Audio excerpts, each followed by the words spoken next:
This is the Washington Journal for April 24th. The House is expected to vote on a plan for raising the debt limit this week. Besides asking for cuts, Speaker McCarthy is also asking for more work requirements for those who receive assistance from Medicaid or receive food assistance from the Supplemental Nutrition Assistance Program, commonly known as SNAP. Republicans say the move will improve accountability for those receiving aids. Democrats say such changes could harm families still struggling from the pandemic. When it comes to this idea of adding more work requirements to these programs, do you support or oppose that idea? If you suppose more work requirements, 202-748-8000, the number to call. If you oppose that idea, 202-748-8001. And you can text at 202-748-8003. Post on Facebook and on Twitter if you wish. And you can also follow the show on Instagram. Speaker McCarthy's debt ceiling limit plan is expected for a vote in the middle of the week. And as part of the elements, you'll remember, as far as efforts to raise the debt ceiling, one of those elements also includes a line that would, if it were passed and goes on to the Senate and signed by the president, would require new work requirements for those who receive federal aid, amongst other things. Now, you remember that as part of this package that's expected to be voted, there were a couple of perspectives when it comes to the idea of work requirements for that. One of those perspectives was from the Axios story. When it comes specifically for those who are getting assistance from Medicaid, the measure, according to Axios, would require Medicaid recipients to work 80 hours per month. There are a number of exceptions, though, including for people with dependent children, those under the age of 19 or 56 or over, or individuals enrolled in an educational program. That's for the program under Medicaid. Under those who receive those SNAP benefits, those food assistance benefits, here's what the proposed requirements would include. It would include childless adults up to 56 years old who receive food assistance through the SNAP program would lose benefits after 3 months if they could not prove they were working at least 20 hours a week or participating in a job training program. Those work requirements currently apply to those up to 50 years old. So those are just some of the specific requirements when it comes to this idea of more work requirements for those who receive aid from these programs. As far as work requirements themselves, what do you think of them? If you support it, again, 202-748-8000 is the number to call and tell us why. If you oppose it, 202-748-8001. You can also tell us why on that number, and you can text us either of those thoughts at 202-748-8003 and post on our social media sites as well. It was passed last week that Speaker McCarthy went to the House floor talking about the plan to raise the debt ceiling limit and specifically referencing these proposals.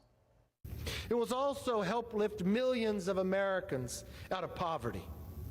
Right now, there are more job openings than people looking for work, in part because the Biden administration has weakened some of the very work requirements that then Senator Joe Biden previously supported. Our plan ensures adults without dependents earn a paycheck and learn new skills. By restoring these common sense measures, we can help more Americans earn a paycheck, learn new skills, reduce childhood poverty, and rebuild the workforce. It will also protect and preserve Medicare and Social Security because more people will be paying into it. Medicare and Social Security. Again, the idea of more work requirements for those on certain social safety net programs. Call the numbers that best reflect your thinking on. Again, if you support it, 202-748-8000. If you oppose it, 202-748-8001. Some of you already posting on our social media sites this morning. From Facebook, this is Matthew Cawley, who, when it comes to the proposal, says he supports that too many able-bodied individuals, he says, are paid for being work-phobic. Tony Camella says a safety net has become a multi-generational way of life. Creating dependency on a large government only helps the politicians get reelected. Continued fostering of dependency destroys the mind and the soul. Another thought from Elvin Brown saying, I oppose it because Bill Clinton's Welfare Reform Act already requires federal aid recipients to go out and find work for receiving the benefits. Now the Republican House Congress wants senior citizens and disabled to stop receiving Social Security payments and for them to go out and find employment. And then this is Jennifer Karen, again, our Facebook page, saying also she poses this proposal saying we already have them for cash in areas where there's scarce work, like those in the far north. Those people will starve. The only households that don't have work requirements right now are households with kids, and it should stay that way, since if their parent can't find childcare, they can't eat, it makes no sense. Again, those are the lines of thought as far as our social media sites are concerned. We'll hear from you about this idea of expanding those work requirements, increasing them for some of those programs. Gordon on our oppose line in Michigan, Romulus, Michigan, starts us off. Gordon, you oppose this idea. Tell us why. Well, we just gave a huge tax break to the wealthy. You know, why don't we roll call that and start from there, first of all? So this is, hello, can you hear me? Yeah, you're on. Go ahead. Okay, I'm sorry. This has been going on for a long time, this attack against the poor in this country. Wasn't there, didn't McCarthy, oh, God darn it, got to get out of my living room, my bird wants to talk. Not McCarthy, gosh darn it. Oh, God. There was a bill in the 60s about a basic living wage. Everybody gets 14, 16 back then, that much money. You know what I mean? That would have solved all these problems. So this has been talked about for a long time. You know, basic minimum wage for every American over 21, all this. So, you know, we give these huge tax breaks to the wealthy, yet the poor in America just get kicked around. And I'm tired of it. I think a lot of people are, and you know, I've had a lot of health issues and had a lot of struggles, and my family's gone through a lot of things. Just if I would have just had guaranteed health care, that would have been a major help right off the bat. Okay, that's Gordon there in Michigan. Let's hear from another Michigander. This is Mary in Bloomfield Hills on our support line. Mary, go ahead. You're next up. Hi. I'm sort of on the fence about it. On one hand, I do agree with it to support and increase accountability consistently, but at the same time, we also have a position of being pro-life. It sounds like we continue to make it more difficult to have and support children, because some efforts that we do have to really help parents to bring life into this world, we constantly are being shut down. On our support line, that's Mary. In Maryland, this is Scott in Oxon Hill on our opposed line. Hi.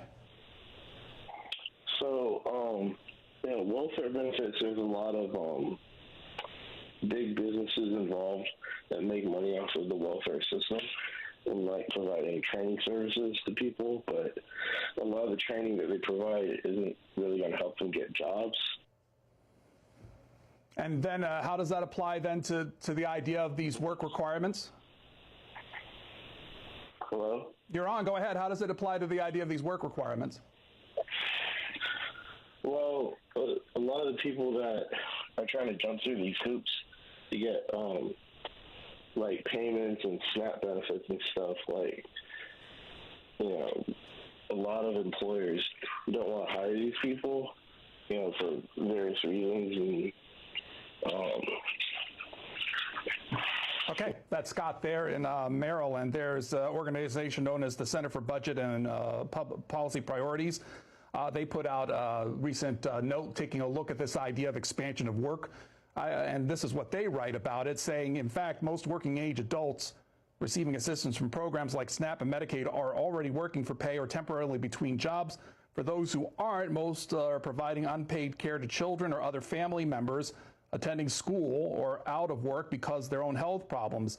However, the complexity of these policies like paperwork and documentation requirements further increases the risk that significant numbers of people, including those meeting and those who should be exempt from the requirements, such as the people with disabilities and family caregivers, will lose benefits.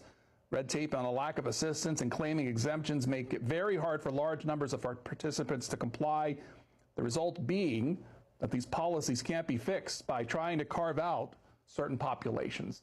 Again, if you want to read more of that, you find on the website cbpp.org. If you want to see that, expanding work requirements make it harder for people to meet basic needs. John is next, Bridgewater, New Jersey, on our support line. Hello. Good morning. What is the basic requirement or qualification to claim these benefits? That's a good question. Don't have that offhand, but I know that as far as the Republicans are concerned, they want to expand it from current levels. Okay. Now, how many homeless people are running around doing drugs?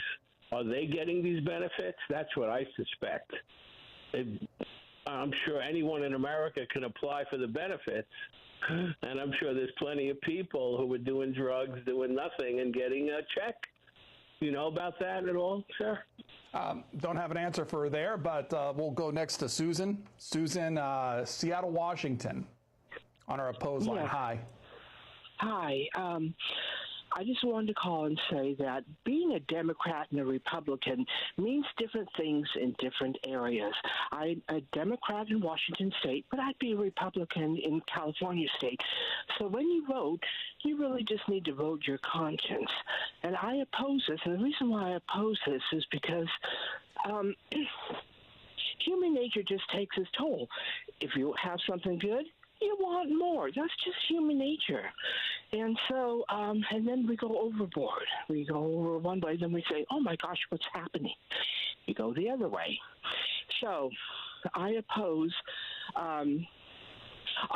this mainly from the fact that you are requiring, first of all, I'm 70, so it doesn't really matter. It doesn't apply to me. It's kind of like when they said they wanted to add a tax for the corporations or for people making over $400,000. So everybody listening, unless you make over $400,000, you're not going to pay the tax. Well, to the point, why do you oppose specifically the expanding of these work requirements? Oh, okay, thank you. Because we already have, we've already done it. I've seen it before. It really doesn't work. A more comprehensive act for leveling out both sides would work better. But anyway. Okay, that's Susan there in Seattle, Washington, giving her thoughts on this idea of work requirements and the expansion, or at least proposed expansion of work requirements for those who receive certain benefits, some from Medicaid, some from the SNAP program, as it's commonly known. To that last point, it was the Agriculture Secretary, Tom Vilsack, on hearing, taking a look at the Farm Bill that's being debated. But one of the discussion points that came up was with Massachusetts Democratic Representative Jim McGovern, talking about those proposed work requirements that already exist for SNAP recipients. Here's part of that discussion. For Congress, the national strategy calls upon us to expand SNAP access for underserved populations, including those subject to the harsh 3-month time limit.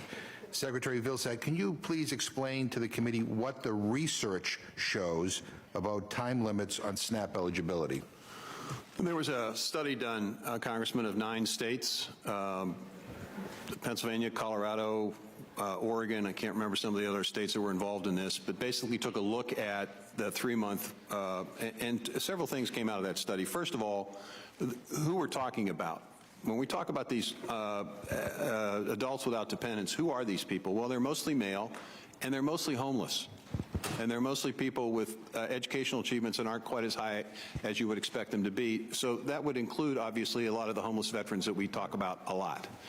The second point of this study was that, in fact, it didn't impact positively when you tried to constrain the work requirements. It didn't impact the earnings or the employment opportunities for those individuals. So in other words, you can talk about constraining that, but it's not going to do what you think it's going to do. Plus, you're going to hamstring governors in terms of being able to deal with incidents and events like the one in East Palestine, right. To be able to deal with the unemployment that may result in a community by having that flexibility. So there's some real concerns with this. No, and I think it's important for this committee to focus on the research. Mr. Secretary, a few weeks ago, President Biden said in a speech on the economy that if Republicans try to take away people's health care, increase costs for middle-class families, or push Americans into poverty, I'm going to stop them.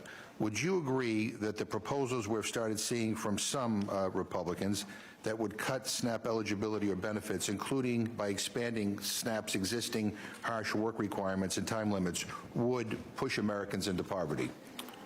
Well, clearly it's going to create some challenges, Congressman, and more importantly, I think we are seeing a reduction in the number of folks on SNAP because, you know, the employment folks are getting jobs, and that's good. We need to work with states to do a better job of using the employment and training resources That seems to me to be a more viable strategy in terms of trying to get people to move out of poverty and out of SNAP. Yeah, no, I find it interesting that in these bills with all these new work requirements, there's no work requirement for people who receive farm subsidies to actually work on a farm. But I don't want to go down that road. More of that hearing from last month, by the way, available at our website at cspan.org, those work requirements, when Secretary Vilsack talking about the SNAP requirements, but also proposals being made for those who receive Medicaid as well. What do you think of this idea of expanding those work requirements for those who receive those programs? By the way, when it comes to the SNAP program itself, it's a program that provides nutrition benefits to low-income individuals and families that are used to purchase food. 42 million Americans or participants in the United States so far. 1 in 8 Americans receive that program. Our Facebook feeds, this is from Tassos Perkais, saying absolutely, make it serious work, he says, and they should pay taxes on the income. We pay double taxes on our Social Security benefits, and as for increased work requirements, there are no work requirements for many of those welfare recipients. Vicki Mayfield also supporting this, strongly supporting it, she says. When you raise children, you teach them skills so that they are eventually able to take care of themselves and their families. At least that's what people I know do. There is immeasurable pride in being able to take care of yourself. And then Stephen Anderson from our Twitter feed at C-SPAN WJ, if you want to post there, saying it's a dumb idea. It didn't work in the 80s and it won't work now. Sure, you'll catch a few abusers, but you hurt more of the innocent. There's people that game every system, the rich and the poor. Again, that's some of the responses. If you want to post on Twitter, you can do that at C-SPAN WJ. Our Facebook page is facebook.com/C-SPAN. You can text us at 202-748-8003 if you wish. We'll hear from Georgia in Oklahoma on our support line. Georgia, good morning. Go ahead. Yeah, what I'm thinking about is a complete overhaul on Medicaid and, the food stamps, because there's so many people that are getting them that don't need them, and there's so many people that just think, well, this is just something that I'm entitled to, and for the rest of my life. There's jobs out there. People just don't want to go out and participate and go find a job. If I had kids, and I did, and I raised a son by myself, work is the main thing, not, well, am I going to get my food stamps and my SSI and my Medicaid? It just doesn't seem right. That's Georgia there in Oklahoma. One of the similar arguments being made by Representative Dusty Johnson, one of the drivers of this particular proposal, writing a recent op-ed in The Hill. He's a Republican from South Dakota. He writes this: I was that kid on food stamps. I know firsthand how government assistance can both help and hurt. Education, training, and work provide dignity and economic opportunity. Too many Americans are on the sidelines while we are facing a record labor shortage. He goes on to argue, we have the jobs, we don't have the people to fill them. There's no one-size-fits-all solution to the problem, but there are policy areas where government is hurting rather than helping Americans re-enter the workforce. He says during the peak of the pandemic, the federal government waived all existing work requirements for government assistance programs like Supplemental Nutrition Assistance Program. In the fog of war, this made sense. Government was right not to stand in the way of getting food benefits to Americans who lost their jobs because of the pandemic quickly. However, we are 3 years removed from 2020, and these blanket waivers have gone on too far. Long before the pandemic, work requirements for welfare programs like SNAP had been abused. As we approach the end of the COVID-19 emergency authorization and previous laws go back into effect, it's time for reform. He also makes a pitch for his bill, the America Works Act. And that's just some of the thoughts from Representative Dusty Johnson, Republican of South Dakota. Let's hear from Matt. Matt on our support line. Hello. Hi, how are you doing? Fine, thank you. Go ahead. I would just like to point out to some of these Republicans, they might find the statistic very interesting. There are actually more white people on food stamps than there are black people. And that's all I want to say. As far as the point, he hung up. Again, you can continue to call if you wish. 202-748-8000 for those of you who support those increases in work requirements. 202-748-8001 if you oppose them. And if you want to text us, 202-748-8003. You heard from Dusty Johnson in the pages of his op-ed. Here's a little bit more what he had to say about the idea of federal programs like SNAP. This from a recent hearing, that hearing you saw with the secretary taking a look at the food bill. Here's a portion of what he had to say. The reality is that when we use words like extreme to talk about work requirements, let's review the facts. Were these work requirements extreme when they were put into place with Democrats and Republicans working together in 1996? Were those work requirements extreme when a bipartisan group of Democrats or Republicans stood together to renew them in Farm Bill after Farm Bill? Are they extreme, sir, in the way that they are being implemented and deployed in your state of Georgia? Were they extreme when then-Senator Joe Biden said from the floor of the Senate, the culture of welfare must be replaced with the culture of work. The culture of dependence must be replaced with the culture of self-sufficiency and personal responsibility, and the culture of permanence must no longer be a way of life. Let's set the record straight, because we're talking about millions of needy people being kicked off, so let's make sure we understand what current law and what these proposals would do. No one who is pregnant would be denied benefits. No one with young dependents at home. No one who is disabled. No one who lives in an area with high unemployment. And yes, I realize that there are some hard-to-serve populations that fall out of those buckets, and that's why existing law provides flexibility to states to select 12% of their caseloads to give them additional flexibility, because yes, we want to help people who are trying to help themselves. Work is not punishment. Work is opportunity. There is no pathway out of poverty that doesn't include some mixture of work, education, and training. And we want to lift up those families that need that work and that education and that training. Again, as far as the proposals are concerned, Reuters highlights the two that would be part of the debt ceiling bill that's expected to pass later this week in the House, at least according to Speaker McCarthy over the weekend. Reuters highlighting the fact that the plan would stiffen work requirements for participants in some anti-poverty programs, highlighting that childless adults up to 56 who get health insurance through Medicaid, which covers low-income people, would have to work at least 80 hours a month or participate in job training or community service. And likewise, childless adults up to 56 years old who receive food assistance through the SNAP program would lose benefits after 3 months if they cannot prove they were working at least 20 hours a week or participating in a job training program. Those work requirements currently apply to those up to 50 years old. Again, that vote expected to take place midweek, reportedly around Wednesday. Watch that play out on the House side on C-SPAN this week as that debate takes place. Joe Blackman Jr. from Facebook says, I hurt my back 23 years ago, couldn't keep a job, got homeless for several months. 57 years old, got disability 3 years ago, $900 a month to live on. $900 ain't much with rent and other bills. $182 of food stamps equals $6 a day to eat while we send billions overseas. So hell no, Joe Blackman Jr. says. Vicky Mayfield saying, how about we make it easier to get employment, drug testing, and check the box on felonies that are keeping many people in low-paying jobs or no jobs. People need to be able to support their families and give them pride in doing so. And this is from Kelly French saying, I've used social services to get where I am now. Most people have no idea what they're talking about. Federal aid, ? Is distributed by the states. If you think one is capable of work but just won't focus on the social worker or approve their application, they know more about the applicant than you'll ever guess. You're saying they're wrongfully approved. You're saying they wrongfully approved someone. Again, some of the thoughts from those posting on Facebook this morning. This is a viewer in Maryland, Monroe, on our opposed line. Go ahead. I need just a brief moment trying to get it all out, and I know this time is limited. First of all, my father, when he was alive, he was an entrepreneur. He worked with his hands, and he was a business owner for as long as I've been born. So for at the time, that was well over 30 years. So he definitely worked. He paid his taxes, everything. He had a stroke. The stroke took out his entire left side of his body, and he was left-handed. So his ability to produce fell through. His company fell through.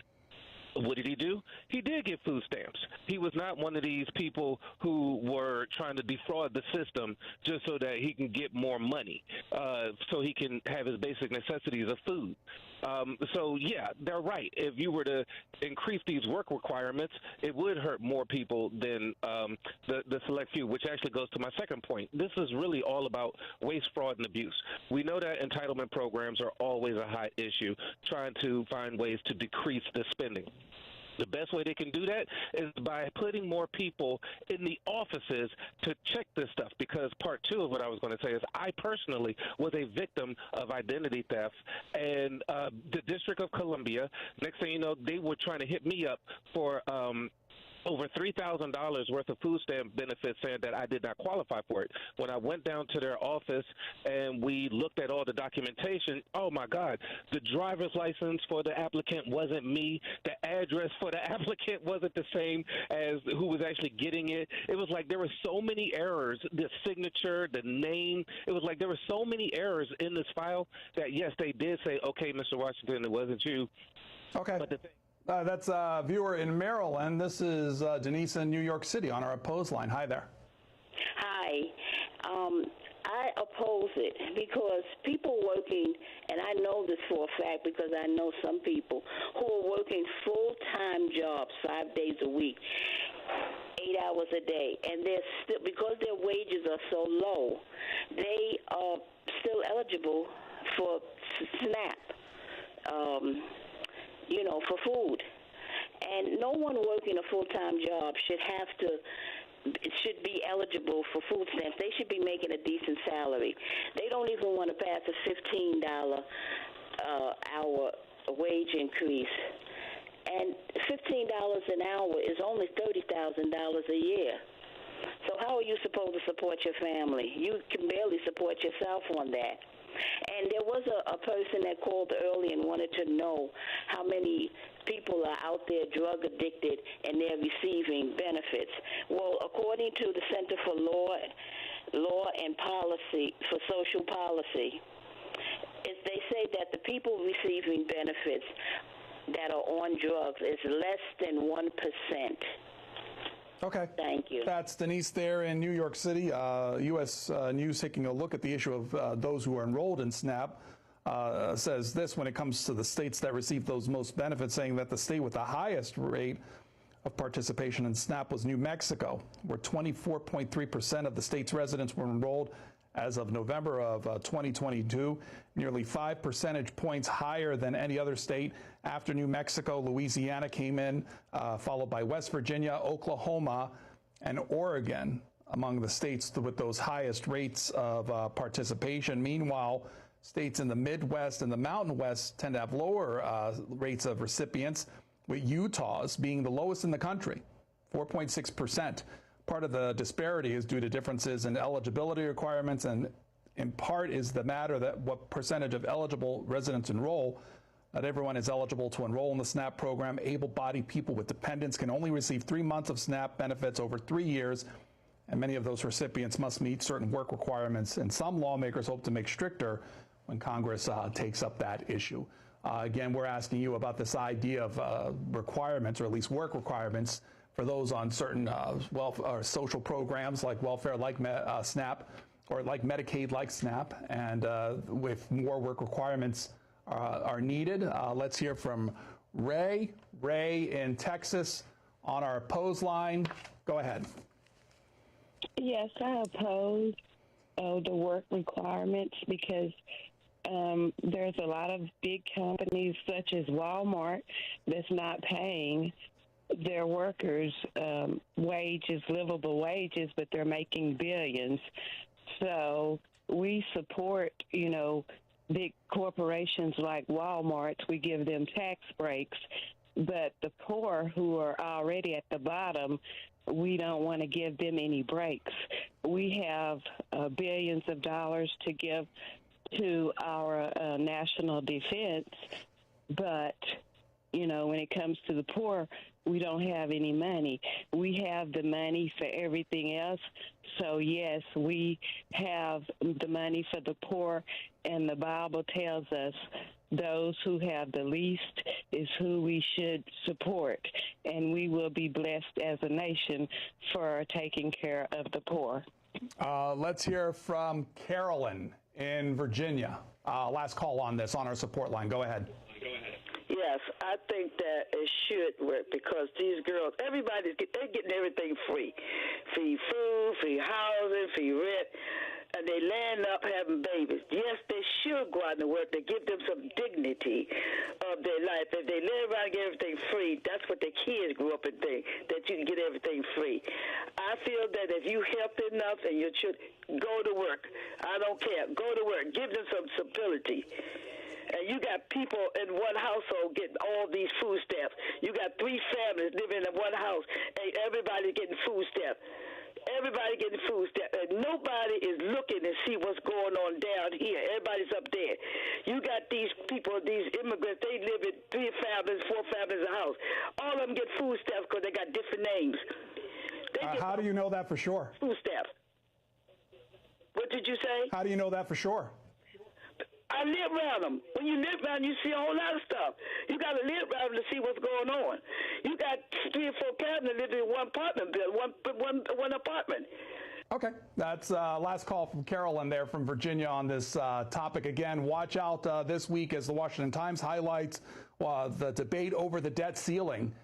Expected to take place now. A proposal last week from Speaker McCarthy listing a whole a slate of proposals for a debt ceiling raise, something that the Senate leadership says won't pass in the Senate, something that the president says he won't sign. But the debt ceiling debate goes on. Look for that vote to play out in the middle of the week. You can talk about that, or you can talk about other issues in the matter of politics when it comes to open forum. For the remainder of our time today, up until 8 o'clock, Republicans 202-748-8001, 202-748-8000 for Democrats, and 202-748-8002 for independents. And if you want to participate in open forum and give us a text if you want, 202-748-8003. Something in the pages of the Washington Post today, a look at the investigations, or at least the looks that are going into the president's son, Hunter Biden. Matt Visor, Tyler Page are writing under the headline, "Under Investigation, Hunter Biden Takes on a Higher Profile." They write, as the Justice Department's criminal investigation and the president's son continues and the House Republican leaders prepare their own probes, Hunter Biden has taken a far more combative posture toward GOP lawmakers and other accusers in recent months. A newly refashioned legal team has sent assist letters, filed countersuits, and issued criminal referral letters. Complicating matters, the attorney for an IRS agent involved in the tax case sent a letter to Congress last week asserting that there had been improper political interference in the Hunter Biden investigation. The agent is seeking whistleblower protection and provide testimony to key congressional committees. Speaking of those looking at these matters in Congress, the House Oversight Chair, Jim Comer, from Republican from Kentucky, on Fox News yesterday, talking about Hunter Biden and recent reports from the Treasury Department and other places he and other members of Congress have been looking at concerning the Biden family. Here's a portion of what he had to say yesterday on the Sunday shows. Nearly 3 weeks later, we walk out of Treasury having pored over thousands of pages of documents, and I can tell you that there were more suspicious activity reports than had been previously reported, and many more Biden family members that were involved in the influence peddling scheme. We now have 9 and counting Biden family members who are zinged by at least one bank for receiving suspicious wires from our adversaries around the world. So, in other words, adversaries, and including China, sent money directly to Biden family members into their accounts? There's the key, Maria. They sent money to these LLCs that the Biden family members created. Now, that's another aspect of this. We went in thinking there were around a dozen LLCs. Through our informants and through our research over the past year and through other investigative reporting, we thought there were around a dozen of these LLCs that were created by Biden family members to disguise or launder where the source of the revenue was coming from. But there are many more LLCs. There are many more Biden family members, many more LLCs, and many more countries that were involved. I'll say this, China was probably the most reputable country that the Biden family was dealing with. And the question remains, what were these family members doing to receive this money? Again, that's Representative Jim Comer. He's the chair of the House Oversight Committee on the Sunday shows yesterday. Again, you can bring that up during open forum as well. When it comes to presidential politics, CBS First, breaking the story yesterday that President Biden is expected not only to announce his reelection campaign this week, but also set the name Julie Chavez Rodriguez, a senior West Wing official, longtime Democratic Party activist, to manage his campaign, according to 3 people telling CBS News. Chavez Rodriguez serves as the senior advisor and assistant to the president, among the highest staff positions in the West Wing, and a director of the White House Office of Intergovernmental Affairs, which makes her responsible for outreach to mayors, county executives, and governors, especially regarding the implementation of the Biden administration's agenda in response to natural or other large-scale disasters. Story adding that those familiar with the deliberations about the re-election campaign said Sunday that several key staffing and operational decisions remain to be made, and that a campaign is expected to launch a video message on Tuesday, but this adding that they could slide if the key appointments are not made yet. The CBS story also highlighting the fact that Ms. Chavez Rodriguez is the granddaughter of Cesar Chavez, the labor and civil rights leader. Mr. Biden memorializes Chavez in the Oval Office by prominently displaying a bust of him. So that's playing out on the presidential side. Bring that up, too, if you want, during this time. Democrats line, Terry in Illinois. You're first up on this open forum. Go ahead.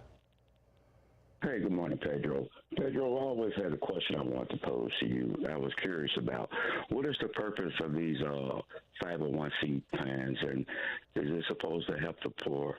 What is the criteria of getting into that, and what are they doing to benefit the poor people?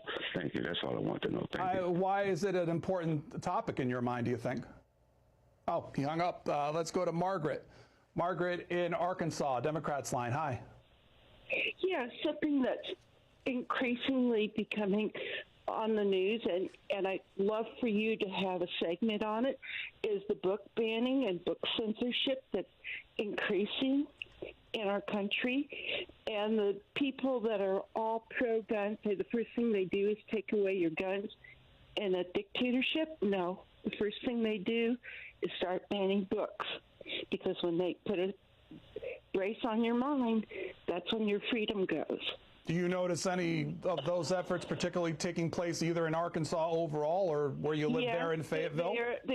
Yes, they're trying to pass a law to make it a criminal penalty if librarians let someone underage check out a book that somebody deems is improper for them to check out. Okay. Margaret there in Arkansas. Linda is next. Linda in Mississippi, in Marks, Mississippi. Democrats line, aye. Hi. Hi. Pedro, I would just like to know, why are these Republicans picking on Hunter Biden?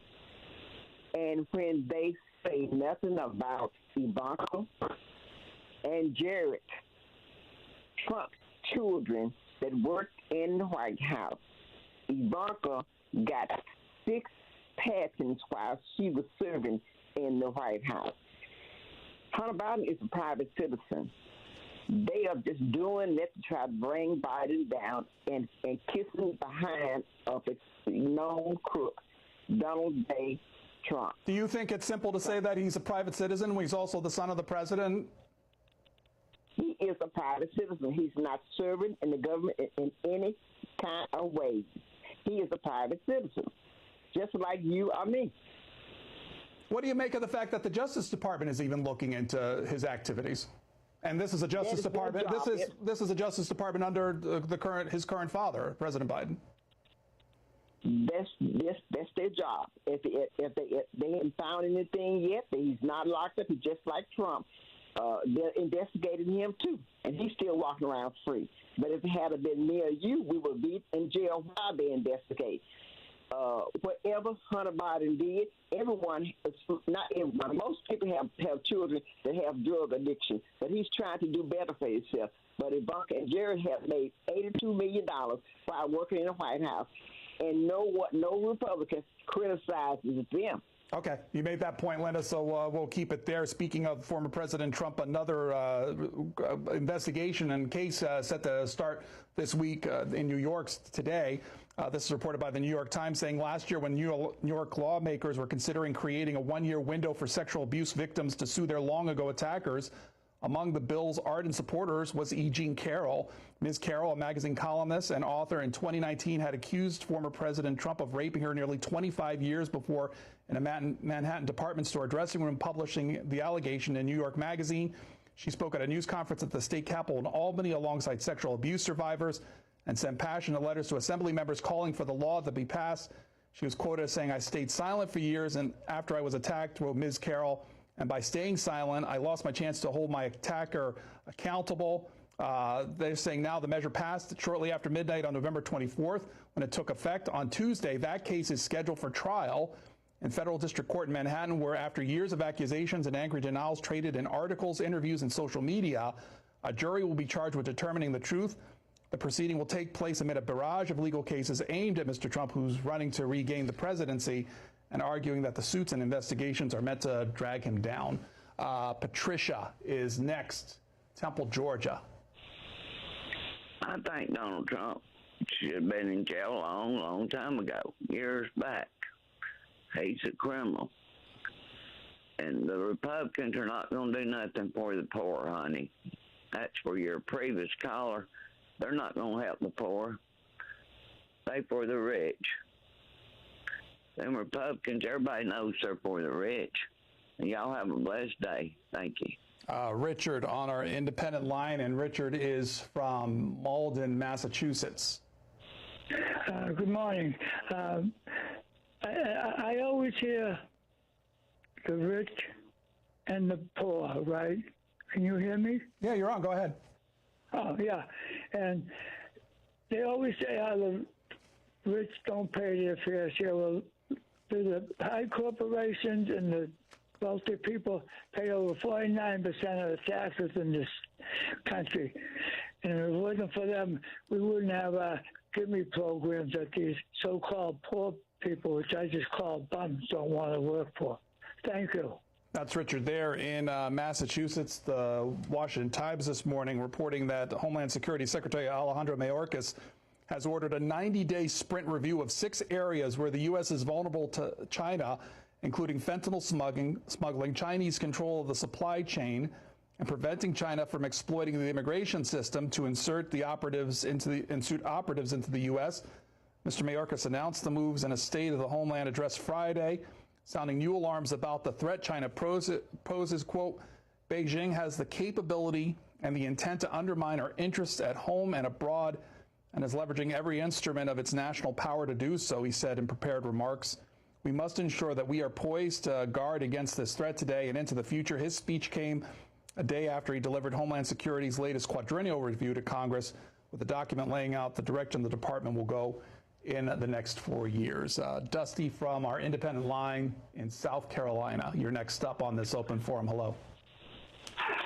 Yes, sir. That guy you had on TV a few minutes ago talking about all that money that President Biden got from China, you know, that man's been going on with that about a month now. I think his name is Croker or something like that. That he's just another MAGA Republican that's in that little group that just wants to ruin this country and take all your rights away from you and put us back in the 70s and 60s. And what exactly was wrong with what he said? What's wrong with it is he can't prove it, and he knows he can't prove it. And this is my point. That man knows he can get on that TV, on Fox News, and tell that lie. And he knows he has a bunch of uneducated people out here in this country that will believe every word that man says, and not even do any research or check what Biden has done for these. Biden has done more in the last 2 years than those Republicans done in the last 15. All they done is made the rich richer. And they just start they're just constantly taking our rights away from it. Constantly. And that plan that McCarthy's got, Biden probably won't even read it. As soon as it lays it on the desk, he's going to tear it half in two and throw it in the trash can. Okay. Again, watch for that to play out on the House side concerning the vote on the legislation taking a look at the debt ceiling. Republican line, this is Lloyd in West Virginia. You're next up. Hi. Hello? Lloyd, you're on. Go ahead. They're talking about the money, how it's being distributed. How about the government starting up some more work programs, and let them and let people go to work in the government. If they work so many hours a week, let the government pay them something instead of just handing it out to people. And the ones sitting around on the street or laying around, don't want to work, then don't get anything. And do things that way instead of just and then do some kind of educational programs. And if they go to them, then they get paid for it, and make them have some dignity and some pride. I mean, instead of just wanting to sit around or have babies and get money for nothing. Well, why should that fall to the government to do? Why should it be for the government? Well, we got to pay them anyway. The government's paying them anyway, and people's tax money's paying them, so why don't they earn it? Okay, Lloyd there in West Virginia. Speaking of immigration, the front page of the New York Times also taking a look at the topic of the Biden administration's approach to that topic. The headline, President Biden opening legal pathways for immigration. Miriam Jordan writing that amid a protracted stalemate in Congress over immigration, President Biden opened a back door to allow hundreds of thousands of new immigrants into the country, significantly expanding the use of humanitarian parole programs for people escaping the war and political turmoil around the world. The measures introduced over the past year to offer refuge to people fleeing Ukraine, Haiti, and Latin America offer immigrants the opportunity to fly to the United States and quickly secure work authorization, provided they have a private sponsor to take responsibility for them. As of mid-April, some 300,000 Ukrainians had arrived in the United States under various programs, a number greater than all the people from around the world admitted through the official U.S. refugee program in the last 5 years. And by the end of 2023, about 360,000 Venezuelans, Cubans, Nicaraguans, and Haitians are expected to gain admission through a similar private sponsorship initiative introduced in January to stem unauthorized crossings at the southern border. More people than were issued immigrant visas from these countries in the last 15 years combined. Again, more of that if you want to read that in the pages of the New York Times. Nancy is in California, Republican line. Hi. Hi. I just am so tired of, I want to speak as an American, not as a Republican, Democrat, Independent. That divides us. I want to speak common sense with people and just think about this. Did we vote these people in to transgender our kids and give them information in kindergarten through 12th grade when they don't even know how to read and write at the lower levels? Did we send these people to tell us that what kind of stove we can have, what kind of vehicle we can have? I didn't vote them in for those reasons. Americans, you got to think about what's going on in our nation. They can take away your child if you don't allow them to have transgender surgery. I mean, I just think this is sick thinking in America, and we need to get back to decency. You have DAs that aren't even practicing law properly. They're letting people out of jail and giving no bail when they commit heinous crimes of murder and assault and then now you're not supporting women with Title IX. Did you really, America, vote all these crazy people in office? It's time to rethink your vote. Okay, let's go to Aaron, Alexandria, Virginia, Democrats line. Good morning, Pedro. I'm a regular caller, and I think since the last time I've spoken to anyone from C-SPAN, there's been at least four highly publicized mass shootings and individual shootings. One that disturbs me in particular is the young man going to pick up his siblings, knocking on the wrong door, and being shot without the resident even asking who they were or why they were there.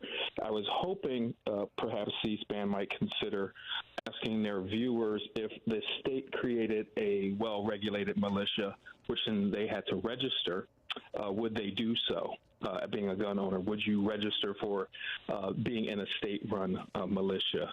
Also, what sort of tragedy does it take in order for gun laws to be changed? We know that killing of children doesn't do it. Killing of elderly doesn't do it. Killing of people who are worshiping didn't do it. Killing of people at concerts, gay clubs, what have you, doesn't do it. What does it take to change any of the gun laws? And I'm starting to believe that there is nothing that can happen in our society that will change gun laws, because I think we've seen it all now that we have gun owners shooting people, knocking on their door, and we don't know why he didn't know why the child was there. Okay. Aaron, if you're interested, yesterday on this program we had Jonathan Metzl, author and someone who studies gun culture and gun-related issues. And if you want to hear what he had to say just as of yesterday, you can watch that segment on our website at cspan.org. You can also watch it on C-SPAN Now. That's our free app if you want to check it out there. We have about 10 minutes in this open forum. If you want to call in, 202-748-8001 for Republicans, 202-748-8000 for Democrats and Independents, 202-748-8002. You can text us at 202-748-8003. Let's hear from Chris in New Jersey, Republican line. Hello? You're on. Go ahead. Yes, I don't know when the law was changed, but I hear that I rent an apartment, and I was told that because I don't have any children, I don't have the right to be claimed head of household. If anything happens in my apartment, I'm responsible for it, whether I have children or not. Why is it that in the state of New Jersey, I'm not given head of household privileges when I do my taxes? What have those in New Jersey told you specifically? Have you asked anybody, your legislator, or anybody specifically on that question? I didn't ask the legislator, but I asked the people that did my taxes, H&R Block. H&R Block said because I don't have any children. Right. And I don't understand. If anything goes on in this apartment, I'm responsible for it. If I'm not head of household, who is? I'll have to leave that for the tax experts to figure out. Let's hear from Colleen and in North Dakota, Democrats line. Hi. Hey there. Good morning, everybody. I just wanted to say I love C-SPAN, and I just wanted to, let everyone know that being on SSI and SSDI is literally forced poverty. We have so much means-tested things that the government spends that we are just tested to hell and back. We don't get, free things. It's tested on us. You can't have money saved up. You have to sit there and go through every little bit of paperwork, and they look through every little dot and I to tell you if you have $200 or $2,000 over the limit. And if you do, you can't get Medicaid or Medicare. You can't sit there and do anything. We waste more money means testing people than we do giving it out. And I just wanted to say that, Nancy Pelosi, God bless her soul, she didn't care about Medicaid or Medicare and tried to help things. She was in the pocket of the big people, the big business. And, we need to get more other people in there because you know what? Socialism is when the government does stuff. That's just a plain, simple fact. And I'll take my call off the air. Thank you. That's Colleen in North Dakota. Things to watch out for today and into the week as far as the network is concerned. At 10:15, the Librarian of Congress, Carl Hayden, filmmaker Ken Burns, and others will gather to celebrate the 75th anniversary of the Pew Charitable Trust and reflect on democracy in America. You can see that live coverage at 10:15 this morning on our main channel, C-SPAN. You can also follow along at C-SPAN Now and cspan.org. 2 o'clock this afternoon, a preview of a NASA and United Arab Emirates spacewalk to install on the International Space Station. Live coverage from the Johnson Space Center, 2 o'clock on C-SPAN, the app, and the .org. And then at 5 o'clock today, Senate Armed Services Committee Jack Reed will talk about the Defense Department's priorities, including challenges posed by China, support for Ukraine, and the health of the industrial base. 3 o'clock this afternoon with Jack Reed on C-SPAN, C-SPAN Now, and cspan.org. And don't forget, this Saturday, an annual tradition here in Washington, the White House Correspondents Association dinner. President Biden expected to speak and other things as well. You can see that also on our C-SPAN networks. Stay tuned for more coverage of that event this coming Saturday. Matt in Maryland, Democrats line. Hi. Yeah, not a Democrat, but Are you not a Democrat? No. I'm actually independent. I'm going to hold you off there, and if you can, go ahead and call in on the line that best represents you. Perry in South Dakota, Republican line. Hi. Good morning. I think that this gun problem isn't really the guns. It's a condition of the people and what they expect and what they feel they can do and be justified in doing it. It's a condition of people. The guns have really nothing to do with it. Lately here, we've had a number of stabbings that's been in the news. Stabbings. Should we also regulate knives? That type of a thing. Guns, yeah, they need to be handled properly. Anytime you get a gun in your hand, you respect it. But it's really the condition of the people that causes the problems, not the guns. Thank you very much, sir. Barry up next. North Carolina, independent line on this open forum. Hi. Hi. Thank you for taking my call and for being a host. In response, there were a couple of other people who had to come on prior. And in response to, say, homeless and aid, I thought it might be pertinent to explain a couple things. When people become homeless, they don't become always homeless out of want. People can actually be working and homeless at the same time.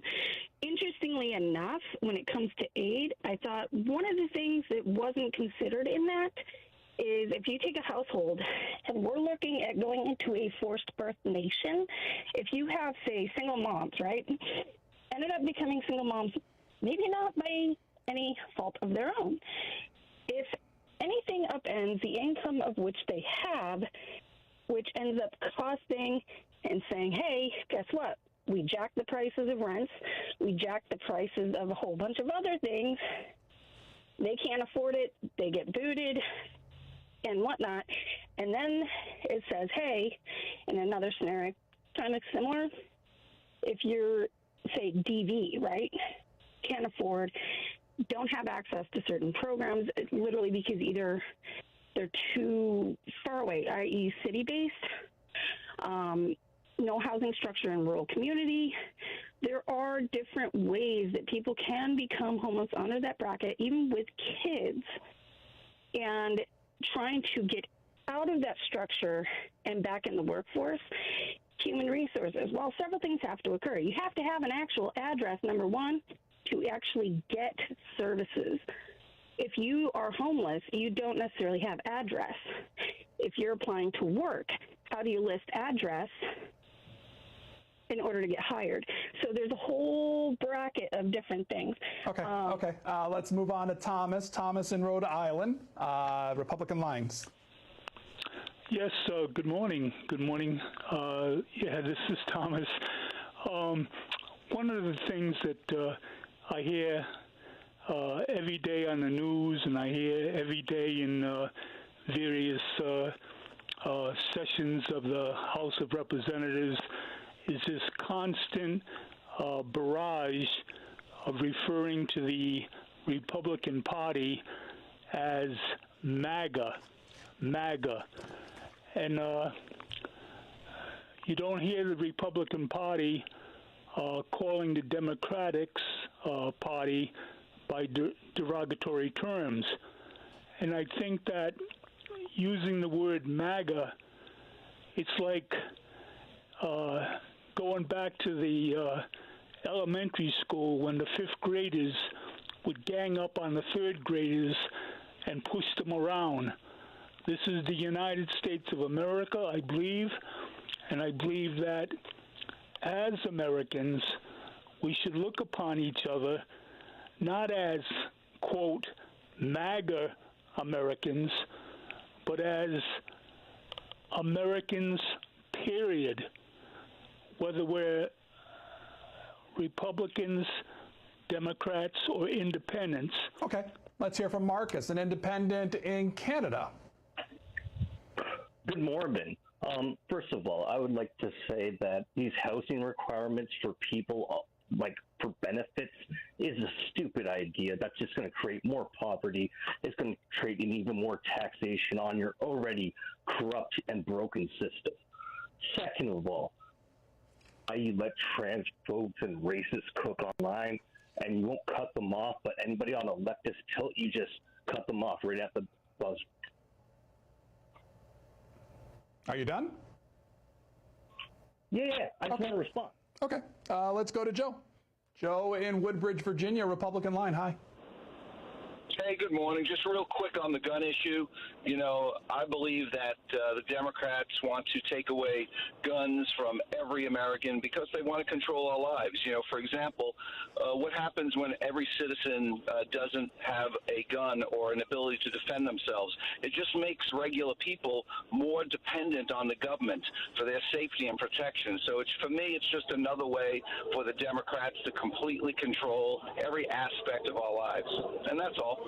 The Sunday shows yesterday, it was the Senate Intelligence Chair Mark Warner, Democrat from Virginia, talking about the recent news concerning the leak of those intelligence documents and what the government, including Congress, should do in light of that. Here's a portion of his interview on ABC yesterday. We've known for a long time we way overclassify documents. Matter of fact, the default position is always declassified, number one. Number two, we don't have a single entity in charge. So in many cases, what may be classified within the intelligence community may be different types of documents than the DOD. The third thing is, once we get to that highest level of classification, we maybe have too many folks taking a look at them, over 4 million people with clearances. So let's classify less. A computer technician. Well, a computer technician, if this had been at another entity, another agency like the NSA, where unfortunately we've had leaks in the past, there would have been internal controls that would have said, you just can't copy that many documents. We need to make sure we've got similar internal controls across the whole system. I believe we need somebody fully in charge of the classification process.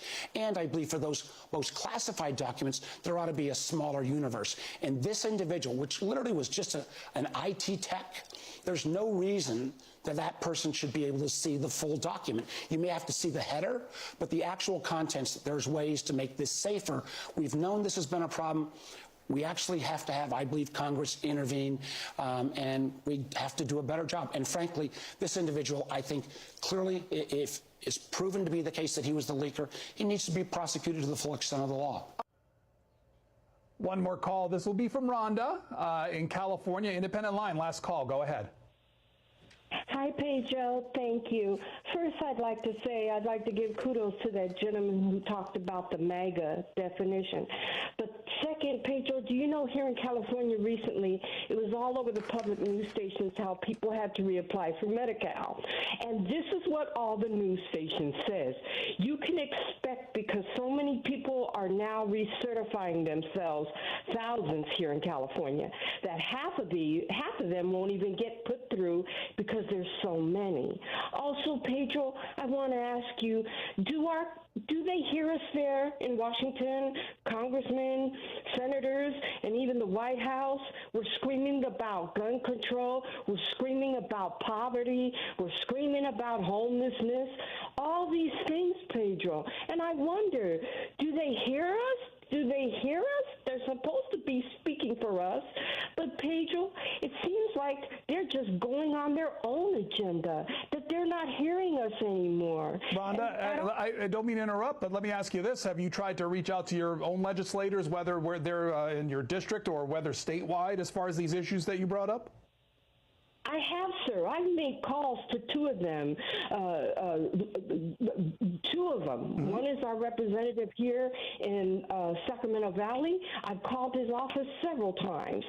Army Bera. And then the Speaker of the House, you know, he's from California. I called his office a couple times, but it seems like maybe they just put us on a list or something, Pedro. And I'll be honest, you know why I love you guys so much? Because you are the ones who hear us. You're the ones that let us sound off and be heard. So thank you, Pedro. That's Have a blessed. Thank you, Rhonda. Thank you for watching, and to all of you who are participating. Do appreciate the commitment you make to us and support that you show this program and this network. As you know, we've been doing this for a long time, giving people a voice as far as the things that they're concerned about in the matters of politics. Speaking of politics, a lot going on, expected, particularly when it comes to concerns over the debt limit and what might happen on the House side. Joining us to talk about that and more is political congressional reporter Daniela Diaz. We'll talk about that week ahead in Congress, what to expect, not only on the House, but on the Senate side as well. Later on in the program, Ryan Hanlon, the president and CEO of the National Council for Adoption, will discuss the adoption process in the U.S. and ways policymakers can improve it. That and more coming up on Washington Journal.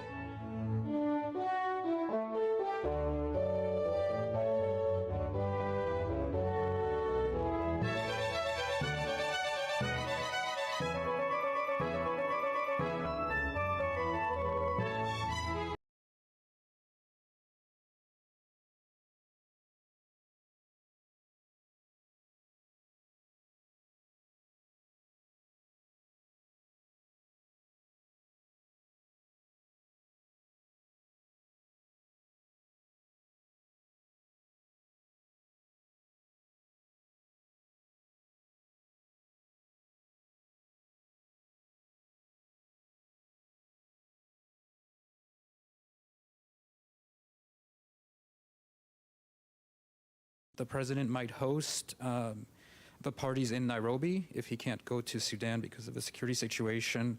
And how are you working with the African Union, which has its own effort going on? Secretary Blinken perhaps can talk to what the U.S. can do to help with the African-led negotiations. Eastern Congo is another conflict where foreign actors are working at cross purposes. I wanted to ask if Kenya can be a meaningful force in the DRC. Are you willing to take on the fight to the M23, which is what the Congolese seem to want? And can you tell us what the latest is with negotiations to renew the mandate of the East Africa Community Regional Force? And here as well, what role can the U.S. play? And then finally on trade, perhaps we can talk about agriculture specifically, which is a very big deal to the Kenyans, obviously. What kind of progress are we making in the bilateral talks on agriculture and particularly U.S. GMO exports to your country? Thank you so much. Thank you very much. As members of IGAD, we have decided to be at the forefront in finding a solution to all these problems. We do believe that we're at a good place because the two warring leaders are talking to us. So that's a good sign. You know, they're not, when they're being talked to, they're talking back, and we're able to open the channels of communication. The fighting is still going on in Sudan, but we just feel that at least we have an entryway. They have not locked themselves up and shut their ears to the world. They're listening to the world, and they know the pressure that is being felt around them. Our president is ready. We have said that Kenya is ready at any moment's notice, even if our president may not be able to go there immediately. We're ready to start discussions, and that's a message we are communicating to them, is that send us part of your teams. Let's start talking about what needs to be achieved, because there's a reason they are fighting. They're fighting because they can't agree about something. And we need to be able to sort out what they can't agree about, find a common agreeable ground, and then be able to move forward. And this is also under the auspices of the African Union. The African Union had a ministerial meeting where they called a session of fighting, where they called for dialogue, and so this is part of the process. What we're doing as Kenya is that we're not just going to wait. We are saying we've stuck our necks out and saying we can provide a solution. We've been in this game for some time. We've kind of have a bit of experience on how these things are done, and we love the people of Sudan so much that we say that we are ready to commit ourselves to hosting a mediation between the two of you, the two warring groups, and trying to find a solution so that the innocent people of Sudan, great people of Sudan, who are suffering, can have this burden lifted from them. In terms of Eastern Congo, yes, our troops are on the ground, and it's not about us fighting the M23. We are not there to fight M23 or to fight anybody. We are there to provide a corridor that allows the groups that are fighting the Congolese government and the ones that are being fought by the Congolese government to have a sense of security, feel that they can start they can start putting down their guns and getting to the table and be able to negotiate. It is important to note that M23 has been in operation for over 30 years. It is not just a simple problem that just started yesterday.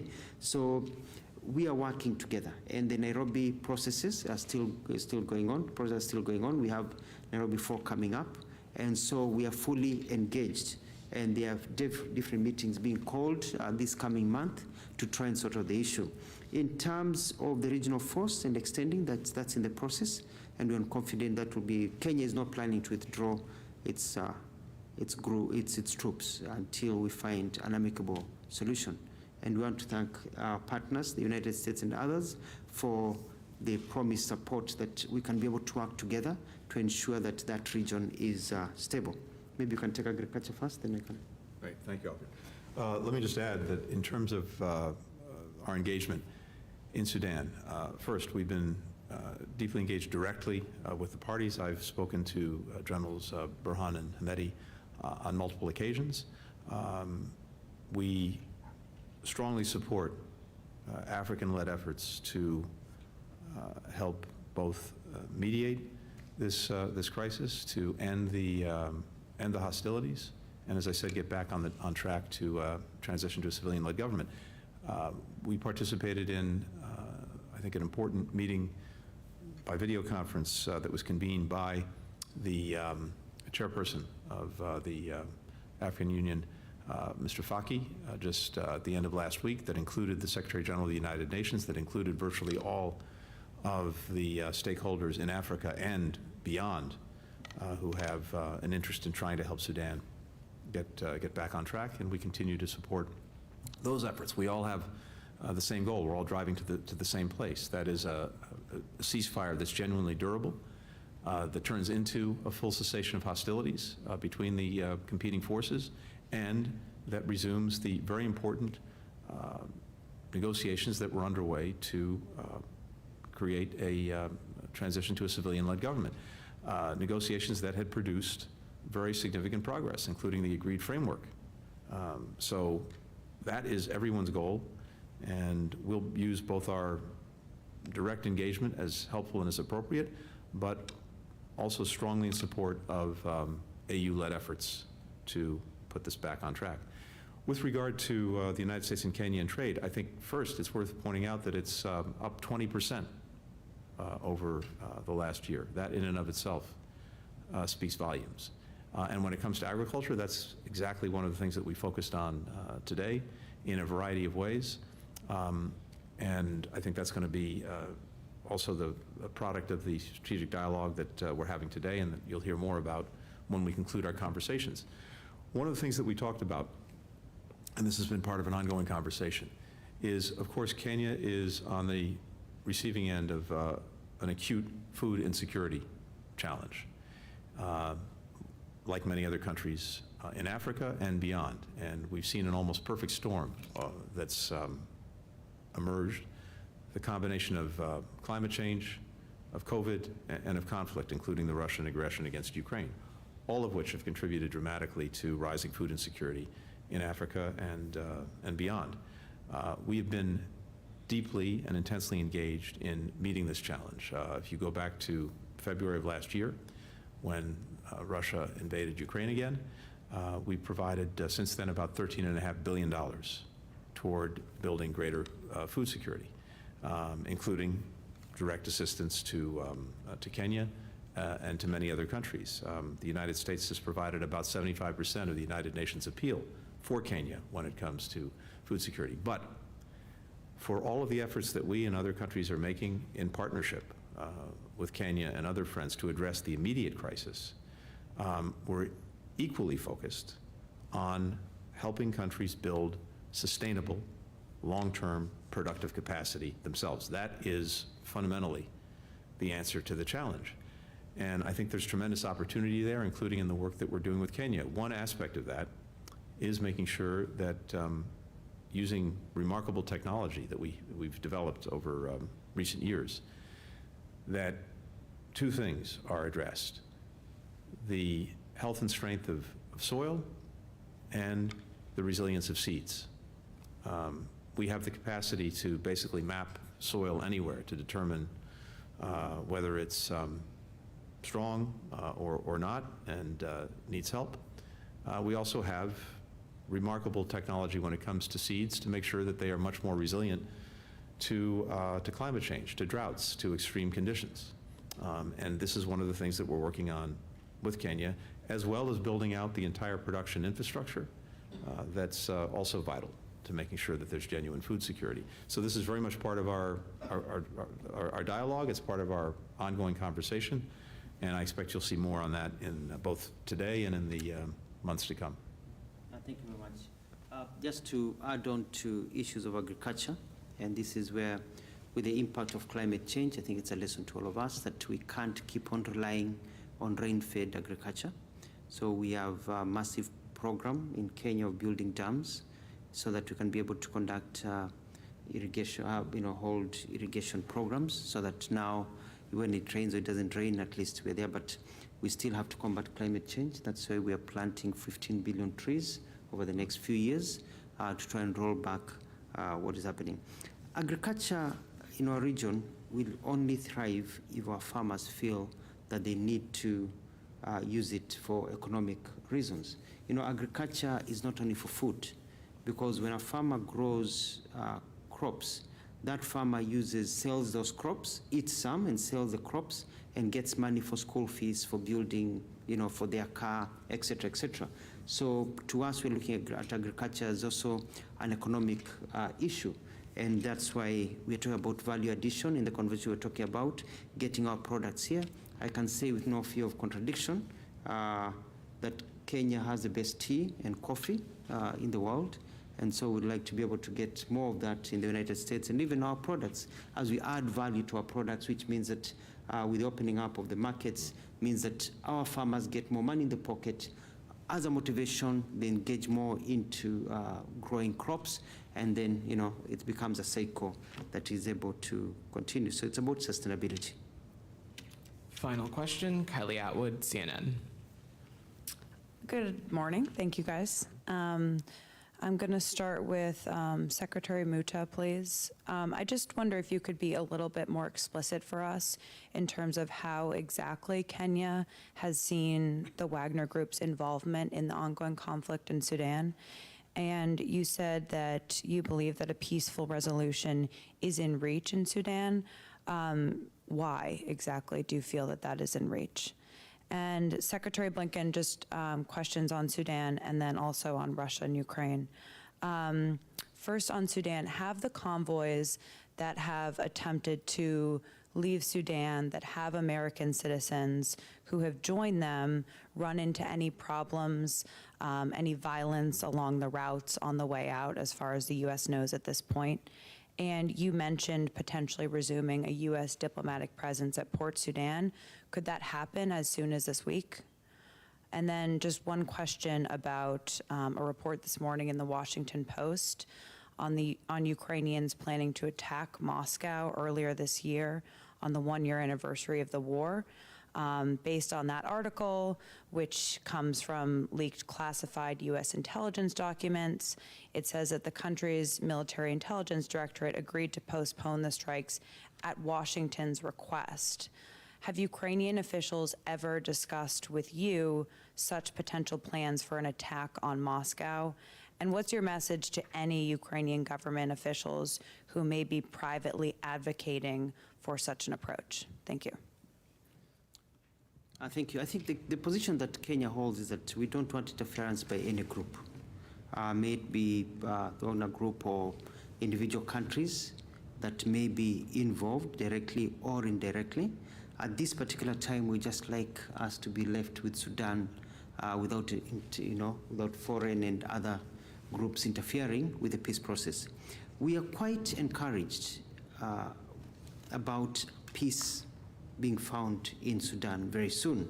This is because we've had negotiations and mediation and a process in Sudan that has gone on for some time. And a few weeks ago, there was a very successful forum held in Khartoum where there was an agreement basically in terms of returning the country to civilian rule, in terms of when the next elections will be held, in terms of the balance of how things will run. And it was only one item that there was a bit of disagreement. And it's not even a major item. It was all about the militia, the RSF joining the national military, and how the timelines and the group. So it was a very, very small issue, and we are confident that that is an issue that we can tackle. Basically, it's a 2% that remains. 98% has already been done and agreed and signed to. That is where we're very confident that once there's a session and there's a bit of mediation, we believe that by the end of this year, we'll be talking a different story about Sudan. Kylie, in terms of the convoys, it's look, it's a moving picture, and we've seen to date different things. Some of the convoys that have tried to move people out, including all the way to Port Sudan, but also to places closer into Khartoum, some of them have encountered problems, including robbery, looting, that kind of thing.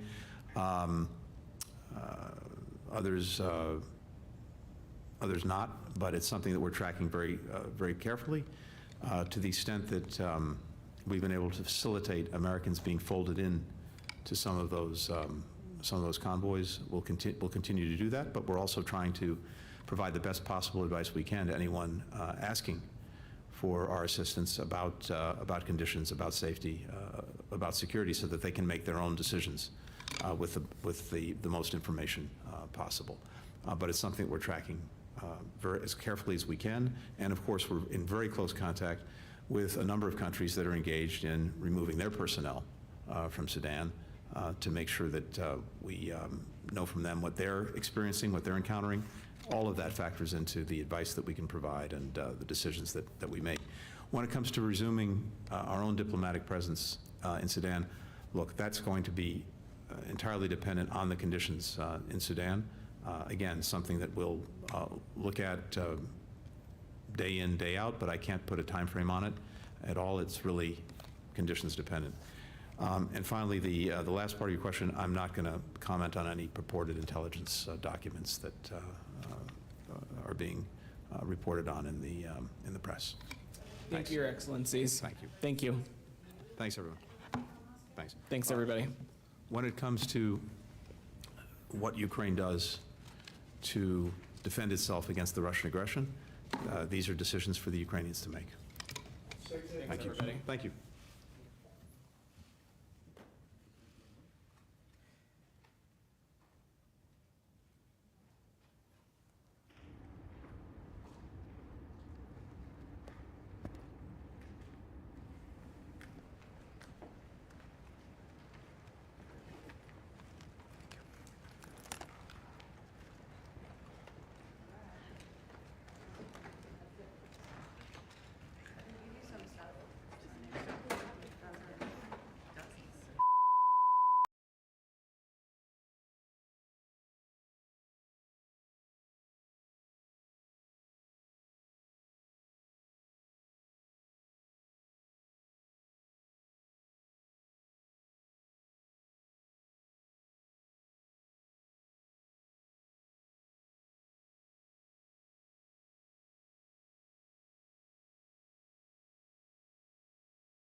Powered by cable. Washington Journal continues. Joining us now is Daniela Diaz. She is with Politico, a congressional reporter, and one of the things that Politico does every morning is put out something called the Political Huddle. Daniela Diaz, what is that? It is our daily newsletter, Pedro, on Congress. Everything you need to know. You know, everyone knows Playbook. In Washington, D.C., it's a must-read. That's all of Washington, all of the Beltway. Huddle specifically what's going on Capitol Hill, so I help write that. So this morning's title, one of the subheads says, Debt Limit on the Dance Floor. I'm sure referring to what Speaker McCarthy hopes will happen, but set that up for us. What should we watch out for this week? We are expecting probably the busiest week in Washington. This week, McCarthy's biggest hurdle since he became Speaker in January, which is him trying to pass this huge package through the House that would address the debt limit for the next year. Lots of things that are part of these negotiations. It would cap spending limits to 2022 fiscal spending year. It would either raise the debt limit for a year or until it reaches $32.9 trillion federal. But alongside, or not even regarding that, he has to get all of his Republicans behind this. He only has 4 votes he can lose in the House with Republicans, and that's if no Democrat supports this, which we're not expecting any Democrats to support this as of now. And what we're watching this week is his negotiations with his own conference to see if he can get it over the finish line. As far as were they working through the weekend in order to achieve that, to get those votes, to secure that leading up to the vote? Absolutely. We know that they were meeting on certain things. They want to address the Inflation Reduction Act, take out some of those tax credits that were given to people. They also are addressing work requirements for anyone that qualifies for Medicaid, or any other sort of benefits. These are all things that they want to address in this package. But Pedro, we can't talk about this without really knowing or talking about the fact that this won't pass the Senate, right? Because the Senate is a Democratic-led Senate, 51-49 split. So regardless of whatever they pass in the House, McCarthy is going to have to negotiate with Senate Majority Leader Chuck Schumer and President Joe Biden. But really, the goal here is to get it over. Let me play a little bit from Speaker McCarthy yesterday. He's still upbeat about what he expects going on this week. I'll play a little bit of what he had to say. We'll talk about it on the other side. But I cannot imagine someone in our conference that would want to go along with Biden's reckless spending. This is responsible. This is something that we have sat down for months, that everybody's had input in. It's not where everybody gets 100% of what they want. But when we send this to the Senate, we're showing that, yes, we're able to raise the debt ceiling into the next year. But what we're doing is we're being responsible fiscally and bringing our house back in order. It doesn't solve all of our problems, but it gets us on the right path. And this gets us to the negotiating table just as government and America expects us to do. So do you feel that you can hold a vote this upcoming week? What are your plans? We will hold a vote this week, and we will pass it, and we will send it to the Senate. And so there's the confidence factor from Speaker McCarthy. In reality, then, who are the ones to watch in the House side that still might be holdouts here? The House Freedom Caucus. These are the group of really conservative members, the Thomas Masseys, the Matt Gaetz, now Marjorie Taylor Greene being a very strong McCarthy ally, but that is the group I'm talking about. They want stronger work requirements. They want stricter enforcement for benefits in the United States. They want that all included in this language for this proposal. So we're going to watch whether he can reach those negotiations with those members. So those are the ones to watch. Have they telegraphed anything of where they are right now? You know, there's a small group that aren't sure where they are. You know, I'm speaking specifically about Tim Burchett, who has a member that is quite a character, really interesting member. He has said he doesn't know where he is. Now, another member that we should watch is Tony Gonzalez.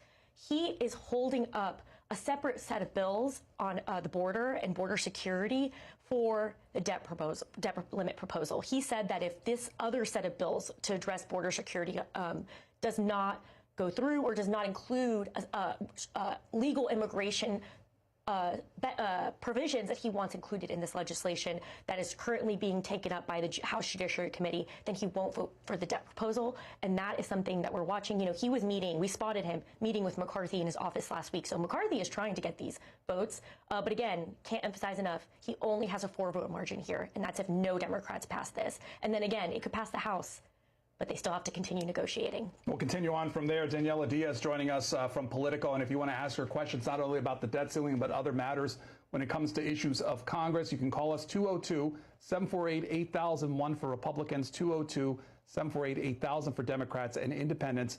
202-748-8002. If you want to text us, it's 202-748-8003. Now, no Senate, or at least on the Senate side, you saw a little bit of support from Joe Manchin.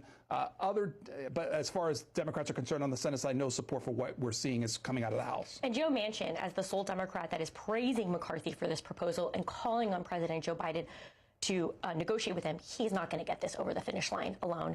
They're going to need 60 votes in the Senate to pass this bill, and right now they don't have that. And Senate Majority Leader McCarthy is saying that Senate Majority Leader Chuck Schumer is saying that he wants to negotiate, but he's leaving it to President Joe Biden to do that. And so far, they've only had that one meeting, if you remember, in January, McCarthy and Biden. McCarthy's been calling Biden to come to the table. Biden is waiting. We'll see what happens. To what degree is there a sense of nervousness, either from Republicans or Democrats, about something being done on this issue? Everyone's worried. They know that they can't let the nation's debt go into default. Like they need to pay back their bills. Or pay their bills, not let that happen. So everyone's nervous that I've been talking to all the lawmakers on Capitol Hill. They all want to do something, but Democrats don't want other things in that proposal to raise the debt limit. They don't think it needs to have additional provisions. Republicans disagree. That's a sentiment from Senator Amy Klobuchar of Minnesota yesterday, also on the Sunday shows. Let me play a little bit of what she had to say. We'll get your response.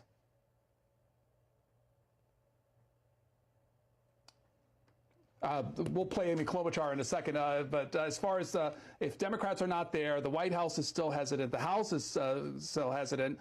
Remind us then, as far as a timeline, when something absolutely has to be done. The nation is currently scheduled to go into default on its debt sometime between July and September. So as soon as July, something needs to happen with Congress to address the debt limit. That is why they're moving on this week. And look, McCarthy wants to get this done now. He knows that it's going to be a long process to get it through the Senate, possibly come back to the House for another vote, then have President Joe Biden sign whatever legislation they pass. This is not going to be something that happens not even in a month. We're going to see this really draw out probably until July. Let's take some calls. This is George. George is in Kentucky. Democrats line for our guest, Daniela Diaz of Politico, serves as a congressional reporter. George from Kentucky, good morning. Go ahead. Good morning, Danielle. Good morning, Pedro. What I see is I see this whole thing when they talk about reckless spending is a complete sham. They're completely disingenuous. If you look since 1960 on, the GOP House reps, senators, and presidents have all outspent their Democratic counterparts by a dramatic amount. And the annual budget deficit and the overall national debt has increased dramatically more under the GOP leadership than the Democratic Party.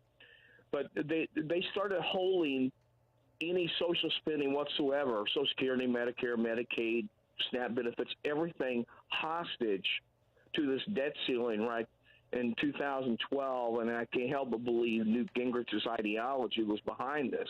These people have been against any public sector funding for anything, infrastructure, anything whatsoever for a long, long, long time. I mean, you list the GOP, it's almost like Ayn Rand and Joe McCarthy are running their party right now. But they don't have any problem with corporate welfare, and they have no problem whatsoever with an overbloated Pentagon that's got trillions upon trillions it cannot account for. Okay, George, thanks. I think that's really interesting what George said. We're hearing what George is saying. Democrats are saying this on Capitol Hill. They are arguing that they can't hold these social spending programs hostage to address the debt in the United States. It would be a catastrophe on our markets if we don't pay our debt back. What I'm hearing from George is what Democrats are saying in their arguments to Republicans in these negotiations, Pedro, and we're going to continue hearing that. But of course, there's a really good New York Times article that I read about a couple weeks ago about who raised the debt limit more, or who has spent more, Republicans or Democrats that held the majority in Congress. And this study found that it was equal for both. Both Republicans and Democrats in Congress, in the White House, have spent more money, raised the debt limit, and so it's been a mutual problem. Both groups contributed to this problem in this country. He mentioned the Pentagon budget. Is that still a concern from certain Republicans? If you hold back certain spending to a certain limit, that means the Pentagon's getting a cut too. Conservative Republicans seem to be okay with some cuts to spending in the Pentagon, not overall. Of course, they want to look into maybe auditing what the Pentagon is spending, studies like that. But for the most part, it's really social spending that they want to cut back on, or have work requirements included in any social spending, make it stricter for people to qualify for these benefits. They want to look at that. And not only that, but the Inflation Reduction Act, that massive social spending bill. There are some tax credits in that I mentioned earlier that they want to address, things like that. On our independent line from Baltimore, Maryland, Zach, hello. Hi, good morning. I thought that the previous caller made some great points about specifically our Pentagon budget. I think it's not just Republicans, but Democrats that continue authorizing these inflated military budgets. And I don't really understand how any of them can be hawking the deficit and debt limits if they're going to continue authorizing these kinds of budgets.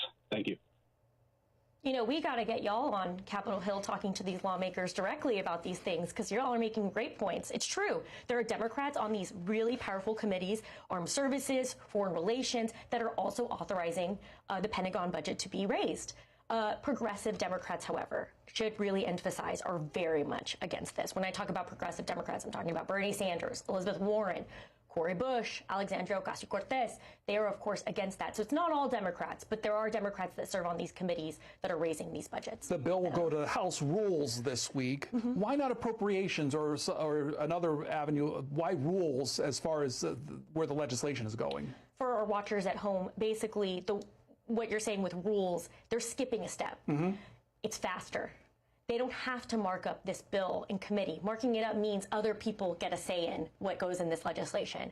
Republicans don't want that. They want to fast track this process, get it through the House as quickly as possible. The House normally is not in on Fridays. The House will be in this Friday. So they have until Friday to try to pass this legislation. And we're expecting that Rules Committee meeting to be tomorrow afternoon. So they're really moving quickly on this, skipping that committee markup, which is the normal process for legislation on Capitol Hill, to get it through. Well, the reason I say that is because I know Speaker McCarthy and others said, you know, when they took the office, a regular order would be the thing, that we would move through the appropriate committees to get legislation on the floor and pass.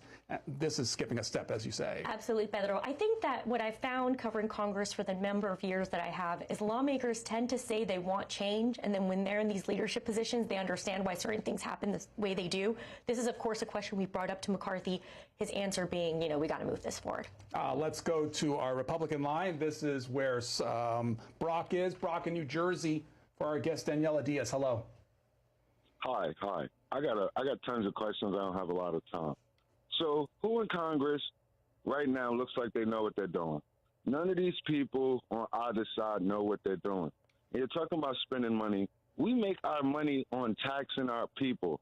That's the problem. We are only making money taxing our people. We're not making nothing. Okay, so I don't know how you expect to keep spending money and we're not making nothing. Okay, that's the problem. We need more entrepreneurs. We need to make stuff. That's what y'all need to talk about, how we're going to make stuff and sell stuff so we can make money. Stop taxing our people. You're taxing our people poor, okay? And you're selling our land up to all these other entities. That's the problem. Our kids are failing in school. No one's caring about that. There's fentanyl in our communities. The drugs are ravishing. People have trauma. There's no help for that. And you're talking about spending more money on what? There's wars popping up every 5 seconds. And we have to, it's like a firefighter has to go to this house and then that house. We don't have the time. And yeah, we need to just bypass a lot of things and just move faster, because things are moving fast and we need to be prepared. Okay. Got your points across, Brock. Thanks for the call. Ms. Diaz. The points that he's making are exactly the points that someone like Congresswoman Marjorie Taylor Greene, conservatives in Congress, are saying. Why are we addressing what's happening outside the United States when we need to first fix what's happening inside the United States, right? We're hearing this. There are lawmakers in Congress that are trying to address this. You know, I mentioned this group, the House Freedom Caucus, earlier. They're the ones that want stricter work requirements for social spending in the proposal. They're also the ones really fighting for cutting taxes. They're the ones fighting for addressing these spending problems in Congress. We're seeing this. However, I do want to emphasize this. There was the case to be made earlier this year when McCarthy took the speakership. He wanted a budget He wanted to balance budget. He wanted to have negotiations with Democrats on this. He said that his group would propose this. They haven't yet. So we don't know where that landed. We keep asking for a budget. Reporters on Hill every week are asking, where's the budget? When should we expect this? Doesn't seem we're getting this anytime soon. Oh, sorry to interrupt. And he insists on keeping those things separate, debt ceiling and budget separate. What's the justification, at least from his part? Well, we got to move on the debt ceiling. So that's what his argument is, Pedro, because the budget's going to take longer. It's going to take so much negotiations. Democrats are going to have to weigh in. The debt ceiling is something that they have to deal with immediately. The caller had mentioned taxes, the IRS coming in strict view of this proposal. Tell what this bill does when it comes to the IRS. They will include a proposal in this bill that is similar to one that actually the House passed earlier this year that would, in essence, take funding away from the IRS. Take that funding that was put in the Inflation Reduction Act to improve the funding of the IRS, to be able to really enforce taxing people, especially, richer people in the United States that maybe are getting away with, paying lower taxes. They have a proposal to cut back on that 87,000 IRS agents that were hired in the Inflation Reduction Act to roll that back, all of that funding that they included. And the House already passed this. They passed it on party lines. They want this in the negotiations for the debt ceiling to remind Democrats that this is a priority for them. And the IRS funding, that's a big part of the Biden administration's plan to find these funds to pay for these programs. Absolutely. They also want to claw back on spending that was not included, that hasn't been used yet in the Inflation Reduction Act. They don't want this extra money out there. They want to claw back on that spending, save that money, put it into other things. This is from Bernie. Bernie is in New York, Democrats line. Hi. Good morning. So, of course, I agree that the debt ceiling should be raised. That, for me, is a given. What I'm more interested in is the survey of the American people that's been broadcast by certain media, indicating that 70% of the electorate doesn't want him to run. They should follow that up, asking those same people, if he does run, will they choose him? I am one of those who don't want him to run. I don't believe it's a good idea. But if he runs, given what's in front of us on the other side, it's a no-brainer. I'm voting for him. He's too old, but I'm going to vote for him because on the other side is madness. Thank you. I think he summed up the problem Democrats are facing pretty well. We've spoken to a number of centrist Democrats who would prefer someone younger, someone more diverse to try to run for this seat. President Joe Biden, of course, is in his 80s. He has, served this term. There was some talk that he might not serve again. That appears to not be the case. He's going to probably announce his reelect this week, according to reporting I've seen. And he really summed up the problem, right? There's a group of Democrats who don't want Biden to run, but if he runs again, they're voting for him. So that's really sums up the issue that's going on right now in the Democratic Party when it comes to who can keep the White House. That's what they want. They want another Democrat in the White House. They want Biden, who they know can beat Donald Trump, to try to beat Donald Trump again. It would probably be a repeat of 2020. In fact, some are already on the Republican side keeping track of all the endorsements that are coming from at least Republicans. Nobody's made that outright endorsement yet. Of course, he's not officially announced yet on the but on the Democratic side, are there already people saying if he's in, he's in? Yep. We've over the past couple of months, I've talked to a number of Democrats asking them, are you going to endorse him if he runs? Are you supporting his nomination? Now, I'm thinking off the top of my head, Dean Phillips, a congressman, who said, I would prefer someone younger, someone more diverse. Alyssa Slotkin, they would like to see a more diverse candidate, but I would be shocked if they don't support Joe Biden if he runs again. We've just passed the 100-day mark of the House leading by Republicans. How are House Democrats doing in response to that, especially Hakeem Jeffries and plans they're making potentially to take over the House after the next election cycle? they're learning how to be in the minority. They are figuring out what it means to not be able to have the floor. They've had it for so long in the past. There are some members of Congress, I always remind myself this when I'm covering this beautiful place that is Capitol Hill, that have never been in the minority. They've only known to be in the majority. So we're seeing a lot of that. What we've seen in the past couple of months, and really what I've seen from Hakeem Jeffries these past couple of months is messaging. Figuring out what to tell the American people to win back the majority in the House. And remember, it's only a small margin that Republicans have. Democrats are incredibly optimistic that they'd be able to take back the majority in the House should they continue focusing on these really hot issues that are motivating voters, like abortion, like climate change. That kind of messaging we're seeing from Democrats, and they're getting louder and louder on it, knowing that it's motivating their base. Daniela Diaz, our guest from Politico. She serves as a congressional reporter. If you have questions for her, 202-748-8001 for Republicans, 202-748-8000 for Democrats, and our independent line, 202-748-8002. Richard in Massachusetts, Democrats line, you're next up. Yes, is this conversation about anything? Anything related to Congress, go ahead. Yeah, I've been studying the Republican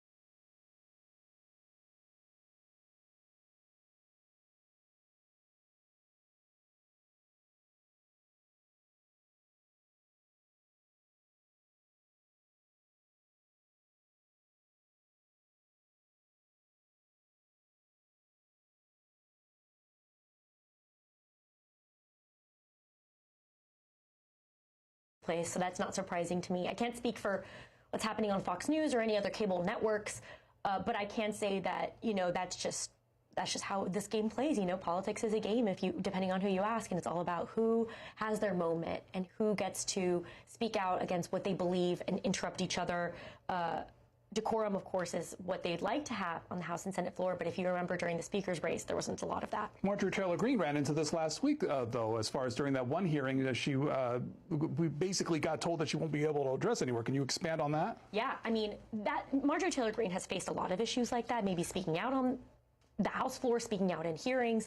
What we saw that during that border hearing, it was during the Homeland Security hearing, was her speak out and be told that she was not following decorum. And, I found that with these younger lawmakers who are more online and more about live streaming, there was one time that we were trying to chase Lauren Boebert in the hallway, and she said, watch my live stream. That's where I'll address the issue that you guys are asking. These are the kinds of things we're seeing from these lawmakers, and we're just going to keep seeing more of that. On the Senate side, let's focus on the lawmaker, Dianne Feinstein. A lot of attention to her paid in the last couple of days, particularly her health and what it's doing as far as the process of work being done in the Senate. Can you give an update of where she is and the issues that she's facing on the Senate side? Right. My colleagues actually broke the news that they had been talk that she was not doing very well and likely, as of now, does not have a return date to Washington, D.C.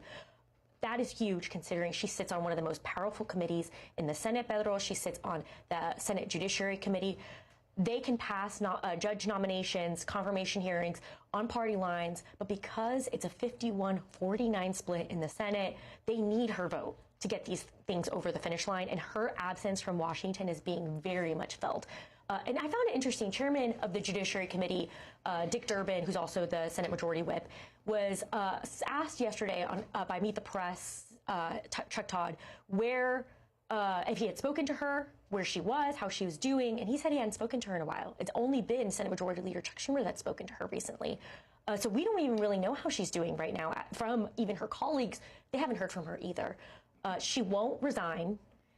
She asked for her to be replaced on the Judiciary Committee. That's not happening because Republicans are against it, and they need 60 votes to get that over the finish line. Why would Republicans help Democrats in confirming judges? That's really the issue here. So it really feels stalled right now. And it was initially a case of shingles that kept her from coming back to Capitol Hill in the first place, at least if I remember the reporting correctly. Yes, it's a case of shingles. She is not getting better.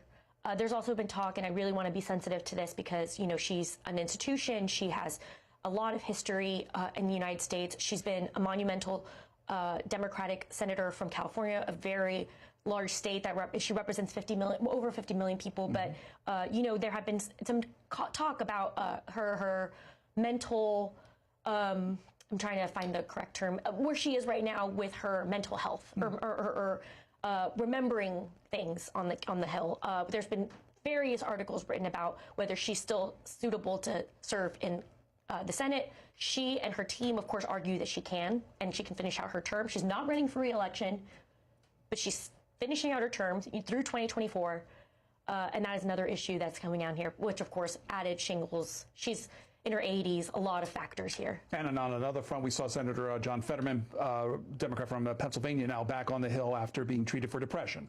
That's right. How's that, as far as the initial return to Congress, any update or a sense of how he's doing? He's back in his committees. He led a committee for the first time last week, a committee hearing, I should say. He was gone for many weeks. He's at Walter Reed getting treatment for, inpatient treatment for clinical depression. You know, we don't talk to him in the hallways because, as has been reported over and over, he needs closed captions to understand because he can't decipher after he had that really horrible stroke during the campaign. He's healed from it, but he does have some sort of issues with normal communication without closed captions. Really trying to be sensitive to this, of course, Pedro. But so we try to shout questions at him in the hallways, get him in the hallways, but really it's difficult without the closed caption system. But he's around. I mean, he's voting. He seems great. He was very excited to be back on Capitol Hill last week. He gave the thumbs up. He was back in his normal attire, his shorts and the pullover that we are used to seeing him in. And so far, it seems like he's back for good. Let's hear from Diana in Wisconsin, Democrats line. Good morning. Good morning.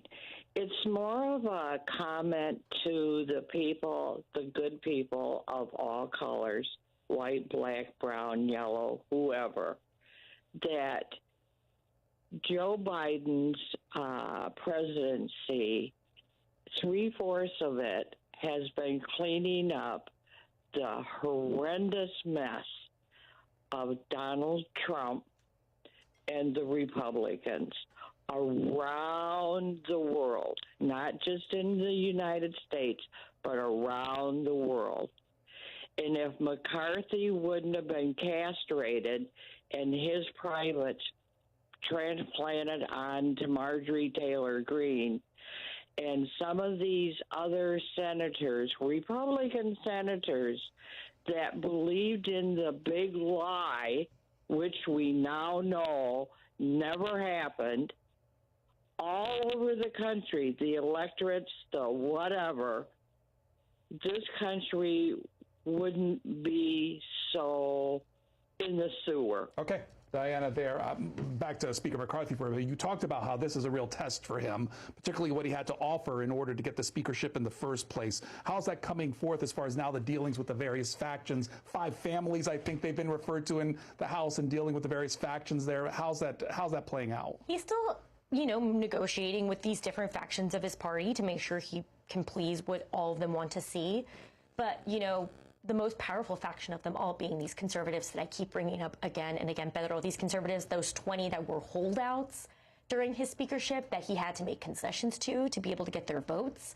These members who, and again, it's these very conservative members in this Donald Trump aligned House Freedom Caucus, some of them not in the House Freedom Caucus, but, you know, very much involved, like a Matt Gaetz type of member.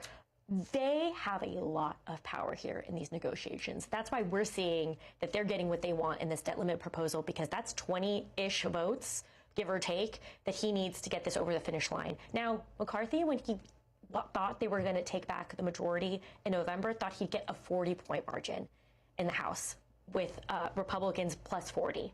That didn't happen. We're plus 4. They're plus 4 in the Senate, or I'm sorry, in the House. So he needs their votes. Originally, he was hoping he may be able to not need their votes and everything. That's not the case. Jay is next. Jay joins us from Mississippi, Independent Line. Oh, good morning. I'd like to say that as far as Donald Trump you can call him 45 and 47. He's just like a train. He's going back in. I personally think that it's people out there that maybe voted for Biden before because they didn't like some of the things Donald Trump said or the way he conducted himself, you know, some of his frankness. But the way they see this country running now, they're going to go back to 45. And let me say this. We haven't got a taxing problem. We have a spending problem. So that's my comment. Thank you. When we talk about Donald Trump and his re-election to try to become president again, there's a whole shadow over his campaign right now, which is his indictments. And you can't talk about him trying to run for re-election without talking about the fact that he's been indicted and is dealing with a whole mess of felonies that he's going to have to eventually, be on trial for, and who knows where that lands. He pleaded not guilty. But that is really the shadow over his campaign right now. But his base is fired up. They want to see him back in office. They want to, change what's going on right now with President Joe Biden. They want a Republican. But also, some people in his base are also now shifting toward Ron DeSantis, who has not yet decided he's going to run. But it's pretty clear that he's going to, toss his name into the race. Justice Clarence Thomas has been in the news for the last couple of weeks, and now Senator Dick Durbin is interested in talking with the Chief Justice about issues concerning the Supreme Court. Can you tell our viewers what Senator Durbin is interested in talking about? Yeah, there was that massive ProPublica story a couple of weeks ago, Pedro, that really resonated here in Washington. But not only that, I had family members very interested that never, it really broke through the news cycle, this reporting being that he had a very interesting relationship with a Republican mega donor, Harlan Crow.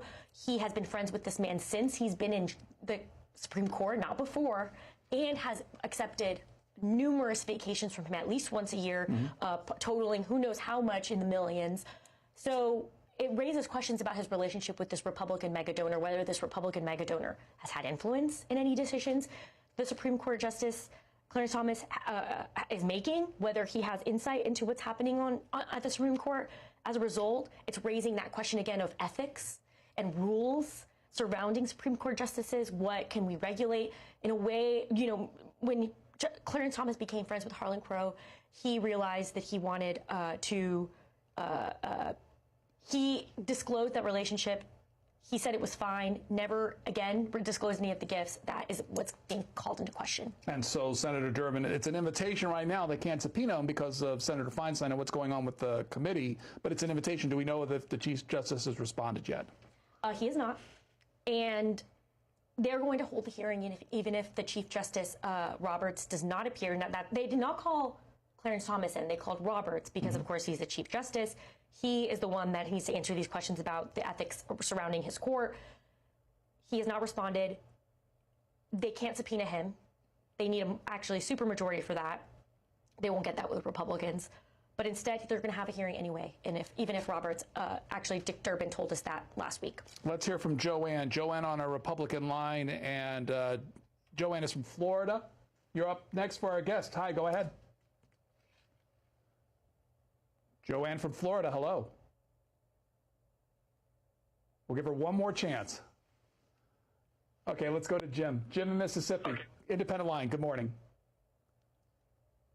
I'm currently reading The People in the Party by Mr. Dixon, and I think it's Bruce Dixon, and he says something that I think is relevant. He says that apparently in China, approval ratings for local party officials are very low, but the approval ratings for the National Congress, the National Party, are very high. And it made me think about how in America, approval ratings for your local congressmen are typically pretty high, but approval ratings for Washington, D.C. are rather low. So I'm wondering if you think that there's an advantage in either of those ways of looking at things, whether it's focusing negative on the local or on the national? I can't pretend to know why a local official might have a lower rating than a national official. It may be due to to media attention. It could be due to it being a collective group on Capitol Hill that makes these decisions versus local officials. But I do find that incredibly interesting that national or federal officials have higher ratings. Besides the debt ceiling, what are the major things to watch as far as the House and the Senate this week? What are you watching for? Debt ceiling is the biggest priority that I'm watching in Congress this week. What is Congress going to do about Dianne Feinstein? How are they going to address that problem? That's another thing. Basically, because of the split government, the House can pass bills, the Senate can pass legislation, but it's difficult for them to get to President Joe Biden's desk. But really, the bigger issue here being the debt ceiling. Let's take one more call, and this is from River. River in Tennessee, Nashville, Tennessee, independent line. I want to bring up the serious problem of truck nuts. It's first in pornography because you have to see it driving down the road with your kids in tow. You can't avoid looking, but Tennessee will ban drag and books that it's fine to have naked male genitalia. Okay, we'll leave it there. So debt ceiling to watch out for. It goes to rules today. Once it passes rule, when are we expecting an actual vote? Rules tomorrow. Rules tomorrow. Thank you. Should clarify. I think around 4 p.m. It normally takes about 24 hours to try to get it on the floor. Now, McCarthy will hold this bill if he doesn't have the votes. He won't. I mean, based on everything we know about what he said about this legislation, he won't put it on the floor unless he has the votes. So it goes through rules. That'll be a fiery debate. There's some really interesting members on the Rules Committee, part of McCarthy's concession to these members, the conservatives, when he was running for Speaker. He will put it on the floor, and then we expect that to happen as late as Friday, but he'll try to do this as quickly as possible. If you want to see the work of Daniela Diaz, with her at the Huddle or other things, you can go to the website at Politico.com. She covers Congress for that publication. Thanks for setting up the week ahead for us. Thank you so much. Coming up, a discussion on adoption, particularly after the discussions of abortion and if people have the ability to adopt in the United States. Joining us for that discussion, Ryan Hanlon. He's the president and CEO of the National Council for Adoption. That's coming up next on Washington Journal.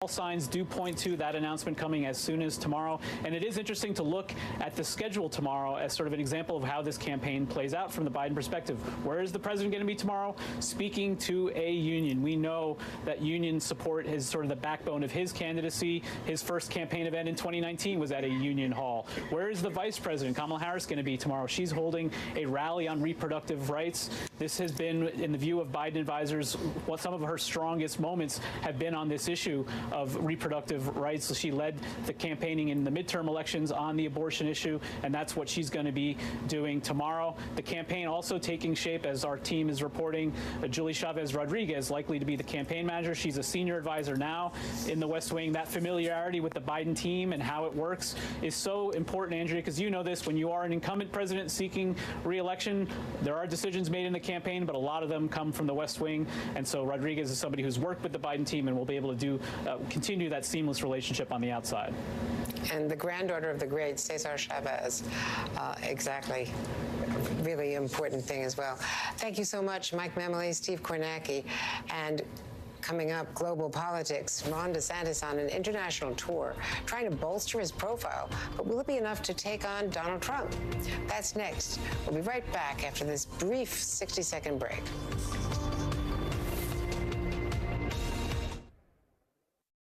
Mara, are you sure you don't want to go bowling with us tonight? Yeah, no. There's my little marzipan! Oh, my daughter gives a...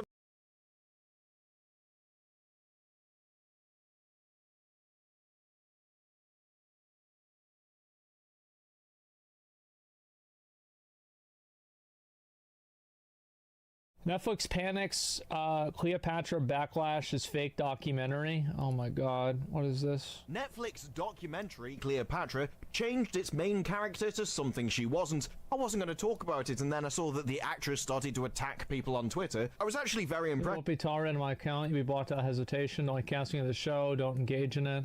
Okay.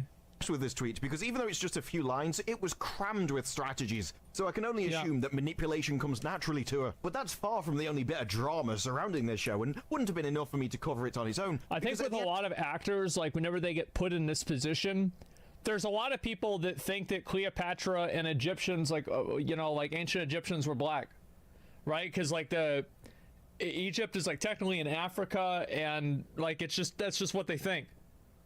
And so, I mean, sure, that's what they could have thought. That's what she could have thought too. She's Greek, bro. What, bro? How many of y'all really think people give a shit about that?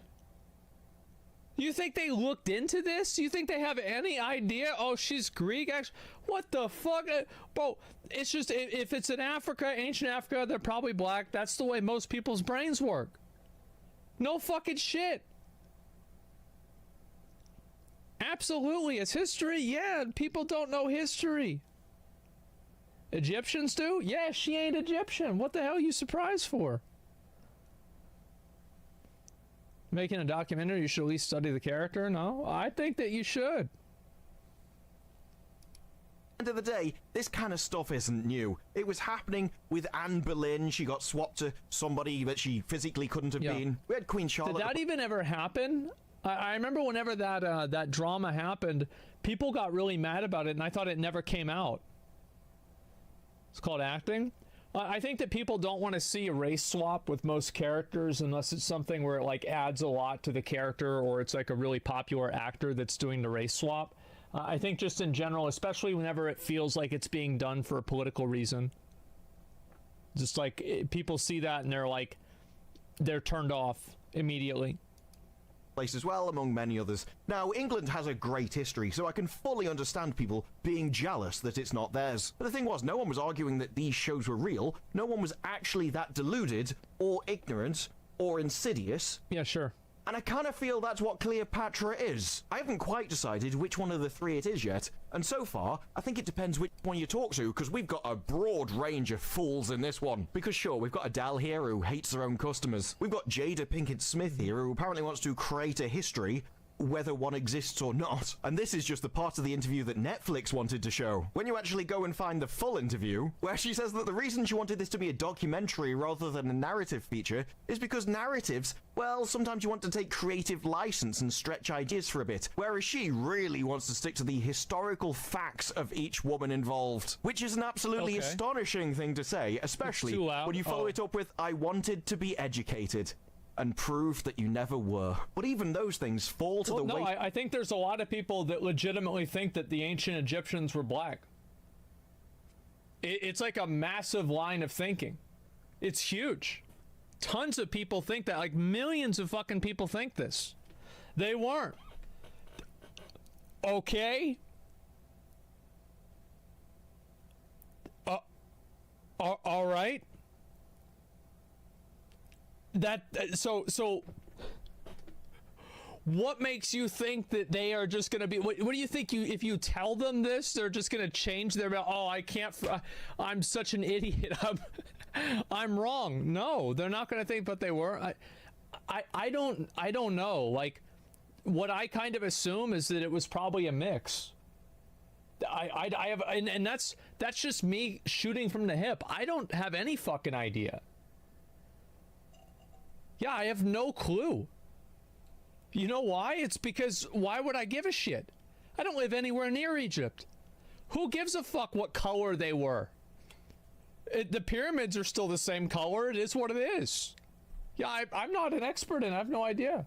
I don't think that they were all black. No, I'm pretty sure they weren't. If that's what people are asking, no, probably not.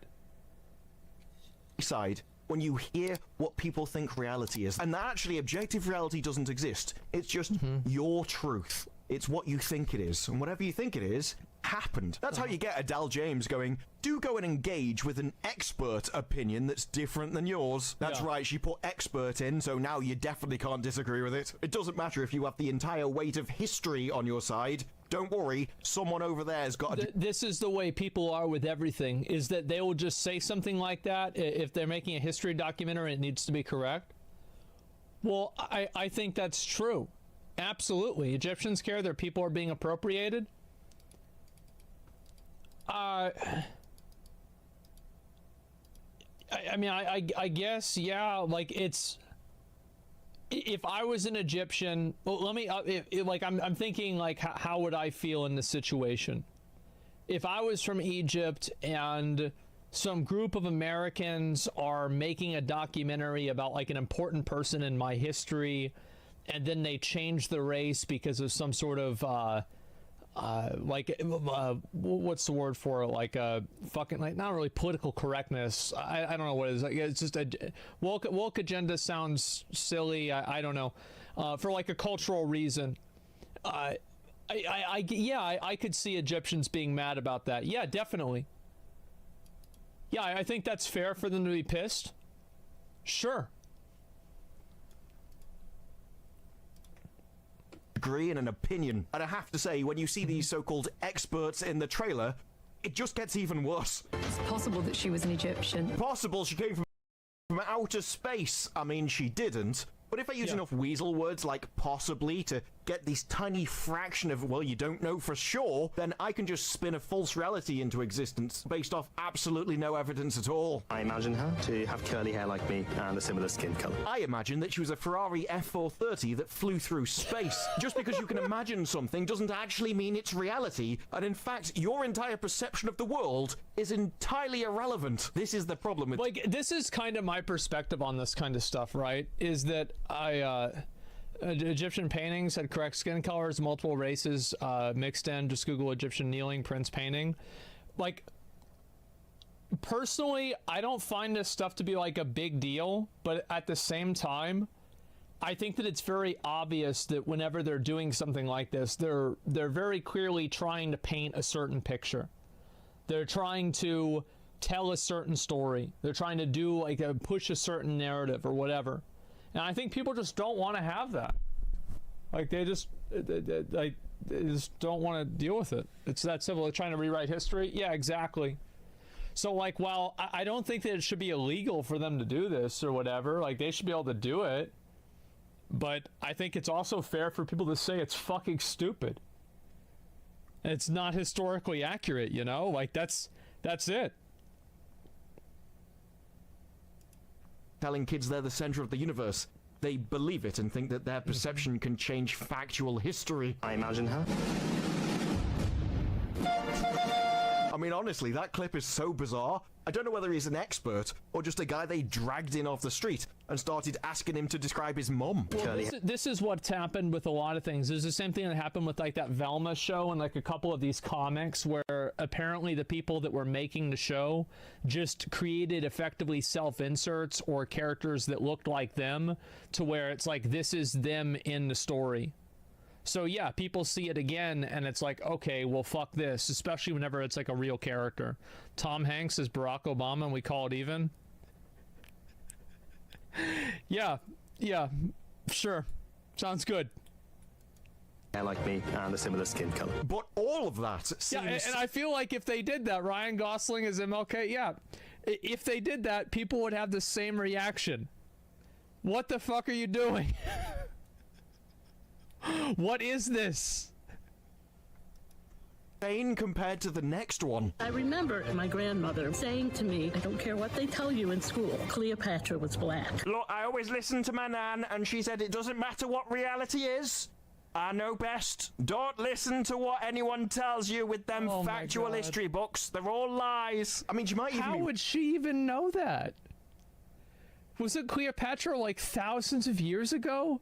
It's not like your nan was like 1,000 years old. Like, what is she? Yeah, she wasn't alive then. She didn't know her. Like, oh, it's like this is like maybe 100 years ago, like 50 years ago. And it's like she has a better grasp on something that happened 2,000 years ago. Like, I don't think so. Right in some cases, but unfortunately we'll never know. No one can hear her anymore. She's wrapped her head in too much tinfoil. Now, far be it for me to question the academic rigor of a documentary on Netflix, but I do think you have to draw the line somewhere, and I think as good a place as any is at the opinion... I think that the way you draw the line is you don't watch it. Like, if you don't like the way the show is and you don't like the characters, don't watch it. Because if people watch the show and it still does well, they'll just keep making more stuff like this. Because Netflix doesn't really... Like, the thing is, look at the Bud Light controversy. Whenever people start losing money, an apology immediately comes out, things are halted, everything changes. Whenever people lose money, that's what matters. Of somebody's gran. But it's not to say the entire show is full of lies. They do get one thing right. There was a time long ago when women ruled with unparalleled power as mothers of nations. They did give birth to a lot of people. And if anything, I think the trailer was very open about why they're trying to spin this obvious lie to begin with. There is no future without the past. Because you build your future off your history. And if somebody else has got a history you want, well, just try and take it for yourself anyway. Gaslight people into believing that actually it's yours and take the credit for it. It's an interesting act of thievery. It's just incredibly stupid. Not that we're dealing with potential Mensa candidates here. Oh, yeah. I mean, you have people do this all the time. And it's like the same as I think that there's like people that think that the Black Israelites and... Oh my God, what are some of the other ones? There's like these other sects of people that think that there's like some like racial context, like Kanye. Yeah, Kanye is like a whole, that's like its own separate thing. Black Jesus. Oh my God. Oh man. That shit is just nuts. Remember, this is Jada Pinkett Smith we're talking about. This is a woman who couldn't even stay faithful to her husband, Will Smith, and then decided to bring him on her podcast to tell him all about it. We got to see a man break live on camera, and I think this is the exact second his soul left his body. So integrity... Well, yeah, I mean, if she can't stay faithful to her husband, what are the odds she's going to stay faithful to the story? Oh, it's a good point. Sure. Definitely not her strong point. In fact, you could say that she's willing to do whatever it takes to get what she wants. So with that in mind, her motivations become clear. She shed more light on the anticipated documentary, and when asked how did you go about picking the queens, she really wanted to represent black women. Well, that's what it's about. There it is. It's that fucking simple. I mean, damn. The sad part is, that's what they're she trying doesn't to have do. access to these historical women who were so powerful and with the backbone of nations. So I guess she decided to just make them up. Yes, this is a documentary. There's tons of people that believe this. It's like an entire like massive line of thinking that like people think like Shakespeare, Thomas Edison was black, and like all the Egyptians were, the Black Israelites. Oh man, it's a rabbit hole. I've been on the internet for 20 years. Almost 25 years at this point. Fuck. I've seen some shit. Which simply seems to come out of her own face. Because while she did get interested in a few people, she loves to talk about how she is doing a purely factual show. She chose not to go with a narrative structure because that would mean that you could take a creative license, and that's not what she wanted to do. She wanted to stick to strict historical facts of each woman. And if the facts don't match the documentary that you want to make, well, I guess you can just change them. Yes. Like she did in her interview with Will Smith. Here she is describing what it's like to betray your husband. Yeah, and then I got into an entanglement with August. That's what I said. An entanglement? Yes. So is it any wonder that she has absolutely no idea how to accurately describe somebody who's Greek? Maybe that's why she finds that these stories actually aren't well known, because they've just been made up in her own head. I mean, can you imagine going up on like stage and slapping somebody for that woman? I really can't. Like, I can get, like, maybe it's like he doesn't really give a shit about all the other stuff. Like, damn. It's one thing to take that and be like, you know, it's like a weird time in our relationship. Like, okay, whatever, right? I don't know their details. But to go up and slap somebody over it, like, bro, come on. This is a particularly weird comment because it directly contradicts the trailer. She has become an icon. Her story resonates with every woman. Maybe that is exactly why she chose the story, because this is a name that everybody knows. Yeah, exactly, because people know who Cleopatra is. Yeah, duh. aren't actually quite up to date with all of the information. They may not know all of the facts about it. This leaves a nice little grey area for you to sit in and then just lie to people who may well accept it as fact.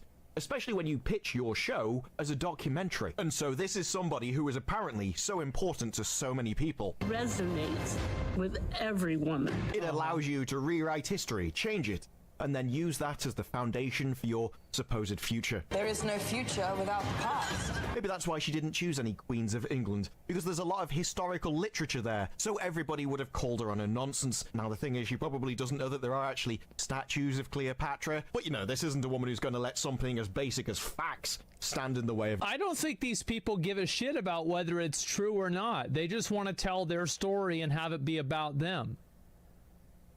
I think all the time people get so upset and mad that this is, yeah, duh. Like, they're just, bro, they just want to write the story about themselves, and then that's it. They're rewriting history. Yes, exactly. Jesus, yep, that's right. There's black Jesus, bro. You go to China, there's Chinese Jesus. You go to Korea, guess what kind of Jesus there is over in Korea?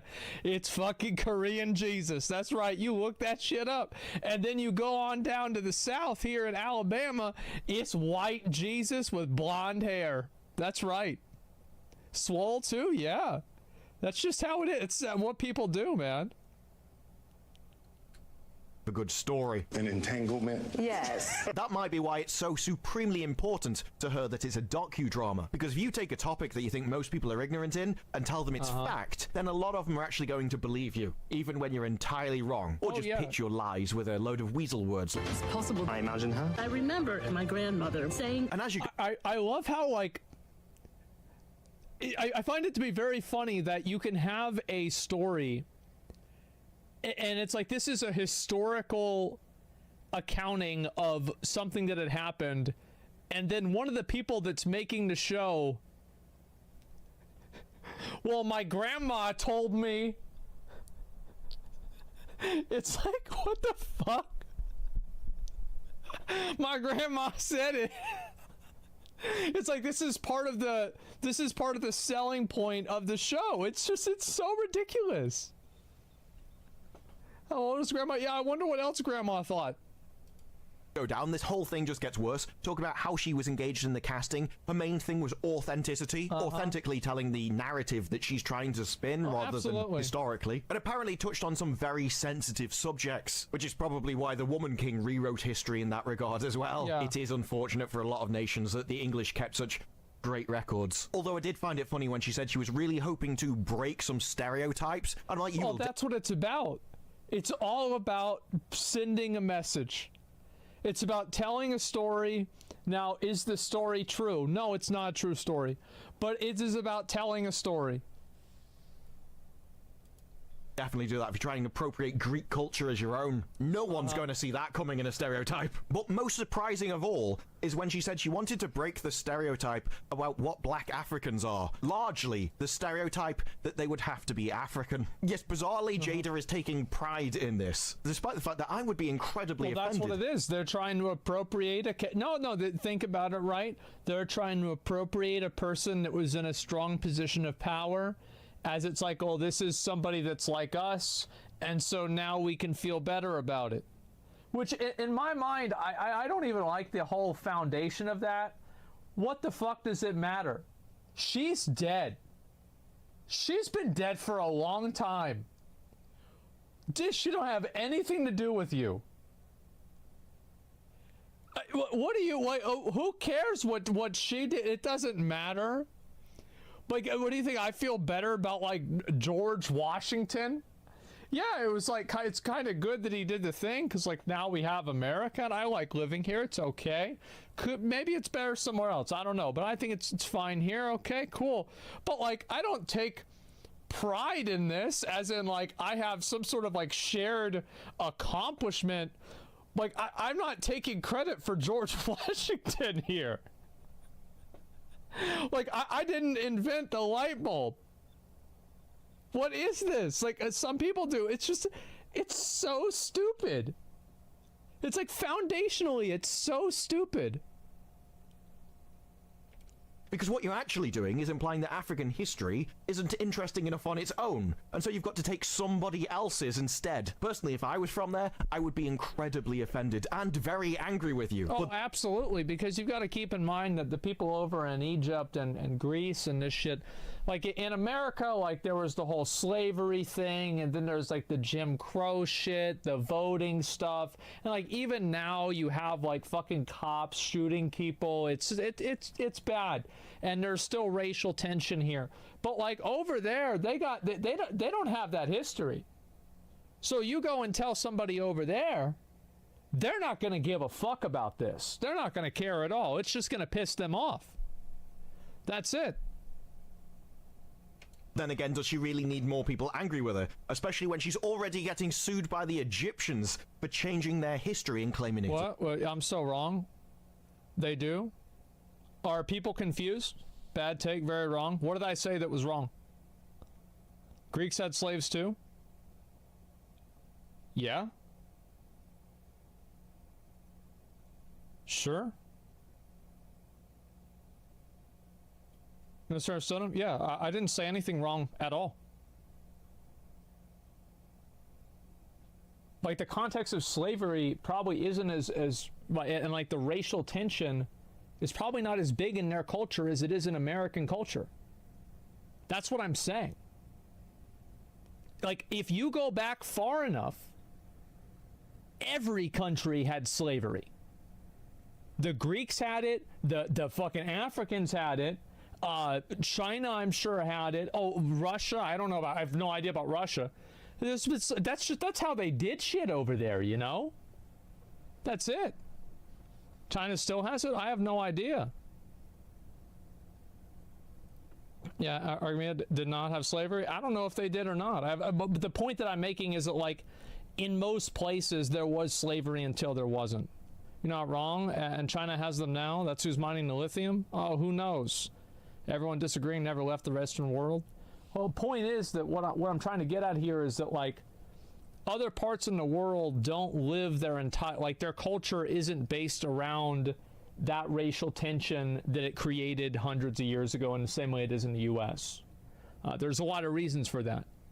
That's the point. So, like, yes, of course these other places had slavery, but it's not, like, front and center in the same way it is in the U.S. It doesn't seem like that to me at all.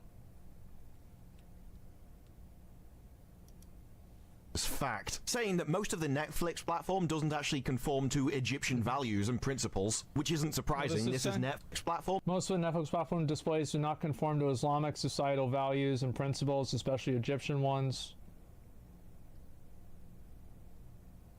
Well, that's because it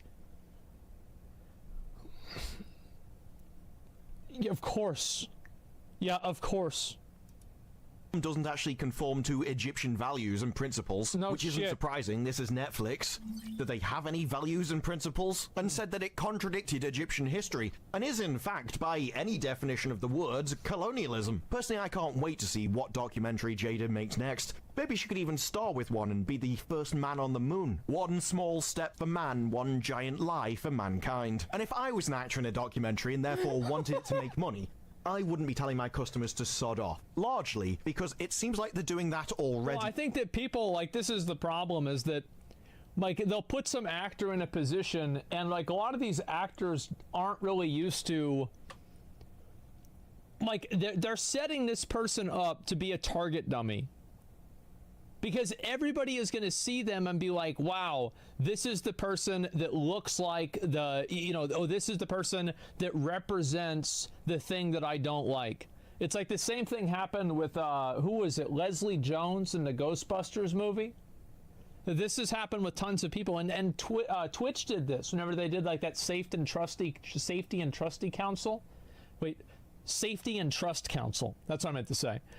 With, like, having that deer girl on there, and, like, you just put that person in front of everybody, and most people, this is the truth, most people are not used to, they're not used to that level of exposure. They're not used to that level of, like, pressure and attention and aggression, and they just can't fucking deal with it. I think most people couldn't deal with it. I would say probably 99% of people couldn't deal with it. So it's never really a surprise to me whenever somebody pops off after they get shit on online. And so you're going to need everyone to stick around that you physically can, because the audience have been making their voices heard, with 25,000 upvotes to 295,000 downvotes, with 2.3 million views. And how did this result? Did Netflix go, okay, we've listened? Yeah, that's pretty bad. Holy shit. God damn. I'd say fuck the writers, I need to work. Yeah, for sure.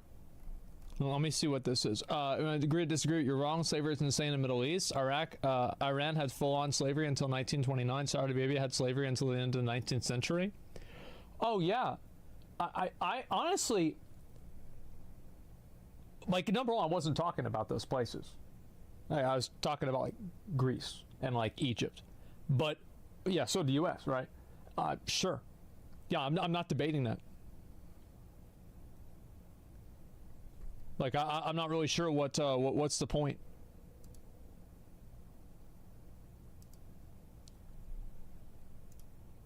To you, and we're just going to fire everyone involved in the production because this is obviously factually wrong, and the very reason for the existence of this show hasn't been fulfilled. No, Netflix didn't do that. Instead, they stopped people talking about it. Yes, while one actress is attacking the fans, you've got Netflix silencing them on the trailer. Yeah, usually whenever people turn comments off on a video, there's a reason for it. Yeah, exactly. Abso-fucking-lutely. Yep, that's it. It happens every time. Like, I feel like the amount of videos that have come out that are good for somebody's personal or like public reputation, or an entity like Netflix's public reputation, that have comments turned off. Is there a single time that a video has ever been released that had comments turned off that wasn't bad for a person's reputation? I don't think so. Because the one thing everybody involved in this seems to despise is anybody pointing out the truth. Even says here, comes a new documentary series. Our series will reassess this fascinating part of her story. They are going to actively lie to people about it and then prevent anyone from correcting them. I don't see how those actions can be taken as anything other than malicious against Egyptian culture, and well, it clearly is, because they don't care about Egyptian culture. They care about their own culture and reinforcing what they think. That's it. And if people don't like this, they should turn off, unsubscribe from Netflix. I guarantee you, if a bunch of people unsubbed from Netflix out of nowhere, like, I'm talking about like 20 million people, not 20 million people, they lost $20 million overnight because of this. Bro, this shit would be canceled instantaneously. These people would be on their ass yesterday. They would be finished. Because as the consumer, as the user, you have all of the power. Whenever people say the customer is always right, this doesn't mean that Karen, whenever she comes into Starbucks and they spell their name wrong on the cup after she already drank all the coffee and now she wants another free one with her name spelled right. We're not talking about Karen. We're talking about the customer as a collective. And the customer as a collective is always right because they can choose what they will and they won't buy. And if you don't buy something, that's it. It can't exist. It's that simple. Fully understand why they're getting sued. I'm just not sure if malicious hatred against Egyptian culture is something you can actually sue for, but it's Egyptian law. I don't know. But of course, I don't think they can sue for anything. I mean, like, I don't think that they should get sued for it. Personally, I don't like this idea that, like, oh, we should sue them. Like, no, like, they can just be like, sometimes people can just be stupid. I don't think every instance of a dumbass needs to be met with litigation. I don't want to see litigation about this. It's just they're dumb. As always, you would expect the machine just to keep on grinding and silence people who are speaking out against it. There was a Change.org campaign which actually got removed, apparently believing in facts. actually violates Change.org's community guidelines, which is an interesting policy to have. Because back in the day, there was actually uproar that Gal Gadot actually got hired as Cleopatra. But of course, people like Jada wouldn't have quite the same energy for one as the other, despite the fact that Gal Gadot would be far more accurate than the actress she's actually hired. But of course, everybody knows the truth. This is simply about the narrative that you can spin. We're gonna call it's all about the narrative. That's it, man. That's the whole point. Isn't changing history called revisionism and basically a crime? No, I don't want to see. I don't want to see somebody like. I don't care if somebody wants to rewrite history and say it's bullshit or say bullshit. I think people can say whatever the hell they want. They got every right to make this. Just as we got every right to say, damn, that's dumb. I said, bro, yeah, right. Yeah, right. Look, I don't want to say, well, definitely not. Oh, I told, like, maybe this is an American point of view. I'm very much free speech. Very much. I think people can have dumb fucking opinions. And the moment that you tell people they can't have dumb fucking opinions, there's only a matter of time until somebody tells you your opinion's dumb and you can't have that either. I don't want to go down that road. I'm not a fan of it. I think these people are fucking dumb. I think it's obviously an agenda. It's obviously, you know, like a revisionist history. But I think it's their right to do it because that's their right to free expression. But they're dumb. They're dumb, but it's still their right. That's it. It's their right to be stupid. And I think people have a right to be stupid. You have a right to be wrong. There you go. There will be dumb people in that position that believe the dumb opinion. Okay, so who decides what the right opinions are? And then also, once somebody decides what the right opinion is, how do you have something like science, for example, where science constantly evolves and science changes? Like people's perception on one thing, it's like people at one point thought the atom was the smallest thing, then they found out things below that. Like what happens at that point where science is fundamentally changing and at the foundation of the scientific method is the null hypothesis? How do you have something and then just say, oh, well, you can never challenge what's agreed upon? I disagree with this entirely. I think this is ridiculous. People can have stupid opinions. Absolutely. I'm sure most people in here have at least a number of them that many people would disagree with, but they think that's true. I don't want to put somebody in jail for expressing a stupid opinion. This is not worth the government's time. It's a much deeper problem than you realize. It's okay to make now. Teachers start teaching in class and use this documentary as a fact that will become a fact real fast. So if the teachers are teaching this in school, that is a totally different thing because that is a government agency. Like, and also, by the way, let's Jesus, we're going off on such a fucking tangent. I think that you're completely fucking wrong with that. So the reason why you're totally fucking wrong is that I think people have the right to homeschool their kids. They do. And even though most people that homeschool their kids end up fucking teaching their kids that the earth is 6,000 years old, I think that it's so fucking stupid. And you're sabotaging your kid. It's like you're giving them fucking ankle weights for life. It's so bad. But like people at a certain level have a right to decide what they're going to do with their kids, their life, and their family. It's their autonomy. And I think personal individual autonomy is very important. And if you take that away from people, I think that is it's a road that you don't want to go down. So I think in a public school, absolutely there should be accountability for it. But in my opinion, if you send your kid to a private school and they're teaching this shit, you played yourself.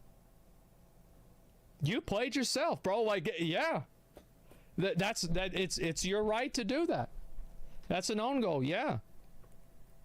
People have a right to their opinions, not their own facts.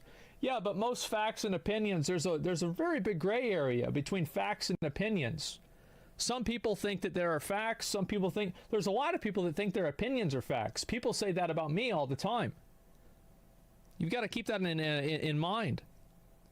I don't see how I can be having this conversation and be receiving so much pushback against this position when we just got through with COVID for 3 years, when the facts kept changing, and if you ever expressed one of those changes or an opinion on one of those changes that wasn't the current popular way of thought, you were completely deplatformed. Like, didn't we just go through this? Didn't we just see how this happens and what happens whenever you mandate facts? This is so bad.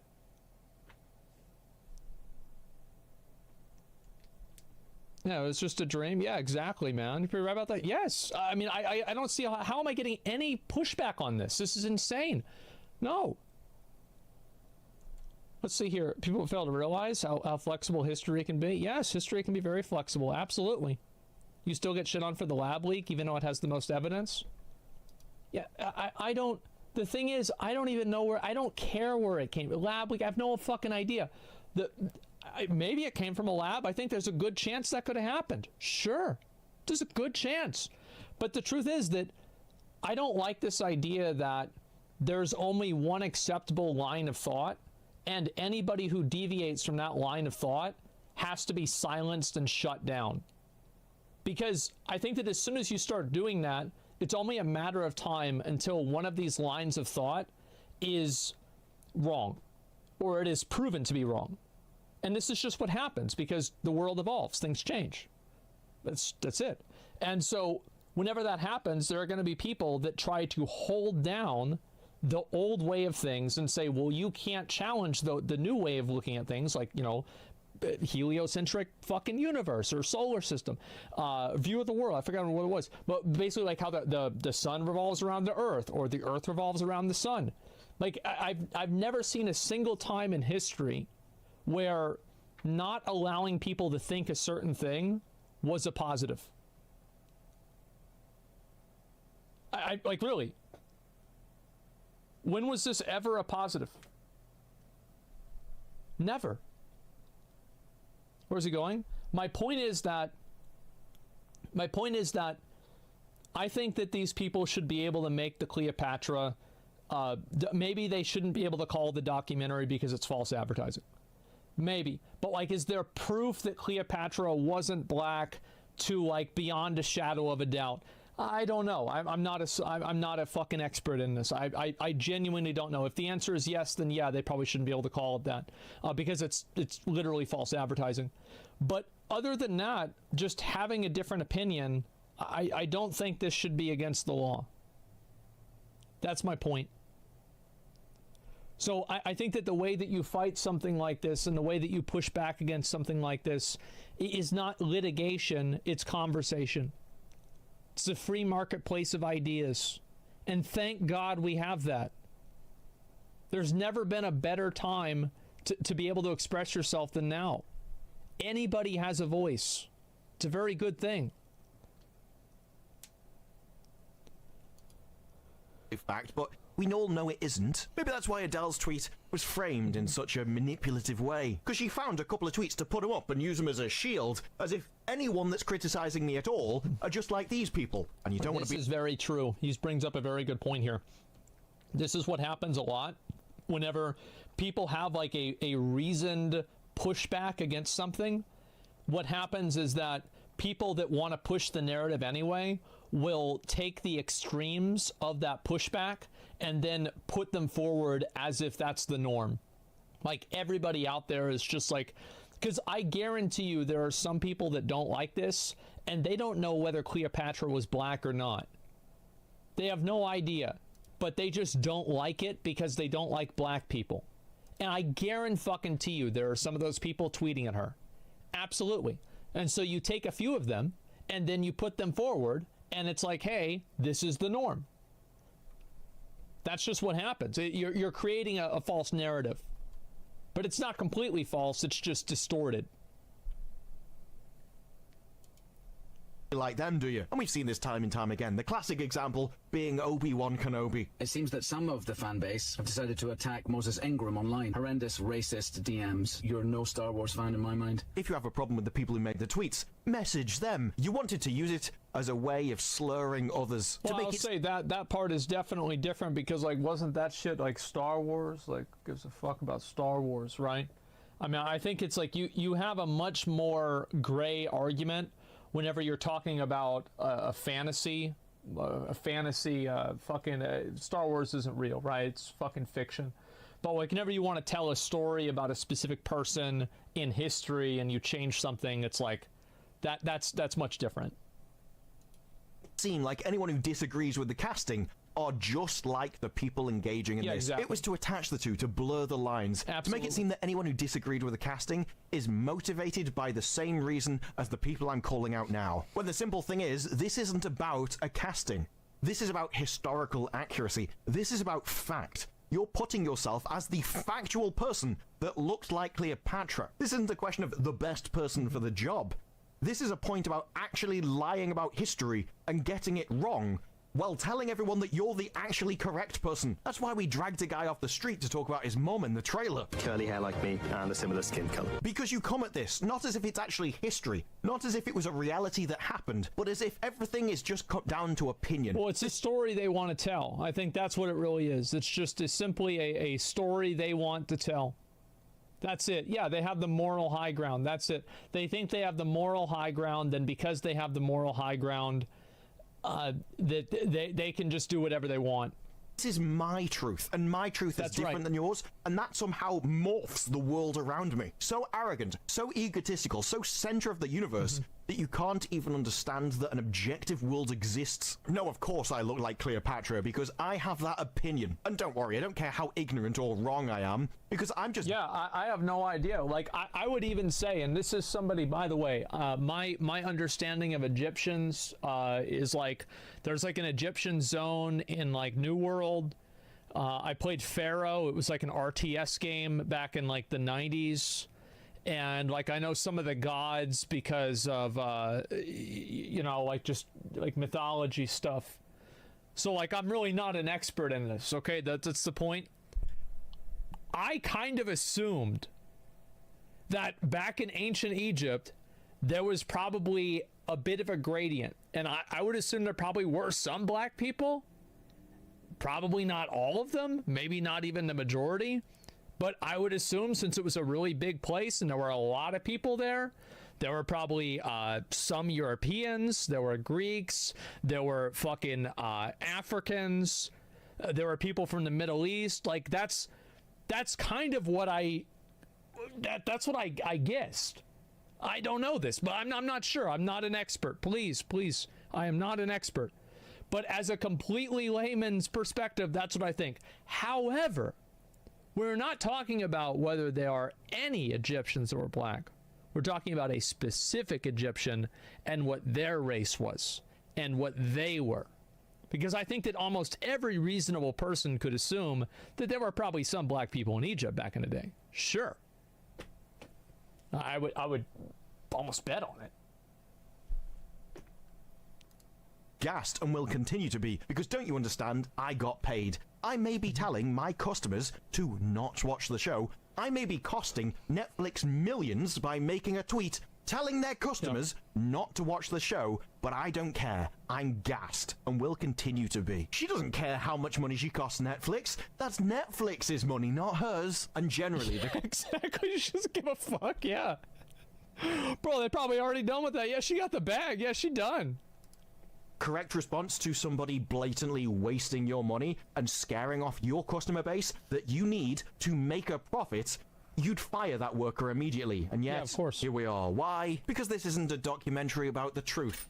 It's about building the future off a past. There is no future without the past. Resonates with every woman. And we don't care what past it is. We don't care whether it actually happened. All we want is a story to build off. Because this isn't about the truth. What it is for Jada is about hearing stories about people she wants to hear about. Yeah, somebody said in chat, I also want to say, there are documentaries depicting Jesus as a white European. Yeah, like, whenever I think of what did Jesus actually look like, probably not like this guy. Probably not like me. I mean, I don't know. It's just, you know, kind of you put two and two together there. Probably looked just like the guys in Israel. Yep, somewhere around there. Thinks it's really important for her and her daughter and her community, I suppose the next door neighbors or something, and it doesn't seem like she cares whether these stories actually exist or not. If they don't exist, she's gonna make them up, and we're gonna call it factual history, because she just assumes everyone in the audience is incredibly ignorant and thick. So they won't know they're being lied to in the first place. Well, I think that also there's people in the audience for watching this that want to hear it. They want to see the same type of revisionism that they're trying to sell. There's definitely an audience for this. Just thinks they'll be very easily subdued, which, to be fair, she's probably very used to, being married to Will Smith. Bad marriage for life.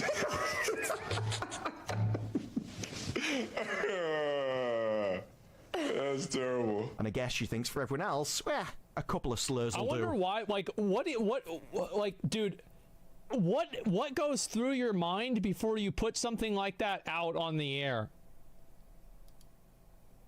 But those are just my thoughts. What are yours? Let me know down in the comments below. Like the video if you like the video. Subscribe. More videos like this in the future, and I will see you in the next one.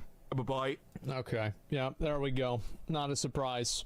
And brain fucked? Yeah, I guess so. Historian writing, 100% sure Cleopatra wasn't black. I couldn't prove... I could prove that, but no one in the field was ever so far off that this was pretty necessary. I see my next paper coming. Well, the problem is that people have like such a revisionist view on stuff like this that what's really true doesn't matter to them because all they want to hear is their own opinion reinforced. That's literally all they give a shit about. That's all they care about. I think this is a pretty decent video. I'll link it for you guys. There's no definitive proof Jesus exists. I don't care. This isn't r/atheism. I don't care if you think Jesus was real or not. Shut up. That's not the point. I don't, like, literally nobody gives a shit. Why would you waste your time typing that? You compare a real person with not real? Well, I don't know. There's people that think Jesus was real, people that don't. Who the fuck cares? I mean, sure. I think that if you follow the story, it's the same general idea. I think that there's always these people that try to nitpick analogies and nitpick things, and they're like, yeah, but this is like a little bit different. Like that's not even the point of it. It had nothing to do with it. Jesus. Sorry, pathetic. A show like this only comes from deeply insecure mentality. Oh yeah, no doubt, man. I think Jesus was a banana. Prove me wrong. I don't know, man. Let's see here. Greatest take, who the fuck cares? Well, the point is that, like, what I was trying to get at is that, and I think the chatter did have a very good point, is that people try to depict Jesus, who is viewed, even if you disagree, if you don't think Jesus is real, a lot of people think Jesus is real. Even Muslims think Jesus was a prophet. They just don't think he was the son of God. There's a lot of people that think Jesus was fucking real. And everybody who thinks Jesus was real could probably agree that he wasn't white. That's all I'm saying. I'm just he probably didn't have blonde hair. He probably did not look like a European. You know, or at least like a white, like usual, like British European or something like that. Who knows? Who cares? Well, I think it's a fair comparison to say that, you know, well, because they're race swapping Jesus, then it's kind of the same thing for them to do this. My perspective on this always is like this. I think that these people should be able to make the documentary if they want. It's just that people should be able to call them out on how fucking stupid it is too. I think that's really what's fair. Is that, you know, I think people should be able to express themselves in whatever way they want, even if it's really, really fucking stupid, which it seems like this definitely is. Yeah. Let's see here. It was objective. I don't care. Like, why do you... It doesn't matter. Like, I'm not talking about whether it... Jesus, people are like, what is this? Oh my God. Yeah, that doesn't have anything to do with it. I'll link you guys a video again, and then we'll move on. Yeah, the guy in the video is just farming the anti-woke stuff. Yeah, well, I think a lot of people don't like it. I mean, it's obvious that a lot of people don't like it. That's why the video got almost 300,000 downvotes. It's very obvious.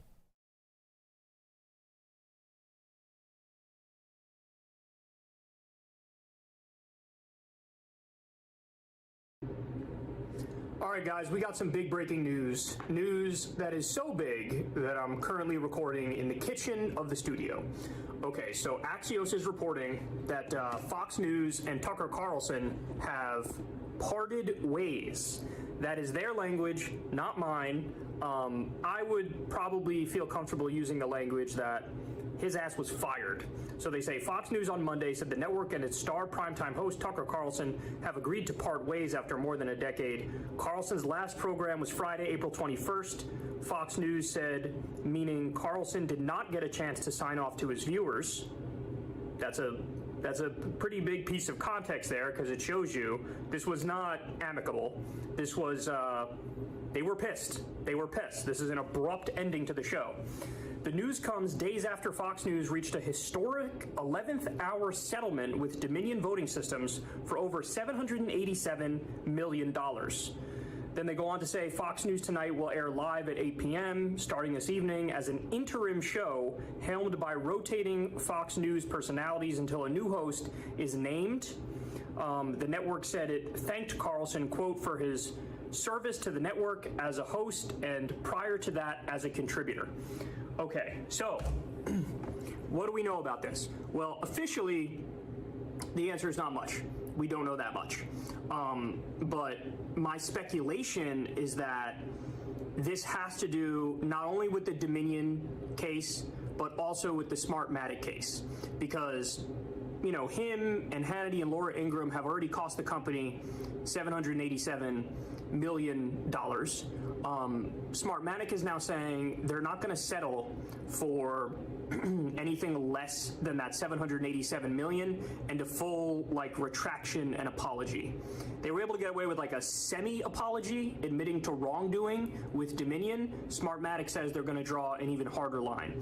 So look, the company, that's a big hit to any company. That's a giant hit. And so maybe they got to pinch their pennies a little bit.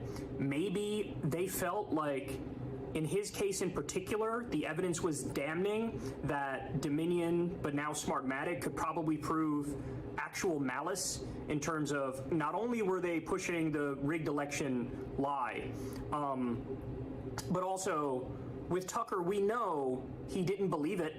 He thought it was total BS, but he still went on air and pushed it anyway. That's pretty damning. When you have text messages that have Tucker Carlson saying, I hate Donald Trump with a burning passion, you have him saying, all this stuff isn't true, it's ridiculous, and then you have him going out there and feeding that slop to the audience because he feels like that's what they want to hear, and so he's clearly audience captured. I mean, look, as the old saying goes, it's like he flew a little too close to the sun. It was proven that he was totally two-faced. He was a liar on the air. He would say the opposite off air in text messages with the others. And some people might say, well, why him, but not Laura Ingraham, not Sean Hannity? And honestly, I think the answer could be, or Jeanine Pirro, for example, she was one of the worst. There's just more evidence that he had a public position and a private position than the other ones. I mean, there's evidence the other ones did too, but I think for him it was very over the top. It was very clear that he had a public position and a private position. And with the others, like with Jeanine Pirro, you could honestly make the argument that she may have actually come to believe the Stop the Steal rigged election nonsense, which might not sound like much of a defense, but it kind of is a defense in the court of law. Because it's like, I'm saying these things because I believe them to be true, so then you can't prove that, the defamation was intentional and there was malice there and the whole point was to hurt the reputation of the company if you say, look, I really believed it. I really believed every angle of it. Whereas with Tucker, it's very clear he didn't believe it. He knew it wasn't true, and he still pushed the narrative anyway. So, look, this story's new. We just got it. I'll definitely keep my eye out to see any kind of updates that we might get, because, I get a hunch that we don't know everything that's going on in this scenario. It's likely it has a lot to do with the Dominion case, a lot to do with the Smartmatic case, a lot to do with the leaked text messages. That's likely, but at the same time, there might be some things we don't know. There might be some things behind the scenes that are going to come out eventually, which are even more damning. And Fox News decided, look, let's cut our losses now. Let's dump him now. Because think about it. His ratings are some of the best ratings of any of the hosts. In fact, maybe the #1 ratings of all the hosts. So there's got to be to them a very compelling reason why we have to let go of him. You know, maybe behind the scenes they were facing a colossal advertiser boycott after this Dominion case, and with the Smartmatic one coming up, and then you have advertisers saying, look, if you don't get rid of him, we're going to cut off your funding. That could also scare him away from doing it. And remember, he's also catered to the fringe extremists quite a bit. You know, there was that big story about how he had an open white nationalist who was like his top producer on the show or something. Nobody even talks about that. Nobody batted an eyelash. But that's a big deal, man. Like, it's just out and out, complete and utter extremism. And he flew a little too close to the sun. He was playing footsie with the craziest people in the country, and it looks like it's coming back to bite him in the ass. So, again, we'll get more information on it. As it comes out. There's probably stuff about the story we don't know, but Tucker Carlson, don't get it twisted. I don't care what Orwellian language they use. He was fired from Fox News, and my best guess is it has to do with the Dominion case and the Smartmatic case and those text messages, but maybe there's something we don't know, but we probably will know it soon. So this is huge, huge, huge news. And honestly, I don't think whoever they find to replace him is going to get as good of ratings. He became the master of, like, you know, the dog whistling to the far right, and really playing up the extremism while pretending he's not extreme. And he had very high ratings, and now, again, whoever replaces him probably won't replicate that, and I think Fox News will struggle to find people who can get even close to it, but clearly there's something else at play here, and they felt like they had to do it, so they did it. So Tucker Carlson out at Fox News, kicked out quickly, did not get to say goodbye to his audience. Huge, huge story.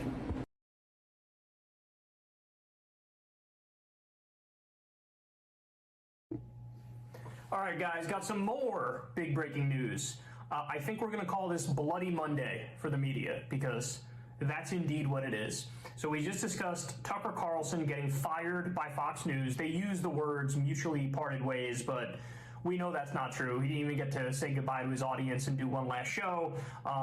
Speculation is it's linked to the Dominion case or the Smartmatic case or those secret text messages that leaked, which showed he was just flat out lying on air.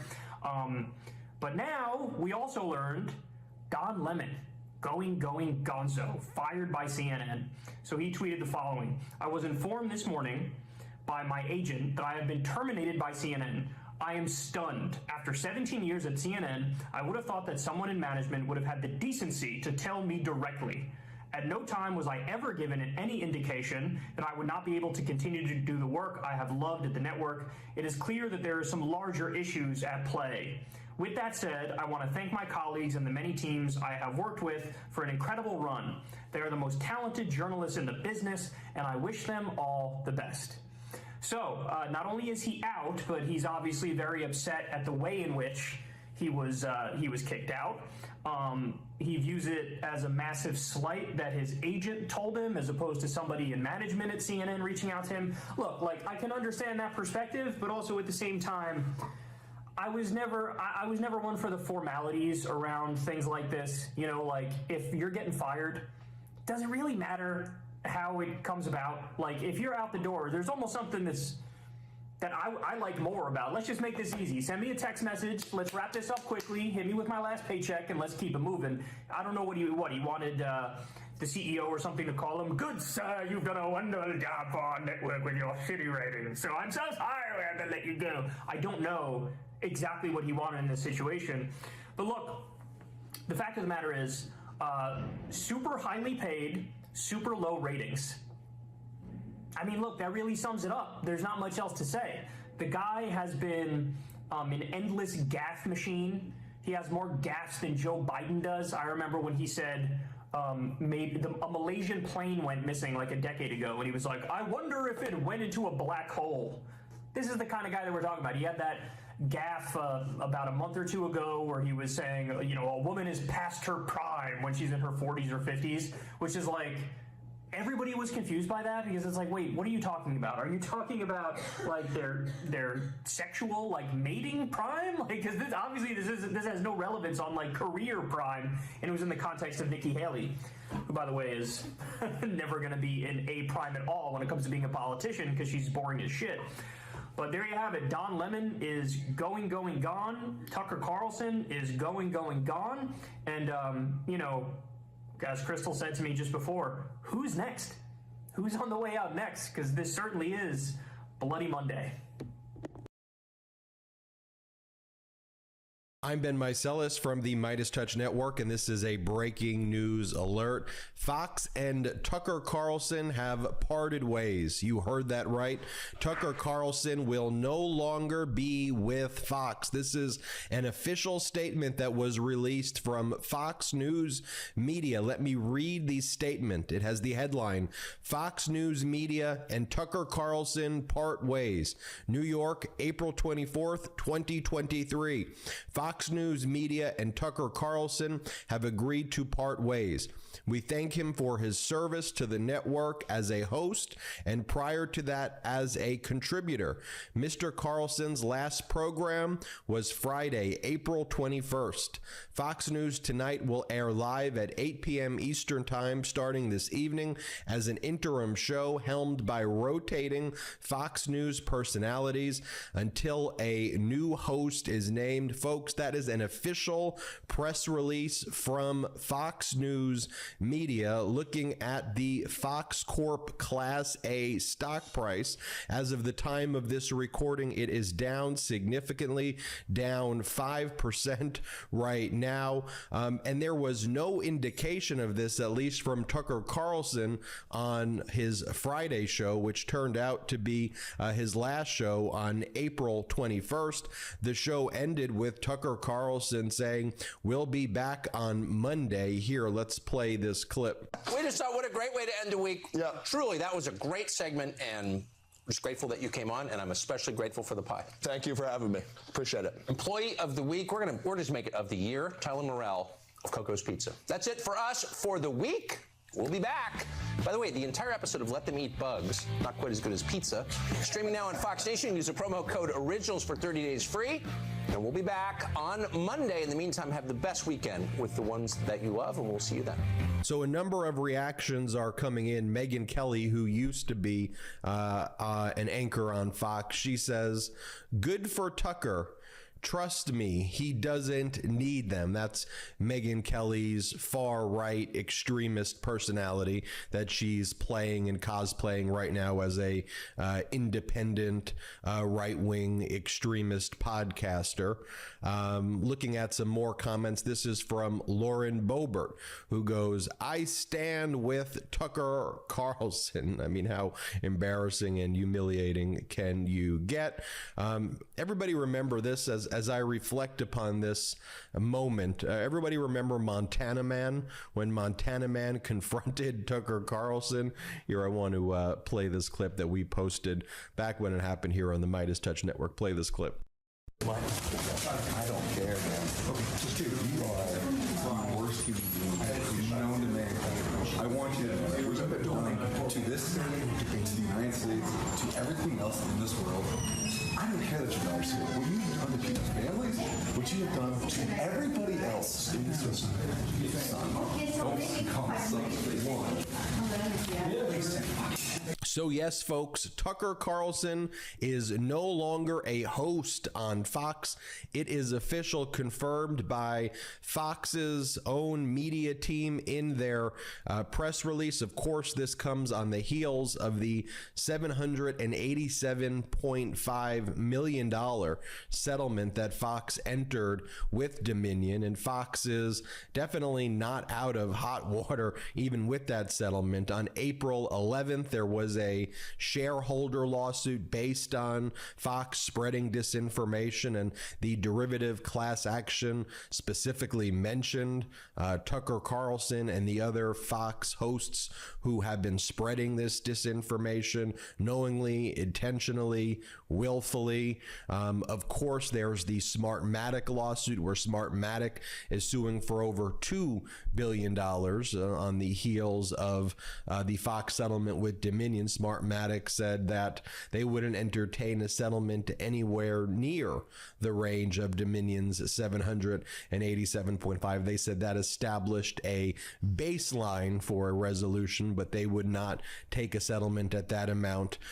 They said, let's not also forget that Tucker Carlson, in his private messages, and we could try to pull them up right here, I mean, he stated that he detested Donald Trump. He stated that he was so excited that after the January 5th, January 6th time period, that he wouldn't even have to deal with Donald Trump anymore. And he was glad, in these messages that Donald Trump was not going to be in the office. And he talked about how he said this to Navarro. I mean, the bottom line is that Tucker Carlson and all of these kind of MAGA extremists, hosts on Fox, they're all playing pretend to the MAGA base. It's all a grift at the end of the day, and a costly grift. $787.5 billion settlement in the Dominion case, $1 billion in other settlements that are likely to have to be paid out because they spread disinformation each and every single night. But folks, to have Tucker removed from Fox is a good thing. However, it doesn't dramatically change the landscape that they still have Laura Ingraham and Hannity and other hosts who are devoted to spreading disinformation. It doesn't mean that Tucker is not going to find another place somewhere, whether it's with another right-wing extremist media network or, whether he's going to enter a deal to have a podcast that spreads the disinformation. But even if he does that, he's not going to have the kind of $1 billion backing of somebody like Rupert Murdoch, who's able to write these checks when Tucker spreads that disinformation. One other thing to note as well, my sources told me that Tucker was in a contract year anyway, and that he was months ago negotiating a future agreement with Fox in any event. And so a natural time to get rid of Tucker would make sense. But of course, the Dominion settlement had a role in that. And look, Tucker's gone more and more and more extreme, and he's turned Fox into just a complete and utter propaganda network. So we'll see if other steps are taken, if other people are going to be removed as well. But folks, this is big breaking news on Monday. Tucker Carlson no longer a Fox. So we're getting this just in as well. Cat Turd, the big right-wing influencer, Cat Turd, has said the end of Fox News. That's from Cat Turd. We're getting this in as well. A post from Angelo Caruso writes, note, Tucker was supposed to do a show tonight. He was set to interview Vivek Ramaswamy. Fox had been promoting it this AM. So whatever happened, it was abrupt. My gut is Tucker didn't want to play ball in this delicate moment for Fox News, and it unraveled very fast.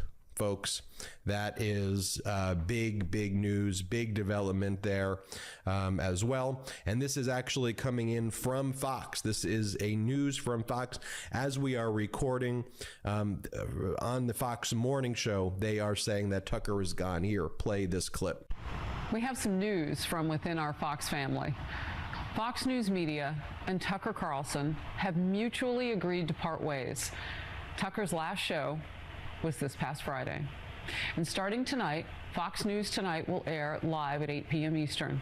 It will be an interim show with rotating Fox News personalities until a new host is named. We want to thank Tucker Carlson for his service to the network as a host and prior to that as a long-term contributor. Well, folks, there you have it. Big news to report that it's all coming in as I was recording this video. We'll keep you posted as we learn more.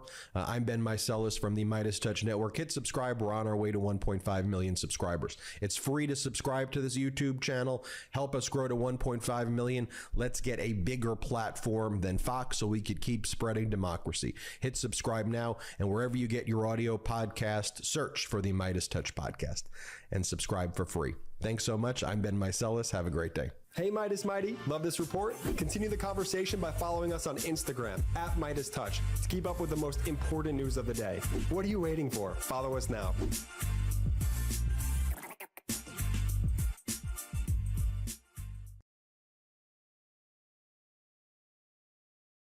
This just in to CNN. Tucker Carlson is out at Fox News. The right-wing network just announced the two have parted ways.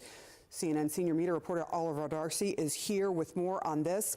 What are you learning? He was out on Friday. Will we see him say goodbye? We're not going to see him say goodbye. This is really stunning news coming from Fox. They say his last show was April 21st. They put out a very short statement.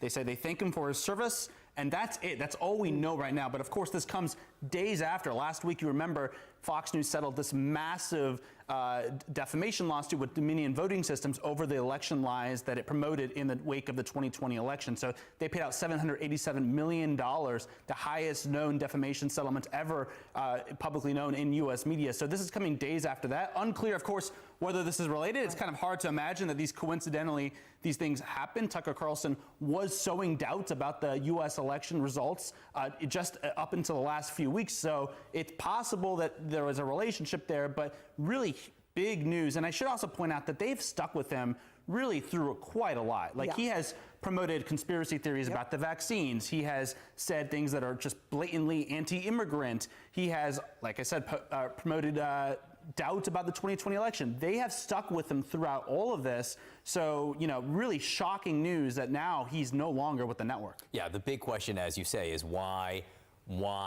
now? Fox has let their number one people go before. I mean, Bill O'Reilly, they pushed out when he was number one. They're doing this now with Tucker Carlson. We talk about this happening in the wake of the Dominion decision. Now, it's interesting with Carlson, which is that it wasn't his show or his shows that Dominion was suing over necessarily for promoting false news. It was some of his behind-the-scenes stuff that was legally problematic for Fox, but he wasn't one of the people who helped get them in trouble with Dominion, was he? No, he wasn't the main culprit that really spawned this lawsuit. But, you know, it's not to say also that other hosts could not be eventually leaving the network as well. I mean, this raises a lot of questions about whether the network potentially is trying to at least rein in some of the more extreme people on the channel. I mean, of course, Tucker Carlson, the most extreme probably on that channel. I should also note, John, why this is so important. I mean, Tucker Carlson, outside Donald Trump, really was the person commanding the GOP, really directing it. You saw Republican lawmakers, prominent Republican lawmakers, often grovel at his feet. Ted Cruz. Ted Cruz, for instance, groveled at his feet, and others because they were afraid of him going on his primetime show and lashing out at them. So this is not only huge news in the world of media, but also in the world of politics, where he was really pushing the GOP in that extremist direction. And that's also, just to that point, that's also, his show is also a place that a lot of Republican lawmakers or anyone who wanted to speak to Donald Trump would go in order to send their message, because they knew that Donald Trump would be watching and so closely tracking that show in and of itself. Do we know where he was in his contract? Are they going to be able to say that this was, you know, end of his contract, they just wanted to try something different? I'm not sure. I mean, I have been reaching out. I have also reached out to Tucker Carlson and everyone trying to get more information on this. But this is a very short statement. Also, notably, there's no statement from Tucker Carlson in here. You know, it doesn't seem, if I had to guess, that they parted ways amicably. We'll be obviously looking for more information in the hours ahead. I think the other question here is it's not just about this defamation case that has already been settled. There is more to come. There's more legal action, Smartmatic and others, and it does make you wonder if this is something to do with that, because it is so abrupt and it doesn't seem amicable at this point. Not with that statement. That's right. There's a lot more legal action on the way for Fox News. They have the Smartmatic lawsuit, which is a $2.7 billion lawsuit that's also making its way through the courts, and that hasn't been resolved yet. So it's potentially possible that, you know, Fox News just had enough. They maybe have needed a scapegoat, someone to just kind of throw and say, look, we got rid of this guy. I mean, because they do have some other problems with shareholders probably upset that they had these election deniers go on air and knowingly spread falsehoods. So, you know, there's a lot of things at play. Yeah, but there was so much, you know, that was happening for so long before we got to this point, right? I mean, yeah, but now they've had to pay $787 million, and they have shareholders who are not happy about that. I mean, that's a lot of money. We'll see. Look, it's hard to imagine Fox all of a sudden just changing the way it does business completely. They've had to do payouts before. Let me just read this statement because it is so short. Yeah.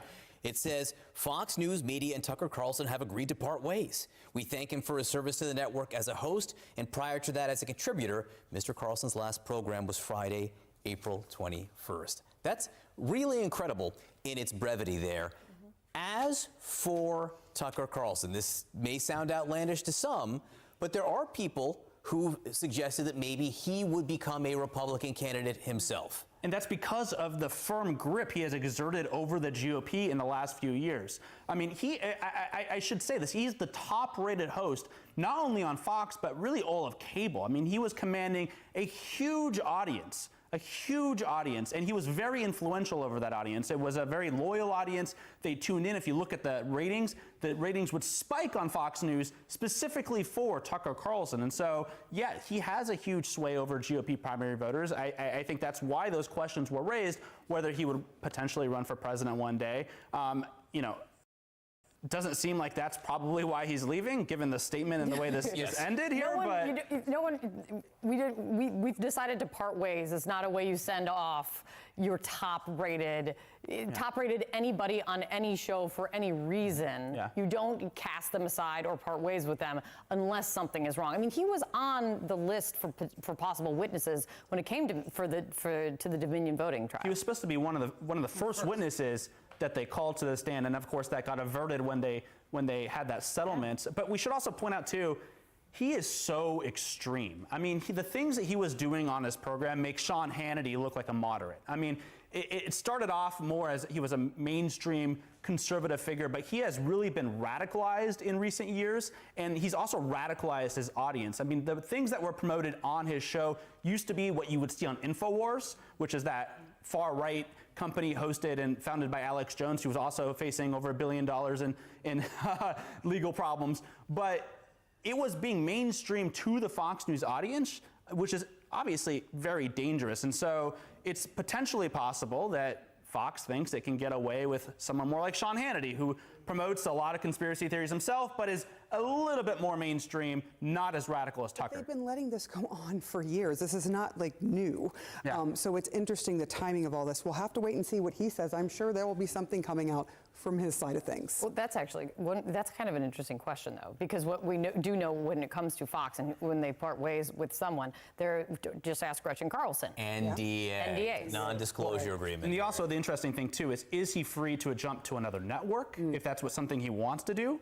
Newsmax, if he jumped to Newsmax, which is that smaller right-wing channel that Fox News was really worried about in the wake of the 2020 election, his audience, I'm sure, would follow him over there. So is he free to do that? Is that something he wants to do? Is it possible he wants to do something like Glenn Beck, start his own media empire on the side? There's a lot of different options for him here, depending on what his contract is. And I will say, the legal problems for Fox are not over. They have the Smartmatic lawsuit. Smartmatic has sued Fox for more than Dominion did, and now you have a potential disgruntled ex-employee, Tucker Carlson, as a witness there. And we should say this too. Last week, after this Dominion lawsuit was settled, you saw Tucker Carlson kind of poke the eye of everyone when he went on his program and was just talking about, can you imagine a media company openly lying to the viewers? It seemed like a subtle reference to what Fox News was accused of and him trying to make it about the rest of the media. So, you know, he really was someone who didn't seem bound by the normal rules over at Fox, and now his time there is coming to an end. All right, Oliver Darcy, keep us posted. I imagine there will be more coming out.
Let's bring in the director of polling at the Institute of Politics at Harvard University, John Della Volpe. He's an MSNBC contributor and the author of the book entitled Fight: How Gen Z is Channeling Their Fear and Passion to Save America. It's out now in paperback. And you have some new polling on younger Americans, just overall. They tend to differ a little bit from what we're talking about overall in terms of primary voters and their support. Your take? Yeah, thanks, Mika. And this is actually the 45th edition of this Harvard Youth Poll. We've been tracking the opinions of young people from the millennial generation through Gen Z today. And essentially, our students really wanted to dig, more than the couple inches that a lot of the public polls do. And we went, I'd say, 10 feet deep into this generation. And what we found was a generation under attack. They feel besieged. And what that means is that we see trust in institutions, specifically the Supreme Court, take a nosedive in the last couple of years. We see that fear, specifically fear of mass shootings and being a victim of gun violence. 50%, near 50% of this generation are under this constant threat of fear, going to the shopping mall, going to class, being out in public, specifically among young women. But at the end of the day, I think this generation is going to be voting their values. It's not about individuals, it's about issues. And that's, I think, what the Reverend was saying earlier about which vision of America is more aligned with the values of young people.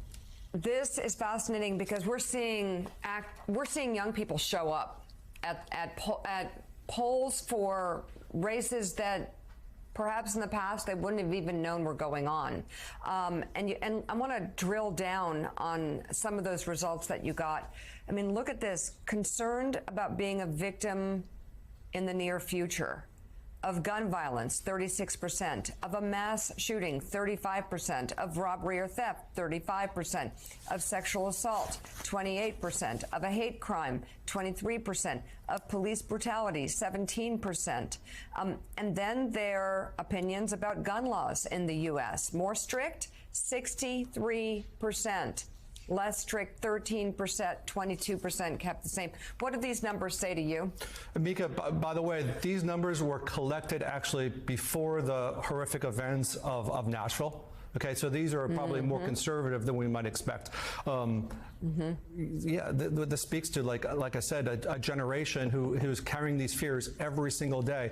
To prepare for this poll, our students and I conducted a focus group with young Republicans across college campuses and beyond earlier this year, and it was their idea of creating psychological background checks to anyone who could have a permit for a gun. And I think 4 out of 5, 78% of young Americans supported kind of that idea. So this is a generation, again, that is very, very clear in terms of their values, and just the idea of being safe in public places. This is something that I don't think a lot of elected officials in Washington had to deal with when they were this generation's age. And I think we really need to be paying attention and listening to these voices.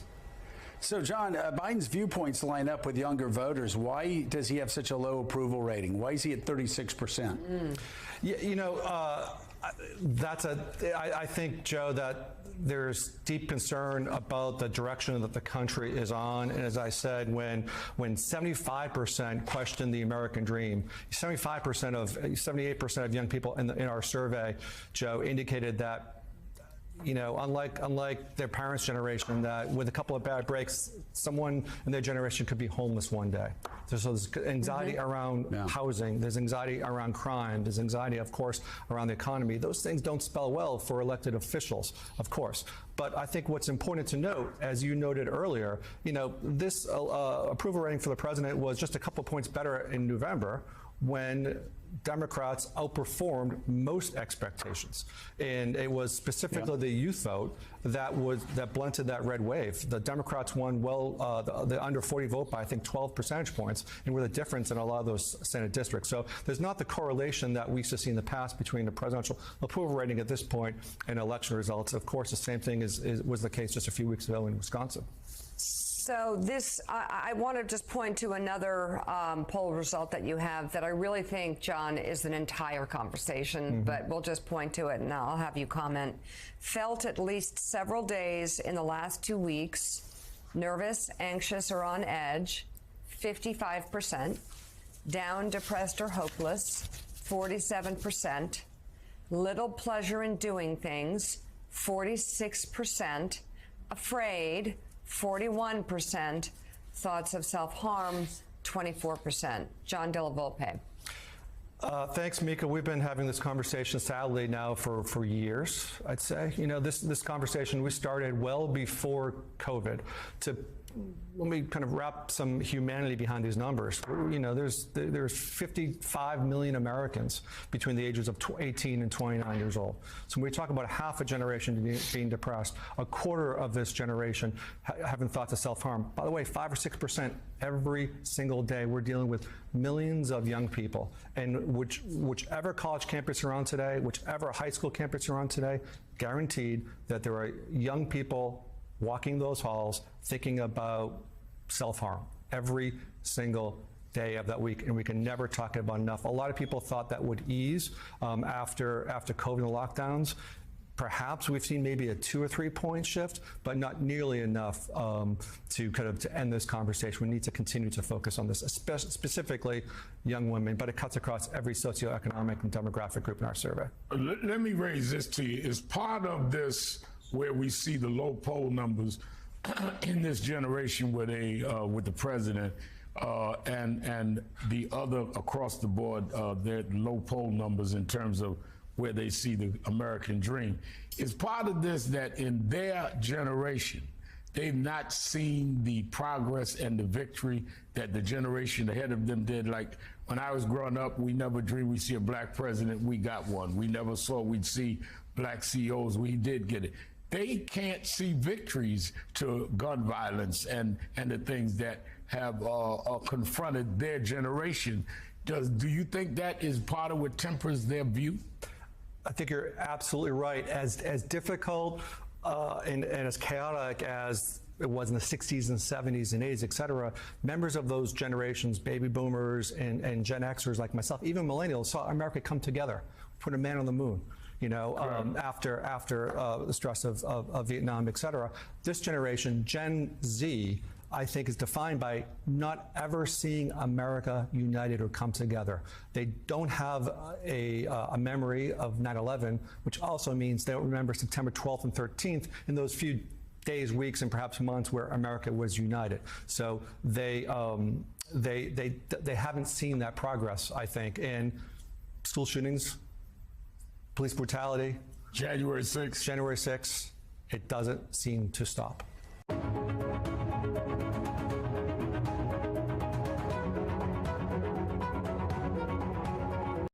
The months since the Supreme Court overturned Roe v. Wade, voters responded by upholding abortion rights in every state that put it on the ballot. Now, anti-abortion activists are trying a new tactic for upcoming ballots, moving the goalposts or avoiding the voters altogether. The New York Times reports Republican-controlled legislatures and anti-abortion groups are trying to stay one step ahead by making it harder to pass the measures or to get them on the ballot at all. The first state to test this new strategy is Ohio, a coalition of abortion rights groups pushing to get a vote on a constitutional amendment in November that would stop the state from being able to ban abortion before 24 weeks. Why? I'll tell you why. Because 65% of Americans believe abortion should be legal in most or all cases, and that means it would very likely pass in Ohio. And they just need a simple majority. But as the New York Times writes, Mika, Republicans in the state legislature are advancing a ballot amendment on their own that would raise the percentage of votes required to pass future measures to a 60% supermajority because they know they are in the minority. Similar efforts to block citizen votes are happening in at least 5 other states. It's hard not to get really angry about this because, as we all know, as Americans know, and this is an issue, you know, I disagree a little bit. I think Trump's lies still fester among the population, and we can talk about that another time. But this story has cut through the American culture, American society, because women understand what they need for their health care. They need mifepristone. They need access to abortion. And it's not just, as I said, one late-term pregnancy by somebody who doesn't feel like having a baby. That's not what it's about. We all know this. We all know this. We all know there are women right now who will have to carry to term dead fetuses because they cannot get a termination. Because a 67-year-old white man, bachelor, decides that for her. Yeah. And her family. You know, this really follows up on what I said earlier this morning about the fact, Ed Luce, that Republicans know they've lost America. 7 of the 8 last presidential campaigns, they lost the popular vote. They were in the minority. You look at Madeleine Albright's funeral, what do you see there? You see candidates there, and you take Al Gore as well, and, you know, they won in 2000. Well, they won in 92. Bill Clinton won the popular vote in 92. In 96, Al Gore won the popular vote in 2000.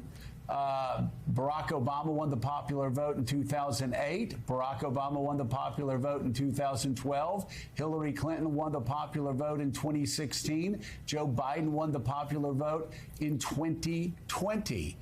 And speaking of Bill Clinton, I interviewed him for my special tonight, but I asked him about abortion, and he said, well, you put this up to the voters, so they can't say that it's extremist.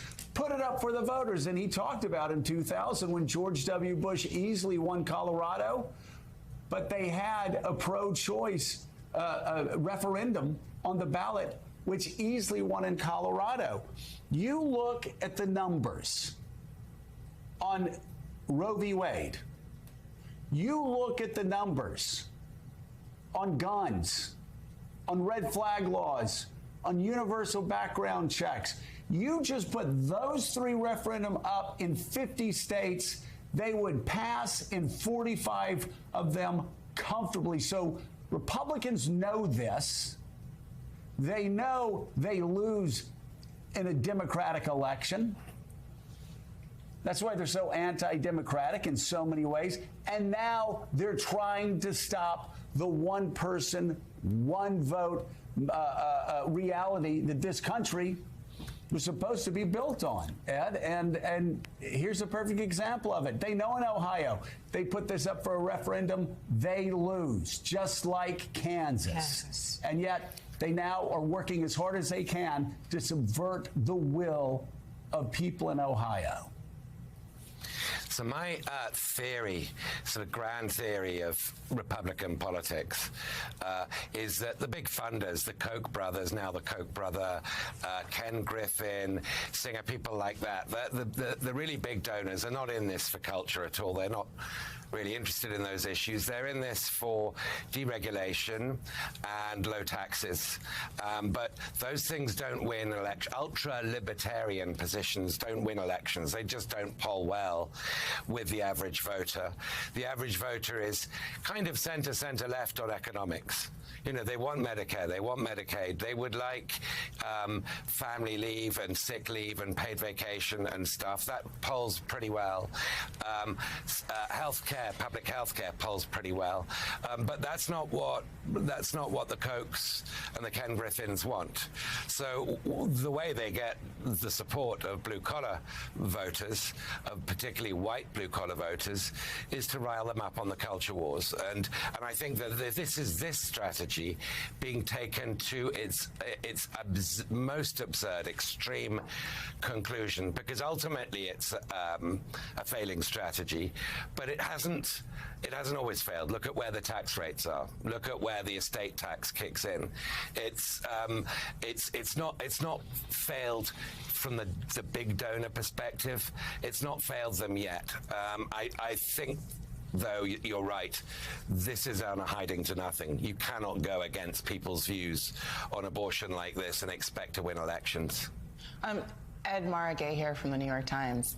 I'm curious, do you think there is an opportunity for the Democrats to actually point this out? I mean, it has not been since the Trump tax cuts where you saw, billionaires getting even richer, buying bigger yachts, doubling the size of their yachts in Nantucket. I saw that with my own eyes the summer after. I mean, is there an opportunity there for the Democrats, or what is the winning Democratic response or strategy to what you're describing? And that dynamic is very real. You've got donors who are kind of whispering in Mitch McConnell's ear what they really want, and then feeding red meat to the Republican base. Yeah, that's a really, really good question. And I mean, I think the way for them to play this is to sort of stick to principles in terms of, fighting racism and fighting homophobia and misogyny, and of course defending women's right to choose and so forth. These are both essential on principle grounds, but also, popular, I think, with the majority of Americans. But also not to fall into the trap of the DeSantises and the Trumps of becoming sort of caricatures of themselves in terms of getting stuck on debates about the trans issues. They should have their position, which is to defend trans rights, but to treat this as a sort of the overwhelmingly important issue of our time is going to put people off. So they have to thread a needle there that shows support for the ordinary people of America, whatever color and whatever gender and whatever orientation they are, but talk about issues that most Americans consider to be everyday issues. Matt Lewis, you're one of the keenest observers of the Republican Party. I want to get your take there on how abortion is playing out with the backdrop of this effort in the states. But as we've been discussing, it's so out of step with where the American public is writ large. Is this just going to doom Republicans at the ballot box in national elections in 2024 and going forward? So this is one of those cases where I have my conservative hat and my political analyst hat, and they're a little bit different. I am pro-life, and I actually would push back a little bit on the conversation today, which is to say, I do believe that there is a ton of weirdness happening in the Republican Party. Obviously, like the American right today is decadent and depraved.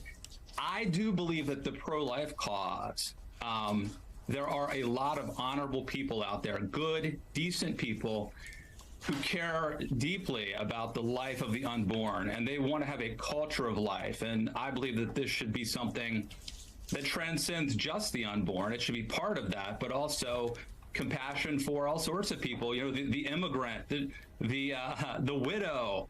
How about people who don't want to be shot when they open or knock on a door? All of these things are part of a culture of life, and so I think that there are people who are legitimate conservatives who are willing to lose elections if it means that they've accomplished this goal that frankly took us 50 years to get to. And I think there's something noble in that.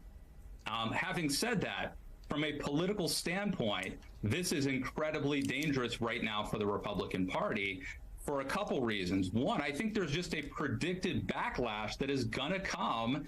Sometimes in politics, winning is losing, losing is winning.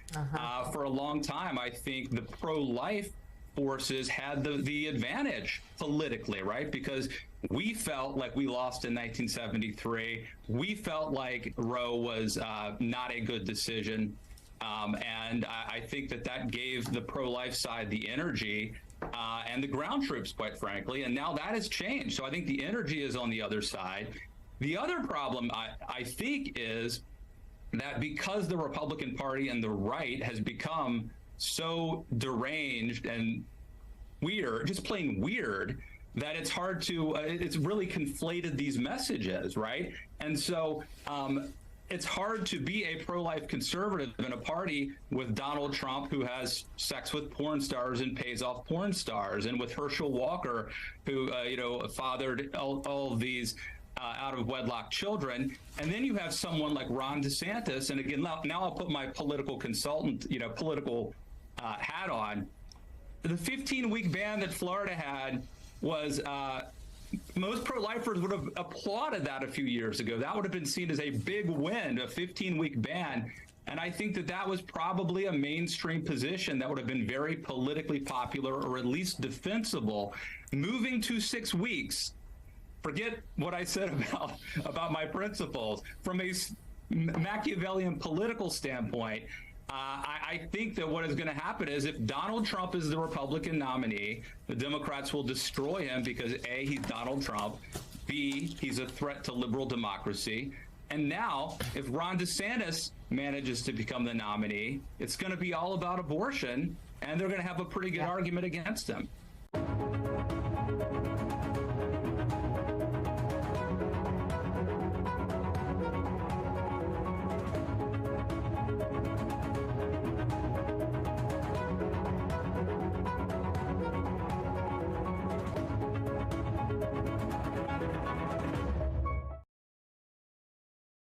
So former President Trump has really seemingly pissed off various pro-life groups. Let's dive into this here. Prominent pro-life group denounces Trump's opposition to national abortion ban as morally indefensible.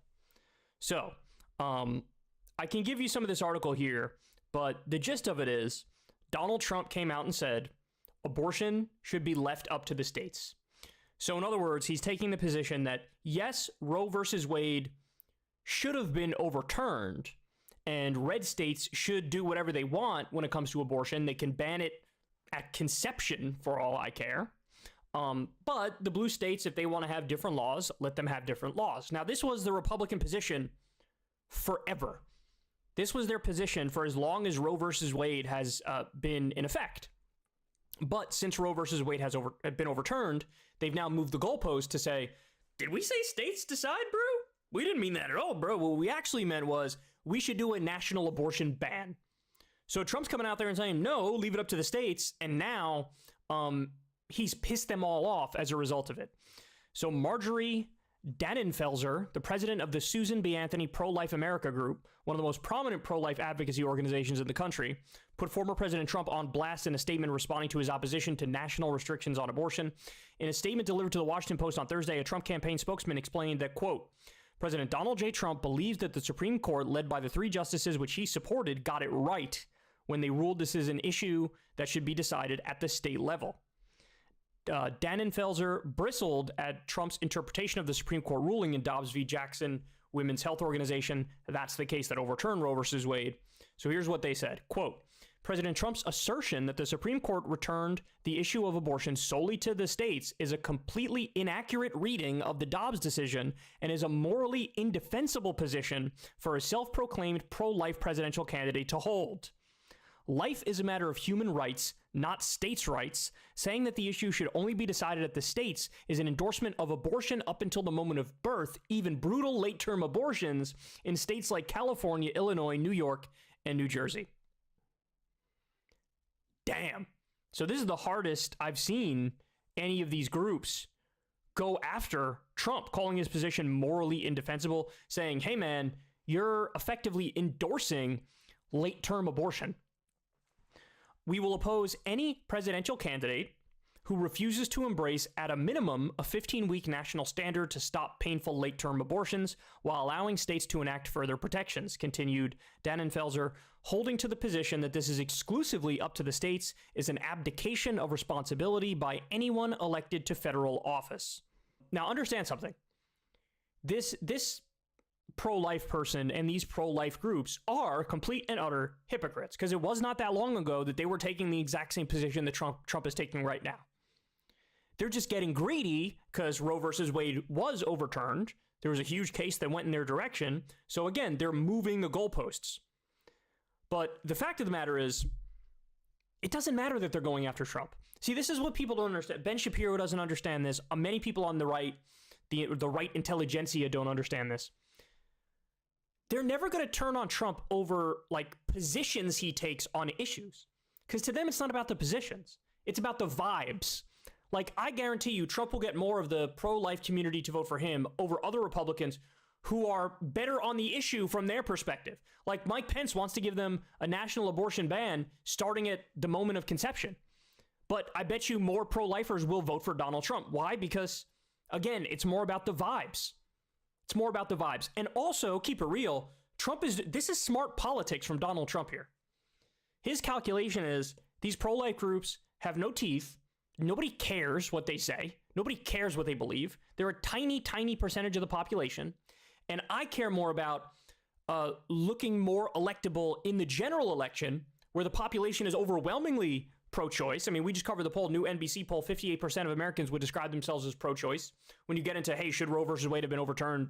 It's an even bigger number, right? That people are clearly on the side of being pro-choice in this country.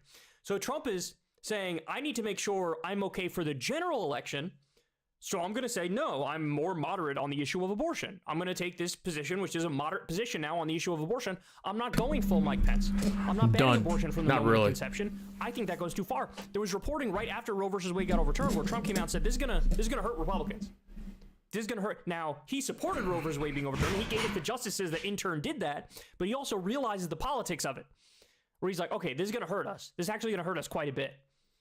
And so what he's trying to do is distance himself from the people who are really loud and aggressive but don't have that much sway and maintain credibility with moderates. Now, by the way, it's been amazing to watch Trump so far campaigning, because in the midterm elections, he lost his normie touch. He was out there saying the 2020 election was stolen. He would say that nonstop. He was leaning into these extremist positions. This is a smart move by Donald Trump too, because guess what? The Republicans that the farthest right to him, who are actually like far right, they'll still fucking vote for him because he's a Republican nominee.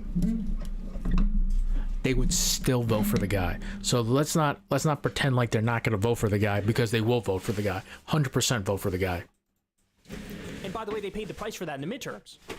So it seems like, at least to this moment, Trump has sort of course corrected a little bit, because now what he's talking about more often than not is protecting Social Security and Medicare and not going as extreme on the issue of abortion. So it's almost like he realized my extremism didn't help in the midterms, and now he's like moderating his position and his tone a little bit. Now, I say that, but then again, I don't trust that he could keep his mouth shut about the 2020 election. I think he'll still lean into like, rigged election, it was stolen from me. In fact, I'm sure he's still doing it like every week. So he hasn't fully learned the lesson, right? But at least on certain issues, he seemingly has. It's really, really interesting to watch this unfold. So they continue here. So the head of that pro-life group, Dannenfelser, opposed Trump during the 2016 presidential primaries. I hate their names too. Like the Susan B. Anthony, like whatever group, like she's like a part of too. Like their names sound like very patriotic, and when you initially hear them, there's like, oh, that sounds fine. But when you start digging into like what they do, it's fucking horrifying. Urging voters to pick anyone but him. She later professed to be happy to be totally eating my words and called him the most pro-life president in the country's history. By the way, that's the other point of this, right? Is that like Trump did give them exactly what they wanted. You want a Roe versus Wade overturned? He gave you the justices who overturned Roe versus Wade, and now you're going, you're not pure enough.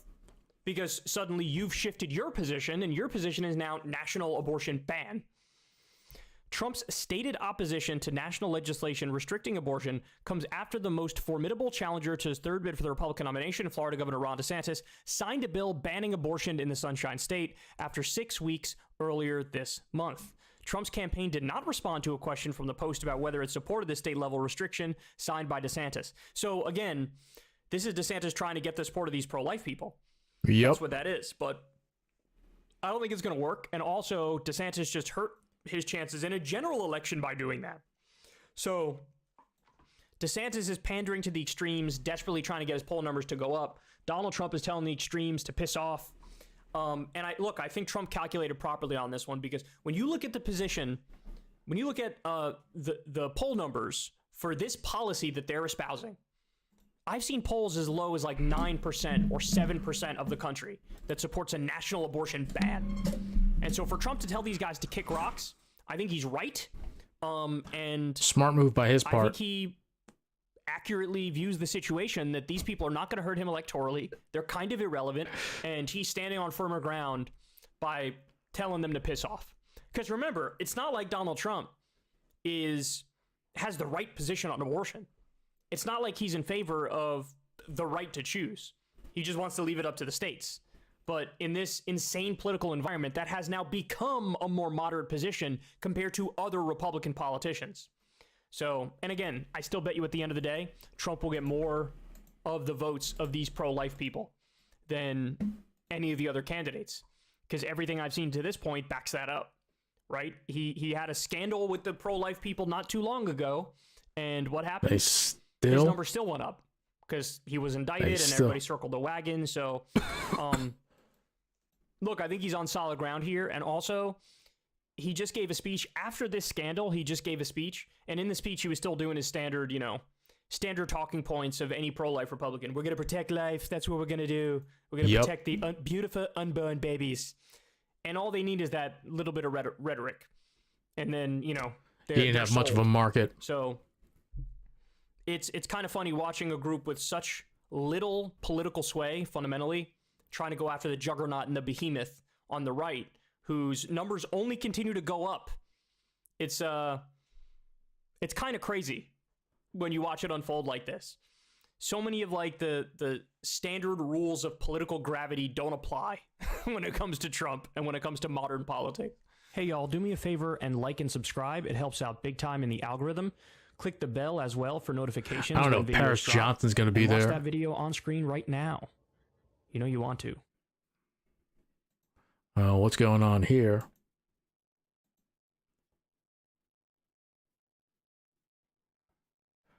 The funny thing is, he's not like a dumb guy, too. The problem is, though, his caucus is like fucking filled with mad people, man. He's really not a dumb guy, but the problem is, he's very amorphous in like what he wants. Everyone knows he just wants the power to be the speaker, too. So it's just, he doesn't really believe in anything. And because he doesn't believe in anything, people know they can get, like, as long as they give him essentially what he wants, they can extract what they want out of him too. And he made like so many bad deals. His caucus, again, is like just filled with mad people too. So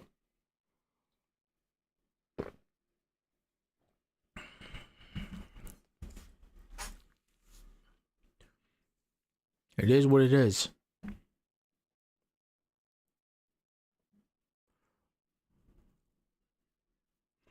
Yeah, you saw that clip from MSNBC with Mika and Joe talking about it too. I forget where it was too, in Ohio. They're trying to do an end around too, where they're trying to take the direct vote from people and try to turn it into a supermajority where you need 60%. Well, versus you just need a simple majority. Well, a simple majority in the state of Ohio want abortion to be free. What you're going to do now is you're going to isolate the women in your state. And what's going to happen is the minute they turn 18, they're not sticking around in the state of Ohio. They're leaving. They're going to come to a blue state, like a Michigan now, or California, or New York. We're not that far.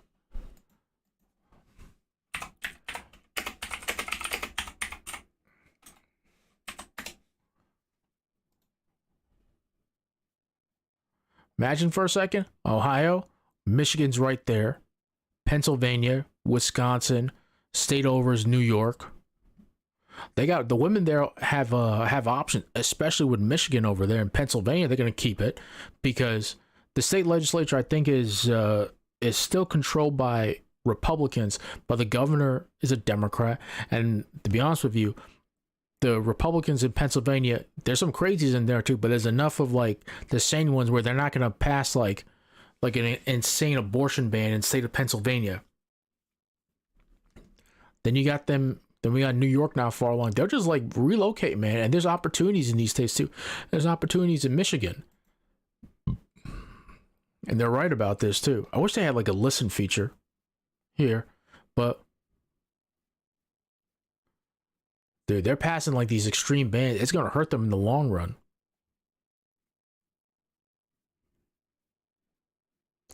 I don't know what McCarthy's doing.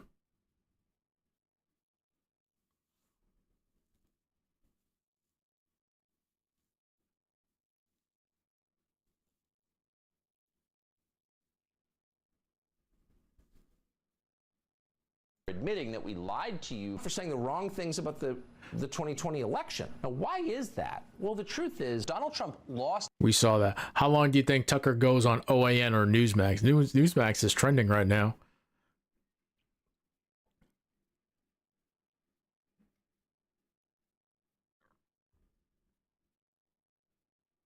Call him Congressman Nobody. He really wants to be somebody, but I think he's a nobody. All right, so last week I told you that what I've seen as a new member of Congress is that the super angry voices in Congress are mostly faking it, that what they're really doing is acting angry as a way to audition to get onto certain news shows, and that those shows are in the business of selling outrage to their audience. Didn't mention a name.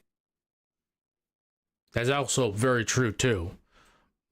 Catch him on the podcast.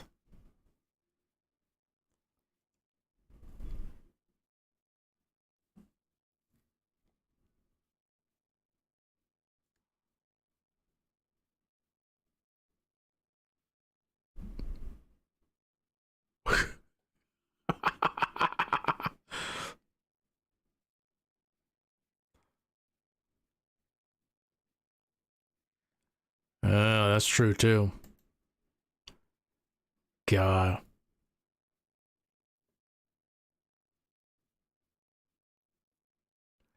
Oh yeah, Mark Elias. It doesn't have the blue check mark anymore.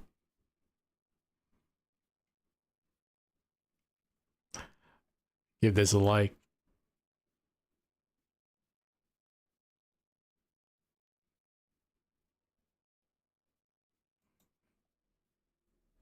I wonder where Glenn Greenwald's gonna go now when he needs rent money. Because Tucker was just so goddamn reliable. Oh my goodness. Yeah, I love it.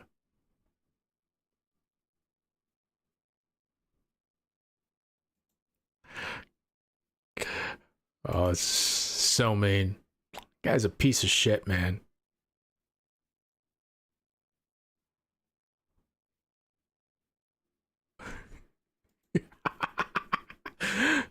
Great stuff.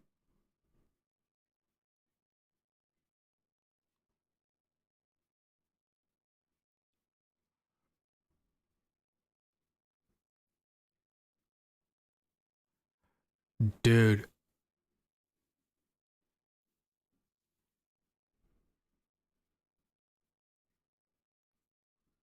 Dude, I love watching him play, man. He is absolutely fantastic.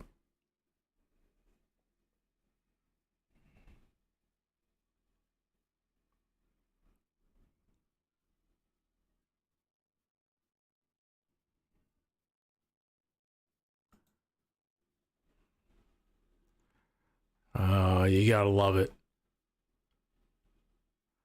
Yeah. Apparently it was Rupert. He was like, nah, axe the motherfucker. Okay. This is your last minute PSA reminder before tomorrow's weekly reset for April 25th. First up, BSN challenge this week is in the Gardens of Asilla. It's the perfect time to farm out lifetime ability triumphs. It will return again in 6 weeks. Next up, it's your last chance is in the Gardens of Asilla. It's the perfect time to farm out lifetime. BSN challenge this week is in the Gardens of Asilla. It's the perfect time to farm out lifetime ability triumphs. It will return again in 6 weeks. Next up, it's your last chance to get the Touch Grass unique emote for Bright Dust from the NFS store. It's well worth it. It's also your last chance to get the Adept version of the Mindbender's Ambition shotgun. It's leaving the seasonal rotation and won't be back next season. For PvP, the featured mode is Momentum Control. Remember to complete your week 4 seasonal challenge or risk losing it and missing out. It's also double ranks, of course, so why not, right? Buy all shaders from Shader 1 as usual. She'll probably smile more. Zera's on Nessus. Not a fan of any of the exotics today. Bad rules. Hawkmoon has Killing Wind. DMT has Snapshot Sights. Again, not something I care for. Legendary weapons. Brass Attacks has a pretty good rule for PvE, and Sidearms did just get buffed too. I'm pretty sure this was also craftable. Could be wrong, but consider grabbing. Bump has Chill Clip. No demo though, but worth grabbing if you haven't got a god rule crafted for PvE. Titan Armor, you got garbage. Warlocks, you got garbage as well. Just far too much mobility that you don't want. But Hunters, you got a good chest. Not the best rule, but it will do. Grab it. Lastly, in the Eververse store, remember to buy what you like as we're now rotating to next week's yeah, that's actually a really good chest.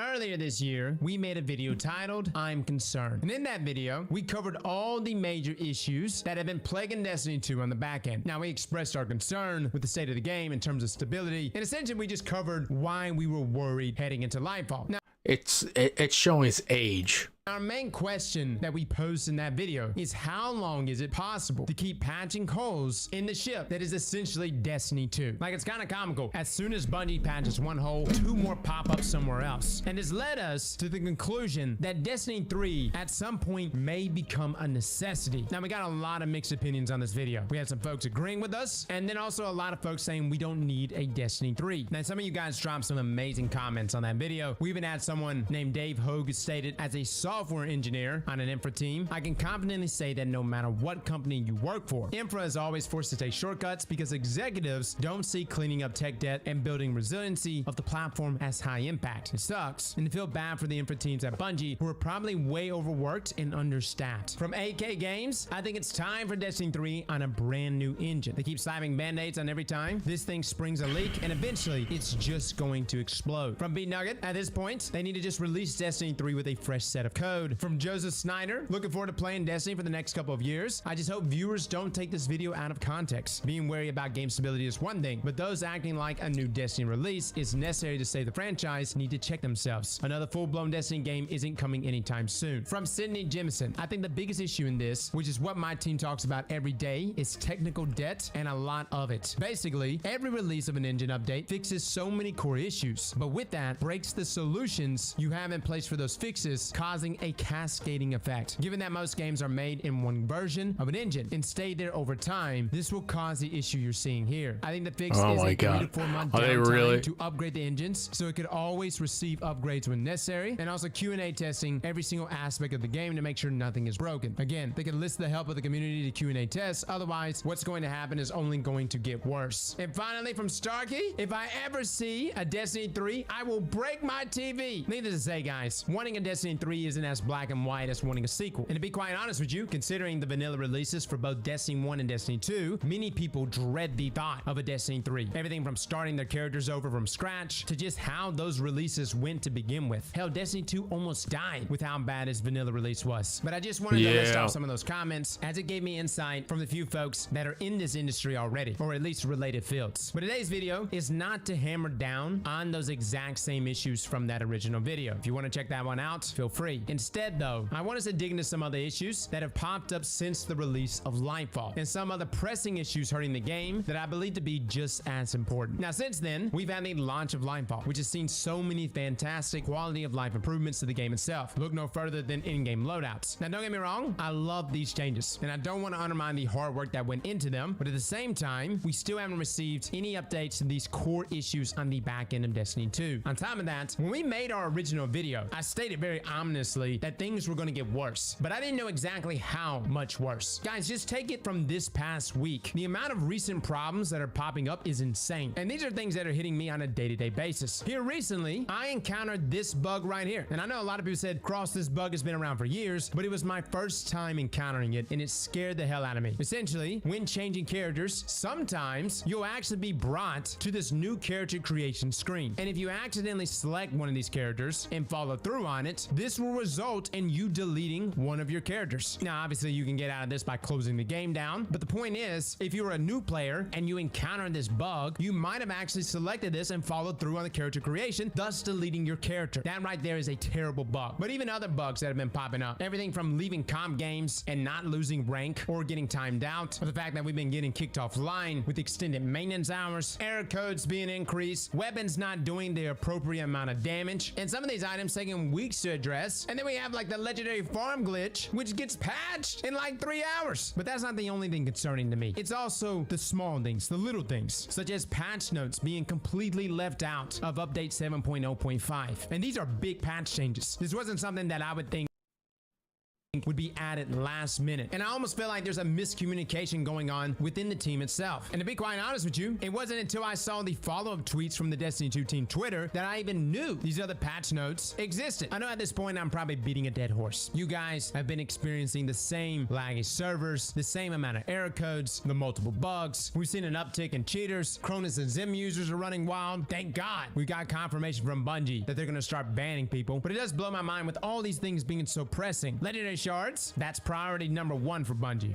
No lie, I didn't even make a video on that. All right, in my mind I thought we were gonna all keep that on the down low collectively. And let me just say this, if you're gonna introduce a bug that benefits the community as a whole, fellas, do not drop that video until Saturday. Bungie is off on the weekends, and that gives us 2 whole days to take full advantage. On top of all of this, the reception for Linefall, well, wasn't the best, primarily because of the story. Let's be real, Linefall's campaign was kind of flat considering the build-up. And it's not just us saying it, plenty of people in the lore community feel the exact same way. And not that I don't like Mylan and Bive carrying the storyline for me. Since Witch Queen, I felt like Bungie really put their big britches on and decided to carry the story for themselves. And to make matters worse, the seasonal story, in terms of writing quality, really sucked it up. Like, we had the season finale this past week, and it just didn't make sense. Even like the Crow's character development, from how distraught he was to where he ended up at the finale, my man just lost the love of his life, and he seems completely fine now. Overall, guys, between Lightfall and the seasonal narrative, everything's kind of mid. Honestly, the thing that's carrying this expansion for me is Strand, build crafting, the Nightfall refreshes, which by the way I love. Lake of Shadows is amazing now. And despite the bugs, we have had a lot of quality of life changes and general gameplay improvements that are very good. Granted, for every good change Bungie introduces, 2 bugs arise, which does make me wonder, where is Bungie's priorities? That's the concern here, guys. Everything from the narrative to the amount of bugs we're getting in the game to the instability. Sure, we have a huge influx of new players playing this game, and I love it. I love so many people are picking up Destiny 2 right now, but it concerns me whenever I see Sandbox people on the Destiny team that have been there for years stepping away to work on Bungie's next project. These are known veterans in the game, both Kevin Yanes and Tomo, stepping away. And don't get me wrong, I'm excited about whatever Bungie is working on, but not at the sacrifice of Destiny 2. Even the story surrounding Amanda made me scratch my head wondering, did the same person who wrote Season of the Seraph also wrote Season of Defiance? The emotion, the build-up, all those things, the dialogue between characters, it seems forced and out of place at times. And we literally just came off of a banger season, which was Seraph. Sometimes I wonder if Bungie knows what the demographic is for their game. Dude, we're grown. I would argue and say majority of the people that play this game are in their mid-20s. Most of us probably watch Game of Thrones. We've probably seen some rated R movies. We're good, Bungie. You can make the story edgy. I even tweeted out that I hope Amanda comes back evil if she ever got resurrected, and the Crow would be forced to kill her. And I know a lot of people think, whoa, that's crazy. Cross, that's way too extreme. You know it would be good though, right? Like, imagine the turmoil Crow would be experiencing when he is the one that has to plunge the blade in Amanda's heart. Imagine everyone at the tower instantly trusting Amanda because they think it's Amanda of old, but turns out she's evil. Bungie really tries to shy away from evil guardians or evil characters that happen to be guardians. Whenever we have a rich... Even though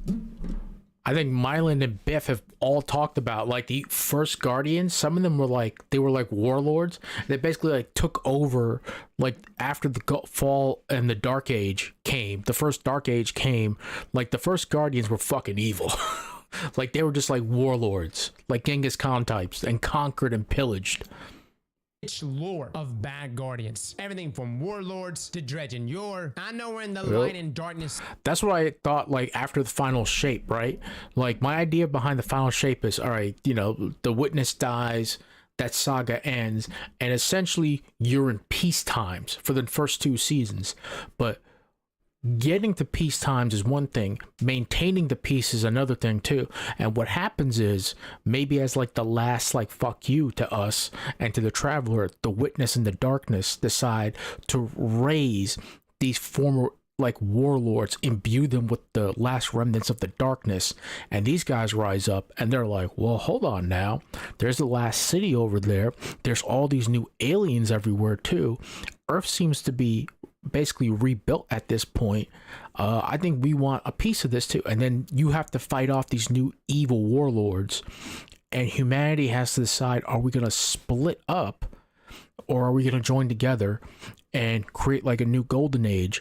And it becomes like a conflict within like the Vanguard in itself too. You know, you don't have like the big existential crisis anymore of the darkness. It's just, can like the new Elixir, can the new Cabal, can the new this and new that, and can the humans like all join together and maintain some sort of peace, or are we gonna fall to infighting? I think that would be cool.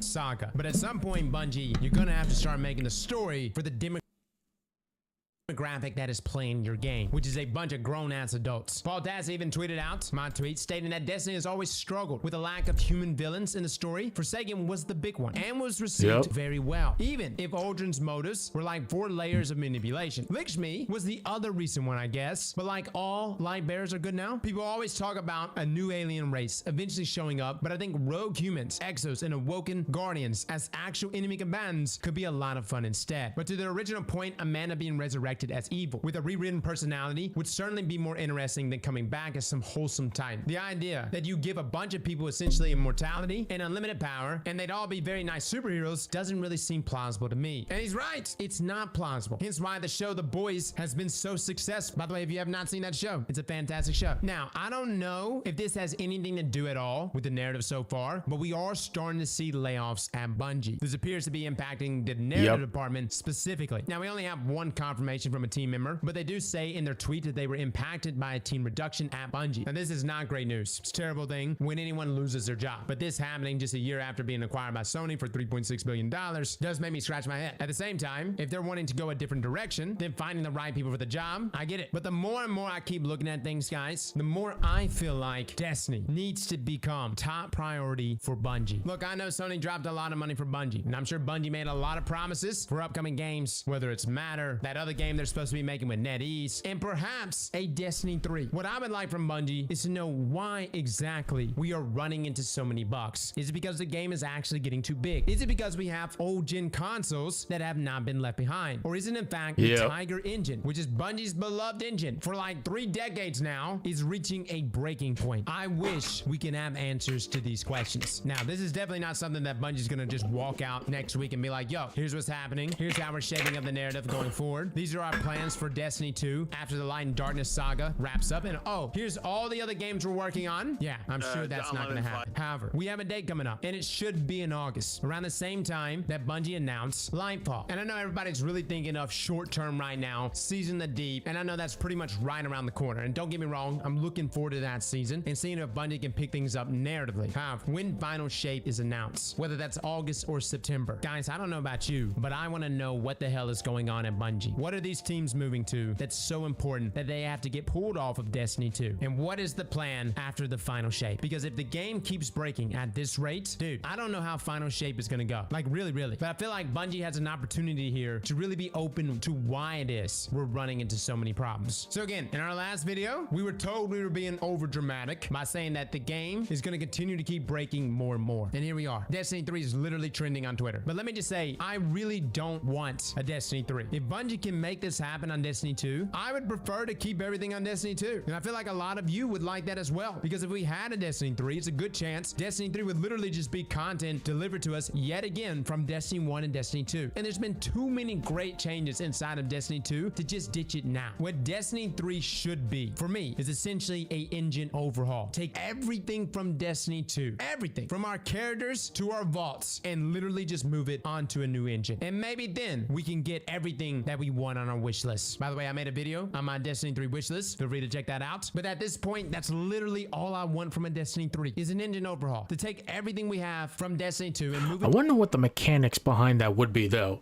That's the only thing. That's the thing I don't understand. What are the mechanics behind that? To do a complete engine overhaul, and is Bungie willing to do something like that? You know what I mean? I really want to know. Like, I'm not that sophisticated enough to like, or knowledgeable enough to be able to like make that determination, but I really want to know what that looks like. To an engine that is going to last potentially for the next decade, because I really think Destiny has the legs to run that long. But on this current engine, with the amount of problems that we get with every single patch, just getting the Final Shape is going to be a miracle. Well, fellas and ladies, thank you all for coming and watching, and as always, slap that like button like your mama told you. I mean, that's one of the reasons why like they remove content and they vault content, because the game is so big now. They probably are better off like vaulting like some of the content and then moving to a new engine. But I wonder what that's going to look like, and I wonder if that's gonna look like. Ooh, you know what? Let's put. I wonder like the mechanics behind that. That's the only thing. Daddle's got that.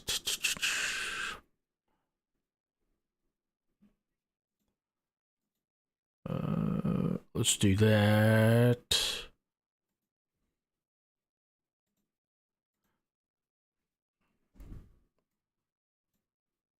Oh, put that up there. This is gonna get DMCA'd. Fired.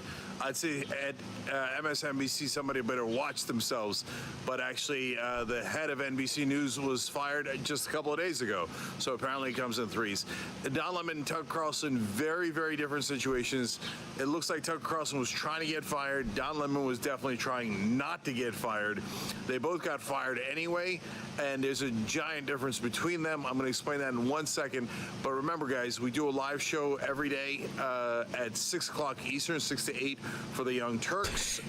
And Anna and I will have a lot more details on how they got fired, why they got fired during the live show. Make sure you're checking that out right here, either on youtube.com/The Young Turks or on our website at tyt.com/live.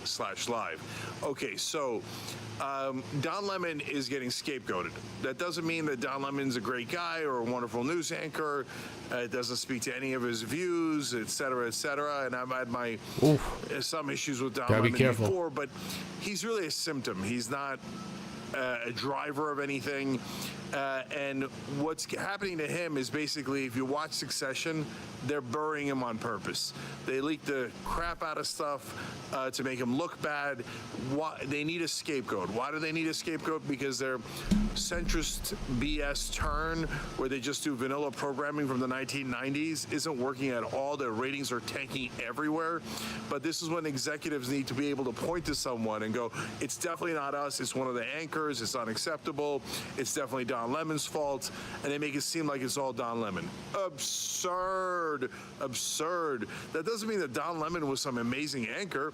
Don Lemon was hired for general vanilla stuff in the first place. But that's all on management, not on Lemon. Now, on Tucker, it's the complete opposite. He's patient zero at Fox News. He's the one that does the most lies, the most conspiracy theories, etc. And the one behind the scenes cost Fox News a ton of money in that Dominion lawsuit by saying, well, this is obvious BS, where the people we're showing on air are... Dude, why would you have like stuff written down like that? Like, you would have to assume that like never have anything written down. Like, outside of like talking to your spouse, your partner, it's just like to like, even to like a producer, like if you were like that aware and you said that, and you know that, and you know this is all BS, why would you write it down in a text to like a producer or something like that? I just like don't understand, man.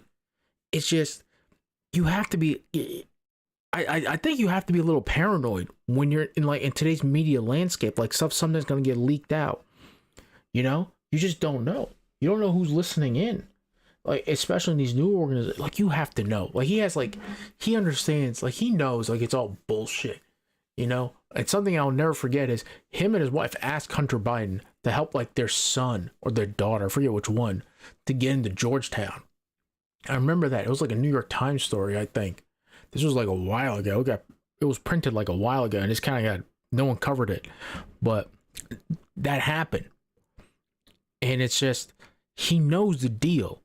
Why would you like put that in writing, in a text message to people, someone that you trust? I understand. But like, still, you're Tucker Carlson, dude.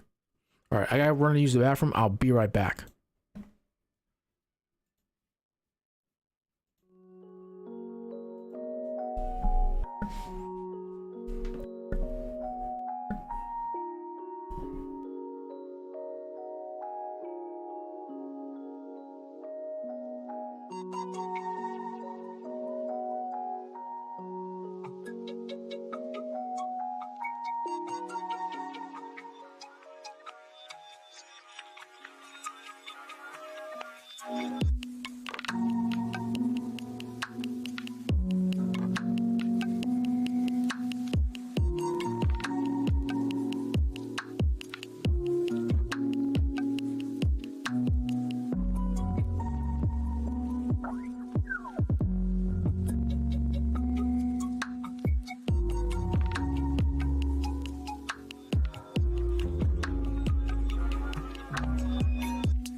Look, you and me on the Charles River.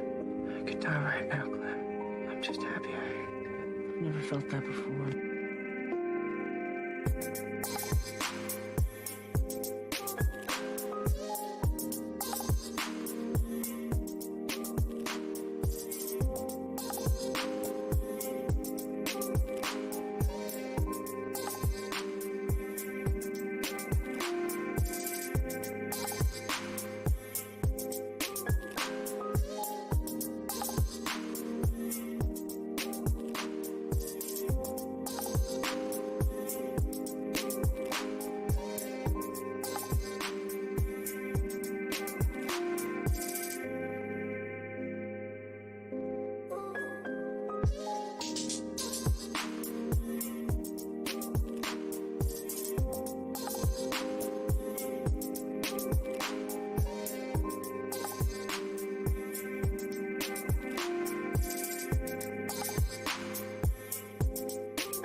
We're back, folks. Anyway, and then he goes and doubles down with Donald Trump and does an interview where they spread more election lies, especially as the Smartmatic case is coming up. Don't forget, Dominion was not the end. Smartmatic is now going to sue them for $2.7 billion, more than Dominion even sued them. There's some are speculating that just doing some laundry. Tucker Carlson getting fired was part of the Dominion settlement. That would be kind of amazing. I would be very surprised by that. But Tucker's been going more and more populist to try to goad Fox News into firing him. Why? Well, my speculation has been throughout, and Young Turks viewers know this from now years ago, is that I think Tucker Carlson was pushing Fox News to get fired so he could run as a populist candidate for president. Danger Dave, thank you for the super chat. I'll answer your question in a second. And I shout out members on the live ones too, and I shout out super chat questions. So real quick, 2024 is not over, guys. There's a lot of people that can still get in the race. This comes quickly enough for Tucker Carlson that he might even make a run here. And the whole idea behind this is Fox News wouldn't let me say the truth. Oh, that's catnip. That's populist catnip for the right wing. So him being the leading conspiracy theorist, the leading guy who's driving the crazies to patient zero at Fox News, that puts him in perfect political position, unfortunately, okay? So Danger Dave asked in Super Chat, is Sean Hannity next? Okay, no, Sean Hannity's a team player. He will do whatever corporate douchebaggery that Fox News wants. He's not like Tucker Carlson pushing populism. And if Murdoch says go support DeSantis, Hannity will be a team player and support DeSantis no matter how much he loved and supported Donald Trump before, whereas Tucker Carlson was uncontrollable. And that is one of the main reasons that I think he was let go now, okay? And so if Hannity gets fired next, then I'm wrong. It's all part of the Dominion and Smartmatic lawsuits, and they're getting rid of all the people who lied on air. So that'll be, you know how I give you guys predictions ahead of time just to see if we're right or wrong? So you can see there that if Hannity gets fired, my theory about Tucker wasn't correct. They are actually trying to modulate and make sure they don't cost themselves more money because of the lawsuits. My theory is it is not that. It is that Tucker was pushing them by saying too many things that got them in too much legal trouble and cost them too much money. And Tucker was doing it on purpose so it can seem like the martyr. And by the way, and Nick NKS, I think it was 3472 with the super chat. You're right. It's Bloody Monday in media and cable news. I called it hashtag Bloody Media Monday on Twitter. But I think Tucker is happy with this news. I think he wants to run as the martyr, and that's the main point. All right, we've got a lot more for you guys on the live show, including Tucker clips that give you a sense of what's happening here and what he's done in the past. So this is really important. Make sure you check it out tonight live. And Tracy777, thank you so much for being a member. And why don't people say that he was fired? Because they're worried that, well, the statement didn't clearly say he was fired, but as you'll see in the live show tonight, there's no question he was fired. He didn't know that it was coming at this particular time. We'll show you some evidence of that. So tyt.com/live. By the way, it starts with damage report and goes all the way through. So start at 1 p.m. Eastern, and you'll be able to watch us live throughout on tyt.com/live. And obviously, Young Turks starts at 6 o'clock Eastern. You can check that out right here on youtube.com/The Young Turks as well. All right, guys, I'll see you guys there tonight.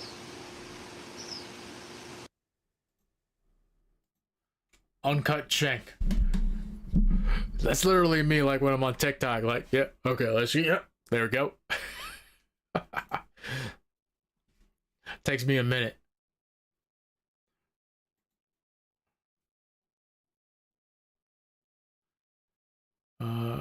We could do that. I can just like add that to save the watch later.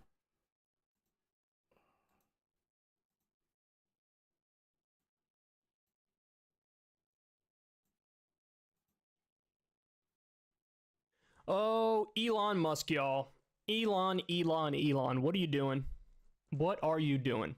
So he decided he's finally going to go through with it. He's going to eliminate the legacy verified blue checks on Twitter. Which is fine. I'll explain what the whole purpose of the verified system was in just a second. But first, let me tell you the results for Elon. So he thought, look, we're going to get rid of the legacy verified check marks and basically force these people into Twitter Blue, which is the thing where you pay him for a check mark. Look at what happened. This is reported in The Independent. Only 28 legacy verified users signed up for Twitter Blue hours after Elon Musk took away their check marks. 28. So more signed up, but others also dropped it. And so when you do the math on it, it came out to a net gain of 28. So here's what they say. Only 28 people with legacy verification on Twitter signed up for Twitter Blue in the hours after Elon Musk removed their blue checkmarks. Thousands of Twitter users who were bestowed with the once coveted blue checkmark before Mr. Musk implemented the new verification system watched as their ticks vanished on Thursday.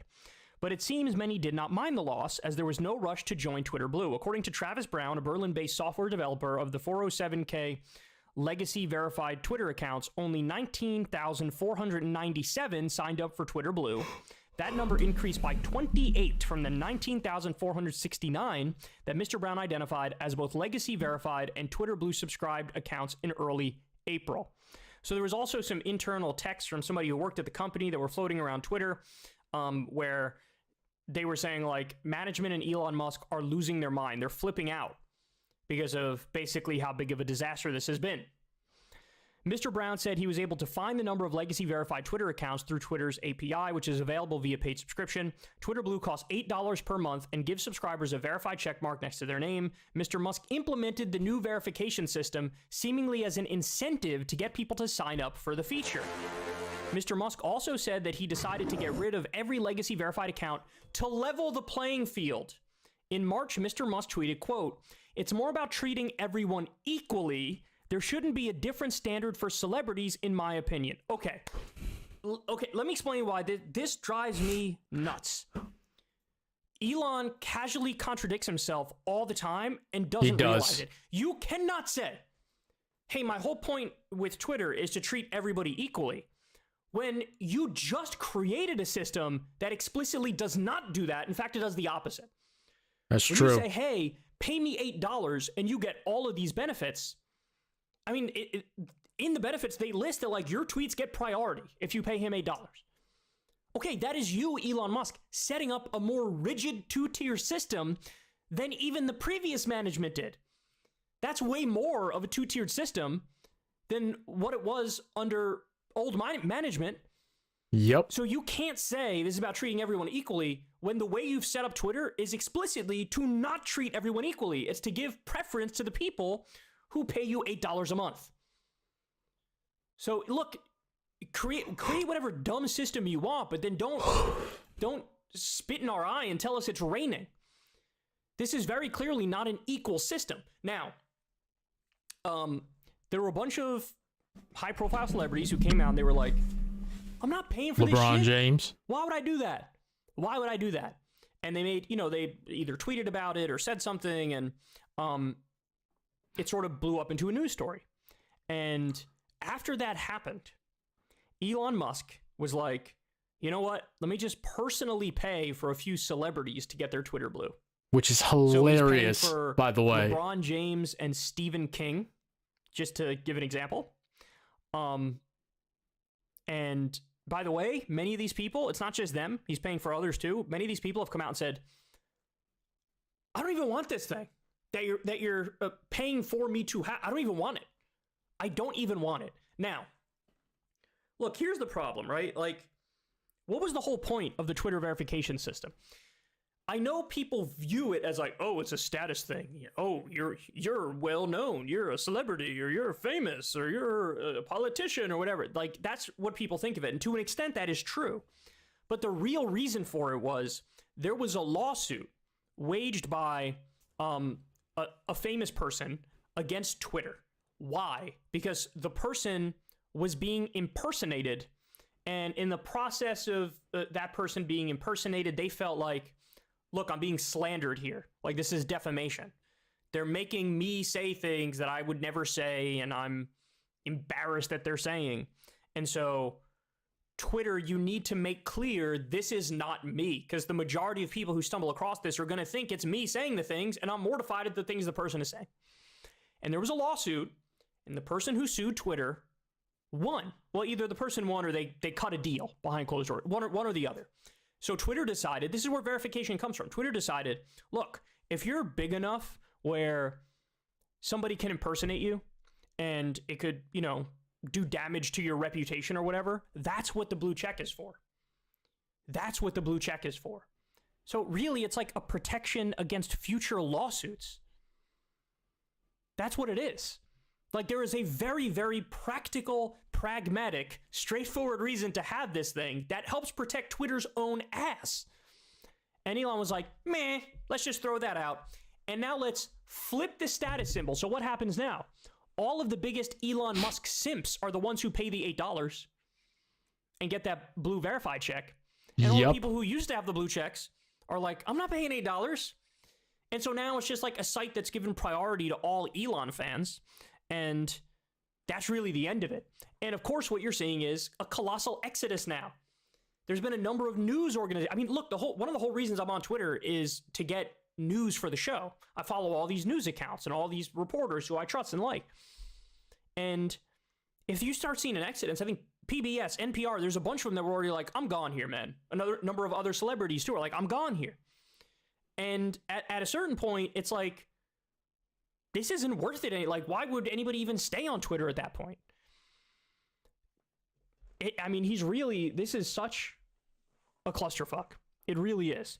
Now, the story gets funnier. So, do you guys know the account Drill @Wint? Hilarious account. Just like a jokester on Twitter who always says things that make zero sense, but they're funny because they make zero sense. Apparently this guy, I don't know if he led the charge or he just partook in it, but started this #BlockTheBlue campaign. And Block the Blue is exactly what it sounds like. Basically, let's do mass blocking of everybody that has a blue check now. Because everybody that has a blue check is, paying Elon Musk for it, and they're very likely an Elon Musk stan, and Drill and many others are not fond of these sorts of people with their personal experience and running into them and having back and forths with them on Twitter. So there's this big Block the Blue campaign. It was trending on Twitter until, by the way, there's speculation they may have axed it from the trending topics list. That's true. So he partook in it. And knowing Elon, he probably did do it too. He is a very petty man.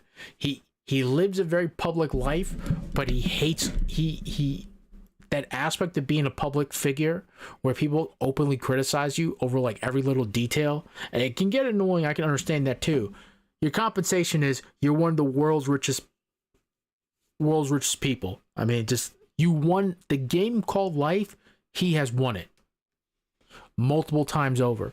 So I just, I don't feel sympathy for him. He can just like turn it off. He also didn't need to buy Twitter. He backed into buying Twitter.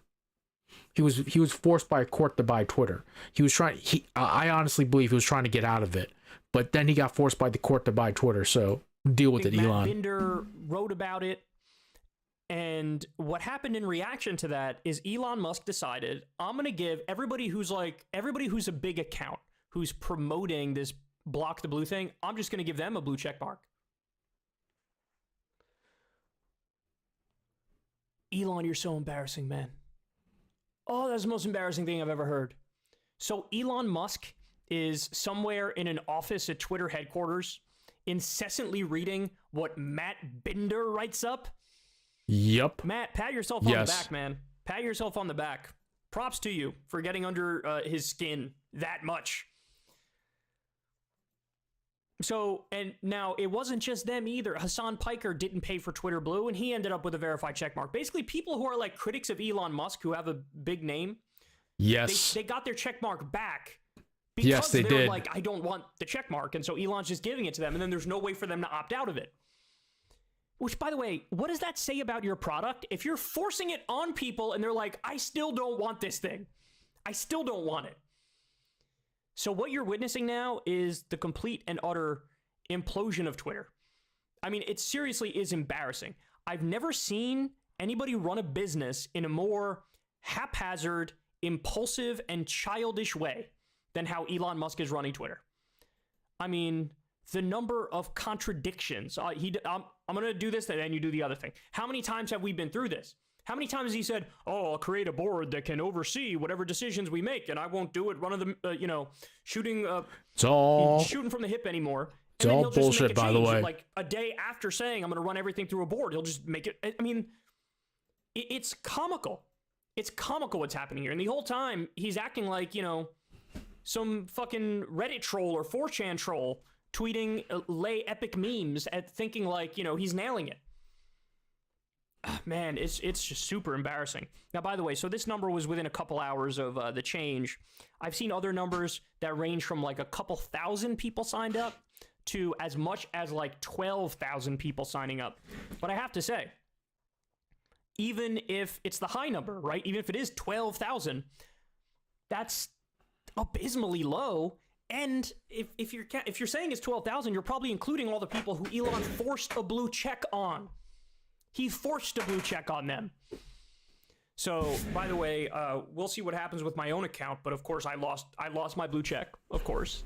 But given that this segment criticizes Elon, there's a decent chance he'll also force me to take one now too.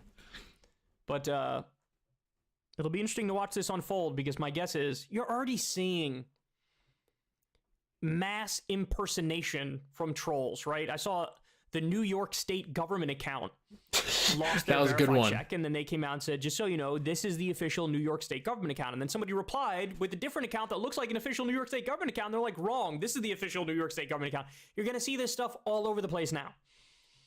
And it'll probably end up with Twitter back in court, and they'll end up finding a backdoor way to bring back the original verification program. Because what Elon Musk is learning the longer he's at Twitter is like, oh, as flawed as the system was, there was a reason for most of what they did. And he's just going to, trip over himself and wind up in the same position that Twitter was in before he got there, right?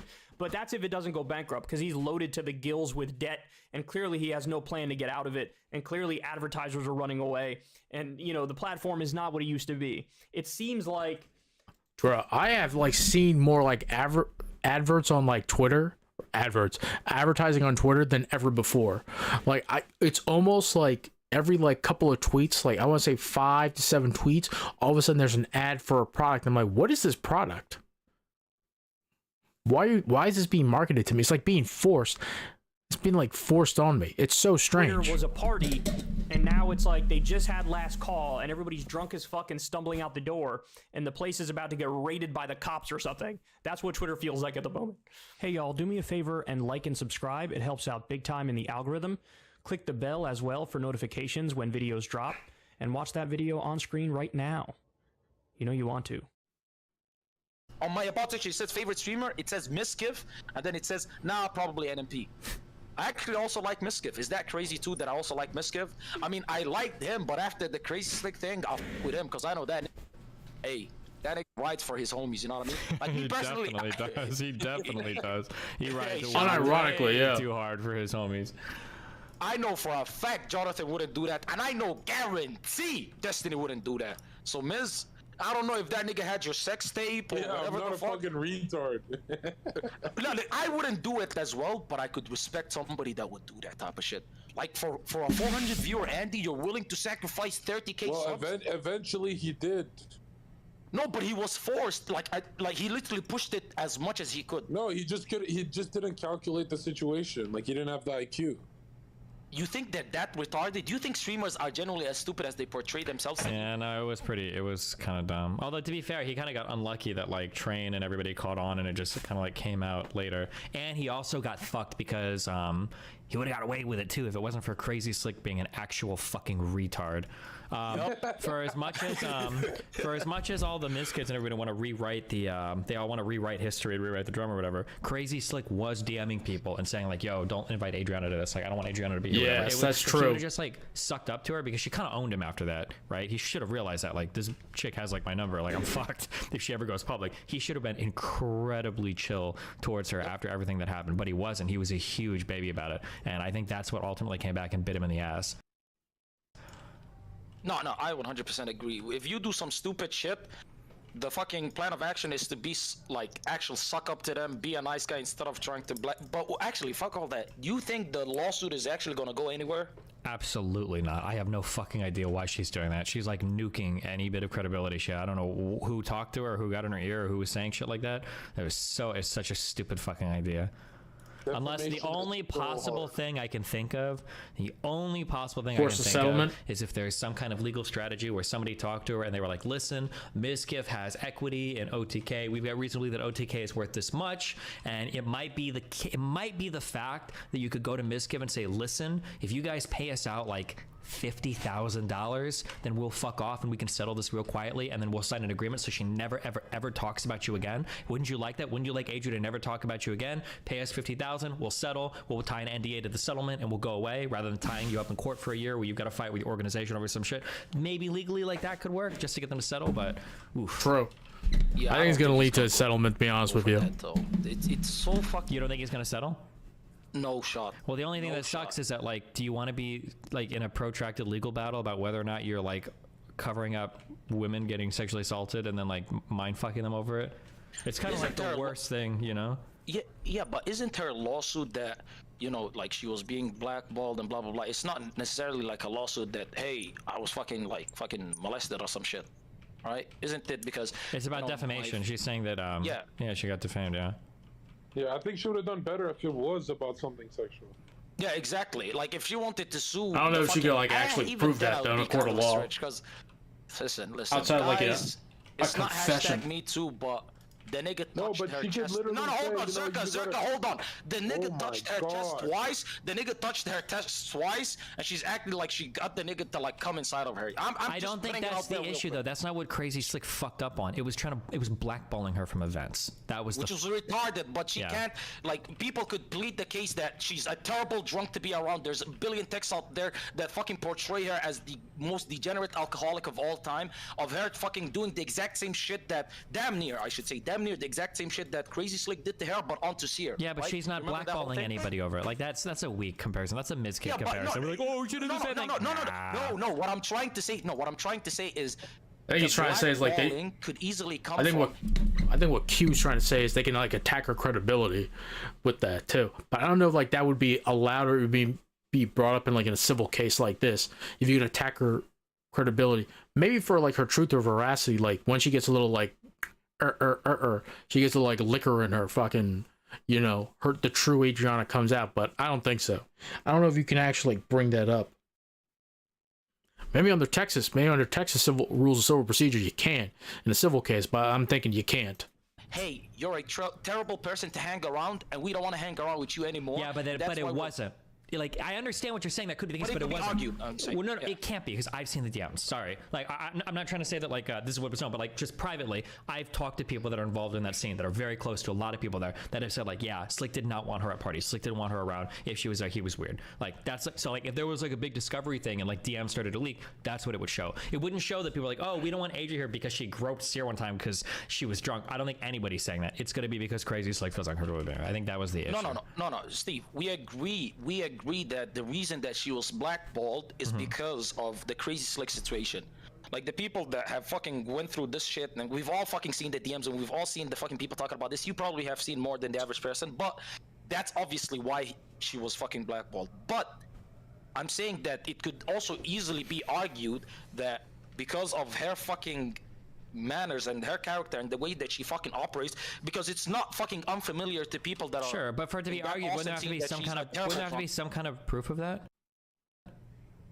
The only reason that somebody who's not even damn near anywhere near these streamers or Austin, the only reason that I know that this shit, like, with her being a terrible drunk and her being like nasty as hell when she is drunk and fucking rapey, right, is because they fucking spoke about it.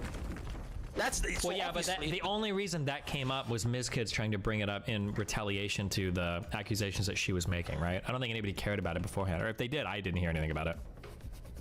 Yeah, beforehand, sure, and yes, probably Mizkid's brought it up to muddy the waters, make her seem like some sort of fucking terrible person. We agree on those points as well, but I just personally think that if she brings this to court, it's not the slam dunk that she thinks it is. No.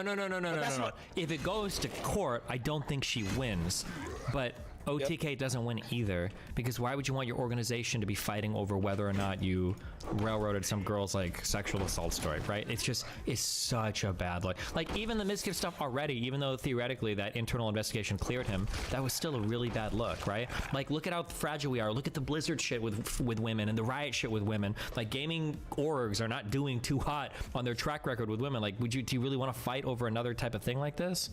No, I understand where you're coming from, but in the court of public opinion, a settlement could damn near be an admission of guilt. You know what I mean? Like the way that the public would see if she were to. It's damned if they do, damned if they don't. You know. No. You wouldn't know though. That's the thing. Yeah, because they tied up with an NDA and she wouldn't. Yeah, you would just say that. Yeah, they reached a settlement outside of court. They spoke to each other. Everything's good on amicable terms, and that's it. And then nobody would know. Now, if the lawsuit was against, I believe, correct me if I'm wrong, if there's any like legal scholars out there, any law students or any lawyers like out there watching, if you sign an NDA, you can put in the NDA, you can't actually talk about like you signed an NDA.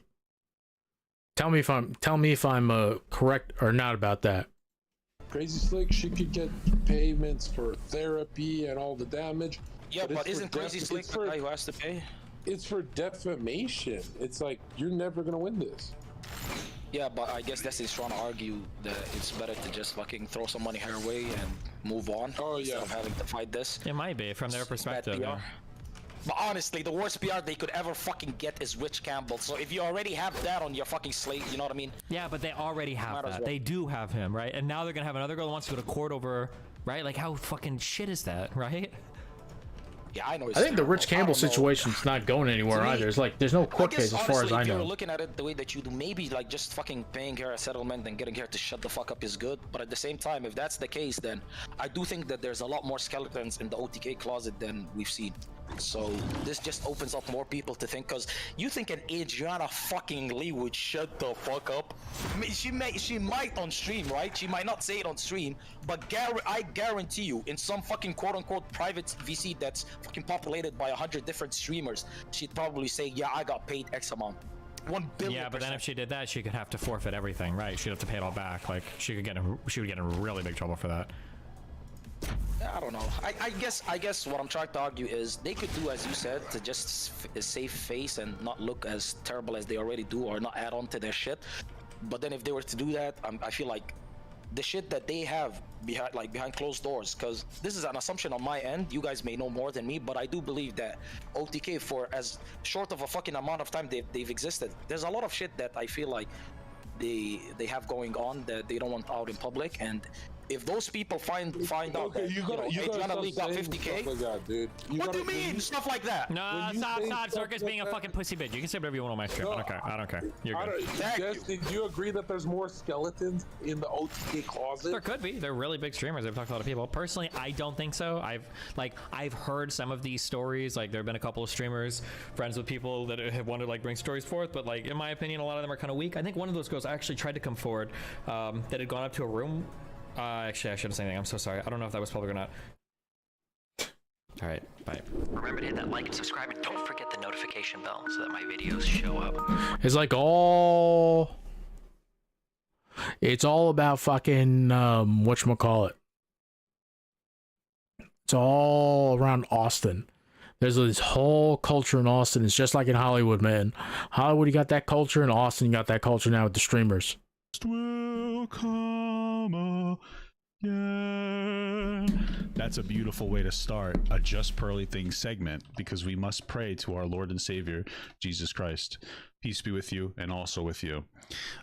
This is a video from Pearl. You guys just threw it out there. It's short, so we'll do a quick one. It says, men should date multiple women. Whoa.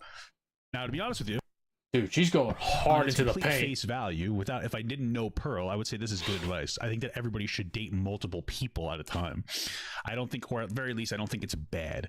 I think it's not a bad idea when you first start dating to like date a few people at the same time. It doesn't mean you need to sleep with them. That's the hot take of the day. But like, yeah, you can go on a few dates. You can go, you know, I would say, obviously, there gets to a point where it gets a little more serious, and I get that. But there's nothing wrong with dating a few people. I used to date multiple people at the same time. But you don't have to sleep with them. But I'm going to assume, though, that knowing Pearl, this isn't, hey guys, we should all play the field before we commit. It's not that. It's more of men should be able to do whatever they want, and women should be like with one person. So, by the way, repping the I Heart My Wife shirt. We saw that popping. Don't worry. We didn't miss that. So, you know, because I do. I heart my wife. I heart her real bad. That's how. Anyway, let's see what she has to say.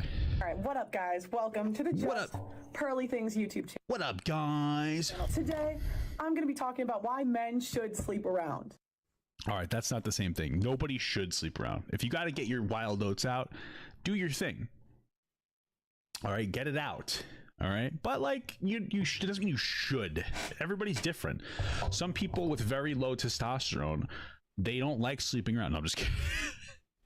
No, but some men don't want to sleep around. You don't. Emily Davis super chatted 99 cents. Thank you so much. I appreciate that. Someone like me, where I got that dog in me, it helped to sleep around a little bit, to like go through the motions. You know, it was just kind of part of me. If you're not like that though, don't force yourself to the should. You should do a thing. Do what makes you happy, but be safe. Wear a condom. Seriously, guys. Seriously. Now, before everybody calls me a grifter and a panderer, blah, blah, blah, okay, I want to talk about how I got to this conclusion. I would love to, because I think that you're a virgin. Like, okay. No, she had like a boyfriend, right? I'm making a joke. I'm pretty sure like she never really dates. Nobody wants to date her. She definitely was given the the frick me eyes to Destiny, though. Let's be real, okay? Started reacting and getting into red pill content. This was something I vehemently disagreed with. God damn, he goes hard into like Pearly. Not literally, of course. Old videos of me. I thought she would mind though. Now it makes sense. After we watched that Brittany Venti video, which was very good, I'll link my reaction to it. But you should at the very least watch her video.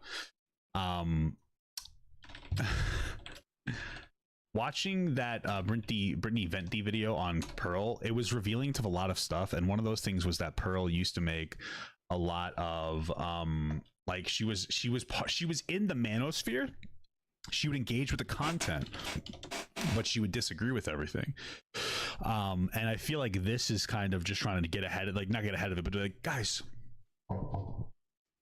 we should it's basically just a walk back of what everything that she said, to be like, this was just how I used to think. What was really messed up that we learned in that video, though, is that there was a time where Pearl's ex-coach, this was really like hard, this is kind of messed up, it was essentially grooming her. And then once she hit 18, he started hitting on her and trying to sleep with her. And I don't know if I'd call that grooming, because grooming is an intentional, methodical process of setting somebody up for sexual exploitation, but it's certainly inappropriate. And no, it's grooming. It's grooming. Like, come on, man. She didn't go into the details when she, like, in that video when she was like talking about it. But and this is from the Brittany, and I think Brittany Venti only like played that clip from it too. But from like what she said in that video, like very slowly, I think that he was getting and waiting till she turned 18. Like, you don't just like do it like on a snap like that. Like coaching its person up. She was like, yeah, this sucked. And her mom apparently was like, who cares? Get over it. And then like the manosphere was telling her that like she was the problem. So it's wild. I feel bad for her, but I would if she wasn't such kind of like a stinky poop head, like a silly goose. But she's such a silly goose that it's hard to feel bad for her. Thank you so much for the 3-month sub, Silent Toe. Around for anybody. Now, you have to understand that men sleeping around is really a reaction to women. No. Now, we have the What to make? Dude, come on. What does that mean? Top guys, right? The 20% of men that just can get laid whenever they want. Now, a lot of these guys understand women a little bit better than the bottom 80%. Sure. Why do they understand women? Well, they've dealt with them. No, they fuck around with a lot of girls, so they know how to manipulate them. Bro, listen, I understand that I'm fat, but fat women exist. It's not hard to get pussy. One of the things that blows my mind is how like it makes it seem like it's so difficult to get pussy in the manosphere. I'm a fucking obese fat man. I'm 6'4", and I always had like a decently paying job. The bar's on the fucking floor, guys. I'm also like reasonably intelligent. I've had my beta phases, but for the most part, it's never been like necessarily difficult to get to talk to women. Once you learn that you just have to be kind of a manipulative asshole, and I regret how I used to be, but all you have to do He's is not wrong about that. All you have to do is have some confidence and make a woman feel like you're gonna date her. And with your plausible deniability language, like, yeah, I don't know if I'm looking for anything too serious, but I'm open to it. Blah. And then you can get women. They don't have to be the most attractive women in the world. It doesn't matter. Like a guy, usually this is the playbook for a fuckboy. All right, be a guy that's confident, and talk to girls a little less attractive than you, so that they think that like they're doing really well and they're a little blinded by how handsome you are, and then have sex with them and then stop talking to them. I'm not trying to be rude, but it's not like it's the top 20% of, no, man, you just have to kick down one rung. All right, you just have to kick down one rung on the ladder, and it's kind of easy. You know, it's not like this super deep, incredible game of like, oh my God, like, it's top 20% of men do. I know something you don't know, bro. I just struck out a lot. Like you just struck out. You strike out a lot, and then eventually you find your confidence, and then like it's not that hard. You learn that you just need to. All you learn is that you need to like learn to fail.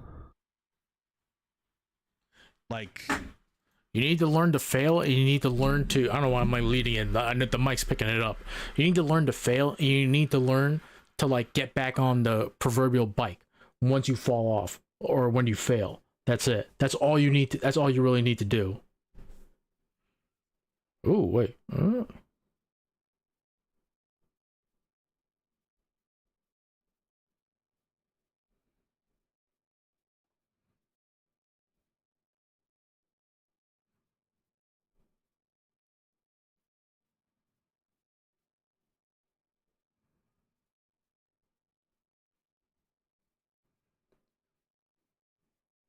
Sorry, I just sent in my resume. I got a response back. Not for a job, just confirm that they got it back.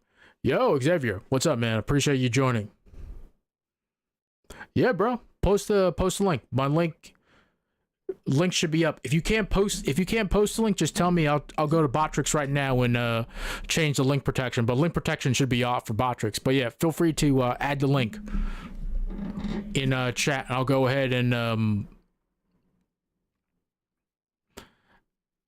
cue that video up after I finish watching this Papa Gut video, all right?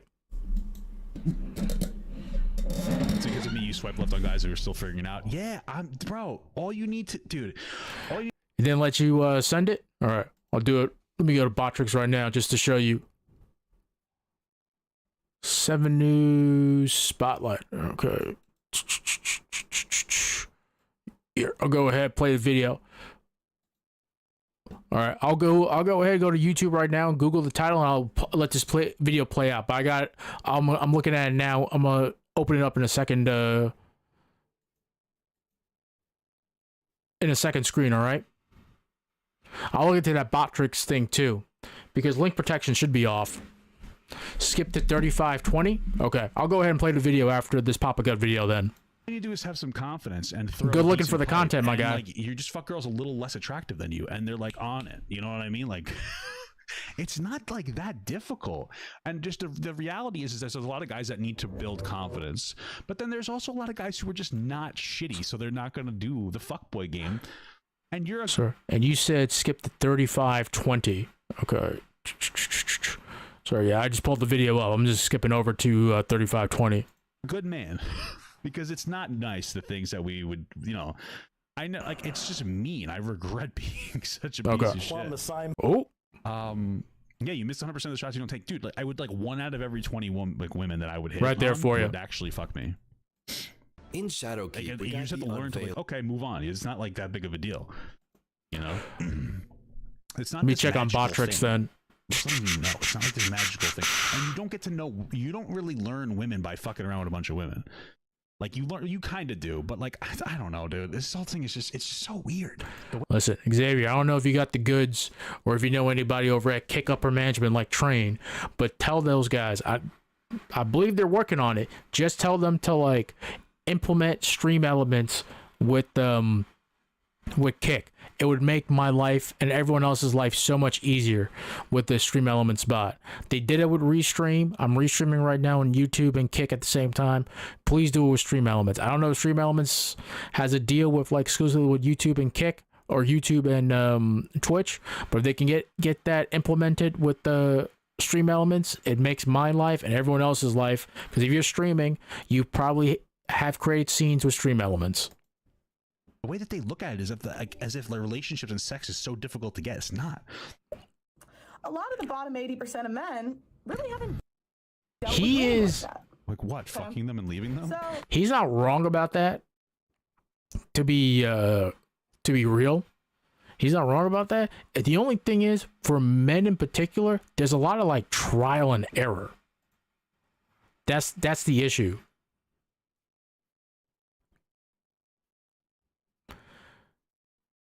They might have exclusivity. That would make sense. The only reason why is because I just want a working chat bot. That's it. And I'm not like that worried because Botrix is actually working. The other bot, I forgot, like Livebot or what it was.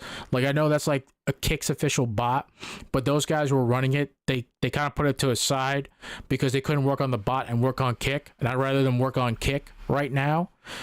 So I just want an alternative because I'm gonna be honest with you. You can't even if you're a small streamer, you really shouldn't have like an unregulated chat. Like there was a time when like I think it was a bot came in and was asking me all these weird questions, and I'm just like okay. And then all of a sudden it kept spamming the N-word, and I was like, all right, I'm just banning the guy. And that's not a big deal. I'm not gonna get booted off a Kick. But if you have a decent size, like let's say you have like 100 people, you don't want an unregulated chat. That just gets annoying, you know. And like putting like reminders in there, putting stuff like, hey, these are all my other socials, go ahead and subscribe and like follow all my other socials, like timers and modules in there too. It's just nice to have that stuff done by like a bot instead of you, the streamer, or like a mod doing it. So okay. Like the problem is that none of this is coming from her personal experience. She's just like saying something someone else did because she's like never had sex before. She's a that's the most of Manosphere. She's like a 6'2". It's not confirmed that she's a virgin. It's not confirmed. I just want to make that very clear. Paprika just has a burning hatred for like just pearly things. Yeah, man. It's like every once in a while, and it's mostly in the bigger sections, like just chatting, definitely. You know, I was in like news and politics, but like nobody's in there. So you just go, if you're doing like react videos, and even if you're talking about the news, like I got some clips here from like a couple like Midas Touch and like some other MSNBC is probably down below somewhere, shit like that. Like to just go to just chatting. Everybody's in like just chatting, or if I have a game on, I'll go to that gaming section. You'll see me like watching like fucking news, like C-SPAN, and like playing like Destiny. To like fucking virgin, you know. So she's Let me listening finally to like go. Fresh and Fit or whoever else said the same things, which they're also wrong, but at least they have life experience that dictates this. So they're genuine when they say it. But it's that live bot. Here We're we go. talking about men in general. Most men are the bottom 80% of men. Sure. So most men are not getting a lot of attention from women. And when a woman does give them attention, it's like, dear God, she can, and we've all seen this in our personal life. When a reformed 304 runs game on your brother. What's a reformed 304? Or your, you know, whoever it is. These videos that she does sometimes on like her main channel, where she's putting on like makeup and like doing her hair, even though, well, she's not actually putting on makeup. Or does she put like light makeup on? I think she's like the no makeup girl too. Like she doesn't like putting on makeup too. I don't know. It's just like weird. Like she's doing these things too, and she's like she has to continuously like make content too. She's also covering her ass following that Britney Venti video because that thing was like has some legs to it too. That's the thing. Like Venti like came in with receipts, and I'm not like a Brittany Venti fan too, especially because she's like pretty alt-right, but like Just Pearly Things, like she's definitely covering her ass, especially what's going on with some of the people that used to work for her too. Like her contracts are fucking insane for her employees. Like she takes like the vast majority. I'm not talking about like it's like a 55-45 split. I'm talking about like it's a 70-80 split going her way. That is nuts. And to any like young person who's watching this, if you see a contract like that and you're in the social media game or you're trying to get into the game, you see a contract like that, don't sign a contract like that. It's not worth it. If you're like going to be like a content producer or like a content creator rather for like one of these like bigger networks, the split should not be like that lopsided. If it's like a 55-45%, that 55% is going to like that MCN, that might be justified, but depends on what they do for you. So fuck that shit too. You're better off like being on your own. That is nuts, dude. And it's the same thing if you sign with like an agent. I think like the highest for like a content creator, like someone like Hassan, they would pay up to 20%, but those motherfuckers give him shit too. And even then, even for like NFL agents, like they don't even take like 20%. That is crazy. They get up to like 10% of like what you're making, dude. Like, don't. It's not worth it.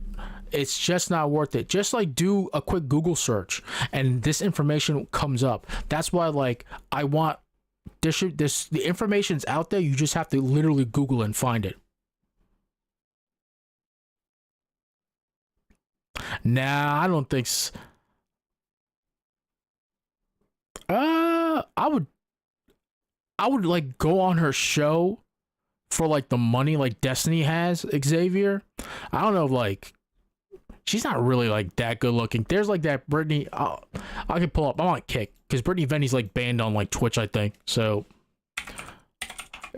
Brittany Venti, she should be. Oh, it's literally. Oh no, Brittany Venti. Just Pearly Things. Prime time. Where is the clip? There's like a clip of I think all right. Papa Gut watched it. I just want to fast forward to the clip.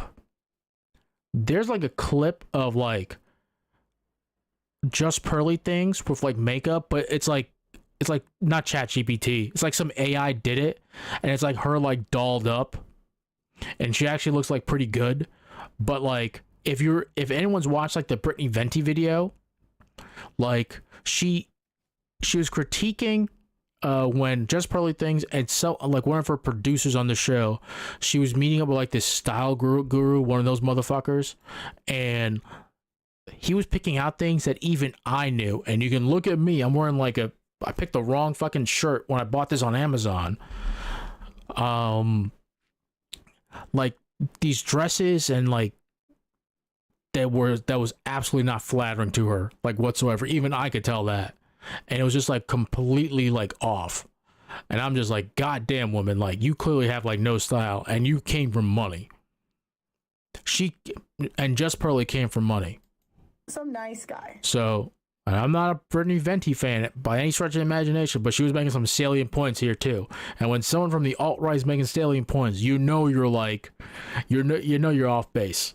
Now the reason that's and it's kind of like the funny thing too, like because the manosphere like kind of they reach into this like conservative audience, but at the same time, it's like the leading conservative voices are like women like Margaret Taylor Greene, Lauren Boebert, like Lauren Ingram, and some others that I can't think of on the top of my head. They're like on the cultural side and not like on the actual like political like news side, but like they like the manosphere like really like hate women.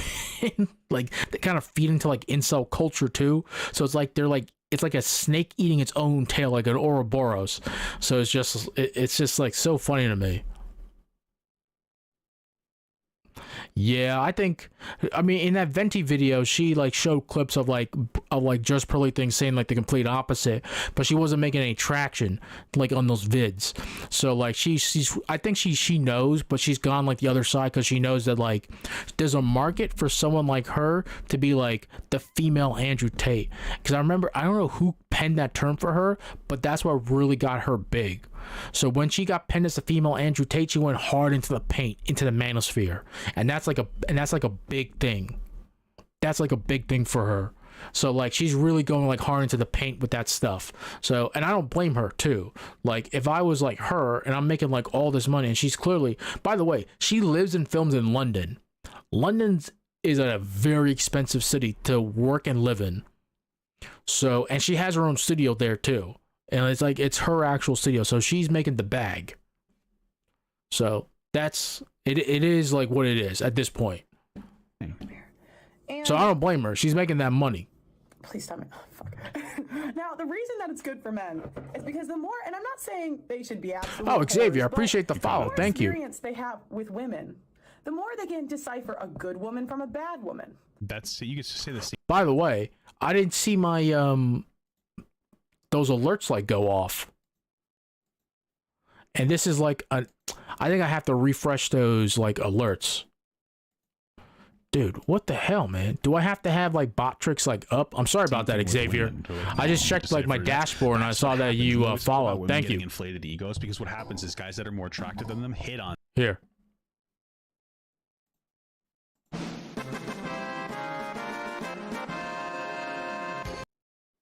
I know that said bot tricks, but that was not supposed to be for Xavier.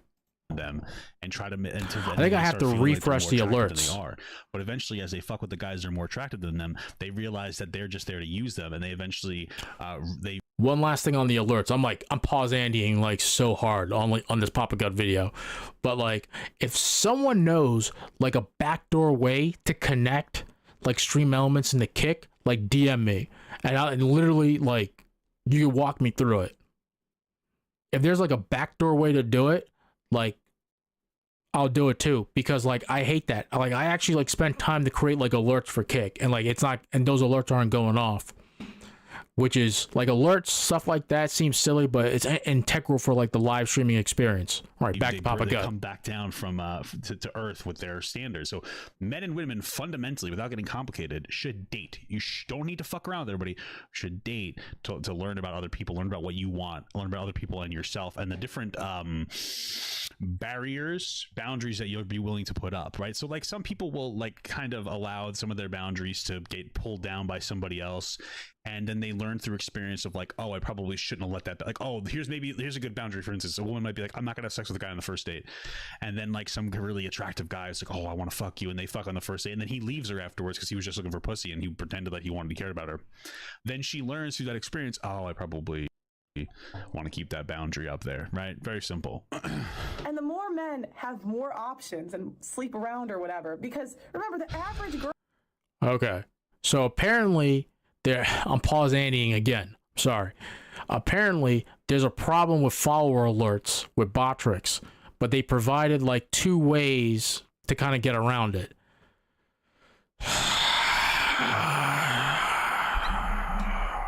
Okay. It's a new platform, Rogue. It's a new platform. It's a new platform. It's a new platform. It's a new platform. Just gotta keep telling myself these are the growing pains. I wonder if like with Justin TV before it became Twitch, if people were doing like the same things. Girl is talking to So apparently there's an extension. You know, let's just be honest. Modern women today behave like men. And so when I first heard this, like you should sleep What does that mean? That they talk to multiple people? That's just equality. Who cares? around, I was like, disgusting, haram, until I realized that there's a lot of predatory women. And predatory women? I wouldn't even call fuckboys predatory men. Why are you calling them predators? Do you like, I don't like this normalization of calling things fucking predatory. Predatory is like really intense. Predatory is, hey, he's guys, right. I'm gonna be 35 years old and I'm gonna go to bars and clubs and look for girls who are like freshly 18 that somehow got in here, who are getting drunk, and I'm not gonna drink, and I'm gonna take them home and I'm gonna sleep with them, and then when they get sexually assaulted by other men and they express it to me, I'm gonna say that it was your fault, you should have picked a better man. That's predatory. Okay. He's not wrong about that too. What's the predatory aspect of these? Listen, I'll be the first one to admit it. I don't like being the both sides Andy. Both sides of the aisle do the whole, be hyperbolic with the language. I don't know. The right does a lot of things with like the fucking hyperbolic language. The left, I'll tell you right now, left calls everyone a fucking Nazi to the point where like when Voss calls somebody a Nazi, I kind of roll my eyes. He called what was it? That U.S. airman who leaked all those documents recently on his Discord server a Nazi. Someone said he posted like GQ, and I was like, is there proof that like he posted like GQ stuff that he was on like fucking like Kiwi Farms like posting Nazi shit on like Poll on like 4chan like posting like Nazi shit saying like death to all the Jews and crazy shit like that? Did he see that? That's what I'm talking about. Like, you call everybody a fucking Nazi, and then like when the real Nazis come up, they can hide themselves. Like, unironically, like Nick Fuentes, who unironically is a white nationalist, white supremacist, and he's probably a fucking Nazi.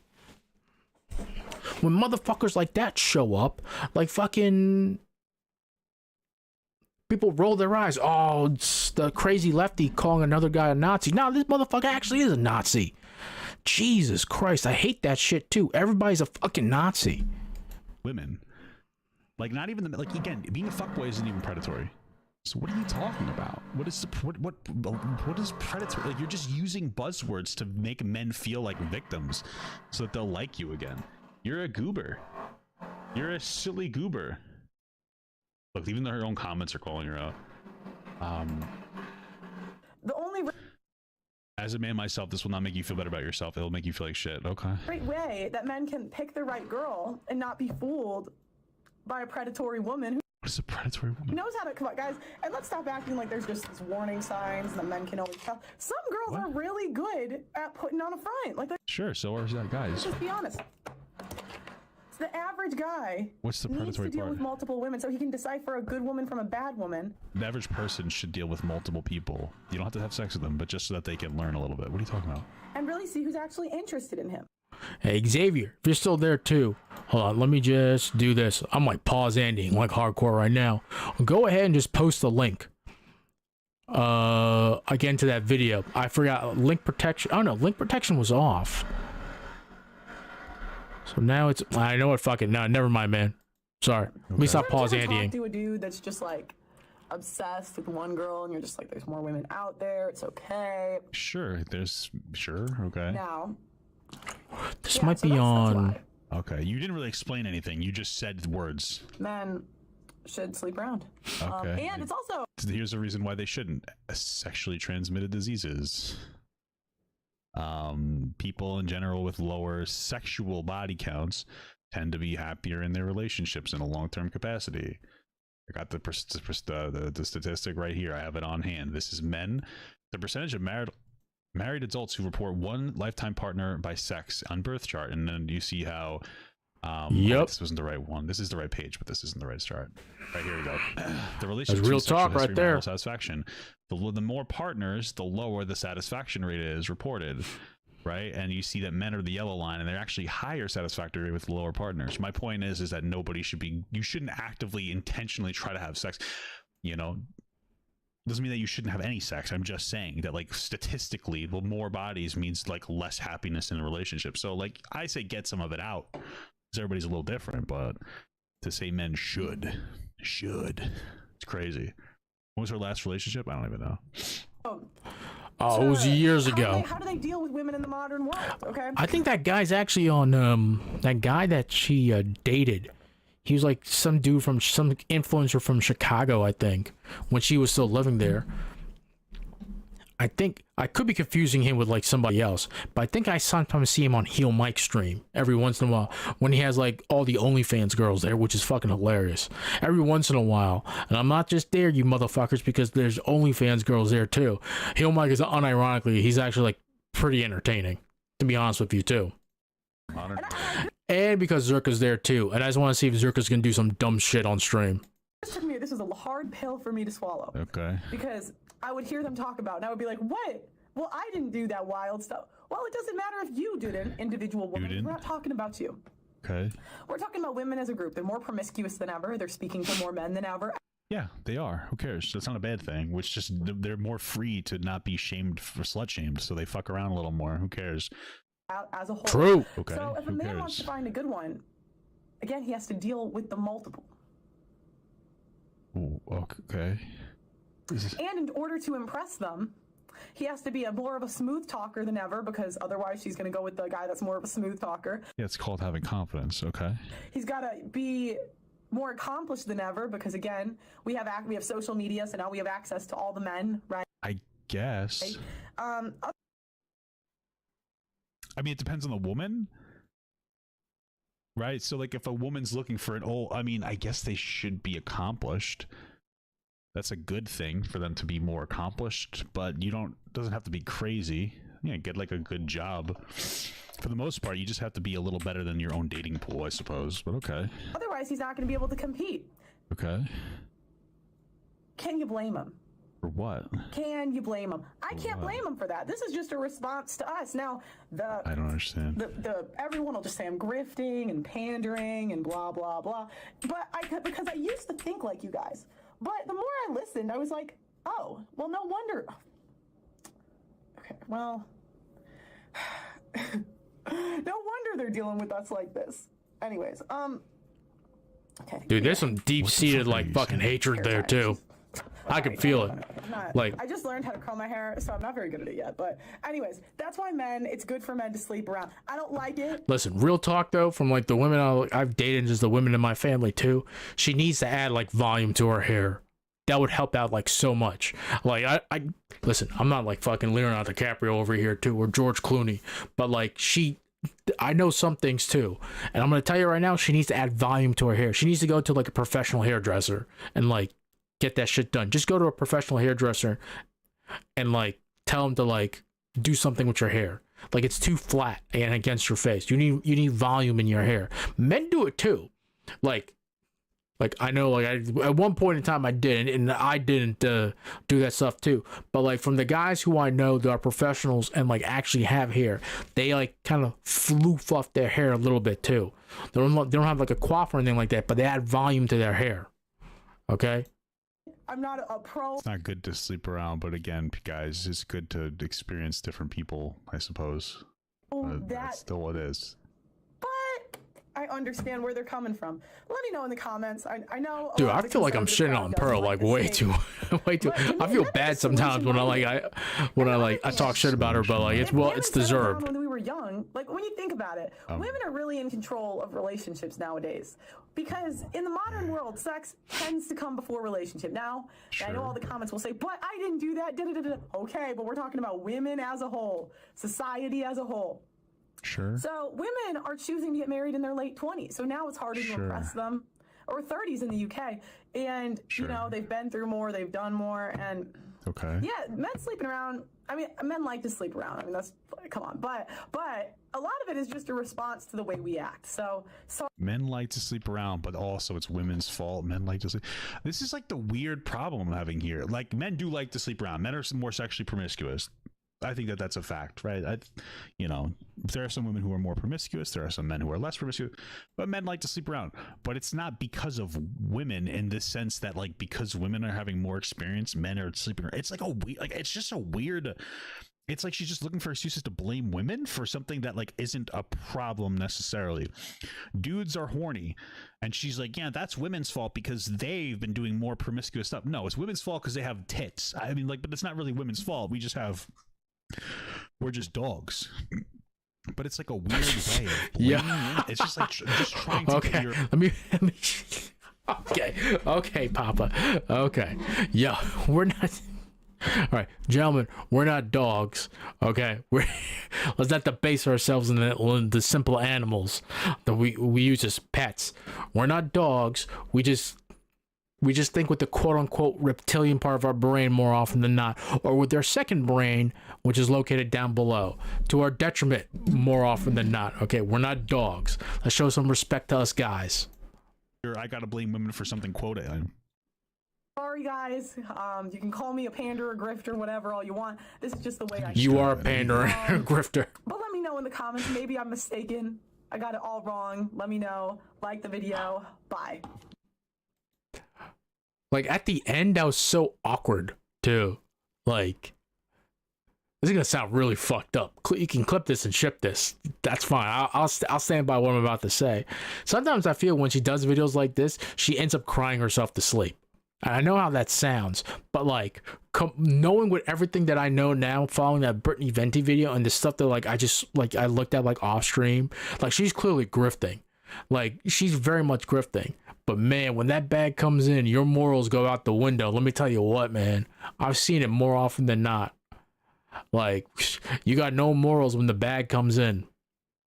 Bro, all honesty, that was the most embarrassing Pearl video I've ever seen, because before this, I've seen this video, all the content I've seen from her, like, you knew she was full of shit and not saying anything particularly intelligent, and she's saying nothing based off of her own life experience, but at least she's a little more articulate in what she's saying. This just kind of felt like her blabbering. Like she was just kind of like word vomiting to try to get a video out. Like she had a thought, hey guys, let me talk to people about why men should fuck around as with many. By the way, unironically, I agree with Papa here too. With Papa Gut here, you should date. Like, go out there and like date multiple people. That's how you learn. Okay, and for nothing else, you learn to interact with people, you learn to be cordial with people, you learn the in and outs. It's just like riding a bike. You're not going to get good riding the bike by doing it once. You have to get on that bike multiple times. The same thing with like relationships. You have to go on dates and pick up the cues and whatnot too. You're going to get rejected, you're going to get embarrassed. That's fucking life. Okay, get used to that. With as many women as possible, make sure I tell people I'm not a grifting pander. Also, let me blame women for it as well somehow, and then ask everybody to comment down below by saying, let me know with the comments. This was just like a fucking head scratcher. Okay, so by popular demand by Xavier there, let's go ahead and look at this. The title of the video is UFO and UAP Need to Know News Documentary with Coulthard and Zabel's 7 News Spotlight.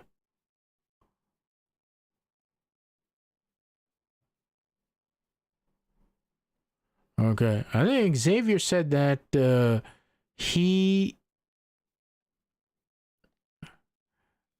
an engineering nerd, so let's go ahead. He said skip to 35:20. So okay. So we're at 35:17. My friend, you got to go talk to Dr. Gary Nolan, and I'm just going to let you take that one away. Oh shit, Gary Nolan, UFOs and aliens. Okay. Yep, Professor Gary Nolan is one of those precocious minds that when you meet them, you know you're in the presence of awesome, incredible intelligence. He's a Stanford University-based professor of immunology.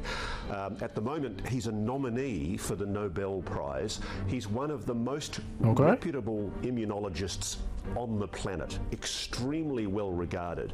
He's got multiple patents, huge numbers of papers that have been published in his name. He's got 2 companies listed on the NASDAQ because of successful inventions that he's made. He's just all round a complete total overachiever. And one of the things that I loved in meeting him was his candor, the fact that he was so prepared. He's very fast becoming one of the public faces of UFO, UAP commentary. He's decided to take a very public profile because he's actually an experiencer himself. So when I asked him about the significance of the US government's admissions that have been made about UAPs in the last 12 months, I was quite shocked and surprised at what he told me. Professor, how significant is it that the United States government came out a year ago and admitted that unidentified aerial phenomena are real? Whatever they are, they're a real mystery. I think it tells us that, first of all, the government has been lying to us for the last 60 or 70 years. I think it gives solace to people who have been told that they were crazy to have been... Listen, I'm not like a UFO denier, but I'm open to it though. But it's just, I just have a hard time believing like there's like, because our understanding of life, right, is based on like what we have right now. It's us, essentially. It is us. And we're able to get into space. So you're telling me essentially there's an advanced form of us or something similar to us that lives on a planet that sustains life, that is somewhat similar to us, that has created flight capable of leaving their planet, possibly leaving their solar system, and then coming to our planet and like just kind of ducking in and out. That's like the big thing. That's like the big issue, like that I have. That's like the big issue, like that I have. I'm open to it. It's just like everything leading up to that moment. It's like it's so hard to track, and it's so hard to like really gain ground on too, because life as we know it is based on like what we have. Could there be life that's different from ours that has like different sets of circumstances? Like they don't breathe oxygen, they breathe nitrogen, for example. Yeah, sure. But like it's just like what we understand as life is what we have here on this planet. So if there's some new form of life or some new definition of what life could be, sentient life by the way, then I'm open to it, but I need to see that first. We're seeing this. So that, to me at least, from the personal point of view, from the human point of view, that's one of the most important things. I know this is speculative, but why? Oh shit, hold on. Once I'm like streaming on YouTube too. Is this like, this is like 7 News Spotlight. The only thing is, I know for a fact this is the only thing. And Xavier, I didn't realize this because I'm streaming on YouTube as well. The only thing I don't know is, Kick I know is not a problem, if I'm gonna get a copyright claim from like 7 News. This is what I'll do. Because I honestly don't want to deal with the copyright claim from like anybody. I'm not gonna get a problem from like MSNBC. I'm not gonna have a problem with even like Fox News, to be frank with you too. But like things like this, I just like don't know. That's why I always research like ahead of time. So what I'll do is I'll keep this in my watch later playlist like I do with everything else, and then I'll get back to it. I'll do a quick Google search to see like if anyone has got any like copyright claims, not from 7 News Spotlight, but from like whatever company owns like 7 News. That's like the only thing too, because then I would have to like, because I always put all my live streams are saved like on my YouTube channel, like you see here. And I'll just show you.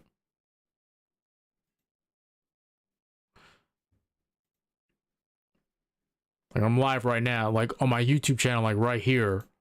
And I save it like in the live stream playlist on my YouTube channel. So if I want to like keep the live stream up, like if I get a copyright claim, then I would have to like download, edit it. It's not that big of a deal, but it's annoying to do. So I'll watch it on stream after like I do a quick Google search like afterwards. And I am a man of my word. Amazing reporting here from David Sirota and The Lever. Listen to this, guys. Fox News says it can claim a tax write-off for its defamation settlement with Dominion. The deduction really would lower like the nothing else company's tax going rate, on. effectively forcing taxpayers to provide up to a $200 million subsidy to the company for its election lies. Wow. So what you're going to see here, I'm going to show you some of the article. What you're going to see here is the way in which the system is rigged for corporations and the wealthy. The way ridiculous. that they've sort of jerry-rigged the tax code to make it so that this is just the cost of doing business, bro. Telling defamatory lies repeatedly for months on end, this is just, standard operating procedure. So here's what they say. Fox's massive settlement with private equity-backed voting machine company Dominion Voting Systems didn't just spare the conservative news organization from a lengthy public defamation. Nope. Some amazing reporting here for public reckoning for its election lies. It could also mean a tax break as large as $213 million, according to a Lever review. And then after On Tuesday, this, Fox News and its parent company, you can Fox watch a Corporation, Hassan agreed to video, pay a do some reacting $787 there. million settlement to Dominion, the largest known media defamation payout in U.S. history. concluding 2 years of litigation over the news network's false claims that the 2020 election was rigged. Thanks to an arcane line you can watch the in Bo tax Blacks code, video Fox can instead. deduct that settlement payment from its income taxes, according to a company spokesperson and tax experts consulted by The Lever. That's because federal law allows taxpayers to write off many legal costs, providing that they are write off, quote, ordinary and necessary business expenses. The IRS has repeatedly affirmed that for major corporations, paying out settlements is just part of the cost of doing business. In Fox's case, Don the business Lemon involved fired. ginning up false claims that the 2020 election was stolen from former President Donald Trump.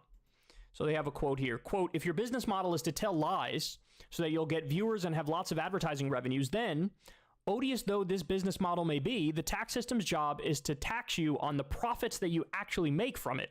Daniel Shaviro, professor of tax law at NYU, told The Lever, and those profits are indeed reduced when you are successfully sued by the victims of your malicious falsehoods.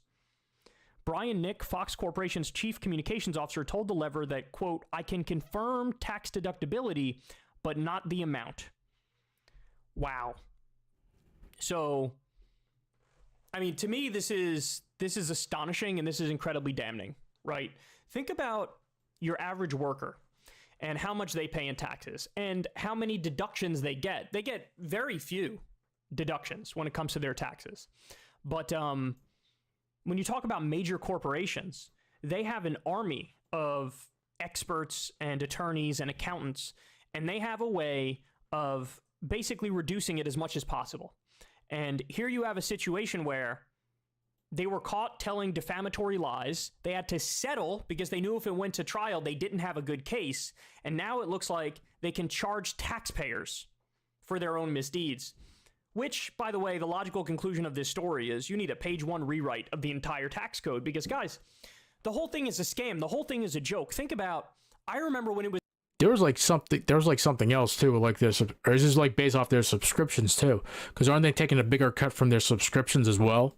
A scandal that Mitt Romney wouldn't release his taxes. Now, why didn't he release his taxes? Because he knew it would look bad for him because he only pays capital gains taxes. Capital gains is the amount of money that it's the tax on the amount of money that you make basically through gambling in the stock market. Yep. And at the time, the capital gains rate, I believe, was 15%. And he was earning millions of dollars and paying an effective tax rate of about 12% on those millions of dollars. Meanwhile, you could have somebody who works for a living, who's in the office 65 hours a week, and they maybe earn a couple $100,000 if they're, I don't know, a oral surgeon or something, right? And they're taxed at a much higher percentage. They could be taxed at 35%, 39%. Or you be a guy like selling paper, like a Dwight Schrute in the office. You're technically paying more taxes than Mitt Romney will be paying taxes, which is fucking nuts to me, by the way. And here's Mitt Romney paying 12% on millions of dollars, but since he makes all of his money gambling in the stock market, they view that as like, no, this is the way it works. Like, you're supposed to pay less in that situation. So you pay a lower percentage for taxes, even though you don't even work for a living, whereas the people who are working are paying a higher percentage. It's preposterous. It's absurd. And this is what the system incentivizes. It incentivizes money changers to do money changing and get rich off of it, and it incentivizes massive news corporations to just lie and then bill the taxpayers for the lies. It's crazy, man. This is crazy. And again, shout out to The Lever for doing this reporting, because they're getting all these stories that the other major news outlets haven't been able to get. And Kyle showing love to all the alt news platforms. I mean, if you ever, there's no more stark example of like how broken the system is and how much it's rigged for the wealthy and corporations than this right here. Imagine you are, in a defamation case or whatever, like it would ruin you. But for Fox, they get to just bill taxpayers for their lies, for the consequences of their lies. I mean, this, again, it shows you how broken the system is, and it's super clear. Hey, y'all, do me a favor and like and subscribe. It helps out big. Let's see. Do Hassan, Now we'll do a little Why Sneeko and harp Vosh. on the oppressed young boys, most of which are probably middle class or upper middle class, and at the end of the day, even though they're kind of acting out in pathological ways, they'll be fine. So is this really our hill to die on? I don't think we have the luxury of making that choice. Leaving aside the fact that they're people and they deserve to live happy, fulfilling lives, even if that means that they have to be, you know, some effort has to be expended on them. We're also talking about the bedrock of like the modern far-right movement. Andrew Tate went from having essentially no prominence to having a galactic, like international, like leader of the right level of prominence entirely by being a misogynist. That is insane. And, you know, people can bemoan the unfairness of having to take this group of people seriously if they want, but that doesn't change the descriptive fact that if we don't, there will continue to be problems, potentially severe ones after all. Sexually frustrated, identity waylaid young men are, after all, the bedrock of fascism in almost every country where fascist movements have developed. The idea that these 14-year-olds whose politics at that age are entirely rooted in misogyny won't then develop into all of the adjacent things.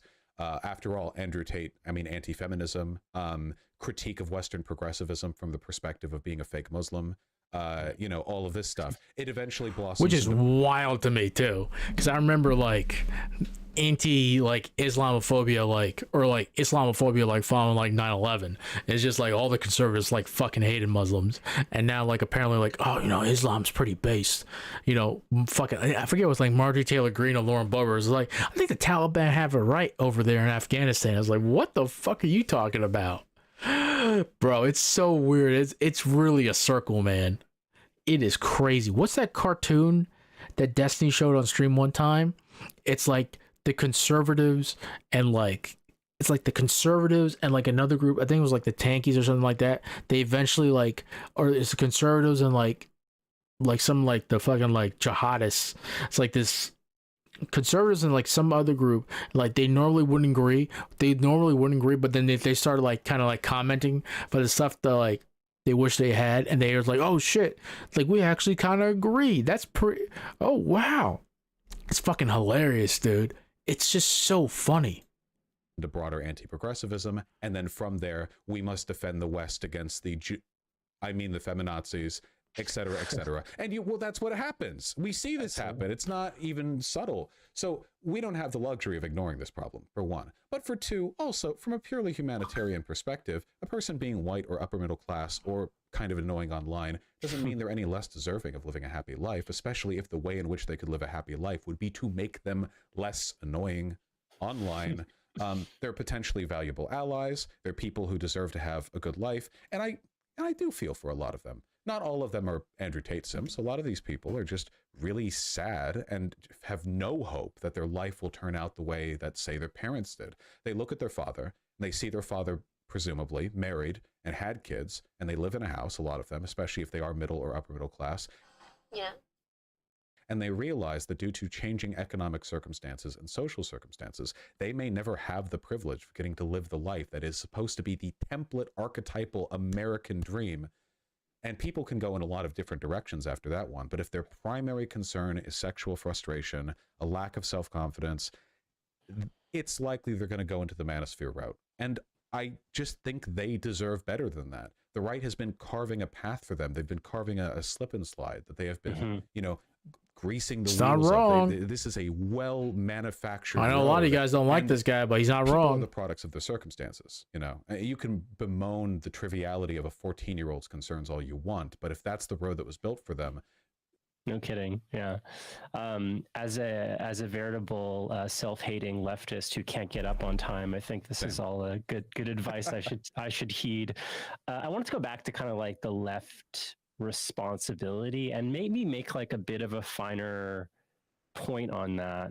Like who in particular is responsible? And I have in mind especially like seeing some women respond to the feed, and like there's like obviously like people that are essentially like denying their existence or are like rank sexists.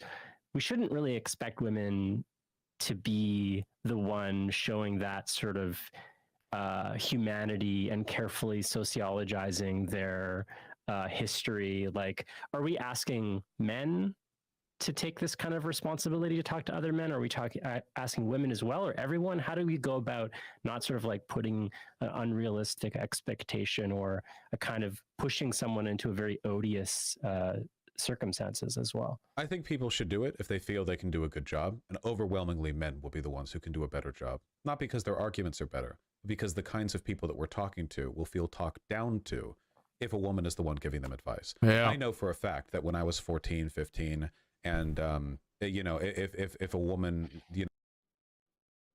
twice my age had been like, hey, listen, here are some things you can do to be better with, I wouldn't have listened to her. I mean, why would I be expected to? No matter how much life experience she has.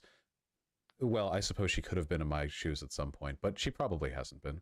I think that, it's something that you should go for if you think you can. Well, I don't think people have a responsibility to pursue this kind of rhetoric if they don't have a hand on it. I do think they have a responsibility to not hamper others when they pursue that rhetoric, which is what I've seen a lot of. When I get my hot takes on Twitter, I get people who are accusing me of being a apologist for saying that we should try to talk to incels, or that I hate women or whatever. Unfortunately, I get in trouble for saying this too. It's I remember he got accused of that on stream one time too. Fucking that conversation devolved real quick. Hate men on the left. That hate is not very socially consequential in the long term. It's certainly not an institutional force like patriarchy, white supremacy, whatever else, but it exists and it clouds people's judgment. Men are, after all, very annoying. If you've ever been on Grindr, and I have, and if you've dated men, and I have, you would know that. They're quite a hassle to deal with. And interpersonal experiences with men, particularly for victims of sexual assault by men, I think often have a predisposition towards wariness towards them. I don't think that's wrong. I don't think that's unjustifiable. I do think that making political decisions based off of that bias, however, can really it can really hamper an effort to address a serious social problem. Yeah, I understand exactly what you're saying. That makes a lot of sense. We can have an empathy towards that position and understand where it's coming from, just like we're asking about understanding men, but not champion that as the prevailing leftist attitude as a political project when we're talking about young boys in the manosphere. I think a lot of people on the left consider it kind of passé because you are, they see it as a kind of legitimization, where by catering to their interests or trying to understand them, you're sort of placating or legitimizing them in some way, which I completely disagree with. I no more than I would think you're legitimizing fundamentalist Islamic by making an effort to sort of alleviate the conditions by which it arises or understand how it is. I think that's nonsensical. And I also think there's a difficulty because this gets me in trouble a little bit, but okay, living as a man is difficult in some ways and easy in some ways, I think, relative to the other options on the table. And one of the ways in which I think it's difficult is that we have an inconsistent idea of what it means to be a man in the modern world. We have a traditional understanding. That's the big thing too. He's hit the nail on the head too. There's a changing of the guard and what's being considered to be a man. And I've brought this example up a couple of times too. What has happened is men, specifically white men, have been up here this entire time. This is everybody else. What's happened over the years and the decades? All of a sudden, everybody else is equal or getting equal to white men now too. That's causing a fundamental shift. There's also, when it comes down to that, and when you have that fundamental shift, what's happening is, and let's break it down to from the macro down to the micro, right? Let's men, women. Forget about race. Women now have more choice. They're not as dependent on men as they used to. They now have jobs. They have gotten much more higher paying jobs. And if you look at all the data, they're staying in school, and they're staying in school for longer, and which means they're getting the more advanced degrees, and that means they're getting access to the higher paying jobs. There's more female attorneys, there's more female doctors. And what's happening with men are kind of checking out, and they're not even going to school. They're barely finishing high school, at this point too. So guess what? They're getting the lower paying jobs. They're working at Amazon, they're working at Target. Shit like that. They might be working in a sales job, but they're not making lawyer money. They're not making doctor money. potentially, right? So what's also happened is women are much more discerning about who their partners are going to be. And when you have apps like Tinder, for example, where there's a lot more men than women, women know they have a choice now on those apps. That means they can be more discerning on those apps. So men might be swiping right, I think it's right, on Tinder. Correct me if I'm wrong. On Tinder, if you want to match, women tend to swipe left a little bit more because they have more choices. They have much more choices. And men, guess what? You have choices, and you'll be swiping right on every single choice that's in front of you. But women are like, no, he's 5'10". I'm looking for someone 6 feet. He's got blonde hair. I prefer a guy with black hair. We can't really grow a beard. So I'd rather someone with who can grow like a full beard. You know, things like that. You know what I mean? Like, women are much more discerning now because they have more choices now too, and because they're economically, they've gone at least not completely equal with men, but they're getting up there now, and they're probably gonna exceed the amount of money that men have traditionally made in the next 10 to 15 years. Guess what? They're not as economic dependent on men too, and when you're not as economic dependent on people, you can be more discerning with your choices as well. And another thing too is, what does it mean to be a man in the 21st century? It's changed. It's changed from what your father was defined for your father, and what was defined for your grandfather, and even before your grandfather and your great-grandfather too. It's changed because of those changes between the dynamics between men and women, because everybody else is caught up to white men now in terms of the social and economic, especially the economic standing too. So, and we're in that phase now where we're trying to figure it out, and unfortunately you got people like Andrew Tate Sneeko in the thumbnail over there. You see him to the below me. And we just haven't figured that out yet. And those guys are selling you all these half-baked ideas. Those ideas are not going to make you happy. Those ideas are just half-baked. They don't actually give you any real solutions. They tell you things that through a simple Google search, you can find those things out. And they don't give you any real, I don't want to say promise. They don't give you any real substance. Right? They give you all the carbs, they give you all the potatoes, but there's no meat there too. And we're trying to figure that out. And that's going to take some time too. But at the end of the day though, listening to those guys, it's not going to help you. At the end of the day, I honestly believe that too. What is going to help you is getting a degree, getting a good job, maintaining close friends, not just burning every bridge just because you disagree with somebody too. Enjoying what life has to give you too. Sneeko, he doesn't have an issue with sports, but he thinks it's cringe, using that word, to be a fan of a sports team. No, if you like sports and you're a fan of the Dallas Cowboys, you should go to a Cowboys game. You should go to fan meetups. If there's a bunch of Cowboys fans and you're on a social, let's say you're on TikTok, hey, calling all Cowboys fans, come to Harry's barbecue on so-and-so street, an hour before the game. We're going to have tailgating. We're going to have discounts. Make sure you're wearing your favorite Cowboys jersey, yada, yada. You should go to those things. You're in a community, you're with people who like the same thing you do. You might make some lifelong friends. Hey, you might meet a young lady that you like there too. And guess what? You both like the Dallas Cowboys, so you got something to talk about on that first date. So you should do those things. There are communities out there for you to be a part of. You just have to find them. But unfortunately, these guys give you a false narrative. Their communities are self-serving. They want to serve themselves. Don't get me wrong. There's communities like Vosh and Destiny's. They're self-serving to a certain extent because they want you to give them money so they continue in what they do.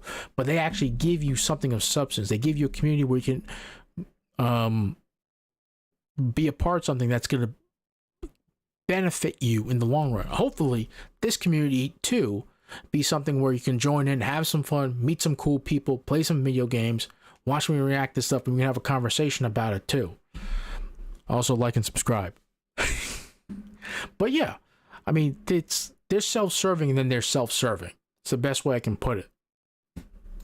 Very authoritarian, very strong, silent, keep your emotions in, that kind of stuff, And then we have a more modern interpretation of what it means to be a man, which is to deviate from those behaviors in some but not all ways. We still like it when men are big and strong, hegemonically, culturally, interpersonally, that is still a popular trait. True. Assertiveness is considered attractive, but assertiveness in the wrong way is considered creepy. A lot of guys fear being called creepy over stuff that I think a lot of women get away with easily because people don't see a innate social threat with women's behavior, at least not often. And all of this together, I think, means that a lot of people are having a kind of... By the way, women can be creepy too. I've seen it before too. I've been to women's apartments where it was so fucking filthy. Dishes stacked to the ceiling, clothes everywhere, a distinct odor. I didn't want to move an inch in either direction because I was afraid I was going to get fucking cancer. I am not joking with you. Okay? It looked like a room that a serial killer would be in. Or rather, this is the room. It would be a room where a serial killer would dispose their bodies in. I'm not even joking with you. That shit is like not fun, and it's not cool. Also, there was like this trend some years ago, or maybe like a year or two ago, where women would like, there'd be like 2 or 3 women on a train or something, some form of public transportation. One of them would be filming their friends, and the person being filmed would just like jump on top of a guy and start like dancing on top of him. And like you would see guys like do it, you can clearly see they were uncomfortable, but they wouldn't say anything because it's not the right when a woman like a moderately attractive woman like does something like that to you.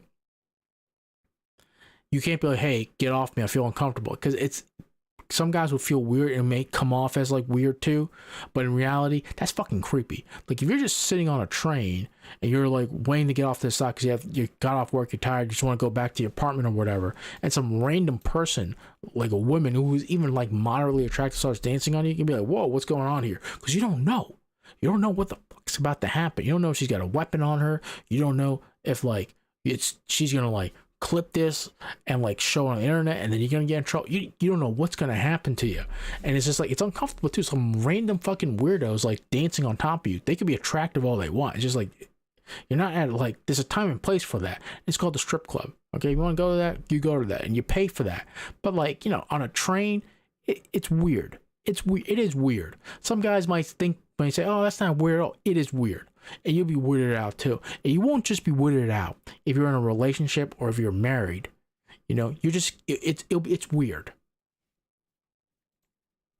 Of crisis of identity, and there are not many roads out of this. You see the Manosphere road, where it's like, a society hates you. Feminism has ruined women. And the only way to overcome this is to focus on the grind. Focus on don't care about women, make money. Whatever. Not a good idea, I think, for the mental health in the long run. And a lot of these people, they're not going to make money just because you tell them to. This doesn't solve their problems. But a lot of the lefties' attitudes towards this is like, well, you'll be more happy if you just check your privilege, reconcile the problematic aspects of your behavior, and no real solutions on my side of y'all too. The toxic masculinity. This is incredibly patronizing, obviously. Yeah. First of all, the introspection required to just take negative parts of your personality and twist them off, this is an incredibly difficult task, even for people who have, that's like a lifelong thing. We are both the sculptor and the sculpture. It hurts to change yourself. And that's a good way of putting it. Immediately solve anyone's problems. Being less his takes on this stuff is incredibly make you based. More confident, make you more happy with yourself. It maybe means you're less likely to lash out at yourself and others when certain conditions take place, but it's possible that for a lot of these guys, anger is actually a cathartic outlet, in which case simply removing that actually creates more problems to their mental health. It makes them feel like they have no outlet. The solution is synthesis. You have to find ways to promote positive masculinity, not just talk down the toxic elements. And the left struggles with this because I think a lot of them consider it beneath them to have to give instruction on how men ought to behave in a way that is actually useful. One other thing that can I talk about something else real quick? Yeah, no, are we good, or do I need to go? You want to pull somebody else in? No, go for it. Last one, quick kitty cat. Go for it. So, Sneako's your friend, right? I don't know. I think so. He's something. What the fuck is he? Not anymore. Like, how do you think that you're going to put You're gonna have multiple girlfriends. You're gonna put one in charge of your Discord. You're gonna put one as your fucking accountant that controls all of your money. You're fucking Wait, did he both say of that them. he was putting an accountant in charge? Yes. Wait, on what? Yes, he said one of his girlfriends it was going to be in charge of all of his accounting and sales and all that kind of stuff. Yeah. Wait, that's what he said. Did he say that in that clip on my subreddit? Okay. I imagine that he's going to like talk about it a little bit more. But putting some random person or like your girlfriend, who I assume does not have like the accounting skills to actually do what an account actually does, is a bad idea. Okay? If you want an accountant and you're making a lot of money, I suggest you get an accountant.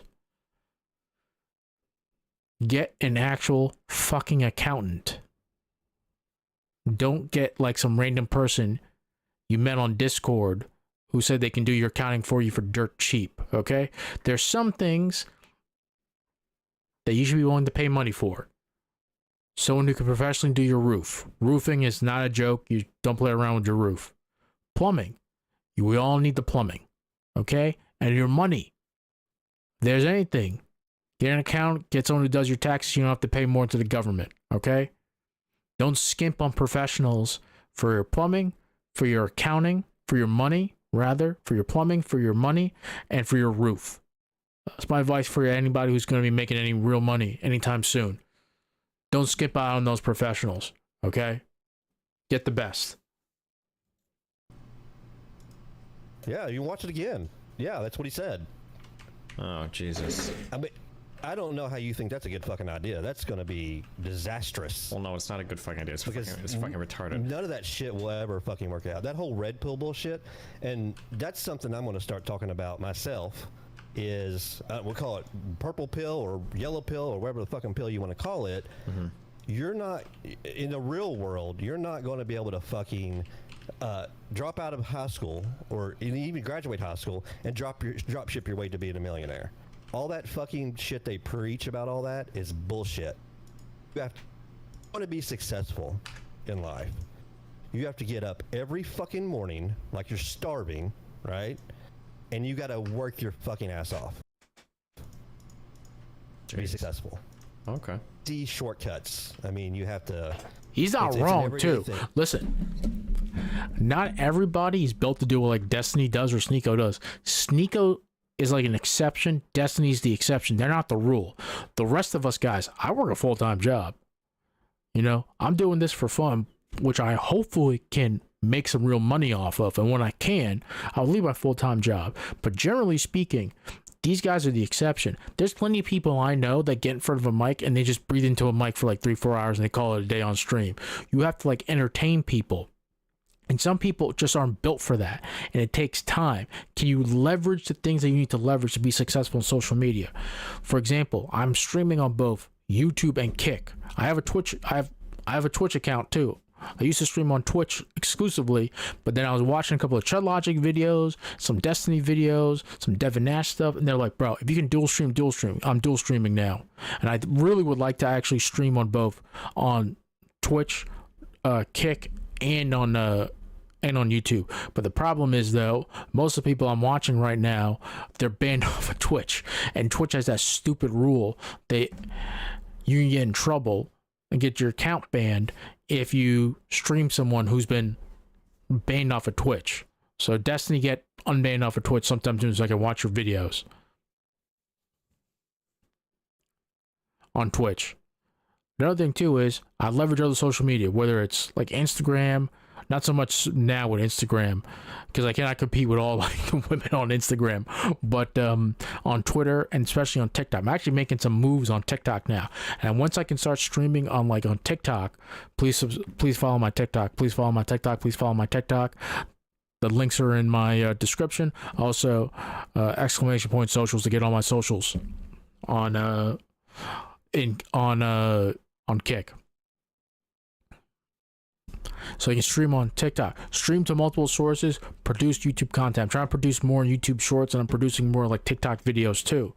Leverage all these social media platforms so you can funnel everybody into like one place so you can make some real money.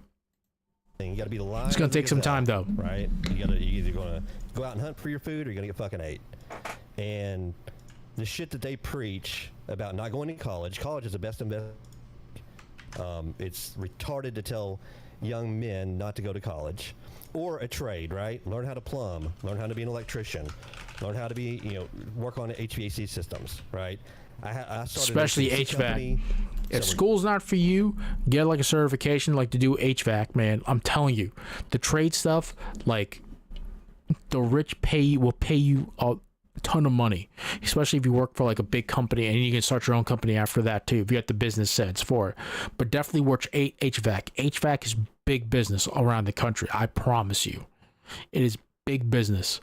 Like you're better off like staying in school too. If school's not for you, and I'll be honest with you, school's not for everybody. I've been through school before, and I wasn't that great at it, but I got that degree, and it does pay off. I promise you, it really does. But stay in school, leverage your time in school to do internships. You're not going to make any money, but make connections too. It's not just about getting that degree, but you got to leverage connections that you have too. So build connections and use those connections. All right, and keep in touch with people, especially at old jobs and everything too, because they might be able to help you with getting like a new job as well. But it's not just about staying in school; it's about leveraging the connections that you make while you're in school as well. And leverage sounds bad, but you're using who you know to get to where you want to be. That's really what you're doing. But that degree does open doors for you. It really does. 4 years ago, I don't own it anymore. I sold it, but I had guys that would even, they would go out and work on prevailing wage jobs. So they're not union, but in order for the union to compete on the contract, you have to pay a prevailing wage. I would have guys, we put a big air conditioning system in the school with, a couple $1 million. Those guys were making $60 an hour. That's really good fucking money, right? Especially for the area we live in, that's really good money. Mm-hmm. So trades are great, but to tell them that you're going to be able to just stream, be a streamer, or you're going to be able to drop ship fucking, I don't know, whatever, on Amazon and make a fortune is stupid. Yeah, I think that there needs to be a focus. dumb. One of the reasons why I like college so much is that like there needs to be a focus on the acquisition of skills and demand. And you mentioned like trades, it's like the same thing, right? Like you need to do some shit so that so that you have things that people want to pay you for, right? And like the scary thing is that like there are some things in the online world that you can chase and do a lot with that at the very least at the end of the day you've got kind of something to show for it, but like drop shipping, like can you imagine if you try like drop shipping stuff for 2 like years? no offense, if you're successful in like as an editor or like as a social media person and you're like start a campaign and show like politicians, people in either like the Republican or like Democratic Party or like even these big companies that you're competent in social media, you can end up becoming like a social media coordinator for these companies too. You can have like that body of work too. You can actually leverage that into something. But like the drop shipping thing and just like and some of these other things like they talk about, it doesn't really bear fruit at the end of the day, to be honest with you. You don't make much of it, and then you like go to the real way. What the fuck skill did you pick up? Like you're not doing anything. At the very least, if you're like trying to grind as like a video editor or something like that, at least you're picking up like skills on how to work with software and like talent related. But fucking drop shipping, like bro, I can find the websites with the most dog shit fucking cheap ass China made products like quicker than anybody on the internet. Like it's like, oh god, it's just so fucking cringe. I don't know. I don't feel like you're trying, like you're just like constantly looking to like game idiots and like be a part of a really fucking stupid system. Yeah, I don't know. And not only that, they're charging like $50 a month for this bullshit, right? I feel like young men are getting fleeced by these guys. Yeah. Also, another reality is, I think there's probably like how many women? I think I saw a study one time. Polyamorous. There's like 4 or 5% of people overall are polyamorous, and I think 2% of those are women, or 3% of those are women. I think it's a little higher than men. You're not going to. You're women. In most cases, are not going to allow you to fuck other women. Period. End of story. It's just not going to happen in the real world, right? Nothing. I'm not saying anything bad against you live your how you want to, Stephen, but it's a rarity, right? Not to have the jealousy involved. Yeah, of course. And it's probably even more rare to have it the one-sided shit. Yeah. That's right. Yeah. Yeah. That's just not like reality. Yeah, exactly. That's like he's making a lot of good points too, bro. Like these motherfuckers like don't live in like reality, man. Like the vast majority of in all the relationships I've had, bro, I've never once ever brought up like, yeah, hey, is it alright if I like fucking around? Because I know exactly what they would say to me. They'll tell me to fuck off, and they'll break up with me right then and there. That's just not the reality. I'm sorry. He lives a different life. Don't look at his life and be like, I want my life to be like him. His life is fucking nuts. I would not. His life, if anything else, this man's life that's on the bottom of the screen right now, his life should lead you down to the path of monogamy, if nothing else. Yeah, you're exactly right. So this is relationship advice they're giving about, you know, being able to just fuck multiple women. They're all going to be okay with it forever is bullshit as well. Yeah, of course. Right? I mean, I've been married over 20 years, and she is my partner. She doesn't work, but she takes care of the kids. She pays the bills. She makes sure that we have food to eat. Wait, how old are you? She cleans house. I'm in my 40s. Oh, geez. Okay. Nice job. Damn, you got some Kentucky magic going on down there. Yeah. And even then, right? We have 3 kids. I love that thumbnail I made. It's of fucking hilarious. work, right? I mean, she gets up in the morning, 7 o'clock. Sorry, I'm like pause Andying like so much, but yes, that's spy Joe Biden. No, he really lost, and you're in a cult. And then Trumpty Dumpty, you got Bernie on the left corner. You got Biden when like conservatives are going crazy because of the red background. By the way, it was supposed to be like red, white, and blue, but they put blues, red, and then white. They should have kept the white in the middle and been like the holy Joe Biden, and hilarious. And then at the bottom, it's John McCain, and it's blue Arizona.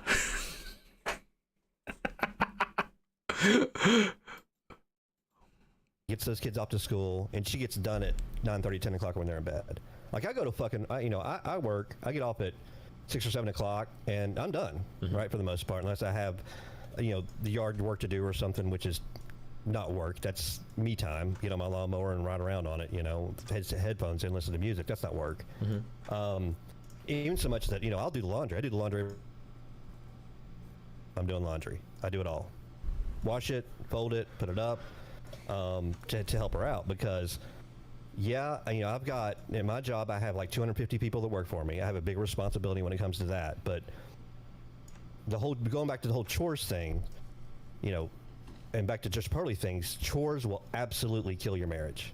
If it doesn't seem like it's equal, or if you think she's going to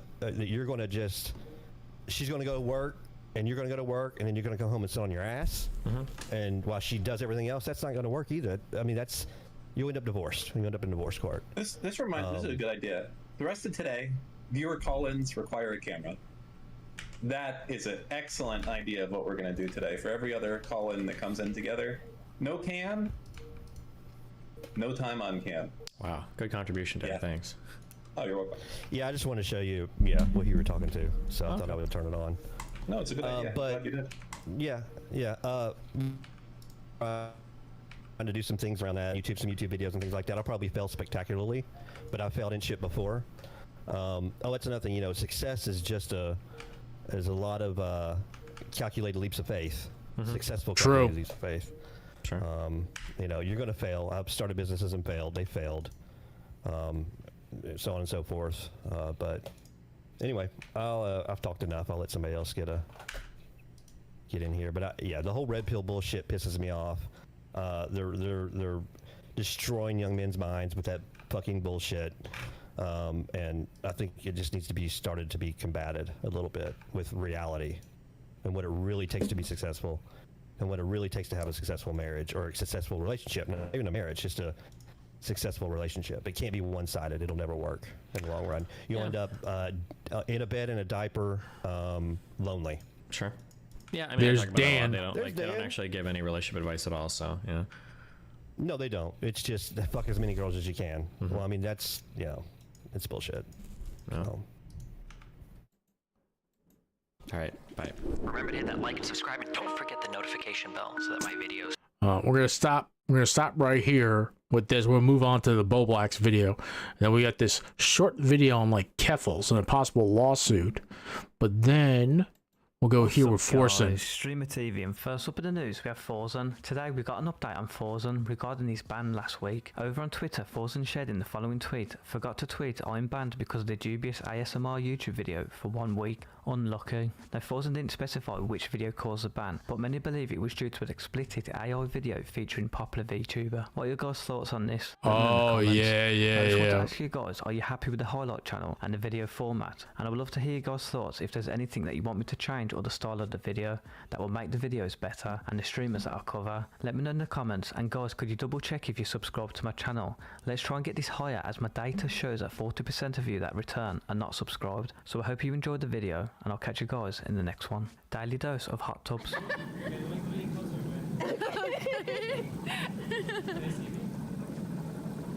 No, hold on.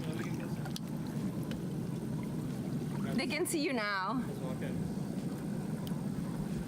Hello everyone, this is your daily dose of hot tubs. Yeah. I didn't know this guy was like over in Austin. Cool. So yeah, I just got here. Yeah. Mr. Fimple OTK elevated submission. Hey, we've detained a recent applicant. I'm Mr. Fimple. I'm 24 years old. We get it. You're just like the rest of them. What is OTK's motive? I don't know. I just applied for their game show. Is Starforge PC a money laundering scheme? No, I don't. How would I know? What happened to this man's hair? Male pattern baldness? Why was this January 6th protester in Austin, Texas? Yo, don't do squeaks like dirty like that, man. Don't do squeaks dirty like that. Yo, the FBI's gonna be knocking on his door and be like, so apparently you were at January 6th. Like, holy shit, dude. The wolf. I don't know. Squeaks is gonna get a knock on the door by the FBI. That was pretty funny. Streamer forced to cook his own food.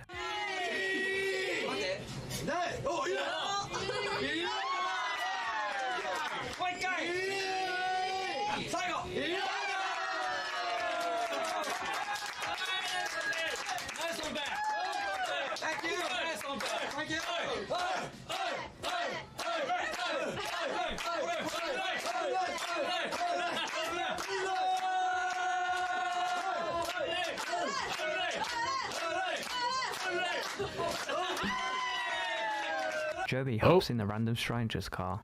He zoomed past.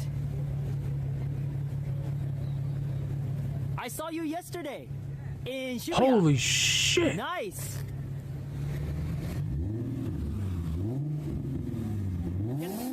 Can I come? Can I sit?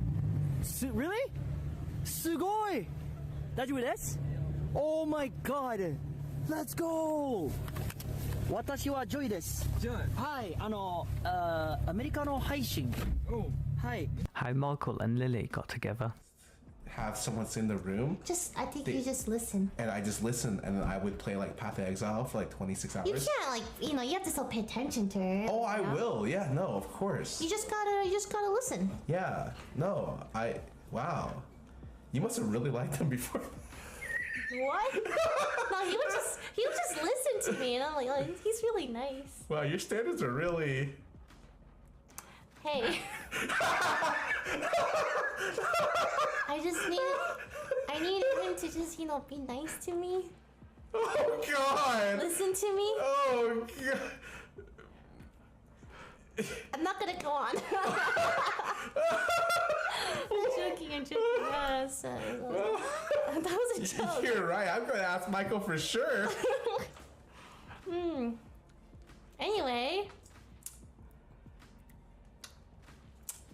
How much are you gonna shop while I'm in other? Hassan has now got responsibilities. All right. As a dad, I have a new set of responsibilities now. Starting off the day. So I gotta go. He's got a mastiff too, I believe. The quick, short, 5-hour stream. Wanted to share this with you. Looking at me like, what the going on, Dad? Anyway. You got a brand new dog. He does what after waking up? So every morning when I wake up, I like to read my Bible. There was this morning when I was watching the stream and the corn. So she does like this thing where people come in and like debate her on some stuff, and yo, like the weirdest fucking people come in sometimes and they say some wild ass shit. So kudos for her for doing this, but it's good content. They kept going on. It's corn. It's corn. It's corn. A big lump knobs. Okay. And yes, that is a green screen. So that triggered my brain to my bad habits because it rhymes with something else that I'm not going to say. And then I was looking at my flashlight. So let's just say that after what I did, I felt really ashamed. So I was like, I feel ashamed, but whatever. Every morning I wake up, I read my Bible. I open my Bible. That first verse that I read, do not be ashamed. Now, some people might say this is all planned out, and this person's not real. She's talking to. It's like a fan, or it's like a mod, or something like that. No, it's not. It's not planned out. It's like an actual person coming on there and saying some weird shit. Is my arm too short that I cannot deliver you? That's when I knew that Lord was watching me doing all those things. That's my confession, and I hope you can forgive me, just like He forgave me. Simply annihilate the shuffle in rounds.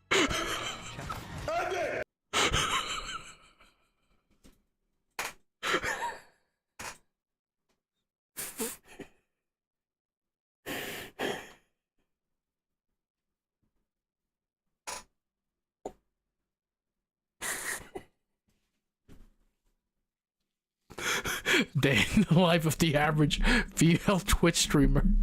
Some dude confesses that he whacks him. He reads the Bible and then he whacks off to you after during your stream after he reads the Bible.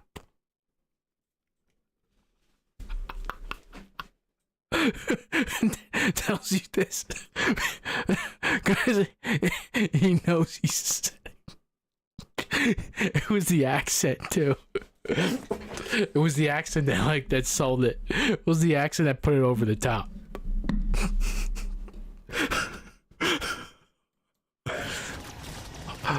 Jesus. Dude, I can't tell what's happening. You get buckshot and just fucking artillery like, oh. Oh my god, what is happening? Why did I die? Super, watch out!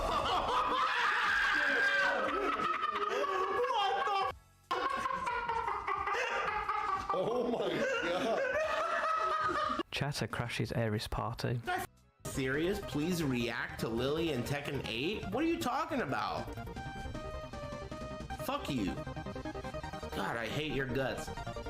I'm over here listening to a track, enjoying, doing some gambling with my homies.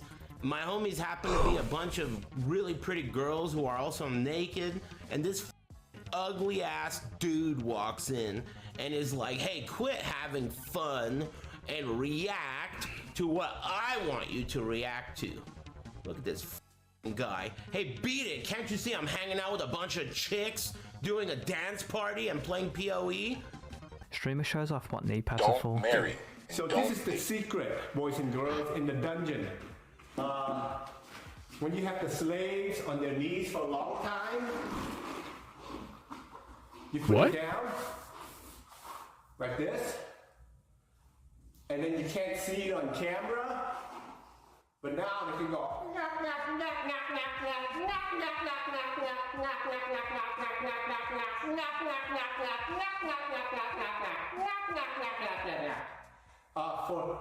For hours, you know, they can get bukkake, and they're totally fine because this will save them their knees.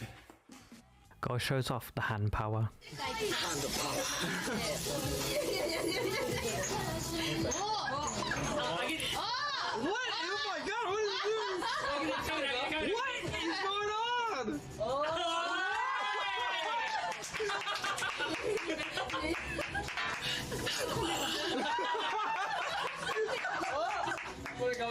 If you guys enjoyed this video, feel free to drop a like, and if you want to keep up with the latest news and clips, be sure to subscribe and turn notifications on, and I'll see you guys in the next one. No, we... What the...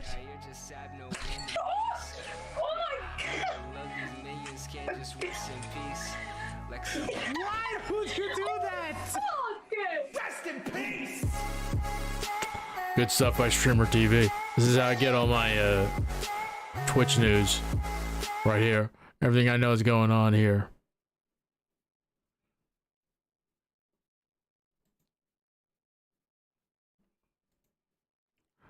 Well, there we go. It's official.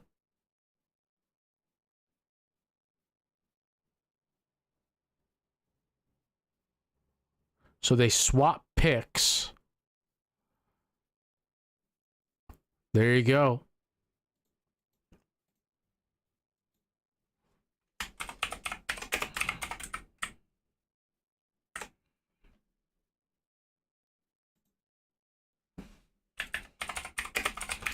Bro, I told you Aaron Rodgers.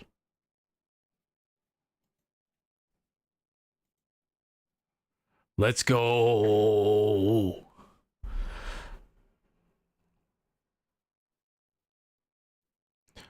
I told you they're going to get nothing. They were going to get nothing. Wow.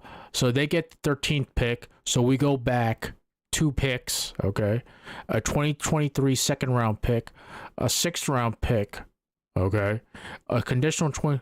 So they get 3 picks. So they got a 1st rounder, they got a 13th, but we get their 15th though. And we get a 5th round pick and we get A-Rod. There you go. It's done, baby. I have breaking news right now. Breaking news. Aaron Rodgers officially is being traded to the New York Jets. And it just came down moments ago in a trade involving 6 picks. Aaron Rodgers is going to the New York Jets. It's official.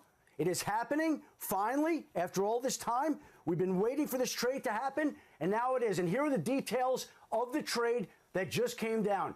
The Jets are sending their 1st round pick this year, their 2nd round pick this year. Well, hold on. Big Swagoo, hold on. Their 2nd round pick next year, it's a conditional pick. They get back the Packers' 1st round pick this year and a 5th round pick. But the trade is coming down. Aaron Rodgers is going to be a Jet. It is official. The 2 sides are in agreement right now. And essentially, here are the terms of the trade that I can give you exactly as it stands.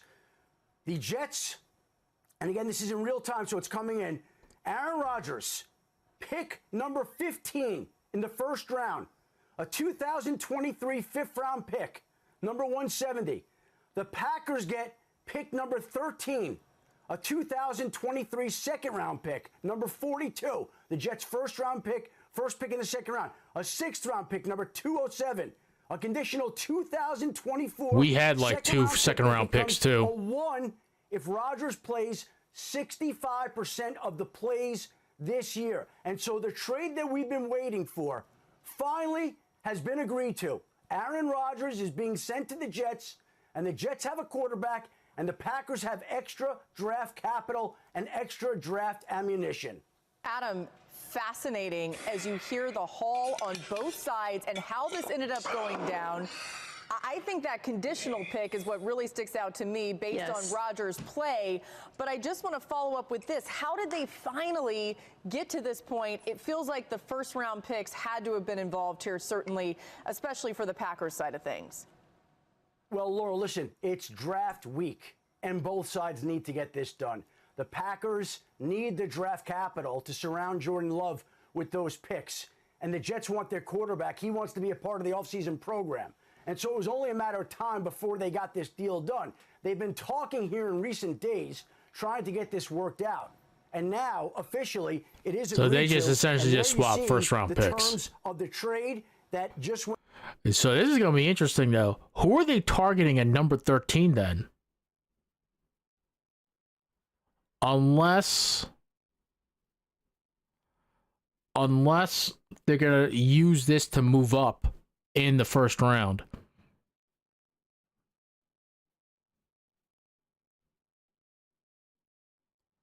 Remember, they have 2 second-round picks this year, I believe. Yes.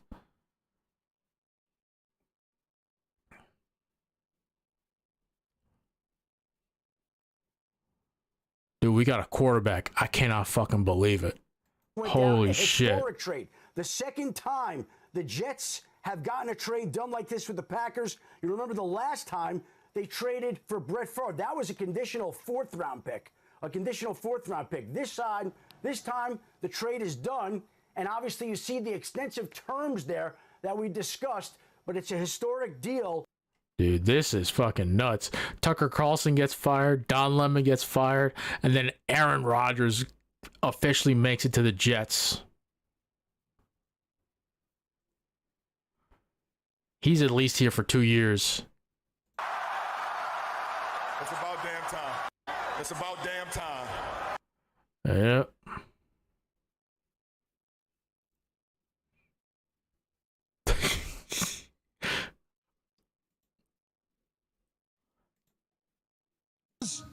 The story of the offseason has officially broken. It was reported this morning by Ian Rappaport that the Packers and the Jets opened up conversations and negotiations for Aaron Rodgers to become a Jet before the draft spectacular kicks off on Thursday night. Well, now Adam Schefter is reporting that a deal has been made. That is right. The New York Jets get Aaron Rodgers and pick number 15 of this year's NFL draft and a 2023 fifth-round pick. And in return, the Packers will get pick number 13. What? A 2023 second-round pick, number 42. What? A sixth-round pick, number 207. What? And a conditional 2024 second-round pick that becomes a first if Aaron Rodgers plays 65% of the plays. Aaron Rodgers is an Iron Man. He's going to do that. So a future first-rounder for the Green Bay Packers as well. A first-round swap this year, a second, a sixth, and then a first in the future. The Packers win, the Jets win, and Aaron Rodgers is now officially a New York Jet. Wow.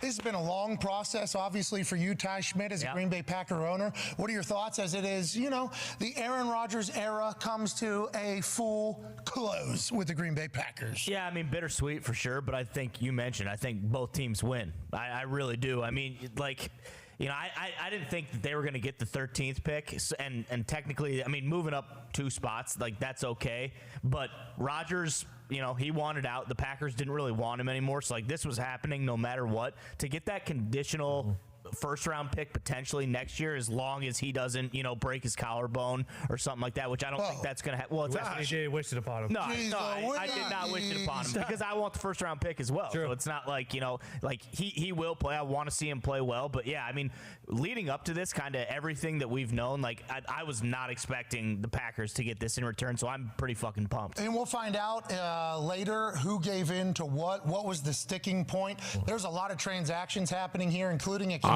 I'm wondering first in about the future, this too. which is a massive ordeal to negotiate through. 65% of the plays. How did they land on that number? I think all parties say, who cares? It is done. This is something that's been lingering over the heads of every single Green Bay Packer fan, Green Bay Packer player, Green Bay Packer coach, Green Bay Packer front office, and New York Jets fan, New York Jets player, New York Jets coach, New York Jets front office. I mean, this is something that's been looming. They get the job done on this glorious overreaction Monday, April 24th, just days away from the first round. What do the Packers do with that pick? Are they going to bundle that and move up, try to make some plays? Are they going to get a weapon? How will Gunther Kuntz use the weapons that they got for the Aaron Rodgers trade to make the team better? Now we sit and see, Connor. Yeah, you definitely can't rule out them drafting a quarterback, but I do think it is the great opportunity for them to get that last laugh. You know, maybe they don't trade up and maybe some wide receiver falls to number 13 and the Packers say, you know what, it's time to support the quarterback of our future, Jordan Love. Tone, immediately, Do odds change for the New York Jets or for the Green Bay Packers with this trade? And how do you feel as an NFL fan that this deal has got? This is pretty legendary. Tom Brady, obviously contract ends up with the Tampa Bay Buccaneers. Peyton Manning gets cut from the Indianapolis Colts, goes to the Denver Broncos. Matthew Stafford gets traded from Detroit to go over to the Rams. Russell Wilson gets traded from the Seahawks to the Broncos. So it is common practice these days for our great quarterbacks to be on the move and go to a new team. Aaron Rodgers now a New York Jet. Yeah, I just looked to see if it did change. They stayed pretty much at plus 1,400. I assume it was already cooked into the odds that they thought this was gonna get done as far as it deal done, just like we thought. And we were just waiting for it to happen. And they're still second in the division behind the Bills. But I love it. I love it for football. I love it for that division. I love it. I love it when when guys that have been on a team forever go play somewhere else. I think that's just fun as like an NFL football fan. I wouldn't want it for my own football team to happen. Well, Ben Roethlisberger almost went to the Niners allegedly, so you almost had to experience that. Yeah, but he did. You're talking about chip on a shoulder, having to reprove themselves. Also, how will they do in a different environment, different culture, different team build? That team with New York Jets ready to go. Yes. They got the rookie of the year on both sides of the ball, the backup rookie of the year on both sides of the ball. They got weapons. They got a big-time draft. They got pick number 15. Joe Douglas has done great with the draft. As of late, they're still going to be able to add to it. The Jets fans are rejoicing. You can hear Greeny's penis hitting the bottom of his desk. All the way over here in Indiana. People are pumped. The Packers fans should be excited as well. Now, they get that massive amount of money off of their books. Who will they add to the team? How will Jordan Love do? We shall That's see. true. I wonder how the contract for Aaron's going to work out. That's the only thing. Let's go. We did it, Joe. Oh, my God.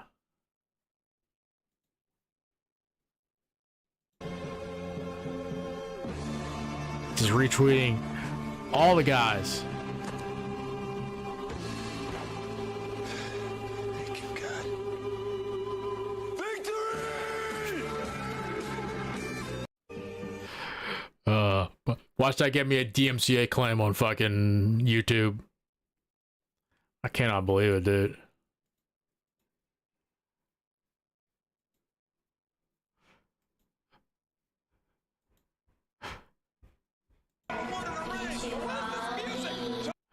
Oh my God. It's Aaron Rodgers.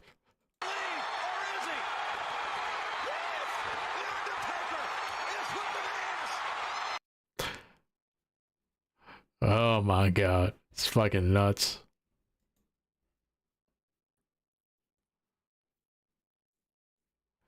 There you go. It's going to wear number 8. Wow. Okay.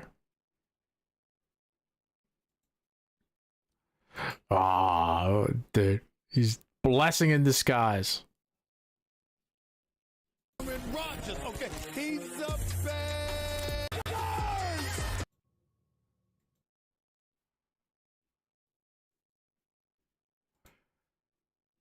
Dude, this is nuts. How big of a significance does this move for the Jets? What does this do to this Jets franchise right now? Well, I think it galvanizes the entire locker room, the coaching staff, everybody that's working in that facility right now, because you know you got a Let's shot, go. right? And how many times have we been able to say that about the New York Jets over the last decade, that you go into training camp and you look at it and you go, you got a real shot to win a Super Bowl. I really can't remember times like that. And that's what Aaron Rodgers does. When you look at it, literally had to pull over on the side of the road because Aaron Rodgers is a New York Jet. They finally got the trade done. For those wondering, it is a pick swap this year, a second-round pick this year, and a conditional first-round pick next year. Finally, oh my goodness gracious, I can't even speak. Aaron Rodgers is going to be a member of the New York Jets. He is going to wear the number 8. It has finally happened. It happened before the draft. It wasn't any crazy multiple first-round picks. All this, oh, Aaron Rodgers is never going to be a Jet. Aaron Rodgers is a Jet. I pulled over. I'm on the side of Jerusalem Avenue right now talking about Aaron Rodgers is a New York freaking Jet before the NFL draft. Joe. He got it done, man. Joe gets it done.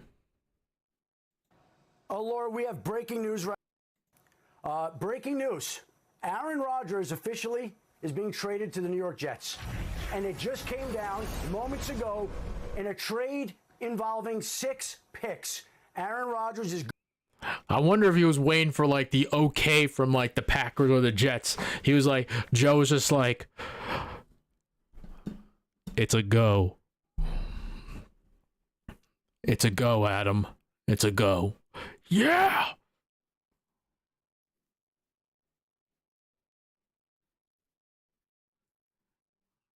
Yeah, I cannot believe it. Holy shit.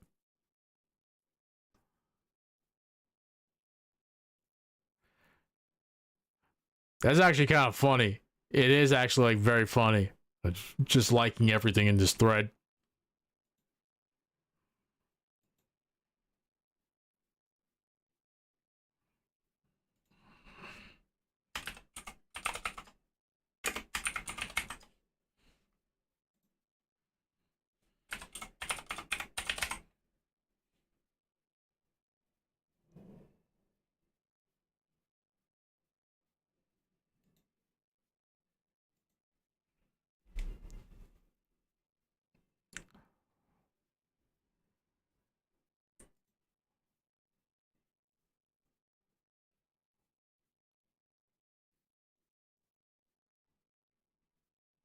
All right.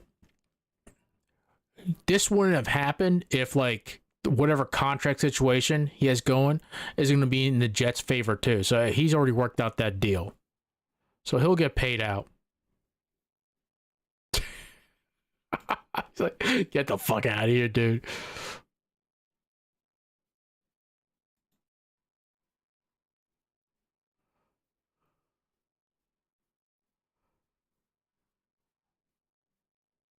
Bro, it's only Monday too, man. Damn, man, it's only Monday.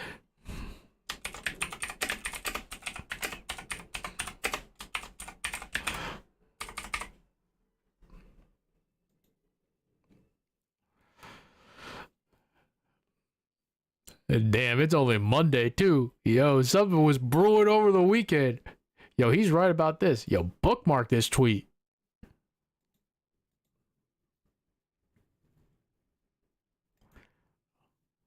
What's Zach Wilson?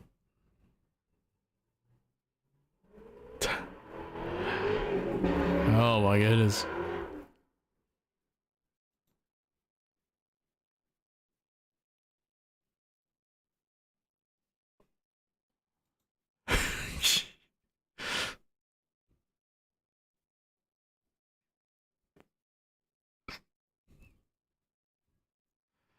Oh my God.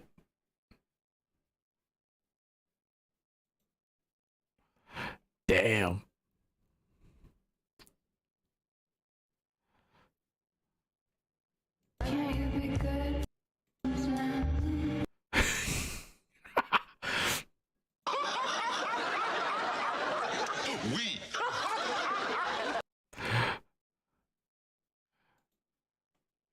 That was a good one too. I'll give it to FanDuel.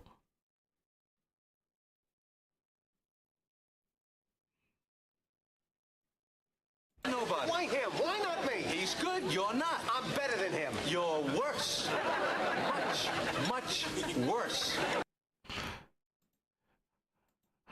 Oh my goodness. Okay. Oh, don't bring Denzel in on this. That man's a Jets fan too.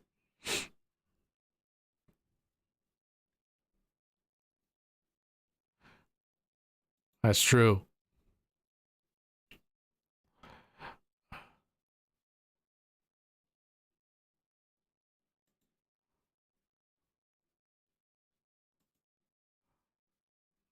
God damn, man, this is like nuts.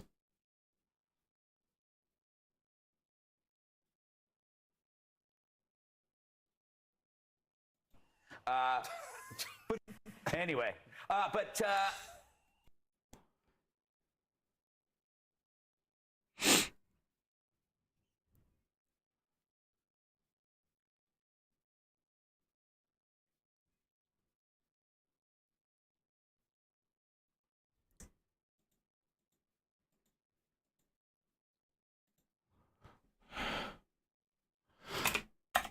Give him the Miller time.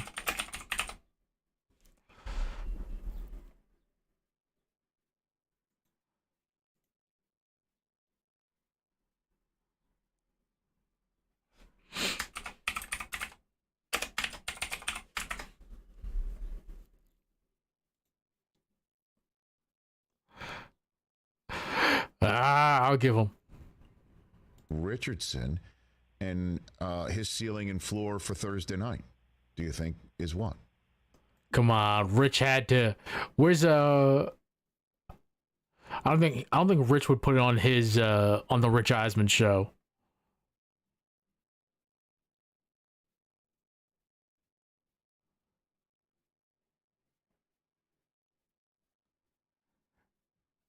Where's Mike Greenberg? He has to have something out yet.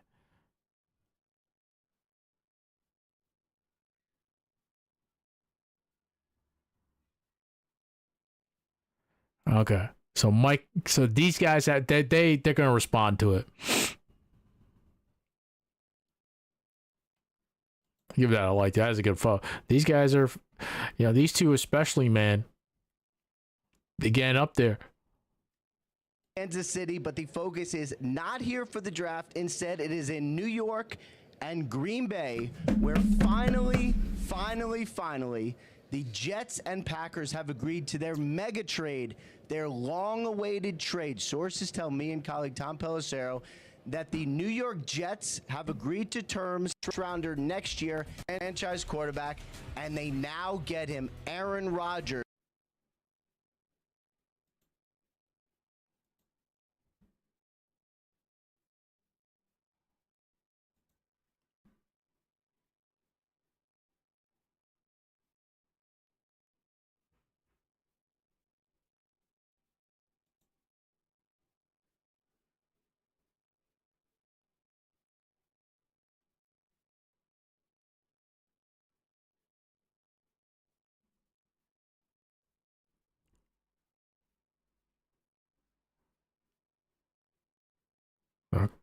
The fuck is this? Oh, Harmony.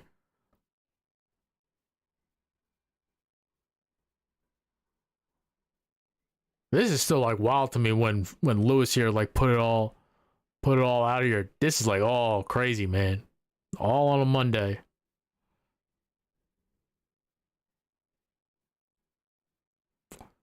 Damn. Yeah, everything else is just like Tucker Carlson and this. Yeah, I think we caught up on the timeline. Adam Schefter.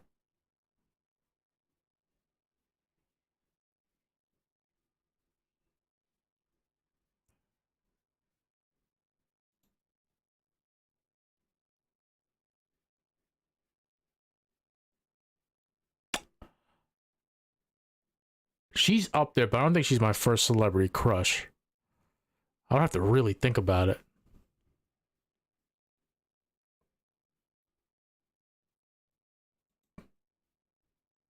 This is actually great.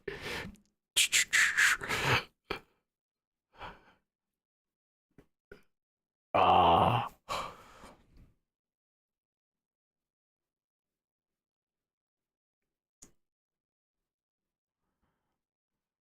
God damn. I'm just sorry. I know like the sports talk is just like going over like all your heads, but like, well, some of you anyway.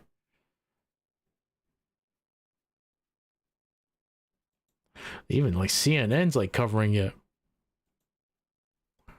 Hopefully Breece Hall coming back. He's gonna come back 100%. Generally speaking, like, dude, these guys are gonna be happy. Alan Lazard, Garrett Wilson.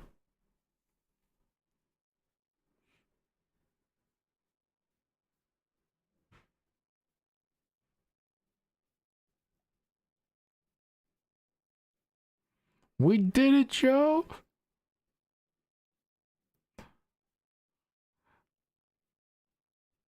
Perhaps I want to become a full-time streamer on Twitch.com. Perhaps I am running for president. Who knows?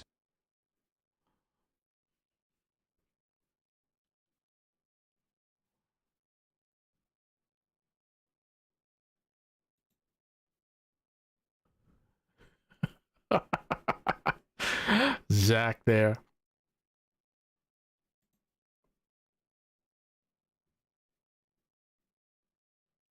Yeah, we're like all caught up at this point.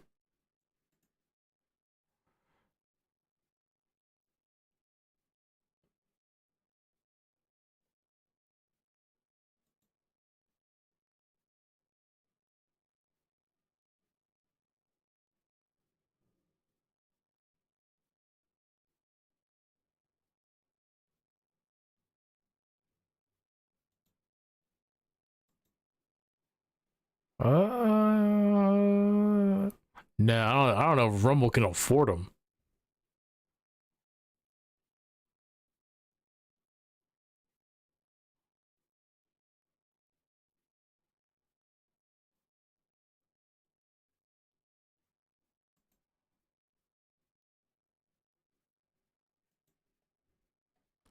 All right.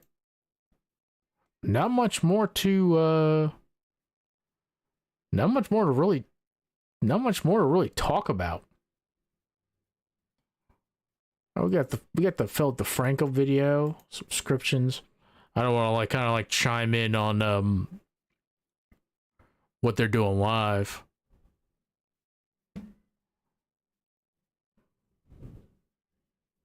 Yeah, they're all Jets Central, Jets Talk 24, Jets Media. They're all doing it too.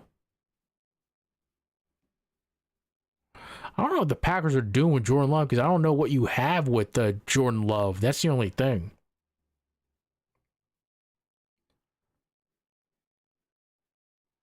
Bro, this is so... Oh, what's the Division? Heartland? Bro, there's still content coming out for the Division? Or Division 2, I guess. All right.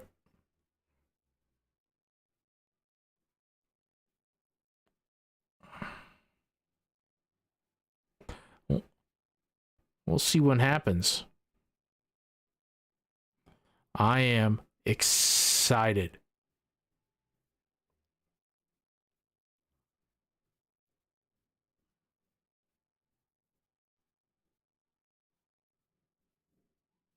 Ugh.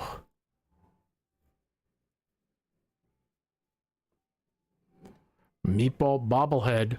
All right. You're going to get angry about this. I just want you to be aware because this is so needlessly disgusting. But I guess shouldn't be surprising in my experience that 90% of prank content creators are kind of the worst, unfunniest human beings in the world. For many of them, there's not a joke. It's just them harassing someone or fake harassing someone. And the most recent of these lames to get the internet's attention was this guy, who some, definitely not me because I'm not a bully, have called D-Bag McGillicuddy. And he starts off his video by talking about the homeless problem. He then, in a belittling way, introduces a man who appears to be homeless. He then orders the food and it plays out like this. What's up, bro? Yeah, man. I got you a Sprite, large fry, got you a Baconator, man. Oh, dude, don't do this shit. This shit's just fucked up. You're always able to, get back on your feet.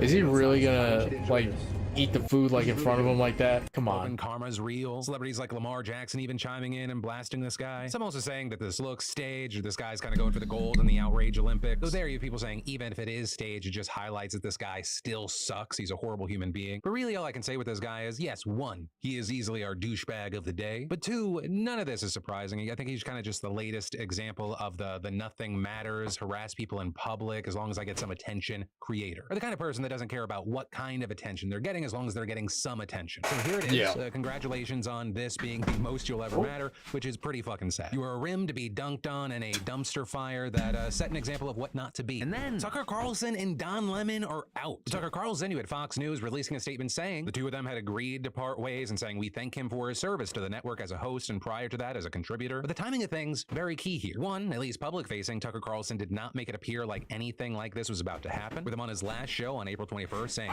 see you Monday. Oh, Phil's on Tucker now. He's gonna get to say an official goodbye to his audience. And two, a very key thing. This is happening about a week after that massive defamation lawsuit. Fox News agreeing to pay $787.5 million to the Dominion voting system. With all that connected to the network and the host's promotion of former President Donald Trump's false 2020 election claims. While Fox News itself has said very little on the matter, some sources told the LA Times the decision to oust Carlson came from Rupert Murdoch himself. And as far as what's next for Carlson, I mean, who knows? Is he going to start his own kind of Alex Jones platform? Is he going to partner with a Rumble? Is he going to partner with an OAN? Is he going to try and get the Republican nomination? Is he just going to be Trump's VP? Because honestly, anything and everything is possible, because even without Fox News, Tucker Carlson is still massive in the conservative space. He's arguably one of the most influential people on that side, aside from Donald Trump himself. And then as far as Don Lemon, according to Lemon, he just got fired. Posting on Twitter and whatever the hell this font is, I was informed this morning by my agent that I have been terminated by CNN. I am stunned. After 17 years at CNN, I would have thought someone in management would have had the decency to tell me directly. At no time was I ever given any indication that I would not be able to continue to do the work I have loved at the network. It is clear that there are some larger issues at play. With that said, I want to thank my colleagues and the many teams I have worked with for an incredible run. They're the most talented journalists in the business, and I wish them all the best. To which CNN Communications responded, "Bitch, what are you talking about?" Tweeting, "Don Lemon's statement about this morning's events is inaccurate. He was offered an opportunity to meet with management, but instead released a statement on Twitter." But then you also had comments from the CEO of CNN who said in a memo that Lemon and the network parted ways, but that Lemon will, quote, forever be a part of the CNN family. So a few different takes just floating out there about how all this actually went down. But notably with that, it is worth noting that the timing here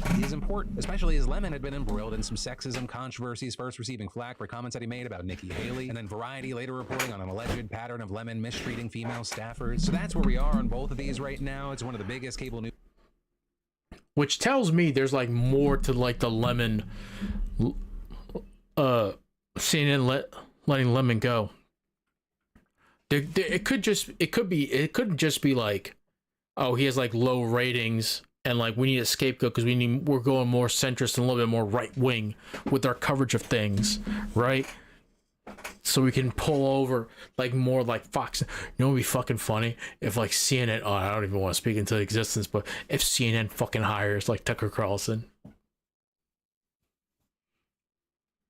Could you imagine that?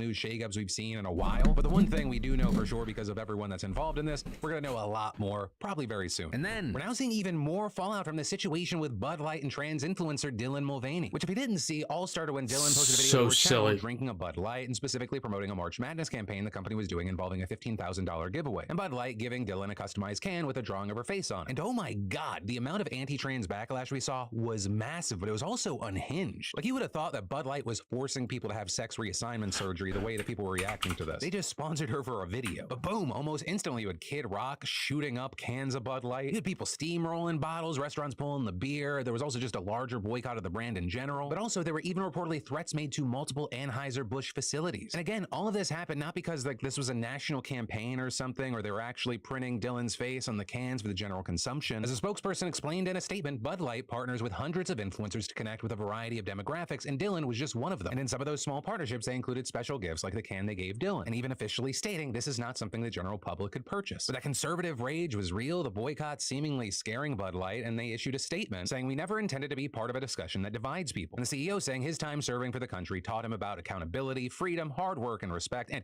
he's committed to protecting the company's history and heritage. Closing, moving forward, I will continue to work tirelessly to bring great beers to consumers across our nation. And that statement amazingly pissed off everybody. You had the conservatives who were boycotting Bud Light saying this doesn't go far enough to explicitly condemn Dylan. But then you had people on the other side pissed off because it looked like Bud Light was distancing themselves from Dylan, just leaving her out to fend for herself, and they, pull back. Right? And because of that, this situation has just continued and continued. With all of that bringing us to today's news of two marketing executives taking a leave of absence now. The first being Alyssa Heinerscheid, the marketing VP of Bud Light, and the second being Daniel Blake, who per the Wall Street Journal oversees marketing for Anheuser-Busch's mainstream brands. And a spokeswoman telling the outlet, "Given the circumstances, Alyssa has decided to take a leave of absence, which we support. Daniel has also decided to take a leave of absence." So there you had the Wall Street Journal claiming that sources familiar with the matter say the decision to go on leave was not voluntary. And regarding Heinerscheid's departure in particular, you had tons of people pointing to comments she made on a podcast back in March. Notably, that podcast came out before the Dylan Mulvaney controversy, and there she talked about her desire to revive Bud Light's brand to attract younger drinkers, saying Bud Light had a fratty reputation that needed to be updated. So with this latest update of these two stepping away, you have conservative culture warriors rejoicing, but then on the left you have people saying, is it our turn to boycott Bud Light? Which is why where I'm going to leave you with this story is a question. What are your thoughts on everything that's transpired so far? Is anybody on our side of the aisle like drink Bud Light? All over the place and chaotic as ever post Elon Musk acquisition, because last week Musk finally carried through his plan to take away legacy checkmarks for verified users, leaving only people who paid for Twitter Blue with blue checkmarks. That is, until he didn't do it, but then only did it for some people, but then even then took it back. But is later learning that Elon Musk was saying that he was paying for the likes of William Shatner, LeBron James, and Stephen King to keep their checkmarks. But then also over the weekend, a ton of other big names got their checkmarks back, with there being this belief that if if you had over 1 million followers, you would all of a sudden automatically get your check mark back. But as places like Forbes have noted, that's not totally consistent with who has blue checks, which then resulted in a lot of celebrities going, ew, no, guys, just so we're all on the same page, I did not buy the check mark. Or you had everyone from Lil Nas X saying, on my soul, I didn't pay for Twitter Blue. You will feel my wrath, Tesla Man. All the way to the likes of online creators like Valkyrie, Hassan Piker, and Ethan Klein, with him going as far as to say that it's defamation for Twitter to claim he paid for Twitter Blue. Also, I will say again, esteemed colleagues, members of the jury, I have been well documented on the record to have been a subscriber of Twitter Blue before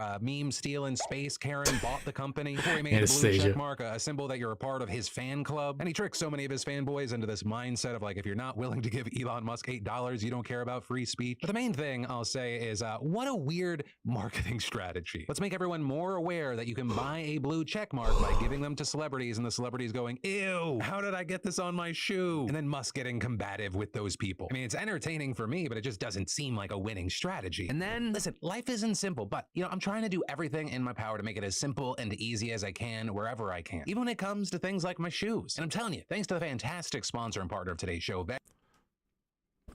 when GM says shit like this, that means he probably has a trade in the works. Bessie, you can too. Bessie's boardwalks have been perfect for everything from running errands when it's not raining, sorry, Phil. With the boys. Get your style and size now. And then, strong majorities of Americans oppose banning medication abortion, but the courts might be ignoring them soon despite recent headlines that you've seen. So according to a new poll from Marist in partnership with several media organizations, nearly 2 in every 3 respondents said that they disagree with banning abortion by medication. And a very key takeaway, that includes a majority of Republicans, 55%. And also significant, 61% said they don't think that federal judges should be able to overturn the FDA's approval of a prescription drug, with the poll also finding a continued decline in trust in the Supreme Court, with just 37% saying they have good or a great amount of confidence in the court, marking the lowest level of confidence since Marist first began asking the question 5 years ago, when nearly 60% said they had a good or great deal of confidence in the high court. And notably, all this comes after the Supreme Court on Friday blocked a lower court decision to ban the abortion pill, at least for now, which I also got to give you some context here. But this whole battle centers around a case filed by abortion opponents in Amarillo.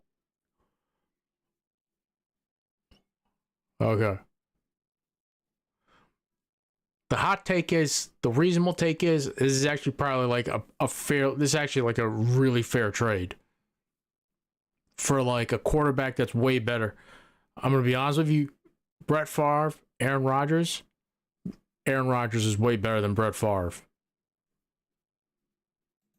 Texas, where you had a Trump nominee with long-held anti-abortion views being the only sitting judge. And in their suit, the group argued that the FDA had improperly approved the drug mifepristone, that being the first pill that's taken in a 2-drug medication abortion process. This, despite the fact that the drug was authorized by the FDA more than 23 years ago and has been approved in dozens of other countries. And since its approval in the U.S., medication abortion now makes up more than half of all abortions done in America, and more than 5 million Americans have used mifepristone to end their pregnancies. But to no one's surprise, this specific Texas judge ruled in favor of that argument, banning mifepristone nationwide and marking the first time ever that the court has ordered the FDA to suspend a medication that it approved. But we saw the decision quickly appealed, and in a 2-1 decision, the U.S. Court of Appeals for the Fifth Circuit said that the pill could stay available on the market while the legal process plays out in court, with the judges there indicating in their order that the anti-abortion groups couldn't challenge the FDA's approval of the drug because the statute of limitations for doing so was so long past. But they did also impose a number of restrictions on access, specifically rolling back rules the FDA had implemented in recent years that allowed patients to get abortion pills in the mail and by telehealth, as well as reverting the use of the drug to just 7 weeks into pregnancy, reversing a 2016 decision that had extended it to 10 weeks. But now, with the Supreme Court's ruling, it reinstates all the FDA's authorizations for the time being, which means that now the whole matter is being passed back to the Fifth Circuit Appeals Court, which has scheduled oral arguments in the case for May 17th. Though whatever happens there, that's not going to be the end of the road, because it's all but guaranteed that whatever decision the judges make here, that's going to get appealed to the Supreme Court, especially because there's also another abortion pill case playing out in a federal court in Washington state, where notably you have an Obama-appointed judge ruling that the FDA can't do anything to limit abortion pills in 17 states and D.C. And while that ruling is not national in scope, those 17 states represent the majority where abortion is still legal. And you have experts saying it would be impossible for the FDA to have one set of rules for some states but not others. But whatever ends up getting decided, this is going to impact not just access to abortion, but I mean, this could also totally upend the FDA's regulatory process for all drugs and set legal precedent for court intervention. And then we're seeing an absolute mad dash out of Sudan right now, where since the fighting between the military and paramilitary forces known as the RSF erupted over a week ago, at least 450 people have died, as well as nearly 4,000 injured, though both of those numbers are likely a significant undercount. And all that despite numerous numerous agreed-upon ceasefires that consistently broke down. So over the weekend, you saw foreign governments with nationals in the country landing aircraft and organizing convoys to pull them out, with over 100 U.S. Special Forces swooping into Khartoum via helicopter, then evacuating just as many American diplomats and their families, as well as Germany and France reportedly getting 700 people out, and those followed by evacuations for pretty much everybody. The Brits, Chinese, Italians, Dutch, Spanish, Canadians, Saudis, Lebanese, and Indonesians. You also had some 700 United Nations, NGO, and embassy staff reportedly escaping in a convoy to Port Sudan yesterday, and that notably being the main extraction point for many foreign nationals who aren't affiliated with their governments. Or because the airport in the capital Khartoum is closed, and we've heard reports of gunmen just prowling the streets, robbing people, with shops and homes being looted. And that in addition to the constant gunfire, airstrikes, and artillery shelling, it's extremely hard and dangerous to get out of the city, much less the country, and even the port is some 500 miles away from the capital, which is likely why the U.S. Navy said that it may deploy assets to the port to assist Americans who make it there, after previously warning that it could not coordinate evacuations for private individuals. And now a State Department spokesperson saying it's in touch with several hundred such people and adding, "We have been clear-eyed about how American citizens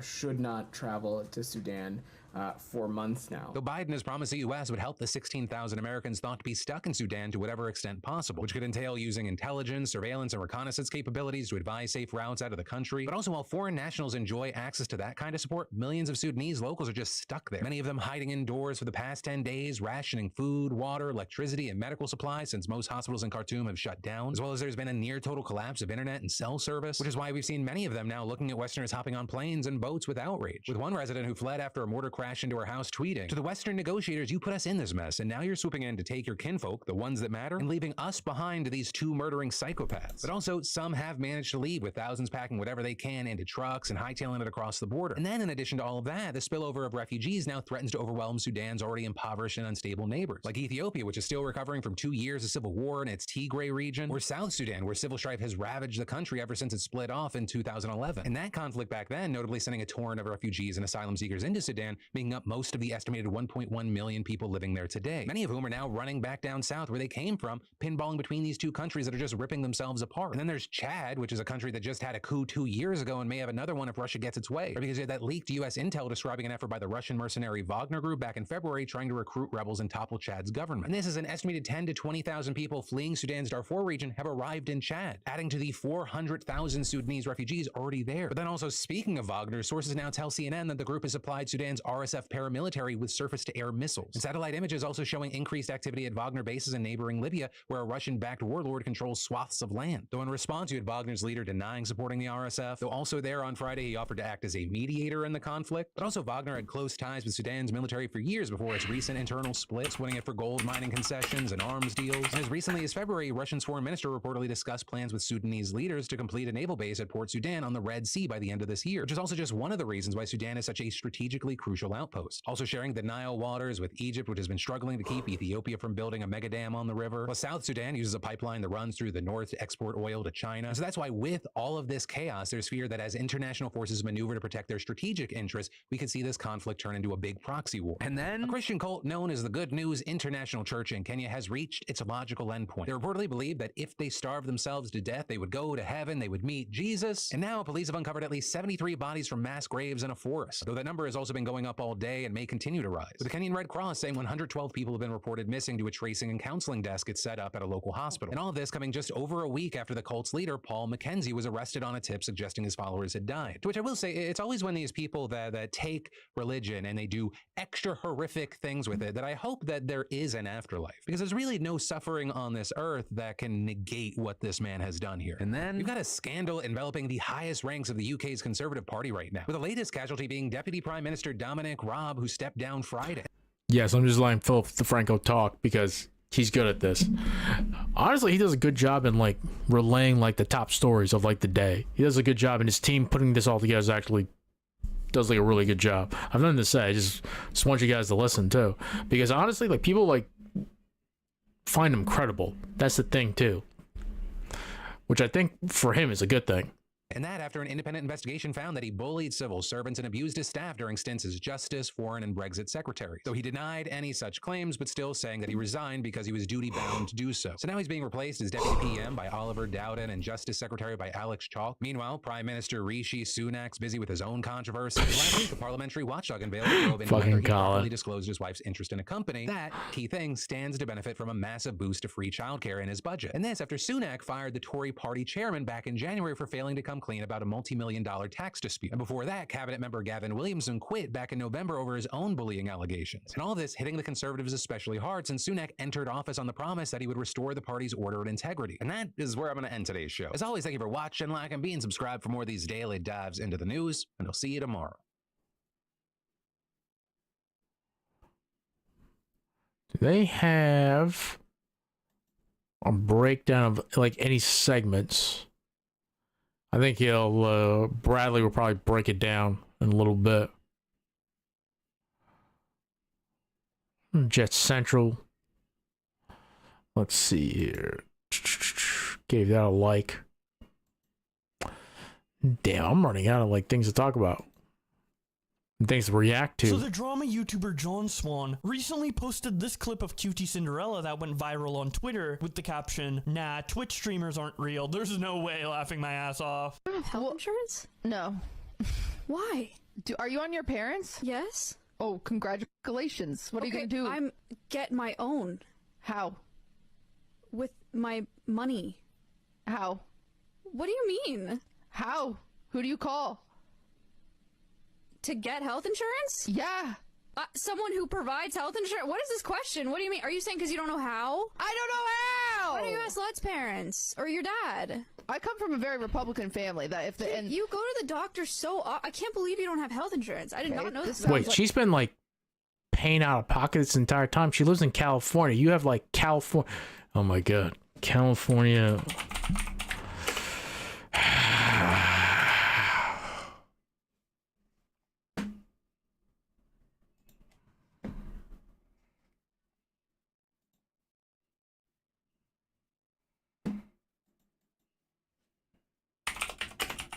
For me, for anyone who wants to know, it's literally here. If you live in California, it's covered California. Okay? If you live in New York, it's literally the New York State. It's like New York State House. That's it. I'm covered under this, okay? It's dirt cheap, okay? You can also get your employer involved too. Also, like, it's actually pretty robust here, like in the state of New York too. It kind of sucks because it sucks too with like an employer, even in blue states, only because like it just depends on who the coverage is. But honestly, you can negotiate with your employer too. If you work for like the state or local government, it's actually really good. It's pretty broad. If you work for a specific employer, it just kind of depends who it is too. But if you work for like let's say you work for like a private employer, let's say like ABC law firm, you can negotiate with them too. But generally like a small law firm, it depends too, because they can pay you can work out like a health credit.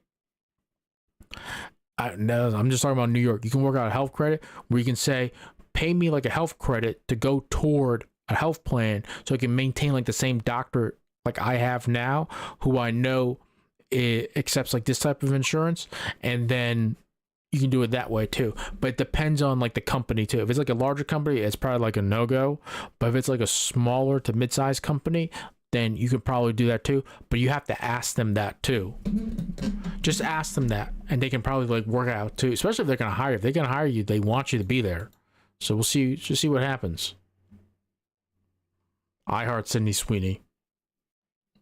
Is it Sydney Sweeney? Yes.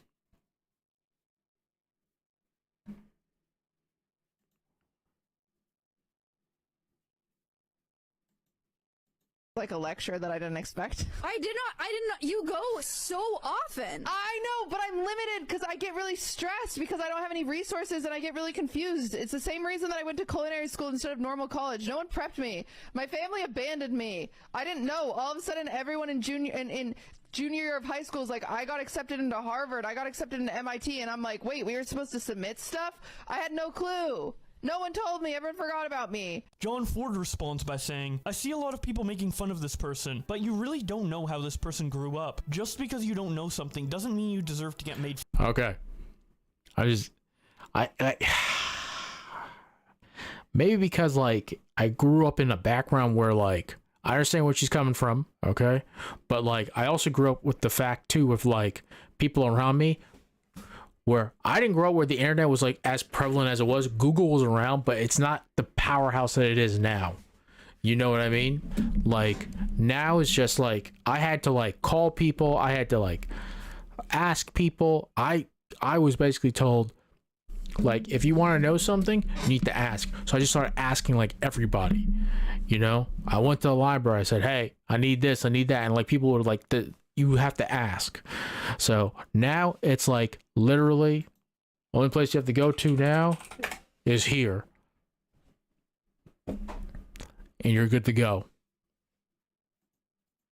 Fun of. Just my take. Dr. Bricktop responds by saying, well, no one taught me, so I guess I'll just not know forever. Poptanon replies by saying, how are you supposed to learn something if you don't even know what it is to ask? Bricktop then responds with the picture of a Google search that says how to get health insurance in the search bar, and then Adrian responds by saying, this is in case you are aware you do not know something, but for example, what she said about not knowing, you had to submit something. You can't Google something you are not even aware of. Murray Diaz Beacon responds, in this case you are forgetting that at the front desk of most hospitals, they will ask you for your health insurance. Decliner Spike responds to John Swan by saying, the accountability is off the charts. Kat Niki says, out of everything you could have clipped from Wine About It, you clipped a fairly normal American experience, lol. Icarus Bath says, bro, how hard is it to type health insurance into Google? Static Path says, to be fair, Cutie Cinderella is from a Mormon family in Utah, so it makes sense. Speedy says, she grew up in a poor Mormon family with a lack of resources, and her mother, a substance user, passed away when she was around 20. She experienced grooming, abusive relationships, and a lot of trauma. Women are expected to these stay at home and conversations, look like, pretty these conversations go in like fucking weird directions, man.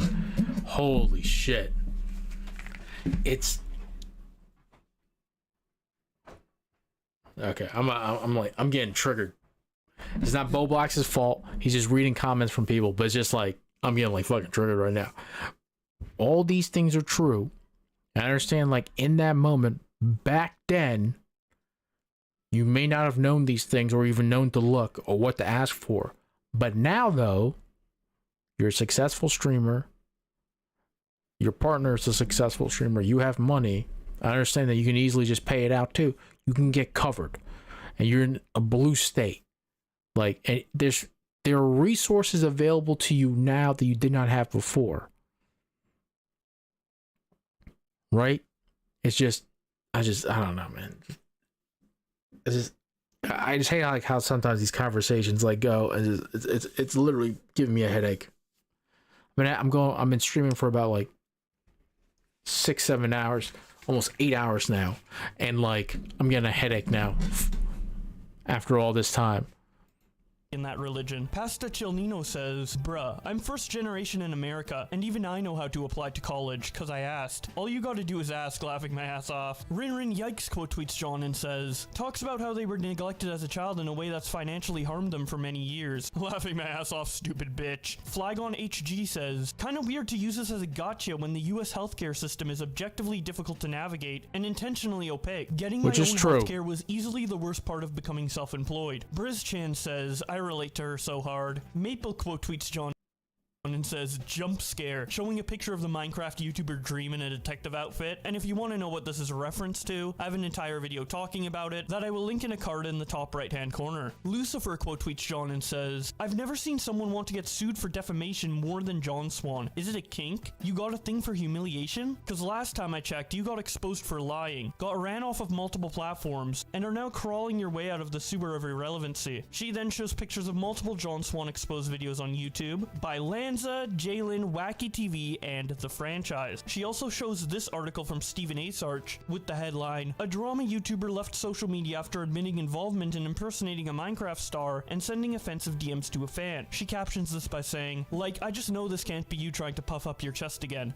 Can it? Valo says, this is what life is like when your parents don't guide you as you're growing up. I got kicked out at 15, and things like going to the doctors or taxes or starting/quitting a job or literally anything about adult life life are completely foreign. It's terrifying. Dreamy says, no way y'all are shocked at this? A lot of people were raised by neglectful parents and don't teach their children a lot of this stuff. When I got cut off my family insurance at 22, I didn't know anything about health insurance. Amanda, who runs the channel Swell Entertainment on YouTube, quote tweets John Swan and says, as someone who had to figure out a lot of shit out on my own at 17/18, after cutting off an abusive parent, this is not that shocking. One of the ways my parents abused me was making sure I had no control over any of my documents, finances, medical info, etc. I finally was able to get my original documents when I lied by telling them my community college would only accept the originals from me due to FERPA. I hope the response to her sharing this doesn't prevent her from asking questions or for help with things like this in the future. Roberto Blake responds to Amanda by saying, schools need to teach actual skills required in adult life and shouldn't assume that you have had certain things available to you from your parents. I very much agree with this too.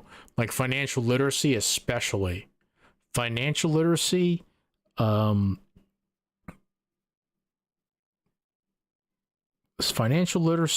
it's difference between disinformation, misinformation. It's media literacy in general too. Social media, how to navigate social media. Like these things honestly should be taught in school in a ladder-like fashion. As the concepts get a little bit harder and harder, the higher you advance in school, just the way like you would advance like up a ladder. This type of like literacy should be taught. Like you should be able to like balance a checkbook by the time you get to high school, to be honest with you. It doesn't have to be abuse or Definitely when you get to Some college. parents don't know anything beyond what they had to know to get by so far. School wastes a lot of time and funding teaching irrelevant things versus what will give you a fighting chance. But to be fair, kids who grew up watching you should also know they can use YouTube to learn and find out basic adult things like insurance, taxes, and financial aid. Just as Like when I was trying to figure out like this, I watched like so many YouTube videos, and I'll show you the fuck it, I'll just show you the playlist. I got a ton of playlists, like literally. Look at this. There's a ton of videos here, and they go back. There's like what, only 89 videos so far. Oldest. Taxes as a streamer. Your first Twitch viewers. Best settings for all AMD, PC plus Streamlabs, OBS. Laggy streams. Audio. This is like one of the best. These two videos are like the two best because I'm using a Yeti mic, and if you want to know why my audio sounds the way it does, it's because of this. Too. Like all this stuff. Fan-fucking-tastic. easily as they could look up trends and their favorite shows. Rebecca responds to Amanda by saying, "It's really frustrating to see folks victim blame here, when it's pretty clear that this was neglect, especially from the folks who said, 'I went through this too.' The people who say, 'Google it,' how would she know what to Google without a conversation like this one?" Randy says, "Twitch streamers aren't real, and the example is them rightfully confused by the American health system." Anthony says, "I despise everyone saying, 'Just Google it.' She didn't know about the existence of health insurance or college applications, so No, that she didn't say that. That's Anthony. She didn't say that. She knows about health insurance and she knew about college applications. She doesn't know how to obtain health insurance, and she didn't know that she had to apply to colleges like at that time. Okay, she didn't say that she didn't know about either of those two things. She didn't know how to do it, the steps to get those things done. how was she supposed to know what to Google? And not everyone gets unfettered internet access to even be able to use Google in the first place. Kathy Hatch says, "I didn't have health insurance until I was 28. This is not unusual at all. It's expensive and confusing if your job doesn't provide it for you." Cutie Cinderella then responds directly to John Swan by saying, "FTR, I'm from Washington. All my primary care doctors are there, so I struggle because I live in Cali now and didn't want to get health insurance here since I want to go to my primary whenever I go home. I didn't really plan on moving to Cali. It just happened, so I've been in limbo. Let me know if anyone knows of an insurance that covers multiple states. Whenever I look into it, I get really overwhelmed, and I don't have resources to help me. I thought this was a pretty consistent human experience, but apparently I'm just a dumbass." No, okay, Jesus Christ, she's farming now. No, as far as I'm aware, depending on insurance companies are region locked. So, for example, an insurance company, let's say like in in my home state of New York, you're not going to find the same company. Like Fidelis, from what I understand, is exclusively in like New York, state of New York, and specifically in New York City, versus like Florida Blue. Where do you think Florida Blue is? It's in Florida. So they're region locked. Okay. However, there's no law that prevents you from having multiple insurances. So let's say, for example, I fly in between like Florida and New York. I can have an insurance from Florida as long as I pay the premiums and also maintain my insurance in New York. Nothing stops you. So if she wants to, she can maintain her insurance in Washington and she can also get covered in California as well. But guess what? You're paying premiums for two different insurances. So that's the only thing. So if she wants to maintain her primary in Washington, she can, but she can also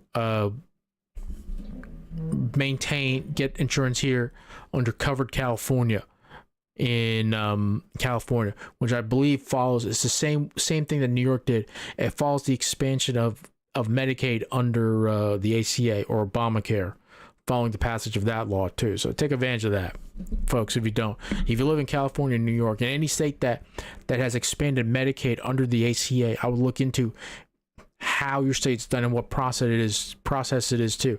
It's essentially, for New York, it's just it's a questionnaire you have to fill out too. It's relatively quick. It takes about maybe 45 minutes to an hour if you do it correctly, and it'll take you to the exchange, and it's very cheap. California, I'm assuming it's the same way. Usually, if it's an expansion of Medicaid under the ACA, your state has its own state exchange too, and it's the benefit of your state too. You'll have some co-pays here and there, but the co-pays are relatively low. Depending on how much money you make, the premiums are going to be relatively low as well. It's going to be affordable, to be honest with you. And you can pay up to $0 a month, but you have to be making little to no money. But you can't avoid co-pays or prescription drugs. And the coverage, it's going to depend by state. In New York, I'm basically can see any doctor that I want under New York State's exchange. I have no problems. So I have special care doctors. I have costs, and the costs are relatively low, but the coverage is good too. And there's actually a focus on preventive care too, to prevent you from going to the doctor multiple times and controlling a disease that you have too. So the coverage is good in New York State, in my opinion. Also, I still pay when I go to the doctors. I just pay with cash. I didn't think it was a big deal if cash is an option. I'm not scamming anyone. People have certain triggers that overwhelm them. This is one for me. I wish I could explain it. She has some serious I'm putting on my fucking mental health specialist hat on, but I'm not a mental health specialist, by the way. I'm just joking when I say that. But she has some severe body dysmorphia. She has some super severe anxiety about certain things too. But at the same time too, she's pretty good at the influencer thing too. So sometimes I feel like she's fishing for certain responses, but I think in this case she's not, because her body dysmorphia is pretty well known. But and her anxiety is pretty well known too. Listen, if she can afford pay cash, Godspeed to you, cutie. Good for you. But you can get covered under California. It just takes a minute to fill out the form. I don't know how complex it is. In New York, it's not that bad whatsoever. Just take a minute and look at some resources if you're really worried about stuff like this. Just multiple companies? Can't. I have bought a house, filed taxes every year, have multiple companies, run a... I mean, she's it makes this shit like this that makes me think that she's farming for sympathy. You can do all these things. You can, oh my God. Okay. I'm trying to be more understanding. It's just this is triggering me right now. For someone who has nowhere near the money that she has, and I've gotten help from people too, but I've had to ask it, but I've also had to figure stuff out on my own. And I've had nowhere near the type of resources she has. And I mean resources, I mean this. I'm still able to do it. No one, people aren't really thinking about maybe some people are, but I think overwhelmingly people aren't. People are not trying to bully her. People are trying. people are trying to make sense of the fact from this statement here. You've bought your own house. You fill out your tax every year. You run multiple companies from what you said, and you run a huge award show. And you are a smart person. I don't think anyone like denies that. But because of all those things, the fact that you can't get covered in California, it's something doesn't compute up here for those people. Same thing with me too. And personally, I think you're farming for sympathy, which I'm not a big fan of. That's why I don't like talking about like anything that's going on in my personal life on stream or anything. Like, I don't want people to think I'm farming for sympathy. I don't like talking about stuff like that too. But that's what makes me think she's farming for sympathy too. And I generally like her. I think she's a good streamer, to be honest with you too. Her content's actually fun to watch, believe it or not. And I think that the fact that she can get like a award show involving streamers is very impressive. She is, from where she started to where she is now, it is very impressive, like what she does.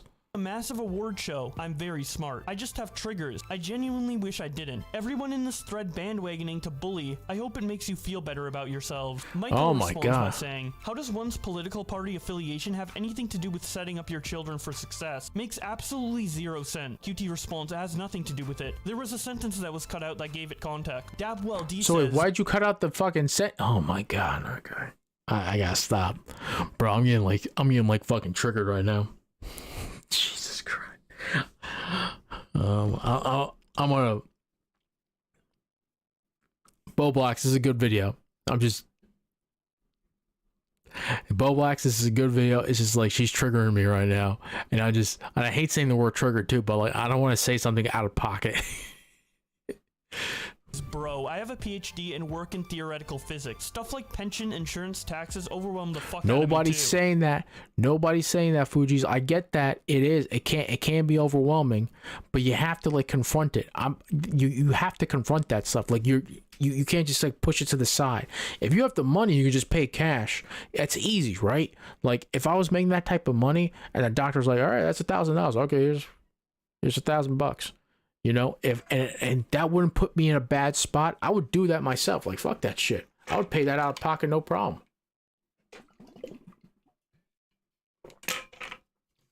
If I could pay for like dental work, I would do what Zerka did and get like fucking like top tier dental work done here. You know what I mean?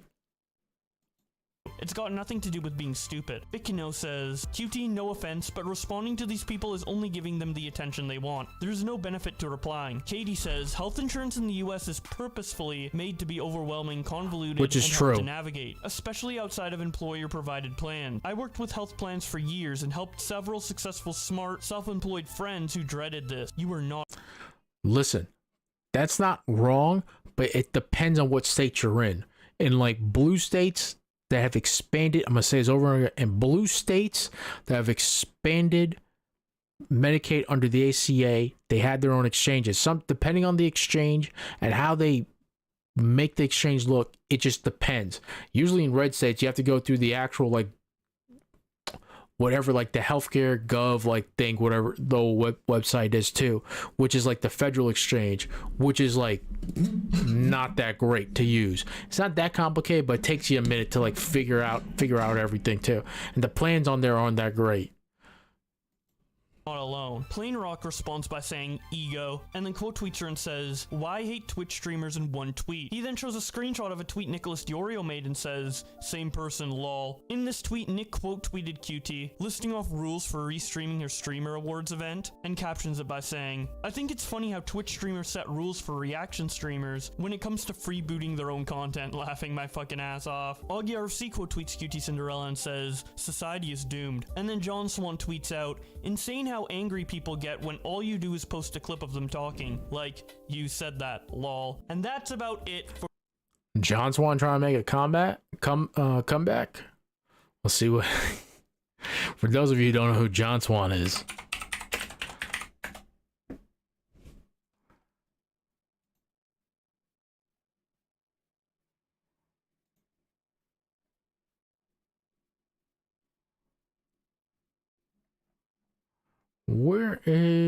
that was 10 months ago. Shh.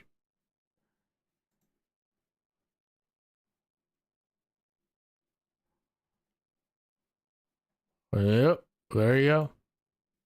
For this little controversy on Twitter. I'd love to know what your guys' opinion on this is in the comment section below. Do you think QT Cinderella is being stupid? Do you think this confusion over getting health insurance in the US is justified? Do you think John Swan's being a dick? Or do you think John Swan was simply sharing an interesting clip and was genuinely shocked by her lack of knowledge rather than just trying to find something to poke at QT Cinderella about? Whatever your thoughts are, I would love. I think John Swan's a little bit. He was poking the bear a little bit to get a response. He was poking the bear. To hear them. And while you're at it, if you enjoyed this video, I would appreciate you leaving a like on it and subscribing with notifications on, as I frequently make content like this that you might not want to miss. And if there's any content you did miss, be sure to check out the end card right now to see if there's a video I've already made that you are interested in watching. But with all that being said, thank you guys so much for watching, and I will see you in another video. Kevils is clay. Okay, we'll watch that video tomorrow. Black beer. Leftists love them too. Let's see. Do I have anything else?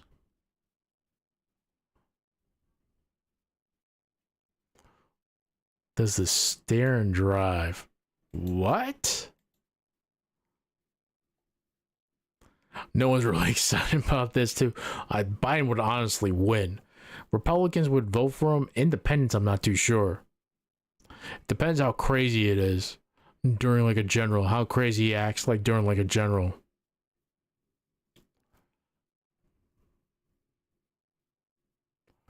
Let's see. Quantum TV got oh my god, yes, we gotta watch this. Quantum TV has been arrested. Yeah. Yo. The Act Man, what is my God? Being bad at Elden Ring. No game of the year, no real champion, just bare minimum. Nobody will even talk about this game, ever even mention it when we talk about the greats of this generation. That is a fact. Again, nothing against you. It's not a personal attack. At the end of the day, go kill yourself, man. If you like what you like.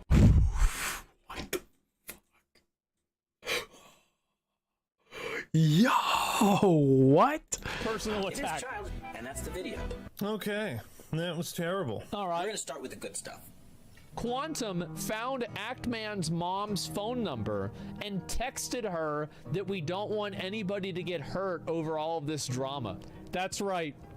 Apparently the guys at the police station finally got around to seeing the video. They saw that he wasn't liking the game and they decided to put him on jail, or put him in jail.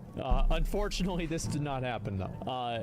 Actually, much less funny, he actually got arrested for domestic violence. I hate to tell you this, but I did say that whenever, didn't I tell you guys that with Quantum, this would not be the last that we hear of Quantum TV? That a person like this never stops shooting themselves in the foot. I said this because a person like this is an asshole on the loose. And the best thing to the worst thing to happen to an asshole like this is for them to get their way. And the reality is that Quantum should have been completely deplatformed, right? Like, I mean, he literally doxing and promoting violence. I mean, like, if that doesn't get you off the platform, what the hell does? Apparently it takes like a whole lot more. But who would have guessed it? Okay, Rich, let's go. Oh, hey. I had to pull over to the side of the road because some news just crossed, and I saw it stopping at a red light because I had to see, why is my phone buzzing like crazy? Of course, I wasn't looking at my phone while driving. His wife, his friends. I'm safe. I'm responsible. And I know things. Like I knew this trade was going to happen. I told y'all the Packers had no choice but to send Rodgers to the Jets. And now it's happened. Yeah. Aaron Rodgers is a New York Jet. Let me just say that again. Aaron Rodgers is a New York Jet. Now, is this going to work out? Who knows? I know the Favre thing was a disaster. Rodgers is a different player. It started out actually pretty good, then he got hurt. That was the problem. And guess what? It's better than the alternative.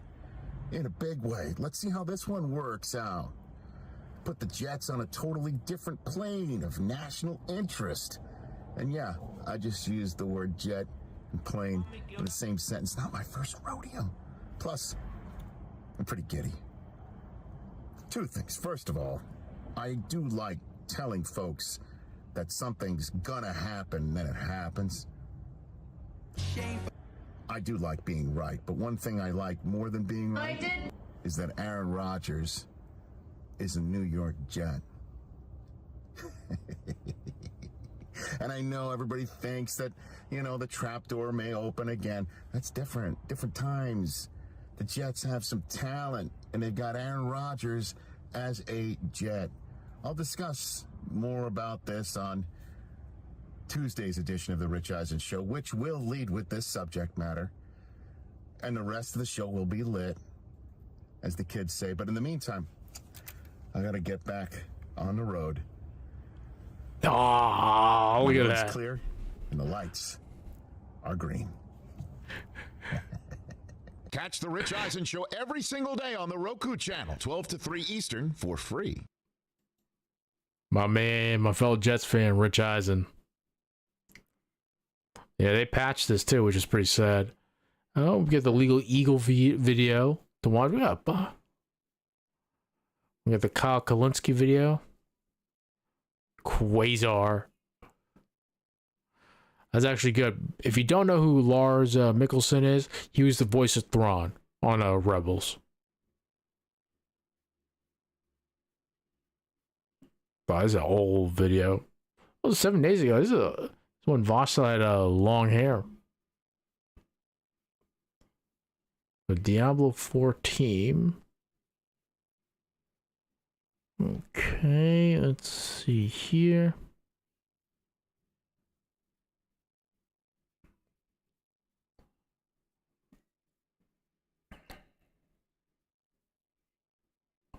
Oh, this will definitely be a DMCA strike.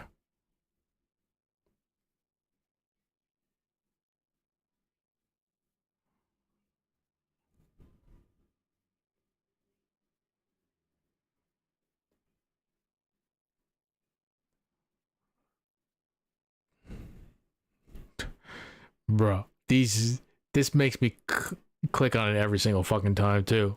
He's so nuts.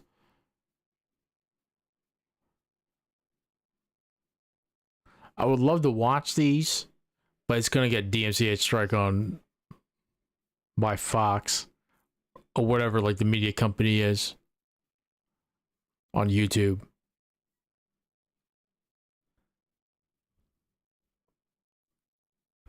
Let's see. All right, let's go back to watch later.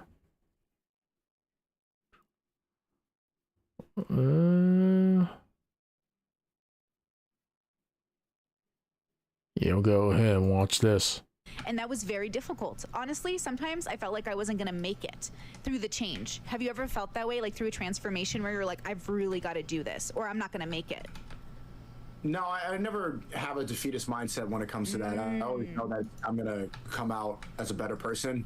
It's just sometimes I wish I could, well, this is a stupid thought, but I'm like, I wish I could just fast forward to the end part where I already figured this part out. Totally. But you have to enjoy the process of the work. If you don't enjoy it, then it's going to be grueling, and you have to enjoy it to the best of your ability every moment of life. I agree with you.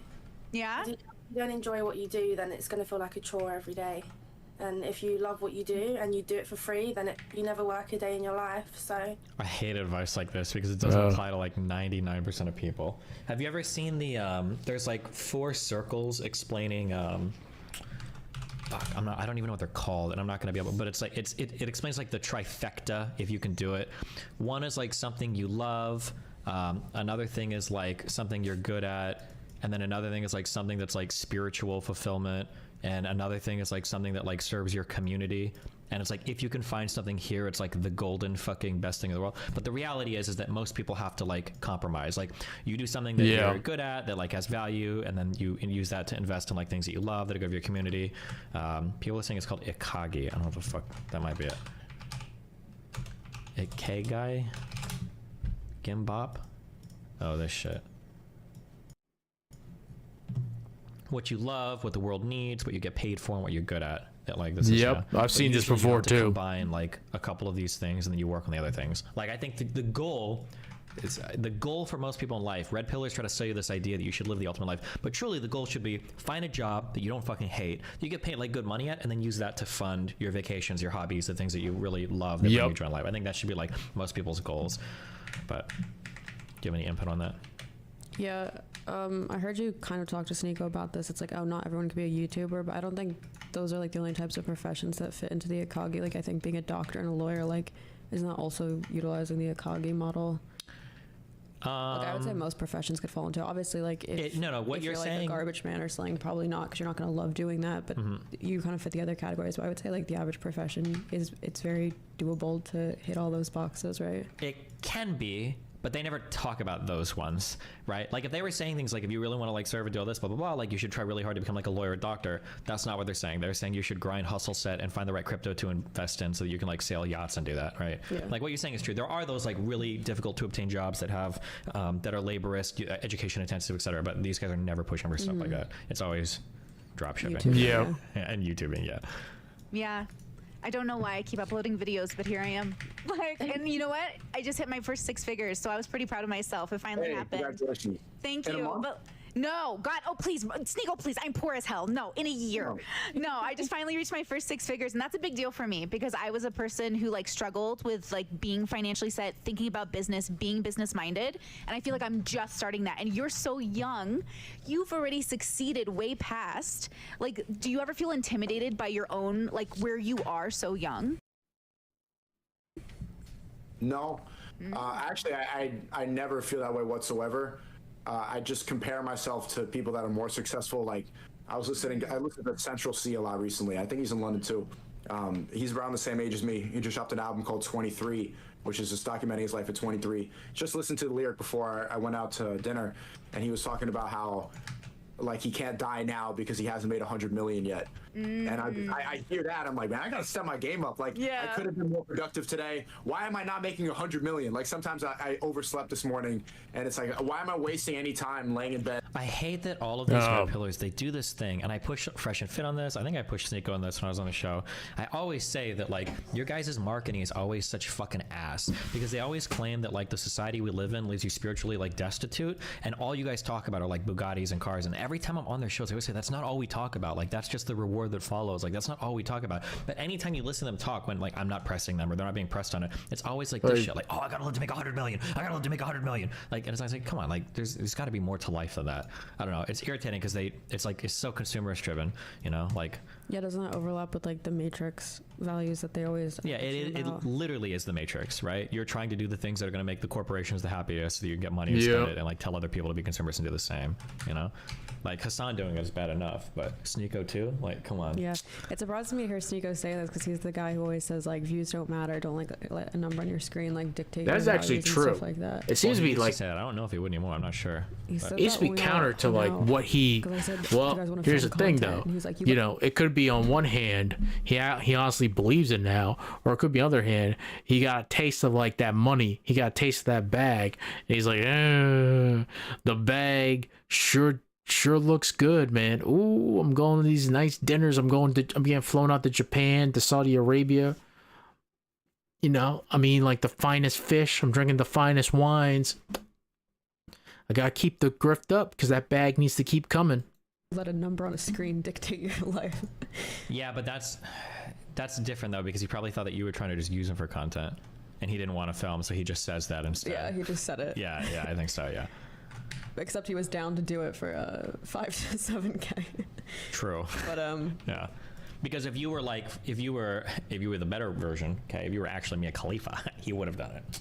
But since you're just Farah, he was like, fuck no, not enough viewers. He's like Hassan, you know, Cloud Brain. What platform is Mia Khalifa getting views on that isn't Pornhub? I have no idea. That's getting actually. more views than me. What are you talking about? I don't know. You just want to neg me? Yeah. Okay, let's continue. Did it work? You sound pretty negged right now. Yeah. Good. And like scrolling for a little bit when I could be making $100 million, when I could be influencing more people, when I could be making a different video that I've never made before. Like I don't ever look at the place in my life and get complacent. I just look at people who are doing better, who are more motivated to do more than me. I'm like, man, why am I not in that position? Because I don't see anybody else having an unfair advantage compared to me. I see it as we're all dealt the same hand. And what do you think about that? What? that like he has no unfair advantage. Like, do you agree that everyone kind of has the same chance of going viral or being like a YouTuber or making easy money? No. Why?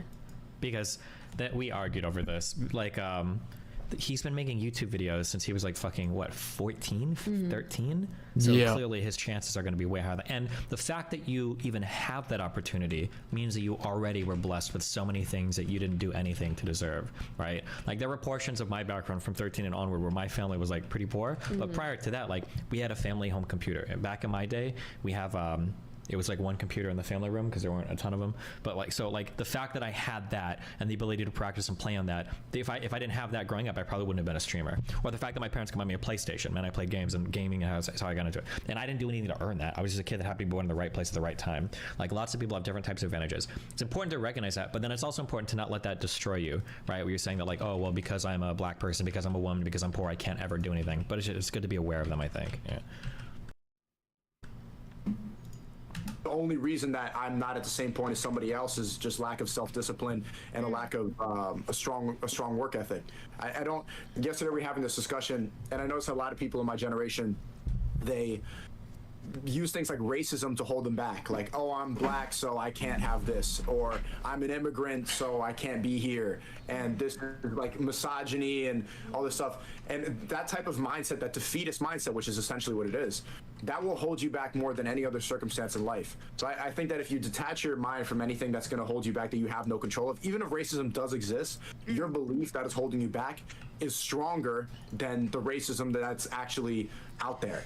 So this is true. The I think that people do get really defeatist. Like, it might be true that you're like have some disadvantages or whatever, but if you start to like fixate on that shit, it's like the most self-destructive thing in the world, I think. Yeah, I follow this like Russian vlogger girl. She's super pretty. She does like lifestyle content, and she talks about how like she sells this course, and as soon as you sell a course, people are gonna get mad at you and think that like you're, I don't know, ignoring your privileges, whatever. And people were telling her like she only has a following because she's like pretty or whatever. She has pretty privilege. Not everyone could do what she does. And she was like, that's not true. Like, there's millions of pretty girls who don't make, you know what I mean, like 7 figures or whatever. And she was just like, the only 2 privileges that I have, you guys also have, which is Wi-Fi connection and iPhone, which basically everyone in America has at this point. So I don't feel like it's race or any of these things that necessarily hold people back. I would say like there's privileges in terms of like intellect and creativity and other things, right? So I don't know if let me let her finish. Hands, because I think if you're fundamentally an uncreative person, even if you have like an iPhone and a Wi-Fi connection, I don't think you can necessarily like do what Sneako does. But I don't think the privilege is race, right, or gender when it comes to at least internet stuff. Yeah, there's definitely privileges that like influence you, but like arguably the most important privilege you can probably have right now if you're in the United States is that you were born in the United States. Yeah. Like, yeah, it's not like black people are slaves here right now, and like people have generally like access to like computers or infrastructure and shit. Like, yeah, you can't. Yeah. I was thinking about that yesterday in relation to my parents. I was thinking like it's crazy how different my life is from theirs just because of time and place. Like, I don't think I'm any smarter or more creative than my parents, and they're cashiers and make minimum wage, or the fact that like just because I was born here, you know what I mean, and I can now have access to this whole world just because now I'm used to it, and you know what I mean, they just didn't grow up to it and they're not accustomed to it. Yeah. All right, bye. Remember to hit that like and subscribe. This was good stuff, man. That was a good conversation. That was a good like back and forth critique of like Sneako. Destiny's actually right about that. Like, one of the biggest advantages you have like in the United States is like you are born in the United States. Now there's some disadvantages that you can't overcome, like especially if you grew up in like in a very like impoverished like neighborhood. Like, there's some places I've seen like in Florida and like in the deep South where like it's gonna take a minute for you to get out, but you can get out. But it's gonna take like some time too, and I can understand like for some people like that seems insurmountable, but you can do it. But it's gonna take a minute. You know, it's gonna take a minute. Sometimes it might take a little bit of luck too, and sometimes a whole lot of luck. But it can happen. And part of it is like I think that if you like kind of like get into this like self-defeatist like mindset, and you say like, oh, I'm never gonna get out of those circumstances, then you're not gonna get out of those circumstances too. And also, like from Farha's example too, like, you know, some people, they have privilege and they may not realize like they have that privilege. I'm not talking about white privilege too. Like, pretty privilege is like a thing. Like, you are born with those privileges, and if you were born with those privileges, listen, and you have that, you should take advantage of those privileges. I'll be the first one to tell you that. If you are a white man and you're relatively good looking, you know, if you're good looking, you do. I think you should take advantage of those privileges to advance your career so you can take care of yourself and your own, to be honest with you too. But at the same time too, you know, you do have to like work hard. I don't know why people on the left like stay away with it. You do have to work hard. You do have to put effort into like something too. Like someone like Sneeko, he is very talented. He's a smart guy too, but he put effort into it. He put himself out there. He failed at working for Mr. Beast. He failed at doing that thing with Keemstar. But look at where he is today. I don't agree with how he got there, but he put work in too. Same thing with Andrew Tate. Like these guys don't tell you this too, but they had to put work in. I don't know what his life was before he got there. Like I've heard snippets here and there too, but clearly he put work in to get there too, and he was fortunate that he had a father who helped him and guided him along. But he took advantage of the opportunities in front of him, and he created some of those opportunities, and it might have been cringe and bad, but he worked at to get to where he is today. And I know how that sounds too, but working hard shouldn't be like something that the right co-ops from the left. Working hard should be a good thing, because if you want to achieve the things that you want to achieve, you do have to work hard to get there. How you do it is going to be different for each person and for like what profession you choose to do. But you do have to grind. If you want to stream, you get big as a streamer, you need to stream. You need to make good content. You need to take advantage of the different social media platforms there and get exposure on those different platforms. Do you think that in defense of property it's acceptable to potentially kill someone? And if so, can you qualify what those circumstances are? I think the ones we roughly settled on was that, like, if you're in a society where you roughly understand that people, like, you have to understand that people own the property, you probably have to have some understanding that lethal force is possible, that somebody's going to defend their property, and then you probably have to be, like, to some extent an agent that understands their decisions, that if these qualifications are met, then somebody probably has the right to defend their property, escalating up to and including, like, death, Gotcha. So when you say property, like, what would be property that you wouldn't think is acceptable to want to defend? Whatever you fucking own. But we'll say, like, house and car for now. Okay, so, like, more higher in terms of, like, monetary value, not necessarily. Like, if it's a ring, for example, or something like that. There, like, I could see an argument being made for that, but we'll stick to those ones for now, because the edge case is going to be hard, Yeah, gotcha. I want to ask you, there's a, we covered this recently, but there's like a group of pranksters who run around trying to grab people's groceries. Shit. Oh, yeah. To grab people's groceries and run off with them or whatever. And then, you know, they always end up getting in fights. And then there's one person who recently went to an airport and tried to steal people's luggage and be like, that's my luggage, and like start a whole altercation. And then one person ended up getting arrested because of the whole altercation. Do you feel like there's anything inherently wrong about some of the behavior that they're doing with these pranks potentially? Without seeing it, obviously, I know you haven't seen it, so you'd have to give more context. I would have to see it, but like, I mean, if you want to do a prank like that, I think, like, you know, knock yourself out, but you better be wearing Kevlar. Like, if somebody like took action against somebody doing shit like that, especially in America, like, that's why, like, you should, I think people who do pranks, you should be real careful where you are, because it's a good chance, like in America, somebody got a gun on them, especially in the South, especially in a red state. I mean, I wouldn't sit there and I'd be like, yeah, that's about what you'd expect to happen. Yeah. So I think I think Jadion took exception with some of my words, because I was like, man, fuck these kids. I don't care if they get shot, which is you know, it's pretty aggressive. I ain't even gonna lie, but I keep thinking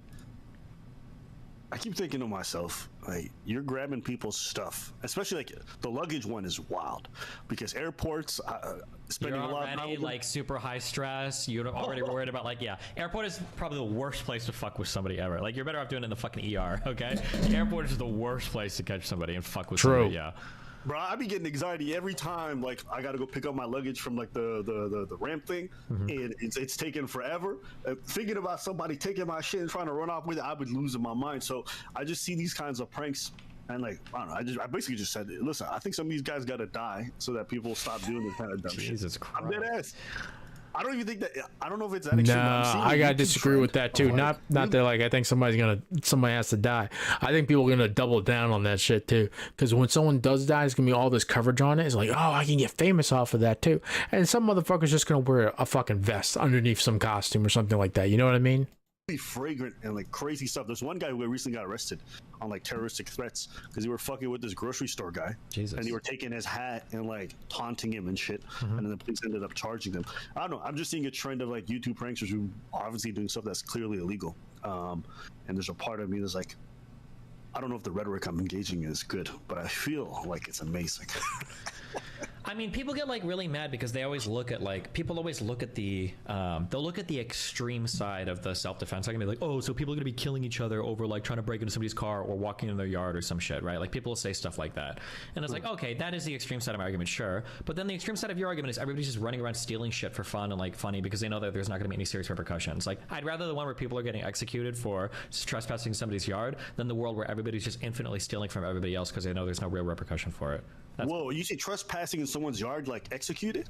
Well, that's like the most extreme version of like the self-defense argument, right? Well, what if they're breaking into their house? Okay, well, what about they're not breaking their house? What if they're climbing your fence or whatever? That'll be where they'll go. Like, okay, well, what about, like, I think for Pisco, his argument is, what if somebody tries to steal a blade of grass from you? Would you defend that? And like, principally, you're kind of sort of say, like, yeah, I guess you could defend that. But then on their end, like their extremist side is like people should be able to just infinitely run around and steal from everybody else, knowing as long as you're fast enough and you can run, there's no repercussion ever. You should be able to steal whatever you want because nobody should ever be able to use lethal force against you, which I think is wrong. But yeah, I mean, I can understand the concern with like some extreme forms of this because, you know, we recently saw a whole bunch of state cases of mistaken identity shootings over the past weekend. For sure. Like the kid who rang the doorbell of the wrong house apparently, and then he got blasted through the door. Like that seems kind of crazy to me. For sure. Yeah.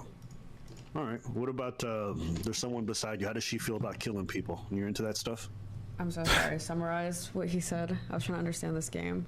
Why are you reading my game? He's talking about like, how, do you think that if somebody's like trying to, let's say that you're in LAX, somebody runs up to you to steal your purse, and you're like, don't do it, and they run after you to take your purse. Let's say you have a gun on you. Do you think you should be able to kill that person to keep them from taking your purse? No. So they should just get to I take think it? self-defense only applies if they're enacting like physical harm on you, right? Okay, don't say right. That's your opinion, not mine, okay? Yeah. Cringe. Gotcha. All right. Well, that was all for me. I just wanted to ask about that. But you guys can go back to watching Felicia. Abba's words, not mine, okay? Oh my god. There's limits to like to defensive property. I mean, it really just like depends. Like if it's like your business and like, you know, and if like they were stealing stuff and like it could be like severe detriment to your business, I can understand like you like taking action. If it was like my car, I'm not gonna spend like, because I can always get like, it's not like I'm not gonna like it, but like I'm not gonna lose my job if like somebody steals my car. You know what I mean?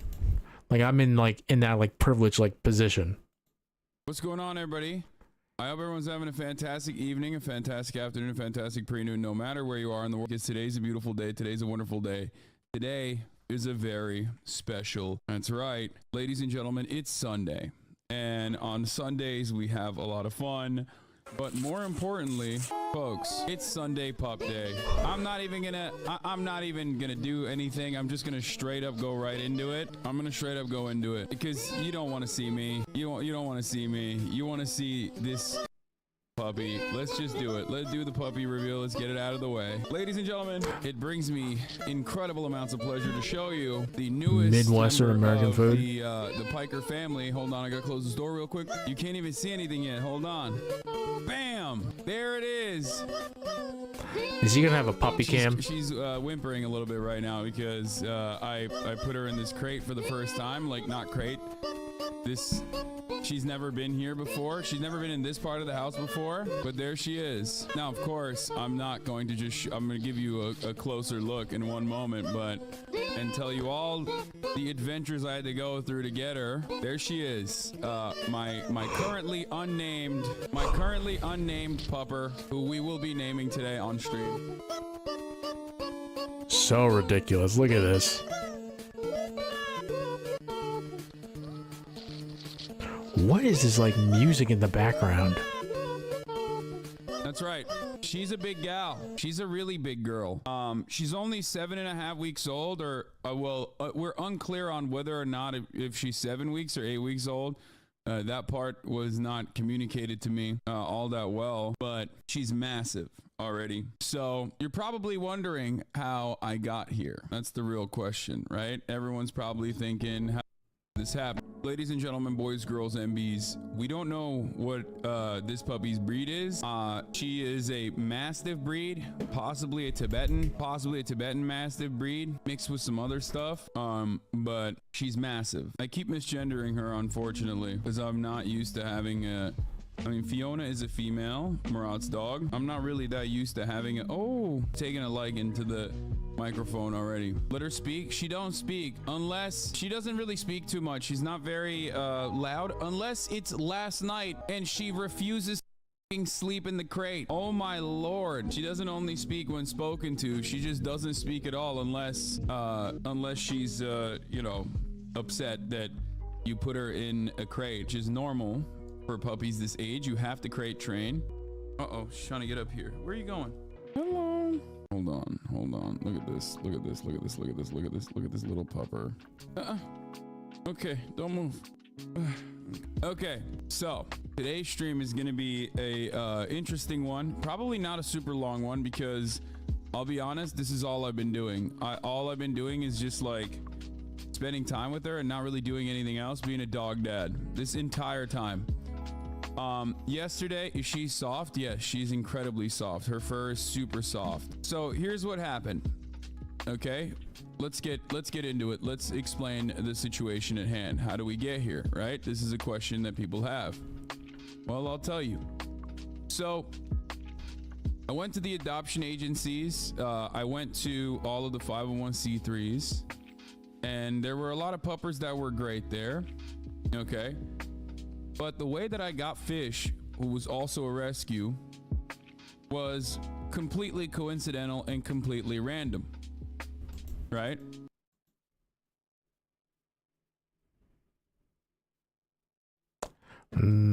That's not good. Fish is my first dog, for those of you who don't know, who was with me for 6 wonderful years. And, you know, he was just like left at an Orange County tire shop. So I'm a big fan of Kismet, you know, fate, and vibes as well. Big fan of vibes with dogs, but also with Kismet as well. So what did I do? I went on Craigslist and I looked for big breeds, and I found a Mastiff breed. This was the Mastiff breed. She comes from a family, we don't know what her mom is, but Craigslist, oh no, wait, why oh no? The family wanted to have her, but realized that she is going to be too big for their daughter, and the dude who had her originally was like, yeah, she eats way too much already, and also on top of that, like, we already have some big dogs, and I'm having a child. Now, why is the I'm having a child important as far as this component goes? Well, the reason why it's important is because originally I was supposed to go today to get her. She's trying to get up. She's trying to get back on the table. So originally I was supposed to go and get her today. Ray and I were going to go travel over there, you know, IRL it a little bit too, and then come back into the puppy stream here. But that didn't happen. Why? Well, because my man's wife went into labor, like his actual wife. Yeah. And he was like in panic mode. He's like, dude, I'm gonna be honest with you. If you want this dog, he's like, brother, if you want this dog, you gotta come get her literally tomorrow. So instead of going to a wedding like I was supposed to on Saturday for my friend Jack Wagner, I had to travel. I was like, congratulations, but like, dude, what? So I had to travel over to an area in California to go grab this little thing and then bring her home, and then afterwards there was no shot I was going to be able to stream. Let's be real. Where are you going? Where are you going? Uh-oh, getting active. She's very curious. Okay, she's very, very curious. I'm gonna put her behind me for now so she has space to travel. Trying to get her to poop in P2. She hasn't pooped yet. There she is. Okay. So anyway, here. So yeah, I picked her up. I brought her home, and I've been a puppy dad already, as you guys know. You know, I took care of Fish. I raised that thing when he was like literally a tiny, basically barely above a fetus, right? So you may notice that she's laying on the bars, just like on the blast off photo, on the puppy reveal blast off photo, she's laying on these metal bars. The reason for that is because she likes the cold weather. So that is the reason why she's doing that. She loves metal bars so far. She loves, you know, playing with chew toys and crying at night non-stop when I try to crate train her. That's it for the puppy reveal side of things. God anyway, damn. So brought her home. Obviously it was a lot of work. It's a lot of work to have a puppy. So I went straight into it and I haven't really stopped. I haven't done anything. I was supposed to go to Jack's birthday. Didn't do that. Didn't go to the wedding. And also on top of that, I was supposed to work out this morning and play basketball with my trainers. Couldn't do that either, unfortunately, because, you know, I'm a dad now. I'm a new dad. You're kind of problematic for not sleeping in the crate with her. Cancel, give her the stream key. So for those of you who are wondering, like, what's her breed? We don't know. We don't know what her full breed is, okay? But I did get one of these things. I don't know. This is just like the first thing that came up on Amazon. It's a dog DNA test. So it's a puppy and me, puppy 3 and me, puppy 23 and me. It will probably take a long time. I mean, I don't know how long it takes for you to get the results back. But anyway, she's not vaccinated. She only has gotten dewormed. So I did that and found out my German Shepherd Husky mix is actually part wolf. The vets can do a DNA and have reports to you in hours. Yeah, but I'm not doing it through, let me explain to you something. As I was stating, so she's not vaccinated yet, so I have to get her vaccinated. First round of vaccines like this upcoming week, and then I think by the end of like the 16-week process, she'll get fully vaccinated so she can be around other dogs as well. Obviously, I need to keep her indoors for the most part, and you might have noticed that she doesn't have a name yet. I do have some ideas for names, and I want to ask you guys. And we're gonna look at like training videos. We're gonna look at like breed videos. Look at her pushing the crate already. She's so big, you can't really tell. I mean, for 8 weeks old, she's pretty. All right, that's enough. We saw the dog. I think I might call it quits.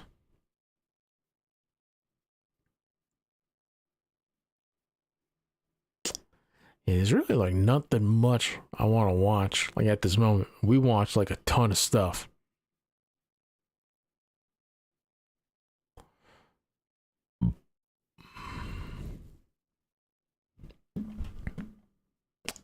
All right, ladies and gentlemen, I appreciate everybody's time and attention today. We're gonna end the stream, going to stream for almost like 8.5 hours now. As always, remember, the New York Jets got Aaron Rodgers, and we're going to the fucking Super Bowl, baby. But also remember, stay frosty, touch grass, and God speed. Super Bowl bust. Full stop.